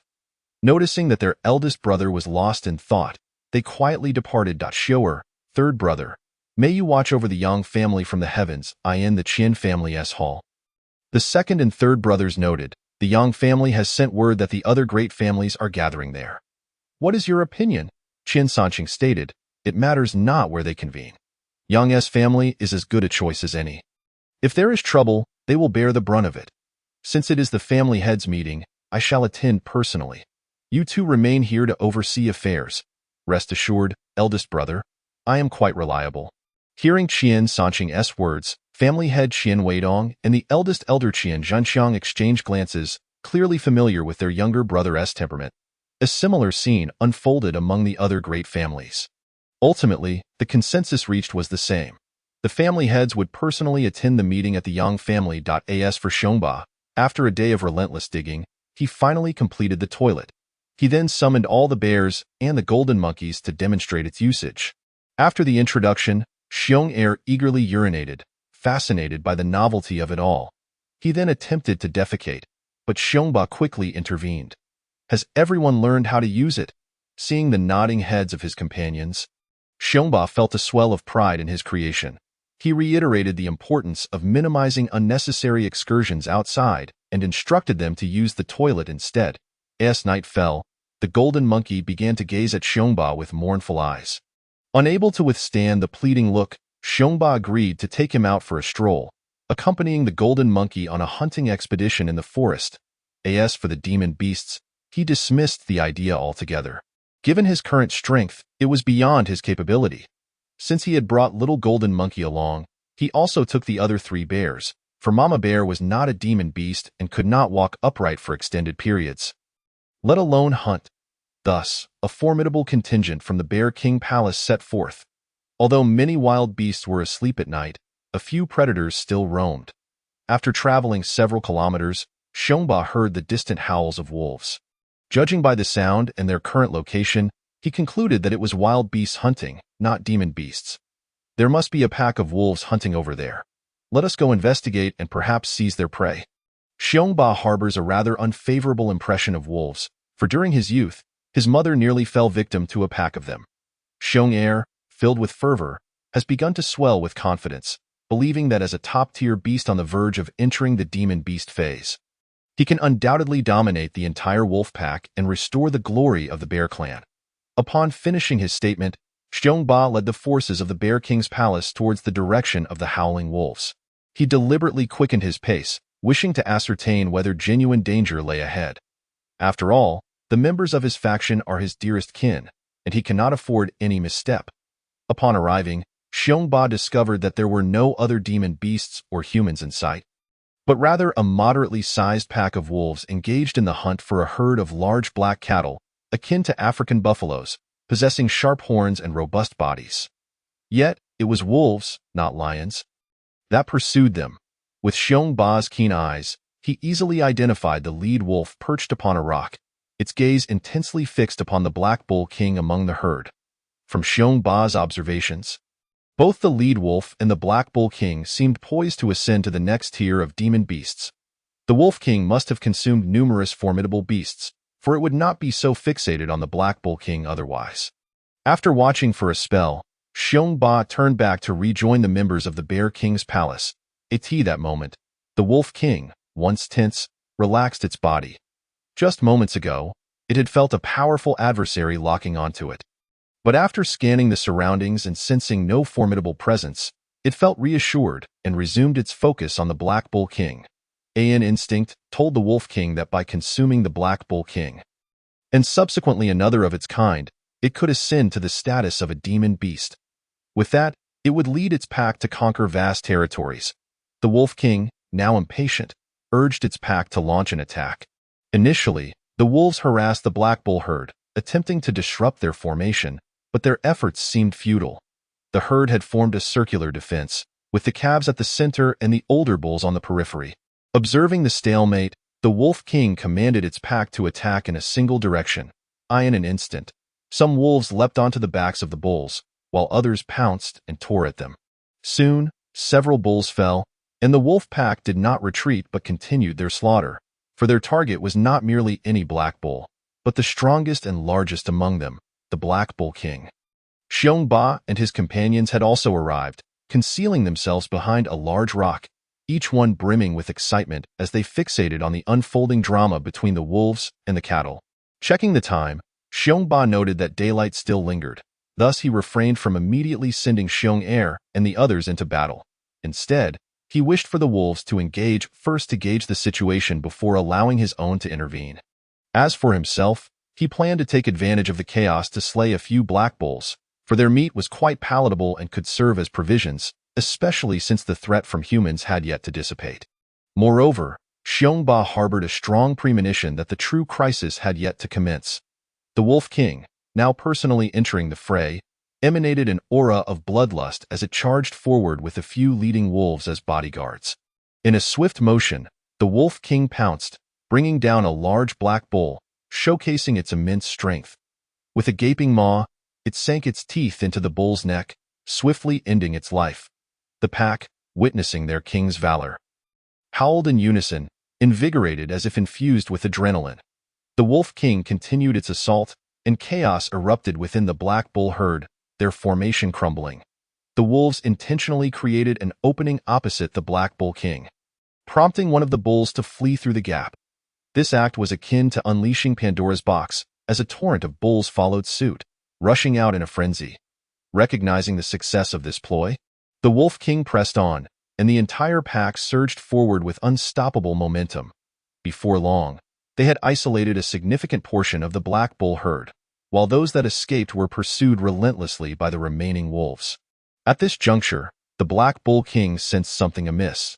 Its herd was inexplicably splitting apart, with more bulls fleeing away from it. The Bull King began to move, attempting to push through to the opposite side of the herd. Unfortunately, the dense formation proved ineffective, and soon all the bulls became aware of the situation, turning their heads to push frantically towards the opening, with the Black Bull King now at the rear. In this moment, the Wolf King commanded its subordinates to harass the Black Bull King from behind, slowing its pace and isolating it from the herd. Under the relentless pressure from the wolves, the Black Bull King's speed diminished until it was compelled to halt and confront the pack. At this point, the Wolf King began to circle the Black Bull King while directing its followers to drive the remainder of the herd far away, until the Black Bulls were no longer visible. The area now solely contained the Black Bull King surrounded by the wolves. Xiongba, witnessing this unfold, could not help but commend the wolf pack. Indeed, they were natural-born hunters, organized and disciplined. As the battle loomed, the Wolf King, eyes gleaming with a thirst for blood, let out a ferocious howl. The pack surged forward towards the Black Bull King, who, in a frenzy, leaped and dodged, using its sharp horns to toss several wolves aside. Yet, the sheer number of wolves proved overwhelming, and soon it bore wounds upon its thighs and back, its movements growing increasingly sluggish. Exhaustion was evident as white mist billowed from its nostrils, indicating its struggle to keep up. The wolves, undeterred by death, charged towards the Black Bull King relentlessly. Ultimately, the Black Bull King stumbled and, despite its unwillingness, succumbed to the ground. At this moment, the Wolf King approached and swiftly dispatched the Black Bull King, a gesture of respect for a fellow ruler. Xiongba, filled with introspection, realized the importance of having a clan. The challenges faced alone were formidable indeed. Just as the Wolf King prepared to relish its victory, Xiongba signaled for Xiong and the King Kong monkey to advance. He chose to remain hidden, intending to test Xiong and the others. Upon entering the fray, Xiong let out a deafening roar, filled with provocation. The wolves turned their attention towards him, particularly the Wolf King, whose expression shifted to one of seriousness and caution. A glimmer of recognition sparked in the Wolf King's eyes as it assessed the bears, especially Xiong realizing that if it consumed the Black Bull King and then Xiong it could ascend to the status of a demon beast. The Wolf King's gaze then settled on the King Kong monkey, sensing an unusual pressure from it, yet perceiving no fluctuation of elemental force, as it was not a demon beast. In truth, the King Kong monkey, unable to harness elemental power, resembled a wild beast, though its physical defenses remained remarkably impressive due to its origins. Xiong embodying the archetype of a fierce bear, charged headlong into battle without hesitation. It appears that there is a desire to rush toward the Wolf King and eliminate him. However, the reality is that the Wolf King has organized his pack to incessantly harass Bear, preventing him from focusing on his charge. He can only pause and adopt a passive defense. The other wolves swiftly encircle Bear, much like they did with the Black Bull King. At this moment, Sister Bear and her companions witness the dire situation and charge into battle alongside the pack of wolves. Yet, it is evident that Sister Bear and Bear Xiaoyu are far inferior to Bear in strength. Before long, they sustain injuries from the relentless bites of the wolves. At this juncture, the Diamond Ape also leaps into action, targeting the Wolf King. He swiftly locates a nearby tree, uproots it, and removes the excess branches, transforming it into a long staff. With each swing, a wolf is sent flying, clearing a significant area around him. The Wolf King, observing the Diamond Ape's valor, contemplates retreat. Thus, he commands his subordinates to attack while he drags the corpse of the Black Bull King, preparing to withdraw. Seeing this, the Diamond Ape hastens his approach toward the Wolf King, yet these wolves are fiercely undeterred. Moreover, as the Diamond Ape cannot summon his elemental power, he gradually grows fatigued and out of breath. The wolf pack has already suffered considerable casualties, and the Wolf King's heart bleeds for his losses. He then orders his subordinates to drag the Black Bull King's body back to their den.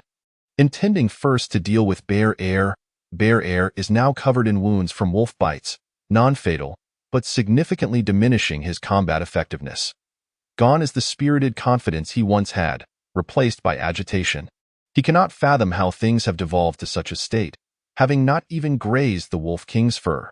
The threat of death looms over him, yet a thought of his elder brother's strength brings him some solace.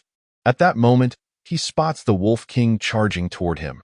Suddenly invigorated, he rushes toward the Wolf King, intent on a decisive battle. The Wolf King regards this foolishly naive bear with disdain in his eyes. Bear Air seems to notice this contempt and instantly feels his pride wounded. Ignoring the bites from the pack, he charges directly at the Wolf King. The Wolf King, undaunted by the approaching Bear Air, swiftly sidesteps and rakes his sharp claws down Bear Air's back, leaving a long gash. Blood spurts forth as Bear Air howls in pain, lunging toward the Wolf King. However, the disparity in speed is too great. And with Bear Air's strength nearly depleted, he becomes plaything to the Wolf King. Just as the Wolf King prepares to claim his prey, a unique aura emanates from the Beast King, silencing the scene. Indeed, Bear Ba has arrived. The Wolf King, upon seeing Bear Ba, is instantly filled with despair. It is clear that this bear is allied with the others. The Wolf King hastily issues a retreat command, instructing the remaining wolves to obstruct Bear Ba and cover his own escape. Yet, under Bear Ba's overwhelming presence, the other wolves dare not advance. Even if they did, they would find themselves swiftly dispatched by Bear Ba's powerful strikes. Bear Ba quickly closes the distance to the Wolf King, who, realizing his impending doom, retaliates with a fierce attack. Bear Ba makes no unnecessary movements. With a single powerful slap, he brings the Wolf King crashing to the ground. Chapter 66. The Conspiracy. At this moment, Bear Air rushes forward to the Wolf King's corpse, relentlessly striking it. After a brief while, seeing that Bear Air is intent on continuing, Bear Ba intervenes, as they still need to feast. Bear Air, upon being halted, hangs his head low, seemingly ashamed to face Bear Ba. The grandeur and pride he once exhibited have now turned into utter disgrace. Bear Ba collects the Wolf King's body into his storage bag and proceeds to do the same with the Black Bull King's corpse. Along with the remains of other black bulls that had fallen to the wolves. As for the ordinary wolf corpses, Bear Ba does not place them into his storage bag, deeming wolf meat inferior to that of bulls. Soon, Bear Ba's storage bag is filled to capacity. He has no choice but to discard the stones within. He manages to store approximately 10 bodies before reaching his limit, unless he dismantles them for more efficient packing. Before departing, Bear Ba hunts down 4 large black bulls, consuming 2 on the spot. The remaining 2 are destined for the Bear King's palace, as this is a critical period and storing provisions is prudent. After satisfying his hunger, Bear Ba returns triumphantly with the members of the Bear King's palace, though the bear's spirits are low. Upon reaching the Bear King's palace, everyone begins to rest, while Bear Ba remains vigilant. He sets out to gather herbs to treat his injured kin. The herbs are soon found, as Bear Ba is well acquainted with the surroundings, particularly the life-saving resources. After administering the herbs, Bear Ba finally allows himself a well-deserved rest. The next day, 5 sedan chairs sequentially arrive at the Yang family encampment. "Haha, I wonder what brings Brother Yang to summon us today," remarks Brother Qian. "Brother Qian, such words are rather dull. Let us speak candidly." Yang Lin replies, leisurely sipping his tea. The heads of the other major families are taken aback. None expected Yang Lin to broach this subject. Exchanging glances, Wu Wan, the head of the Wu family, speaks up. "Indeed, there have been rumors circulating, quite vividly. Is it true?" Yang Lin flatly drops a bombshell. The other family heads lose their previous nonchalance, their expressions morphing into surprise, greed, and confusion. Yang Lin observes their reactions and continues. "This treasure map was obtained by my Yang family through a fortuitous encounter with a solitary cultivator.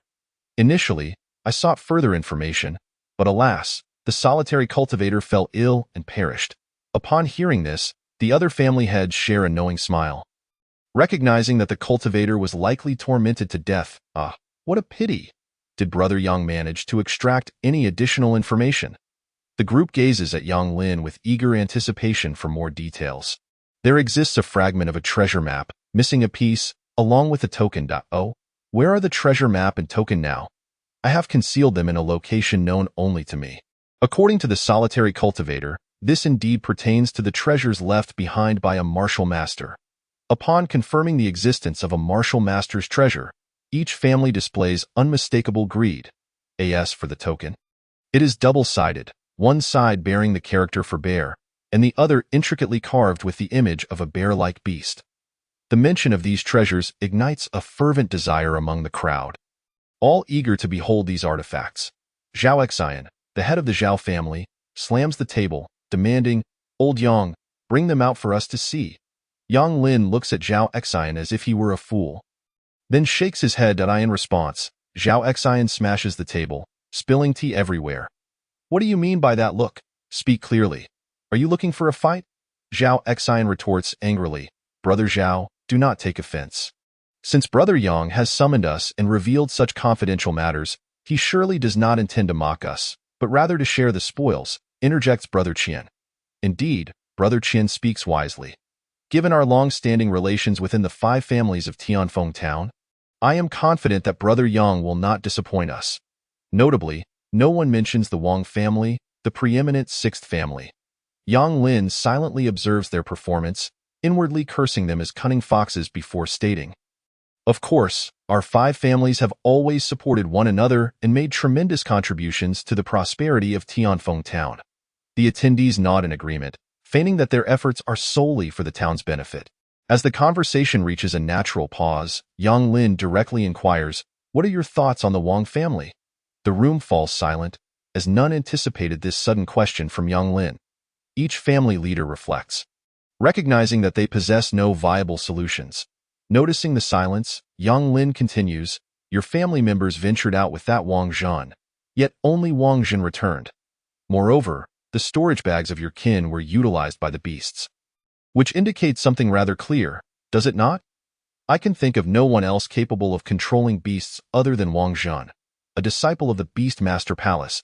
He adds, "Furthermore, my son, Yang Xiu, perished recently, along with my 3rd brother. I do not believe beasts were responsible for their deaths. Even if they were overpowered, I trust my brother could have fled. In Tianfeng Town, only our prominent families possess the means to enact such deeds, leaving me at a loss for any other suspects." Upon hearing this, the attendees are taken aback. They know their own affairs well and can affirm that they did not send anyone to hunt down members of the Yang family. Yang Lin's bold statement indicates that he is aware of the perpetrator's identity or has a strong suspicion regarding it. Could it be that Brother Yang has discerned the identity of the culprits? While not entirely certain, he possesses a 9/10 conviction that this matter is linked to the Wang family. The crowd collectively thought, "Indeed, it is as such." They understood why Yang Lin had summoned everyone to the Yang residence. It turned out that his own son had been killed by the Wang family. The purpose of calling everyone together this time was to discuss how to navigate this crisis. The predatory ambitions of the Wang family, as you all surely know, would not hesitate to eradicate us, even if we were to sacrifice our century-old heritage. Moreover, would any of you be willing to forfeit your family's legacy built over 100 years? How could you face your ancestors in the afterlife? Furthermore, which family is devoid of enemies? Once a family falls, those enemies will undoubtedly seek vengeance, leading to utter annihilation. Therefore, the only solution is for our 5 prominent families to unite and collectively resist the Wang family. This treasure of martial arts is a testament to the sincerity of the Yang family. I, Yang Lin, shall not allow the century-long legacy of the Yang family to be squandered in my hands. I aspire for the Yang lineage to endure for a millennium, even a myriad of years." Yang Lin's words struck a chord with everyone present. Their concerns about Tianfeng Town were secondary to the continuation of their own families. However, how would the treasure be apportioned? Each of the other 4 families shall receive 1.5 shares, while my Yang family shall take 4 shares. Upon hearing this, the crowd erupted in dissent. Why should the Yang family receive 4 shares when we all exert the same effort? Each family must receive 2 shares. Yang Xiong interjected, "I believe that the head of the Zhao family is correct. This is a collaboration and fairness must prevail. Both the heads of the Sun and Qin families share this sentiment. Why does my Yang family deserve 4 shares? Because the treasure map was obtained by us. And I am the one who informed you all. Do you think I lack the qualifications to claim 4 shares? Qualifications? Nonsense. The information is already widely known. Even if you hadn't spoken, we would eventually have discovered it. Regardless, I, Zhao Xian, vehemently oppose the Yang family receiving 4 shares. If we are to cooperate, each family must receive 2 shares. Anything less is unacceptable." "Calm down, head Zhao. Yang is merely voicing an opinion. After all, we have shared decades of camaraderie, and we will undoubtedly distribute the spoils fairly. Yang Lin observed them, one playing the villain and the other the hero, while inwardly he scoffed. Eventually, after much bickering, they agreed to a distribution of 2 shares per family. At this juncture, Qian Weidong, the head of the Qian family, voiced a concern. I have a worry. Wang Zhan is an apprentice of the Beastmaster sect. What if this venture is sanctioned by them? The probability of such a scenario is low, and even if the Beastmaster sect were involved, as long as we demonstrate sufficient value, I believe they seek a balance, a mutually restraining Tianfeng town, rather than one dominated by a single family. The crowd found Yang Lin's reasoning to be quite sound. As the agreement was reached, Yang Lin produced the partially torn treasure map, prompting everyone to gather around and examine it closely, their brows furrowing. According to the map, the indicated area should harbor 4th-tier beasts, from which even they would find it difficult to escape. However, the temptation of treasure was too great to ignore, as opportunities such as this are rare. Ultimately, it was decided that several family heads would venture forth, for they were martial artists of considerable skill and could escape should danger arise. The leaders were determined, and who they would bring along was left for each family to consider. After the discussions concluded, the heads returned to their respective strongholds. The Wang family's residence. The patriarch received intelligence that the heads of the other 5 prominent families had convened. Oh, where did this occur? At the Yang residence. They deliberated all day and only returned at dusk. Were you able to ascertain the content of their discussions? No, the Yang family was exceptionally vigilant during the talks, and there were practically no outsiders present. Keep a close watch on the movements of the other 5 families, and report any developments immediately. Understood, I will arrange it at once. Wang Yuntian waved his hand, signaling for his subordinate to withdraw. Ah, they are conspiring against my Wang family. The title of the 6 prominent families is merely a facade. It appears that Zhan's affiliation with the Beastmaster sect has instilled fear in them. What a tumultuous time this is. From today onward, Xiongba began excavating from approximately the midpoint deep into the Fenglin mountain range, deciding to commence the digging ahead of winter. Though he could only manage about 10 meters a day, he believed that persistence would yield depth. The other bears and the golden monkeys were of little assistance, so he allowed them to amuse themselves. The bears simply slept, while the golden monkeys perched at the cliff's edge, gazing at the sky. The Qian family's residence. Nearly all the senior members convened in the council hall. After deliberation, they decided on the members for the upcoming expedition. The clan leader, Qian Weidong, would lead along with the 3rd elder, Qian Sanqing, and 30 elite clan members. The elder would remain behind to safeguard the residence, as Qian Weidong did not trust the 3rd elder with this responsibility. The Zhao family would follow suit, with their clan leader taking 30 elite members while leaving the elder to guard the home. The Sun family mirrored this approach, sending their clan leader alongside Sun, Heir Yi, and 30 elite members, while the elder remained to oversee the clan. The Wu and Yang families differed in their approach, each bringing 10 elite members and 20 collateral relatives. The Yang family was accompanied by the 4th elder, while the Wu family was joined by the 3rd elder, with the remaining elders staying behind. You young men of the Yang family are all elites. You embody the future of our clan. You must be aware of the rumors regarding the treasure maps circulating outside. They are indeed true, and it pertains to the martial arts treasure. The crowd erupted in exclamations of surprise, followed by hushed whispers. This expedition is led personally by me, and the choice to select you should not be doubted. It signifies the family's recognition of your worth. The treasures and spirit herbs obtained will be distributed as follows. 60% must be surrendered to the family, while you may retain 40%.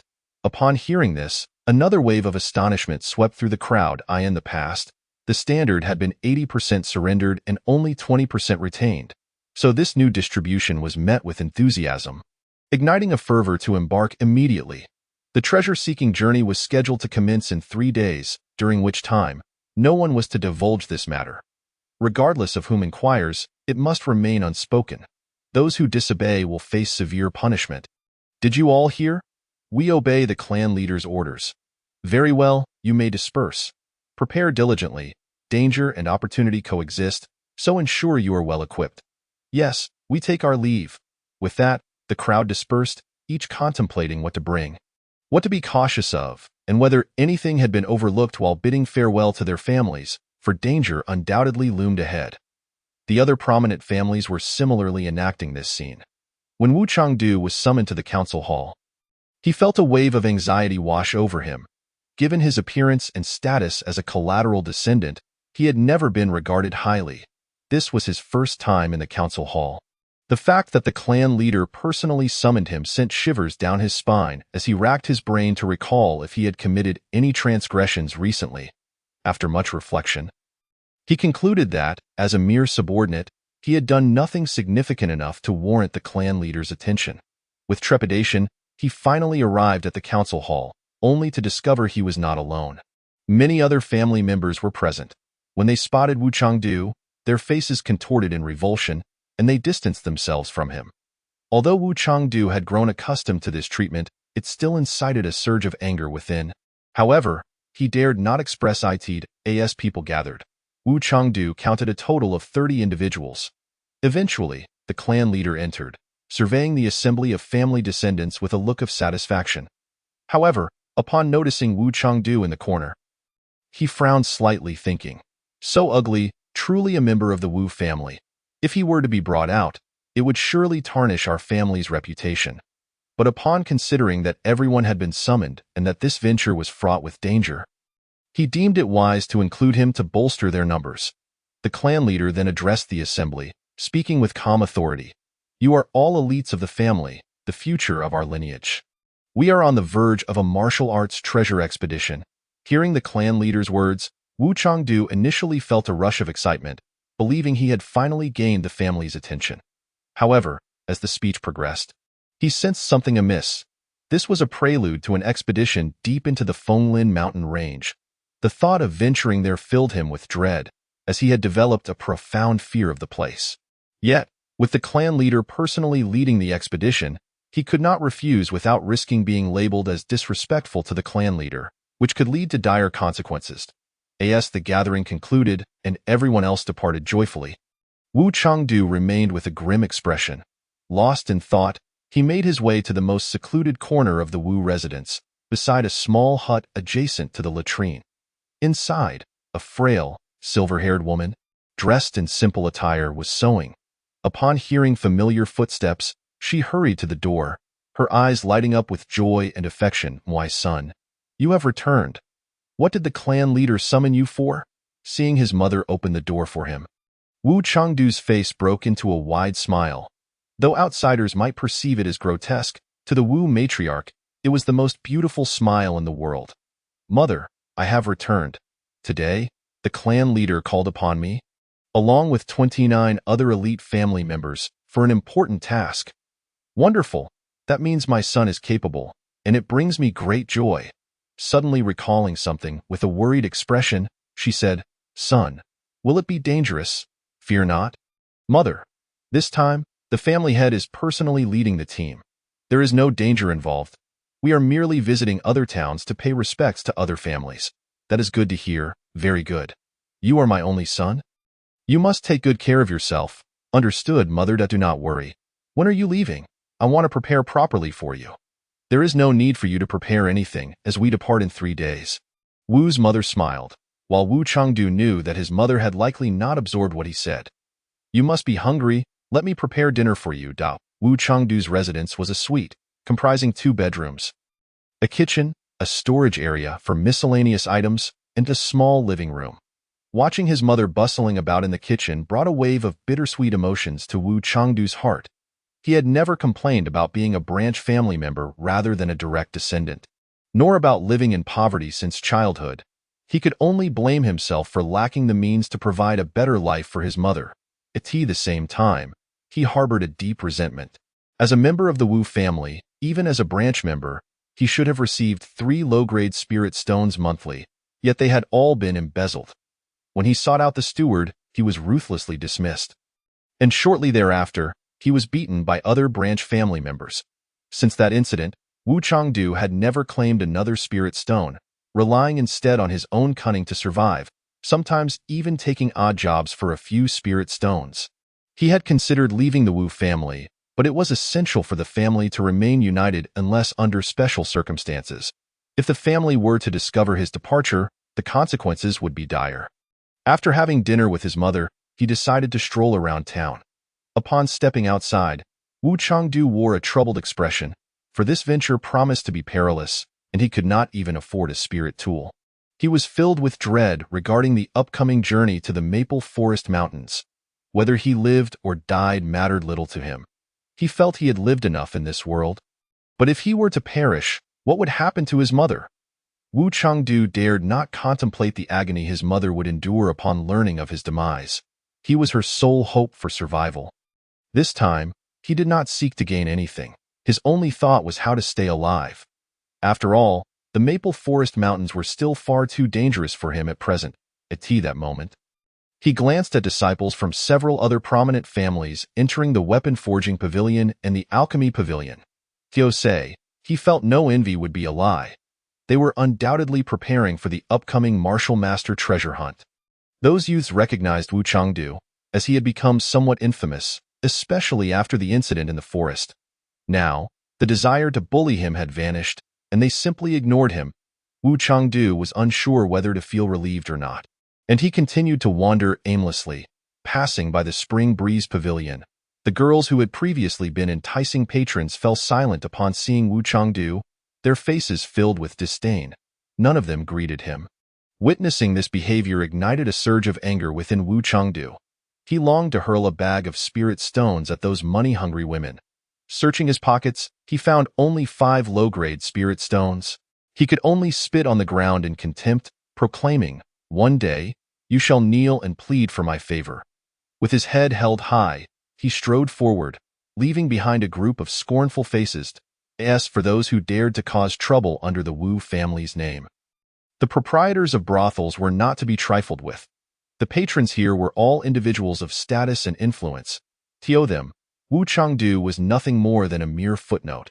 Preparing to leave, Wu Changdu intended to use his spirit stones to purchase rice and flour. As for beast meat, that was out of the question. Given his circumstances, he could not afford it. Once his shopping was complete, he returned home. As always, his mother could hear his footsteps and came to open the door for him. Upon seeing the numerous items he had bought, her heart ached. "Why, dear, you must be exhausted. Why did you buy so much?" "It's nothing. I'm not tired. I just thought I should prepare for my journey with the family head. I might be gone for quite some time, so I wanted to stock up on provisions to save you the trouble of shopping." No, you only need to eat a little, dear. We must save the spirit stones. They should be reserved for when you marry." "Understood, mother. I will be sure to save spirit stones diligently." I do not wish for you to marry into a grand family. Just a simple girl will do, so that the two of you can live a peaceful life together. Then you can have a few children, and I will help you look after them." All right, mother. Please stop that I am hungry and crave your delicious pancakes." "Very well. I shall prepare them for you right away." After returning to his room, Wu Changdu lay on his bed, contemplating how he might acquire more spirit stones. After much thought, he could devise no solution. The only thing he could do in these 3 days was to spend quality time with his mother. That night, Wu Changdu found it impossible to sleep. His mind preoccupied with thoughts of the Martial Master treasure. Noticing that his mother's light was still on, he knocked on her door and asked, "Mother, why are you still awake? You must be exhausted from the day's labor. Isn't it because you are embarking on a journey? I am making you some clothes to wear. After all, garments made by your mother fit best." Seeing the loving expression on his mother's face, Wu Changdu opened his mouth to speak but found himself at a loss for words. He silently accompanied her in conversation. Chapter 69. The fish was stolen during the day. Xiongba continued to excavate his Bear King's palace. As it was crucial for his future development, as night fell, Xiongba ventured out alone to assess the situation. The Diamond Ape remained behind in the Bear King's palace, as the current circumstances warranted special treatment. Xiongba refrained from running too quickly, mindful of making too much noise, focusing instead on inspecting the vicinity of the Bear King's palace. That night, he encountered 3 groups of humans, each possessing considerable strength, the strongest among them being at the initial stage of the second tier. The weaker ones had already entered the human territory. Humans were quite clever. Take these 3 groups, for instance. Each had the strength of initial stage martial apprentices. They had chosen this location to set up camp for two reasons. First, it was on the periphery, where the likelihood of encountering second-tier beasts was minimal, thus relatively safe. Even if they did encounter a beast, it would likely be of the first tier, providing a meal.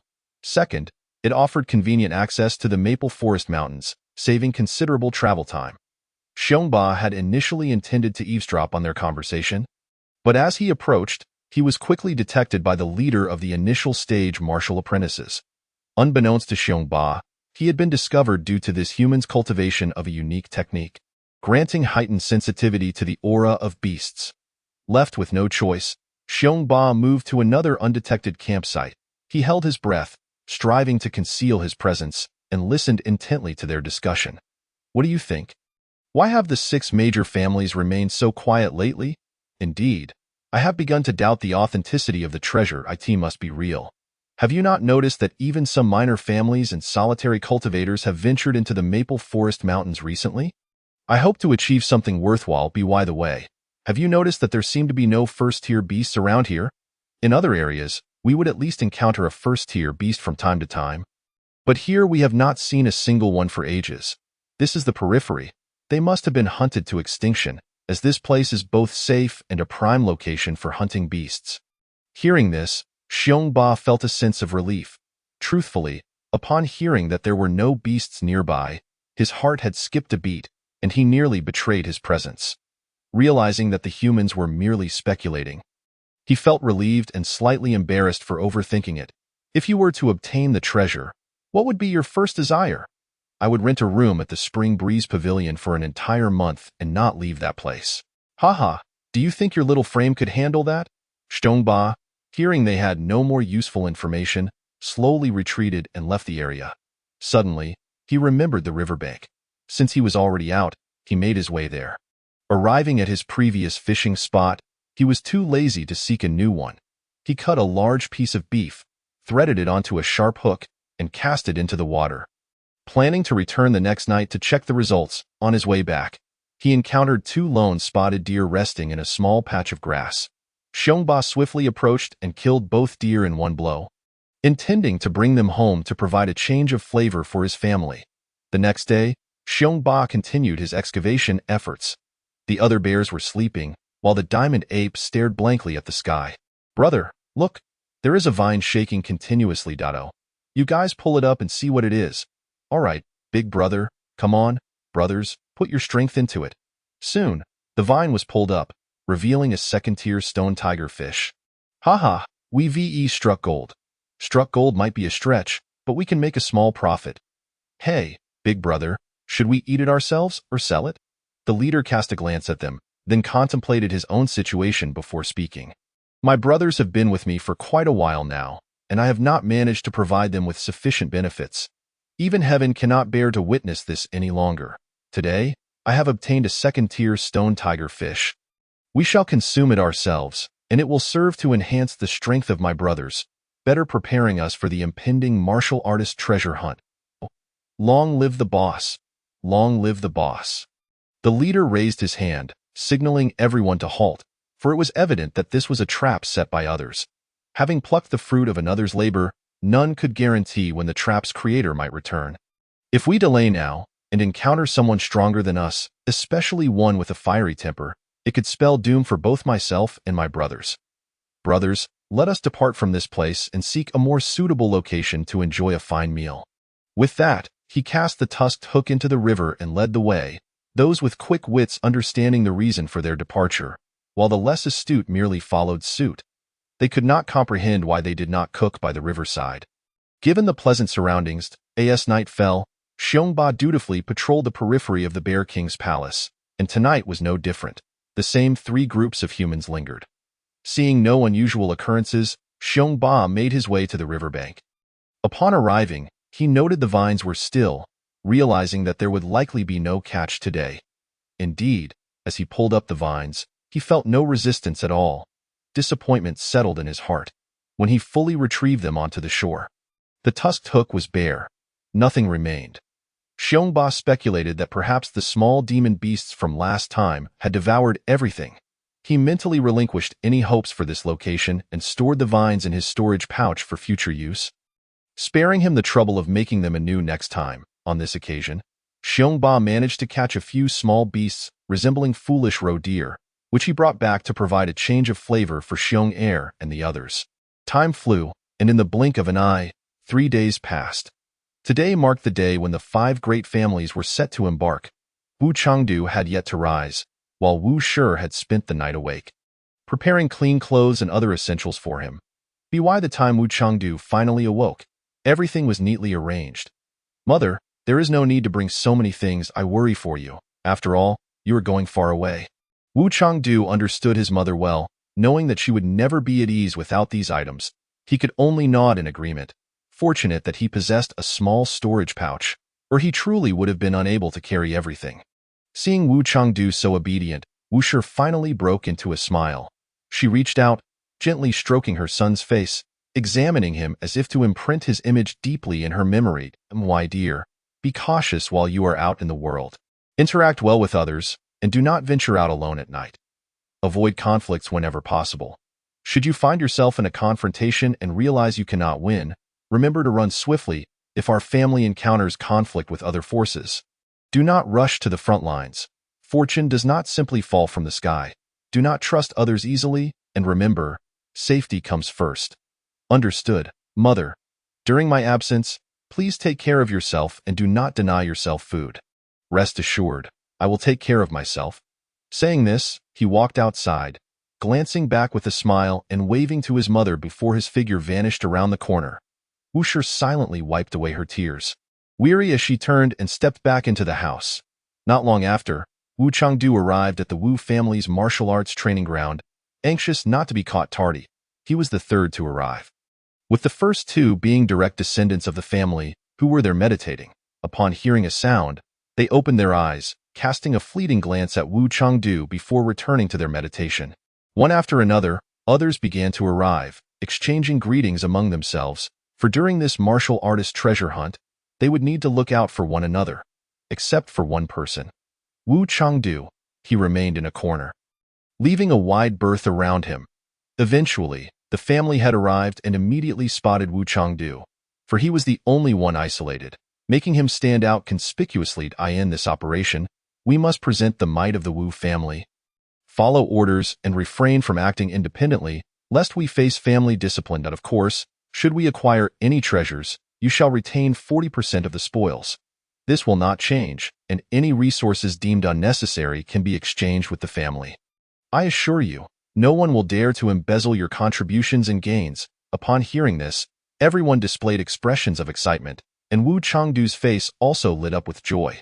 His delight did not stem from the 40% share but rather from the assurance that no one could pilfer his rightful rewards this time. Once the family head concluded his address, everyone began boarding the flying vessel, a mode of transport typically reserved for families of martial artists.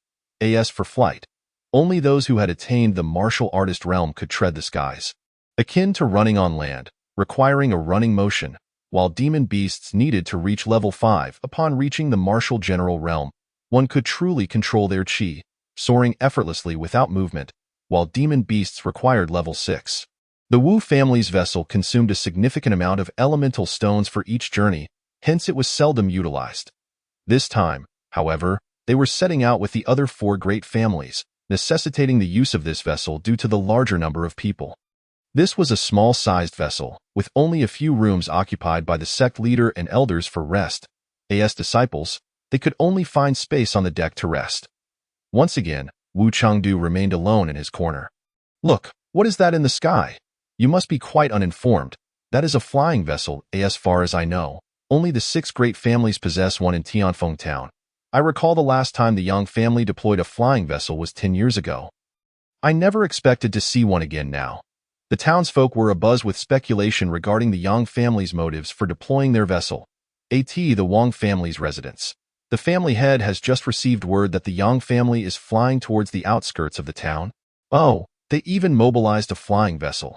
It seems likely that Yang Lin himself is leading this, and there may be quite a number of them. Inform the subordinates to closely monitor the movements of the other families. By the way, where is Jean? I have not seen him. Reporting to the family head, the young master departed 2 days ago.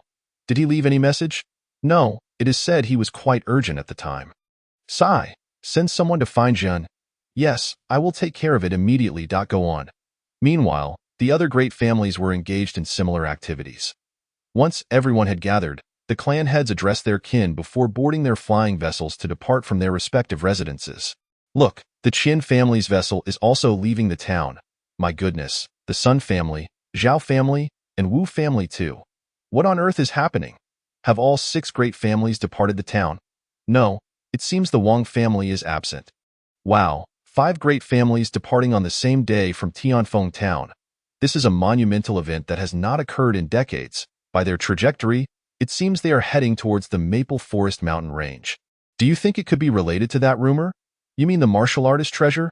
Yes, precisely the martial artist treasure. Otherwise, how could they all set out simultaneously? And the Yang family is among them.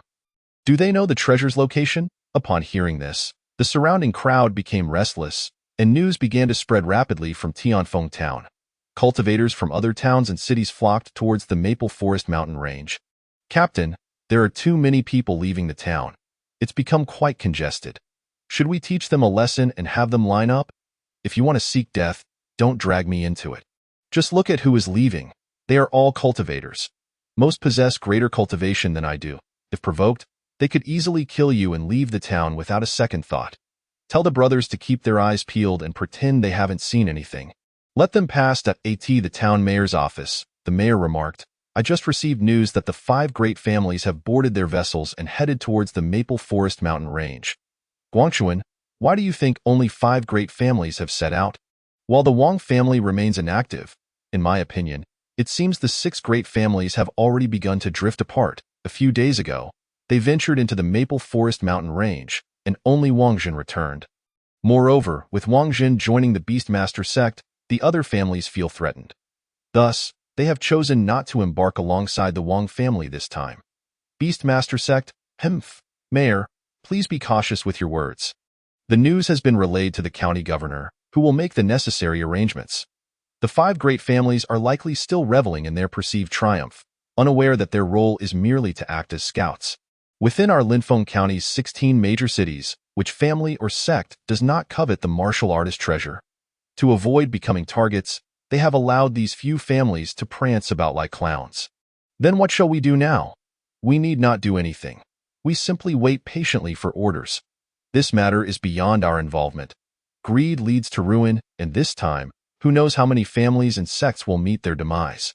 In Tianlang City of Linfeng County, the county governor has been informed that Commander Wang is already waiting at the outskirts of the Maple Forest mountain range.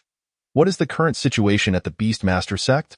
3 large airships have been dispatched by the sect, and they have been waiting within the Maple Forest mountain range for quite some time. The leader of this expedition is Lu Jintao, the 8th elder of the Beastmaster sect. Lu Jintao, I never expected it to be him. He is a master of the martial master realm and has personally taken charge of the team. My lord, Commander Wang is merely a warrior. In comparison to the Beastmaster sect, his capabilities may fall short.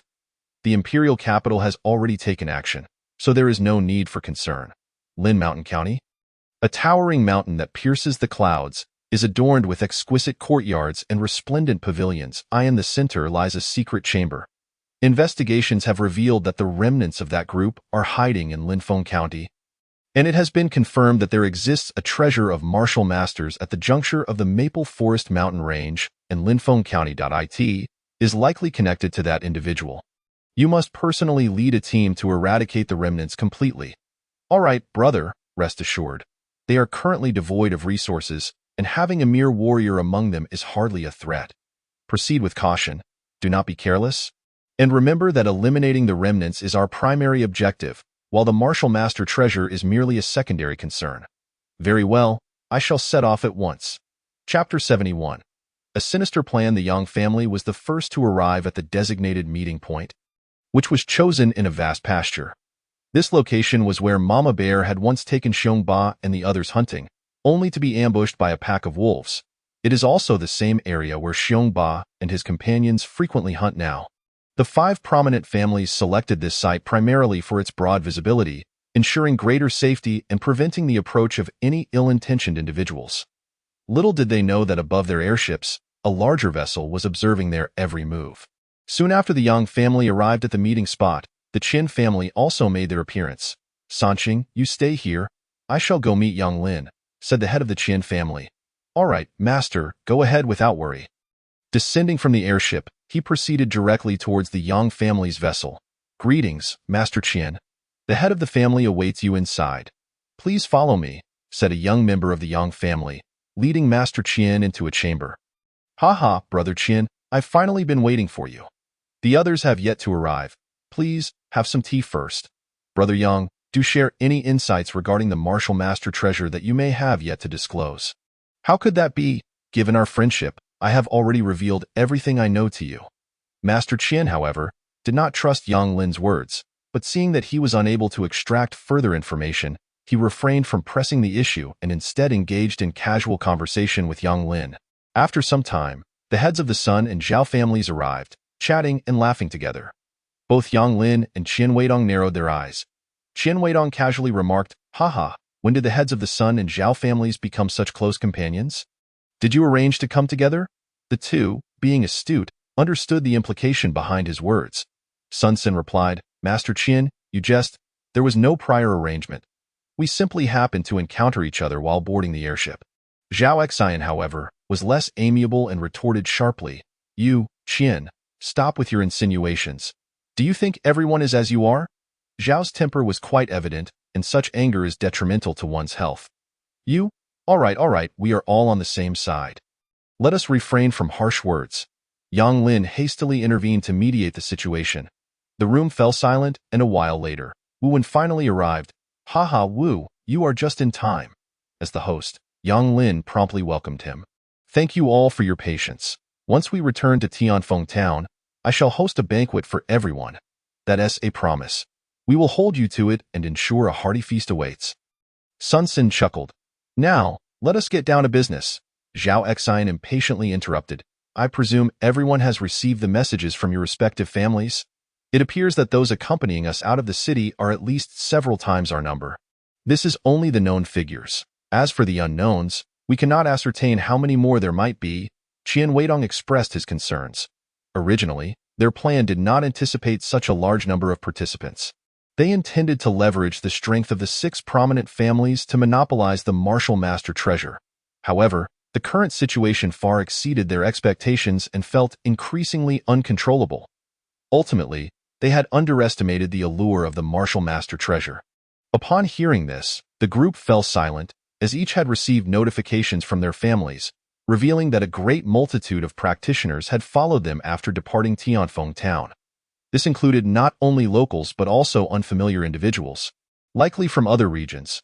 Fortunately, no martial realm experts had been discovered among them, which could be regarded as the only piece of good news for them. What they were unaware of was that not only were there warriors, but also martial masters among the following crowd. However, these individuals had refrained from entering the town, fearing that their presence might alert their targets. They had long been trailing discreetly. Actually, there is no need for undue haste, as the place we are headed to is known to harbor 4th-tier demon beasts. Regardless, we possess airships, and we can utilize these individuals to draw the fire away from us, Yang Lin suggested. That's easy for you to say. They are not fools. They might very well be thinking of using our 5 families as the vanguard to absorb the attacks, Zhao Xian countered. Interestingly, Zhao Xian had hit the nail on the head. These smaller families or solitary cultivators held precisely that mindset. The reasons for following closely were twofold. First, they were unaware of the exact location of the treasure. Second, they sought to let the 5 prominent families take the lead so that they could safely traverse the Maple Forest mountain range alongside them. We need to alter our strategy. Initially, we planned to pressure the solitary cultivators into scouting ahead, but it is evident that this approach is unfeasible. If we push too hard, it could backfire, Wu Wen advised. What backfire? I say we wait here for 2 days. Once the solitary cultivators arrive in numbers, we can directly use force to subdue them. At that point, we can eliminate any disobedient ones, and the remainder will surely comply. Suggested another. That is out of the question. The risks are too great given the multitude of people present. I refuse to believe there are no martial realm experts among them.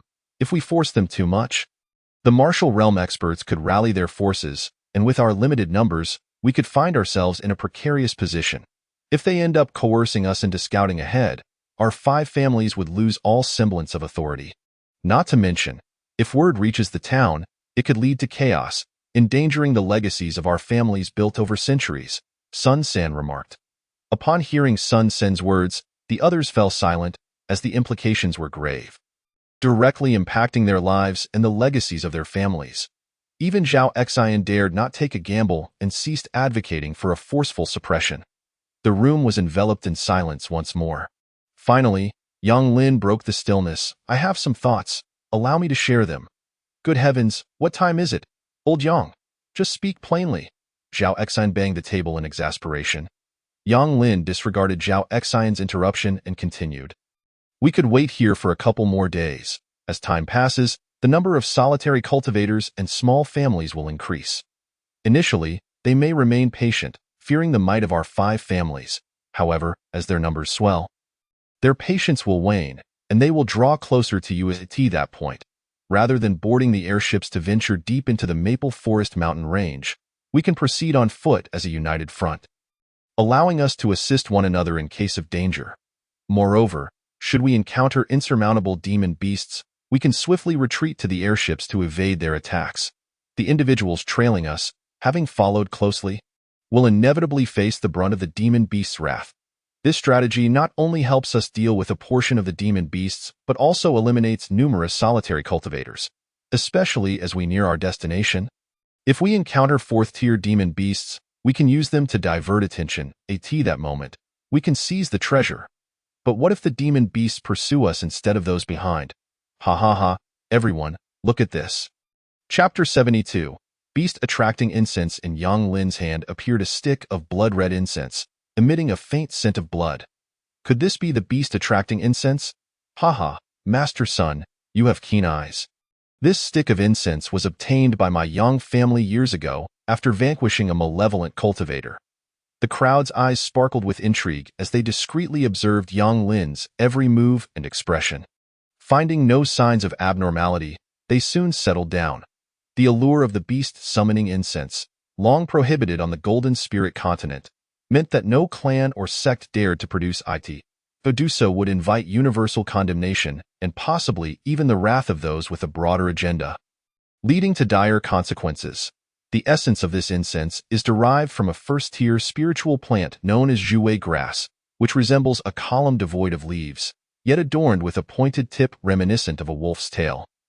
Its hue a vibrant emerald, abundant in juicy sap, it is a delicacy among herbivorous demonic beasts. This spiritual herb is commonplace in the Golden Spirit continent, frequently utilized by those who rear vegetarian demonic creatures.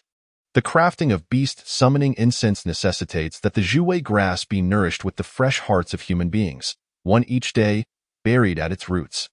This process must continue for no less than 3 years, requiring approximately 1,000 hearts.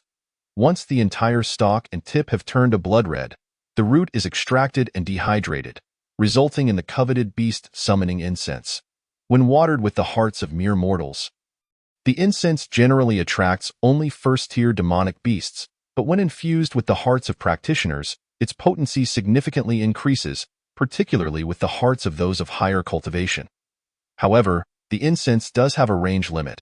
Some can draw beasts from hundreds of meters away, while others can reach kilometers, depending on its grade. Although some have experimented with the hearts of demonic beasts or various substitutes, only human hearts yield such remarkable effects. Observing the expressions of those around him, Yang Lin discerned their thoughts and concerns.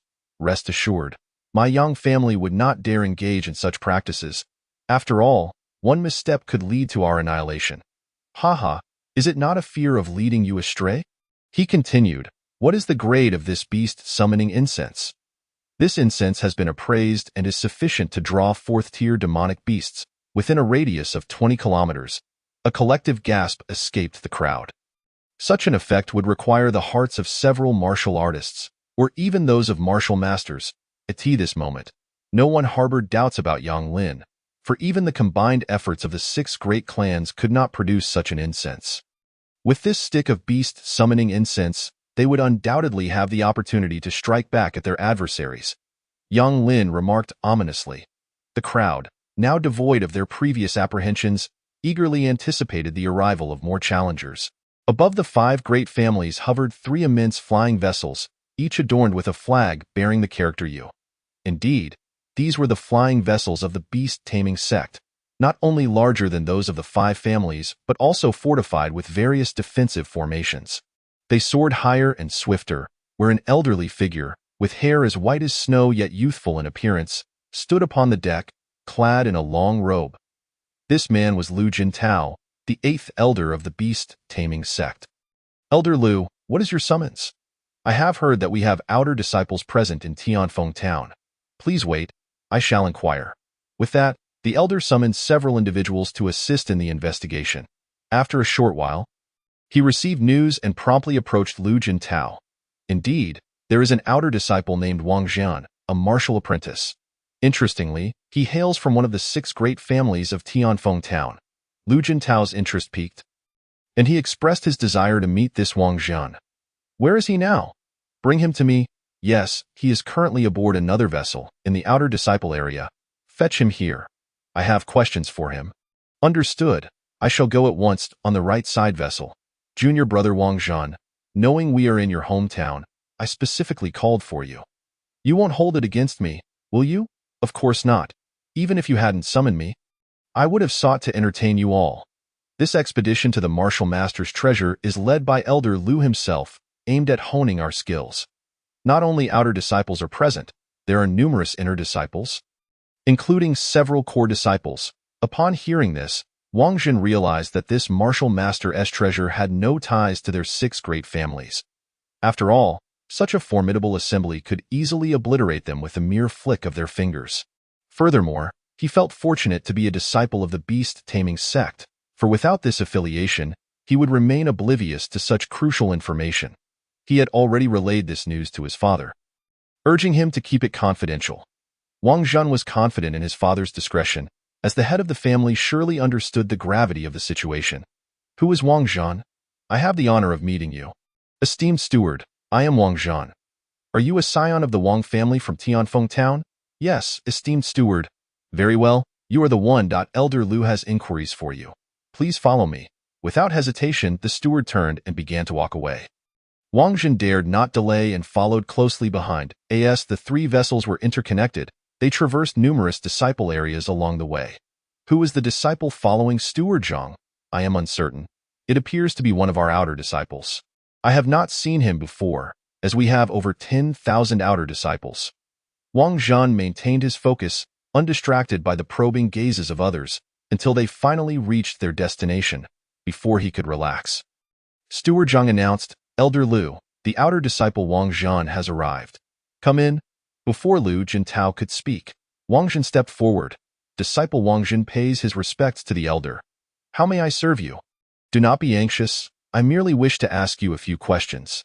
Despite the reassurance, Wang Jian felt a knot of tension in his stomach. Though he was the young master of the Wang family, the foremost among the 6 great families of Tianfeng town, he knew that angering Elder Lu could spell doom for his family with a single word. Tell me about the situation with the smaller families. Yes, Elder. Below are the 5 families of Tianfeng town. The treasure map is likely in the hands of the head of the Yang family. The leader of the 5 families is the patriarch of the Wang family. Wang Jian disclosed all he knew, including the strengths of the patriarchs of the 5 families. Very well, Wang Jian. Thank you for your efforts. You may return now, but consider joining us for the upcoming training. Thank you for your guidance, Elder. It is a tremendous honor to serve you. Chapter 73. The Bear Clan's move. The reason for Wang Jian's earlier remarks was that, given the multitude of disciples from the beast-taming sect, not all could be brought along.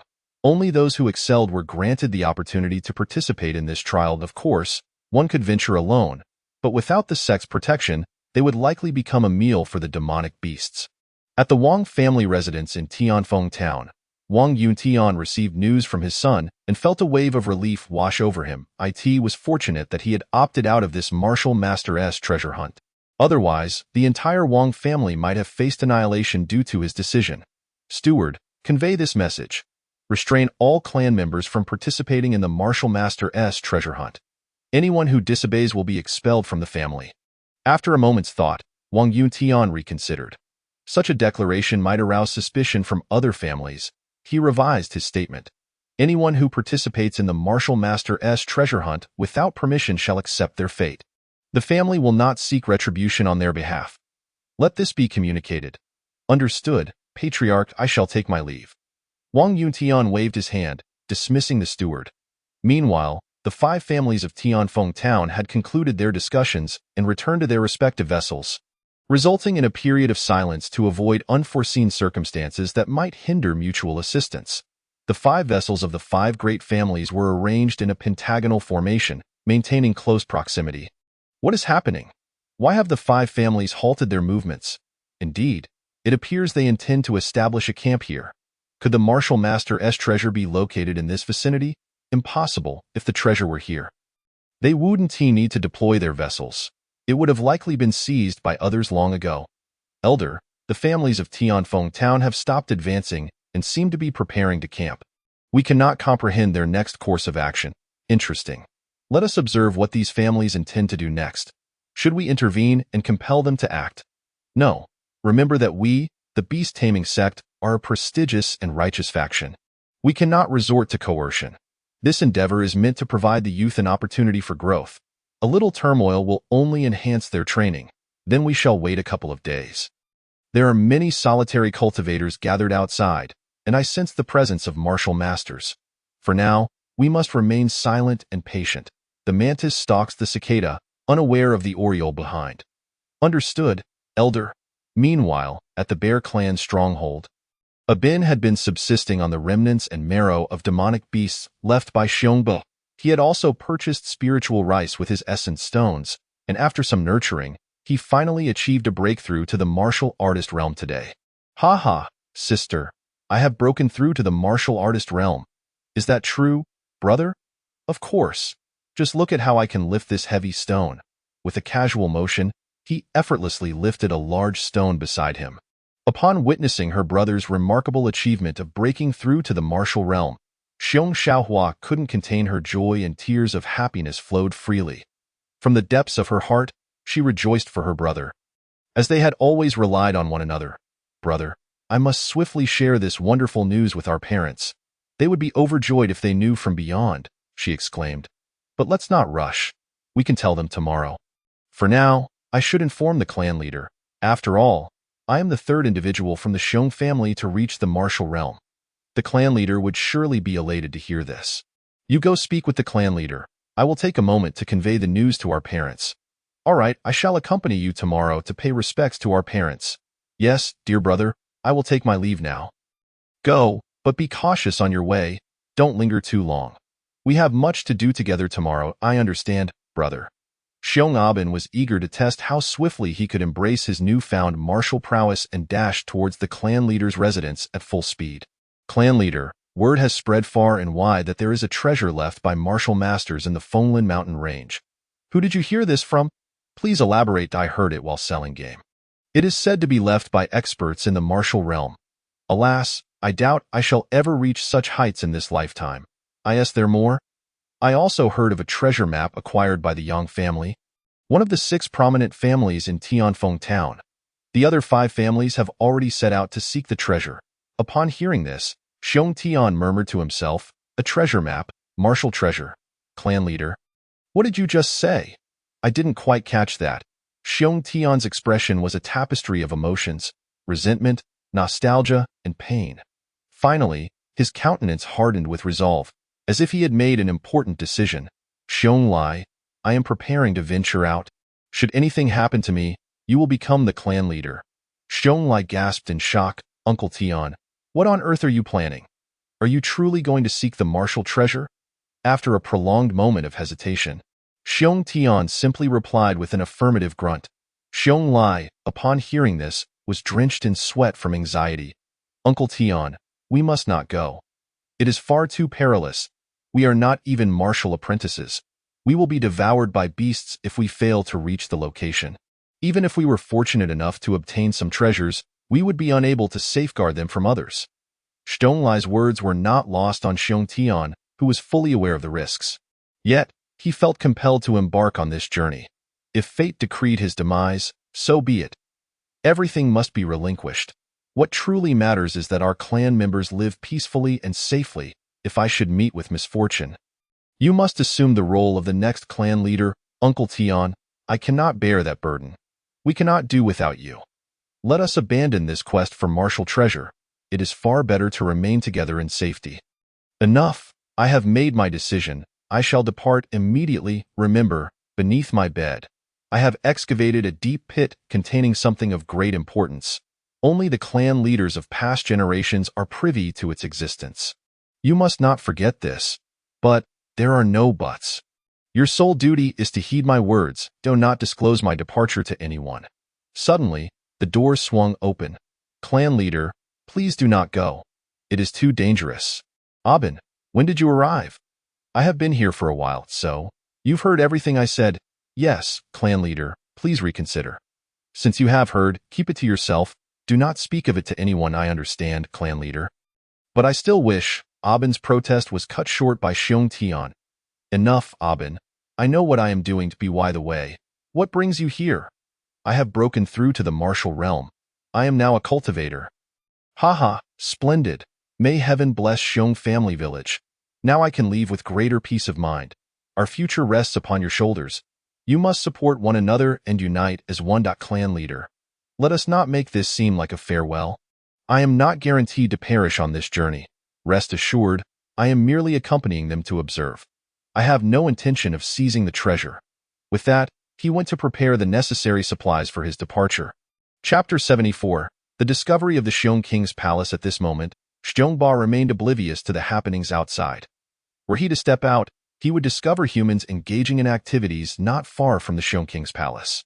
Due to the numerous humans present, the nearby beasts were suffering, as hunters relentlessly pursued them. Even some first-tier demon beasts fell victim to the humans' hunting.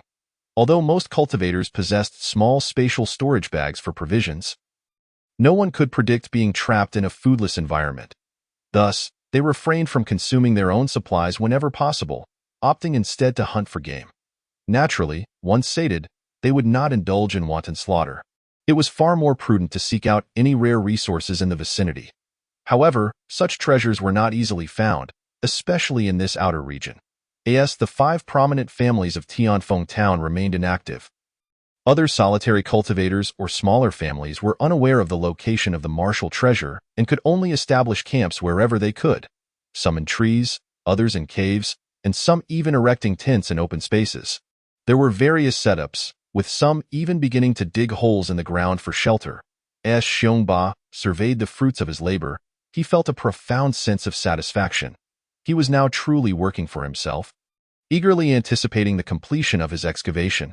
That evening, Xiongba intended to patrol the surroundings as he typically did. He had not permitted Xiong Air and the others to join him, though the King Kong monkey insisted on venturing out. However, Xiongba refused. Just as Xiongba opened the door, not far from the entrance of the Xiong King's palace, 3 individuals, 2 men and 1 woman, were grilling meat. Upon hearing a sound, they turned to investigate, locking eyes with Xiongba in a moment of surprise.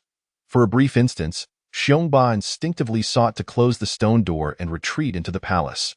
However, he quickly remembered that his family was still inside. He was alone as a demon beast. This meant that he was the sole combatant, with no path of retreat.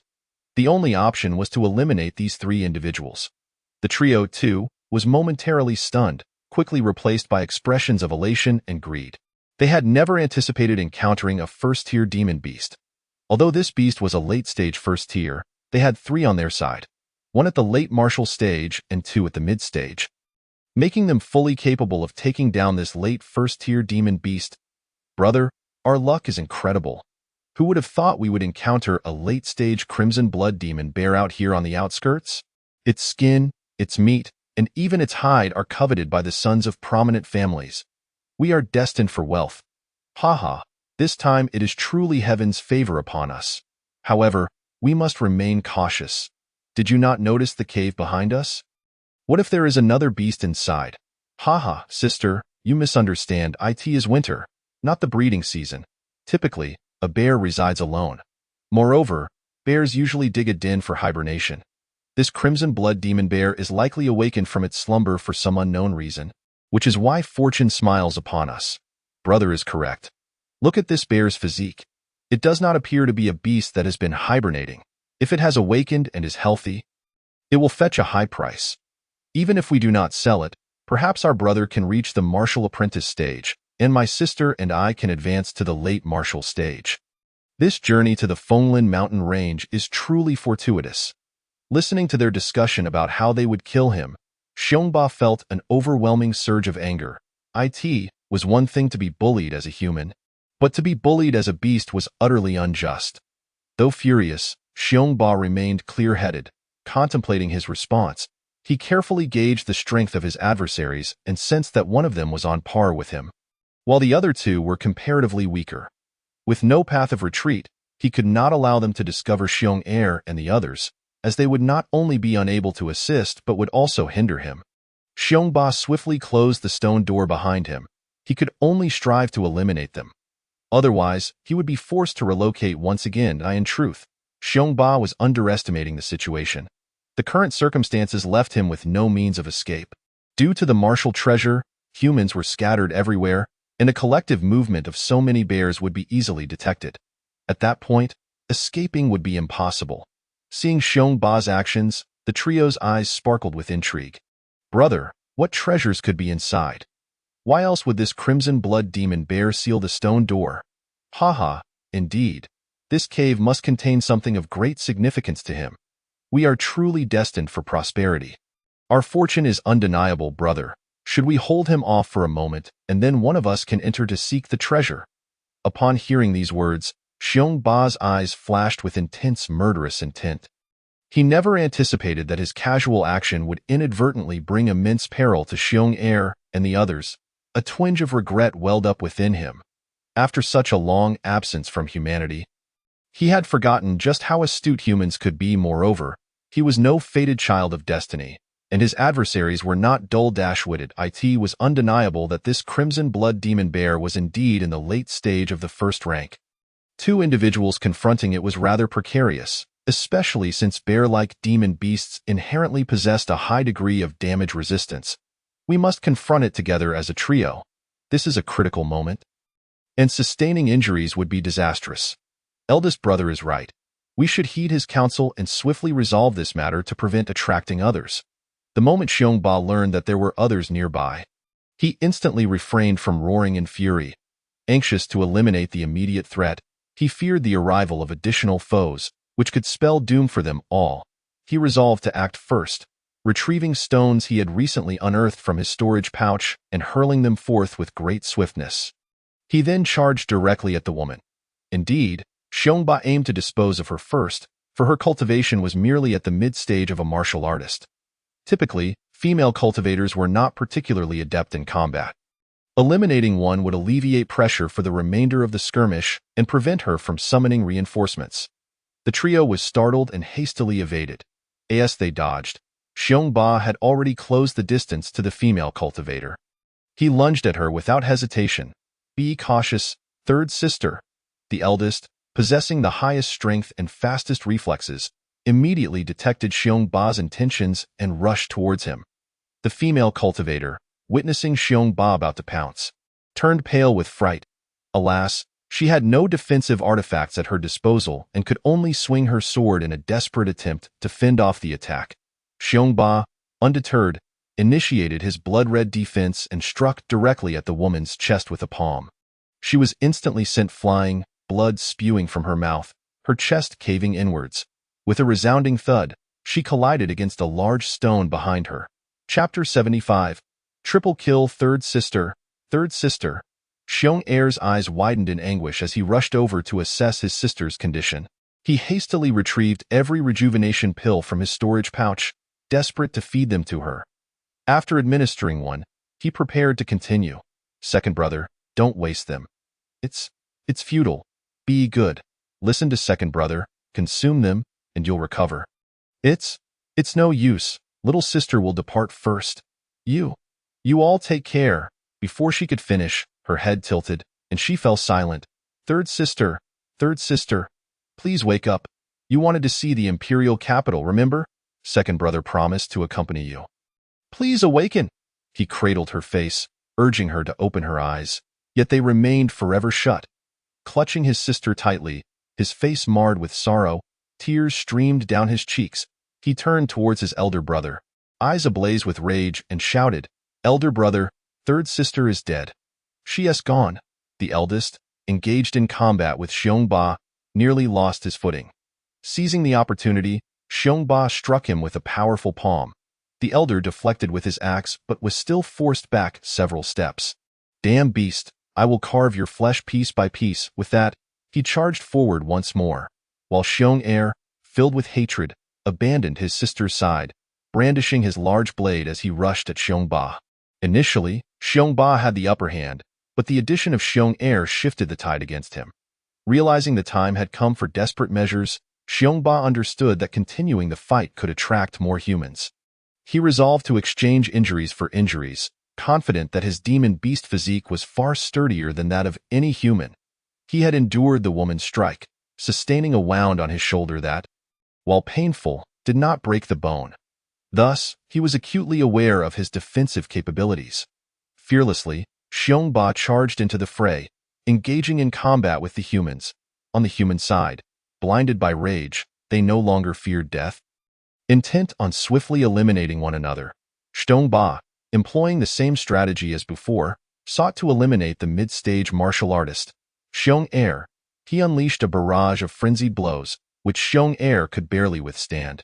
At that moment, Xiongba suddenly retrieved a stone from his storage pouch and hurled it at Xiong-Er with blinding speed.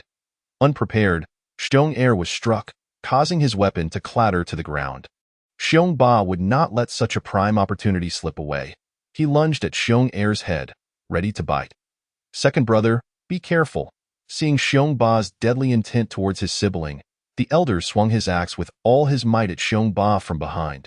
Xiong-Er, realizing the peril too late, looked up just in time to witness Xiongba's gaping maw approaching. Attempting to evade, he found himself too weak to move, helplessly watching as the monstrous jaws drew ever closer. With a sickening crunch, Xiongba crushed Xiong-Er's face, nearly biting off half of his skull. There was no revulsion in Xiongba, only a sense of exhilarating satisfaction as he chewed and swallowed the morsel. Xiong-Er collapsed, lifeless, in that instant. The elder's axe struck Xiongba's back, carving a deep gash that bled profusely, exposing bone. Xiongba coughed up blood, nearly toppling over, but rose again. This was the stark contrast between humans and demon beasts. Second brother, you shall die. The elder, in a frenzy, charged at Xiongba once more. Though Xiongba's movements were now less nimble, he remained standing, the agony sharpening his focus. His singular thought was to annihilate his adversary, even if it meant mutual destruction. The elder shared this sentiment, having lost his two closest kin. Thoughts of riches had evaporated, leaving only a desire for vengeance against Xiongba. The battle raged on. With Xiongba clearly at a disadvantage, his body riddled with wounds. Under the moonlight, he appeared radiant, reflecting a crimson glow. Xiongba yearned for mutual demise. The pain from the axe was now a distant sensation. As the struggle persisted, the humans began to falter, their energy waning. Xiongba perceived their attacks becoming slower and weaker, a sinister smile creeping onto his blood-soaked visage. However, this smile radiated an aura of chilling terror. Gradually, the humans succumbed to exhaustion, and Xiongba launched his counterattack. A man leaped towards him. Xiongba swiftly bit off his lower leg. Realizing his fate was sealed, the man glanced at his deceased siblings. Madness consuming him, he tightened his embrace around Xiongba and summoned a fireball talisman from his storage pouch, casting it upon himself. Flames began to engulf him, and Xiongba comprehended the human's intent. Straining to break free, die, I will drag you down to hell with me. The flames drew closer to Xiongba, but he was too weak to escape. Understanding that he was truly at the brink of death, thoughts of his mother and kin flooded his mind. Would they mourn his passing? After this life, would there be another? Just as despair enveloped him, the stone door suddenly swung open, revealing the King Kong ape. Xiong Xiaoyu and Xiong Air emerging. The King Kong ape dashed forward, wielding a large blade, and severed the man's arm, liberating Xiong Ba. Upon seeing his allies, Xiong Ba exhaled in relief. Quickly, transport the bodies to the Bear King Palace. And do not forget the storage pouches. Then seal the stone door. With that, Xiong Ba mustered his remaining strength, allowing the King Kong ape to carry him into the Bear King Palace. With one arm supporting him and the other wielding the large blade, the King Kong ape returned to the palace. King Kong ape, check the ground for blood. Clean up any traces. Noticing the King Kong ape's hesitation, Xiong Ba realized he might not have understood the command. An urgent voice called from behind, I'll handle it. I know what to do. Recognizing the familiar roar, Xiong Ba understood it was Xiong Xiaoyu. He silently marveled at the bond of kinship, realizing that even among beasts, they could comprehend one another. He eagerly anticipated his ascension to the second rank of demon beast, where mental communication would become possible, a most convenient ability. Be cautious, return quickly, and ensure the stone door is securely closed. Do not linger. Xiong Ba was anxious about the potential dangers of her extended absence, thus reiterating his warnings. Now, every inch of his body ached. It felt as if he were no longer in control of his own form, and fatigue weighed heavily upon him. Chapter 76. Aftermath. Yet he dared not succumb to slumber. He could not rest until he witnessed Xiong Xiaoyu's safe return, for the lives of all the beasts in the Bear King Palace depended on it. Suddenly, an idea struck him. He turned to the King Kong ape and commanded, quickly, fetch those 2 storage pouches. As the mighty gorilla retrieved the storage bag, Xiong Ba utilized his limited yuan power to unseal it. Inside, he discovered several vials of elixirs, among which 2 vials, upon opening their caps, revealed themselves to be rejuvenating pills. Without hesitation, Xiong Ba swiftly consumed all the rejuvenating pills, feeling their restorative powers gradually mending his body. A sigh of relief escaped his heart, yet he could barely stave off the encroaching darkness of unconsciousness. Resolutely, he pressed his paw against his wound, which momentarily revived his senses. Not long after, he finally spotted Xiong Xiaoyu returning and eagerly inquired, "What news? Has the area been cleared?" "Yes, it's all tidied up. That I've removed all traces of blood along the path to the Bear King's palace." Upon hearing this, Xiong Ba instantly relaxed and succumbed to unconsciousness. Shortly thereafter, a figure arrived at the scene of the battle, his senses heightened upon observing the blood-soaked ground and a charred corpse. Just as he was about to depart, his peripheral vision caught sight of the storage bag beneath the burnt body. His eyes lit up with excitement as he quickly snatched up the storage bag and fled into the distance. At that moment, several other groups of individuals arrived, evidently drawn by the aftermath of the recent skirmish. They mistakenly regarded the fleeing figure as the victor of the conflict. Tension filled the air as they eyed each other warily before turning to leave the area. More groups soon followed. With some discovering the claw marks left by Xiong Ba, however, they all assumed the beast had been slain and its remains taken away in the storage. Biaji, No1, entertained the notion that the beast had obliterated its own traces. It simply seemed implausible. After all, this was the periphery. How could a beast possess such intelligence? The intellect of a beast correlates with its rank. The higher the rank, the greater the intellect. Unfortunately for them, they had encountered Xiong Ba, a cunning beast. As the commotion continued, more and more individuals gathered in the area, drawn by the noise and the flames. The nature of human curiosity is such that even those of lesser strength nearby assumed it was merely a skirmish among martial apprentices. As they themselves were merely at the martial practitioner level, none were foolish enough to approach. Instead, they distanced themselves. It wasn't until the commotion subsided that they ventured forth to see if any spoils remained. At the Bear King's palace, Xiong Ma gazed at Xiong Ba, who still lay unconscious, her heart aching as she noticed the grievous wound on his back. She longed to lick his wounds to soothe him, but feared it might cause him pain. Instead, she settled for gently licking his face, hoping he would awaken soon. The little gorilla, too, dared not venture outside, fully aware that humans surrounded them. Meanwhile, since tasting human flesh, Xiong Air had been eager to venture out and catch a few humans for a meal.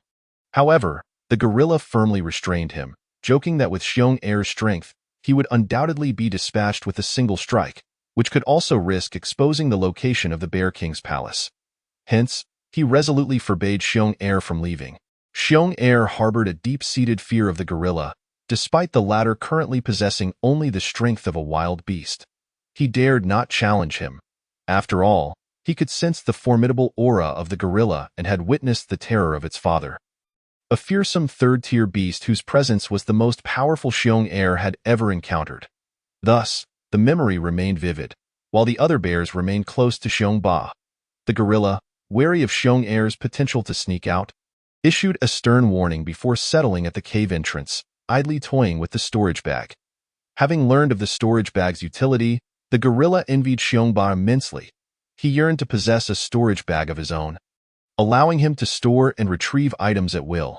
Although he currently held one, it was of no use, yet he delighted in handling it. His thoughts were that he was clever enough that he might one day find a use for it. The gorilla imitated Xiong Ba, hanging the storage bag around his neck. However, upon touching the beast-controlling ring around his neck, a wave of dejection washed over him. Chapter 77. Qing Shan's Sect. After some contemplation, the gorilla finally decided to keep it around his neck, finding it more comfortable and less susceptible to theft, especially since Xiong Ba's was also secured there. During the day, the area surrounding the Bear King's palace saw an increasing number of humans passing by. With more people came more complications. Despite everyone's efforts to remain restrained, conflicts were inevitable. Several small skirmishes had already erupted in various locations. Most, upon witnessing the disturbances, chose to maintain their distance or observe from afar. After all, curiosity can lead to peril, and getting too close could result in unintended harm. Moreover, this gathering had attracted a few bandits, who primarily sought to slay and rob other cultivators within a cave. For individuals, 3 men and 1 woman conspired together. The men bore fierce expressions, while the woman had an unappealing visage, characterized by prominent buck teeth and a face riddled with red bumps. The leader, the unattractive woman, was at the mid-stage of martial apprentice, while the other 2 men were at the initial stage, with the scarred one having just advanced to mid-stage. This group was a band of robbers. Having already plundered 4 individuals, this is truly a fortuitous opportunity, boss. All ripe for the picking, one exclaimed. Indeed, the allure of the martial master's treasure has drawn so many cultivators, the leader replied with a grin. They must have come well prepared, bringing their entire fortunes with them. Boss, should we venture out now to seize a few plump sheep? No, it's too conspicuous during the day. We'll wait until nightfall. Then it will be our domain. Their laughter echoed within the cave, resonating in the stillness of the night. Outside, a bird perched on a large tree shuddered at the sound, ruffling its feathers before taking flight. As night fell, dark clouds obscured the sky, and the absence of moonlight foretold an extraordinary evening. Many from smaller families arranged for at least 2 individuals to keep watch. Solitary cultivators dared not sleep, resorting instead to meditation. After all, they had endured a night already. And compared to the day, the night posed far greater dangers. Boss, it's dark now. Should we? This time I want to capture a few living, handsome young men to play with. We should also grab a few pretty girls to enjoy. With that, the 4 set out in search of their targets in the pitch-black night. A few bonfires flickered to life, casting a warm glow. However, those brave enough to kindle fires were typically numerous and powerful, while solitary cultivators mostly hid in secretive locations. Boss, it's quite difficult to find solitary cultivators at this hour. This time, we shall not pursue solitary cultivators, but rather target some smaller clans directly. We will split into pairs. I will accompany the 3rd brother, while the 2nd brother, being a mid-level martial apprentice, shall team up with the 4th brother. Should we identify our targets, do remember to utilize the sound transmission talismans. These talismans, capable of conveying messages, are typically single-use consumables. They are generally available for purchase, and their price correlates with their grade. The higher the grade, the more expensive they become. The distance over which they transmit also varies, with the cheapest being merely a low-grade essence stone. The reason for our separation is to expedite the identification of our targets, allowing us to complete our hunt sooner. 2nd brother, what do you think of these? Several of the girls are so youthful and vibrant that they could practically drip with freshness, making my mouth water, While they are indeed enticing, it is too perilous. Clearly, this is a small sect. As evidenced by their leader and a few elders, we are simply not a match for them. Even if we could fight them, the potential for casualties is unacceptable. Alas, what a pity. It is indeed a great loss. But one's life is of utmost importance. As long as life endures, there will be countless women to enjoy. Without life, nothing remains. I shall heed your counsel, second brother. Eldest brother, look ahead. There is a cluster of bonfires. And it appears there aren't many tents. Shall we investigate? Let us proceed cautiously and avoid making any noise. Understood. With that, the two moved carefully toward the bonfire, growing increasingly vigilant and slowing their pace as they approached. Beside the bonfire, there were two men and a woman engaged in conversation. Junior sister, shall we not head back? The commotion surrounding the Martial Master's treasure is excessive. Many large sects are rumored to have sent representatives. And there are so many cultivators present. It is exceedingly dangerous, and Master has expressly forbidden anyone from participating in this treasure hunt. Before the woman could respond, the eldest brother interjected, Junior second brother. You are simply too timid. We are all martial apprentices now. What is there to fear? I wonder how you managed to cultivate to this level. At that moment, the exquisitely dressed beautiful woman spoke up. Oh, eldest brother, please do not chide second brother. He is only concerned for our safety. Upon hearing the woman defend second brother, the eldest brother's expression turned sour. The woman noticed his demeanor and quickly added, I know that you are the most valiant of us all, which is precisely why I summoned you. With that, she cast a tender glance at the eldest brother, then feigned shyness by lowering her gaze. Though none noticed the triumphant glimmer in her eyes, the three hailed from a small sect known as the Qingshan sect, with their leader being a mid-level martial artist.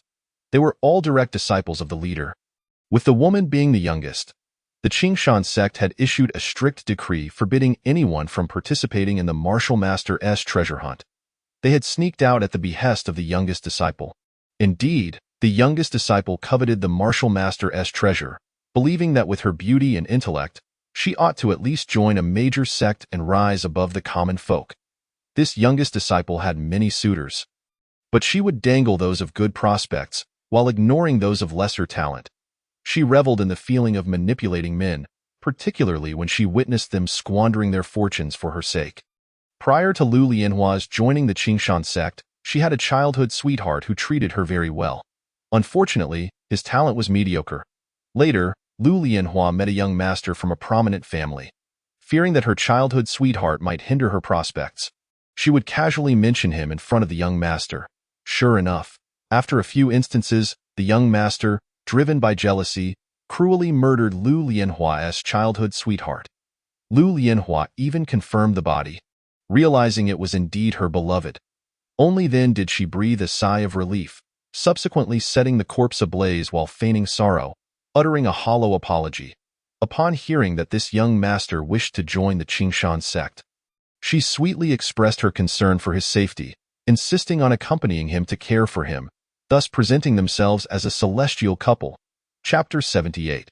The robbery of cultivators. The young master, upon hearing this, could hardly contain himself. He immediately demanded that his father secure a position for him, oblivious to the challenges involved in obtaining one. His father, initially opposed, ultimately relented, spending years' worth of accumulated essence stones to forge connections, enabling Lu Lianhua to join the Qingshan sect as well. At it can be said that the young master's father harbored immense resentment toward Lu Lianhua, while she, keenly perceptive, wore a mask of gratitude, internally vowing that one day he would pay dearly for his disdain.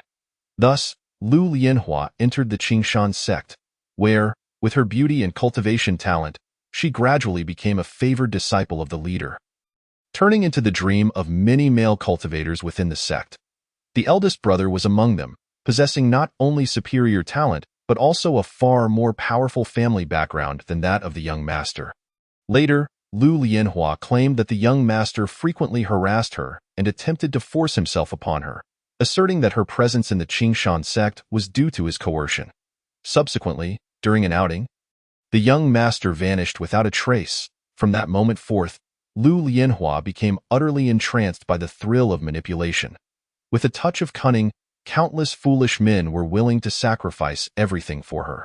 Of course, as the saying goes, the most toxic is the heart of a woman. Lu Lianhua feigned fear of retribution from her parents, her pitiful demeanor igniting a fierce protective instinct in the eldest brother. He swiftly contacted his family to ensure that her entire family was sent to reunite in the underworld. Afterward, the eldest brother eagerly flaunted his actions to his beloved Lu Lianhua, earning her flattery and adoration. Once the eldest brother departed, Lu Lianhua revealed her true nature, bursting into laughter, exclaiming, "You must thank them for reuniting your family. This feeling of playing with men is simply irresistible." Lu Lianhua had invited second brother to the martial master's treasure hunt because not only did he possess talent surpassing that of the eldest brother, but his family was also formidable. However, he was not her admirer, which greatly displeased Lu Lianhua. Her guiding principle was that she, Lu Lianhua, should never look down upon anyone else. It was others who were unworthy of her. Therefore, she had persistently persuaded second brother to join her, and he reluctantly acquiesced. Observing them from the outside, the female leader looked on in disdain at the girl's performance. As a fellow woman, she found it impossible to be deceived by such theatrics. Casting her gaze upon the two young men, both handsome and fitting her preferences, she smiled broadly, licking her lips and signaling to the third brother to approach her. Having spent so much time together, the third brother understood her intent at a glance. The two gradually distanced themselves from the group, and once they were far enough away, the eldest brother inquired, "Shall we make our move? That girl appears so delicate and exquisite. Her skin is truly fair."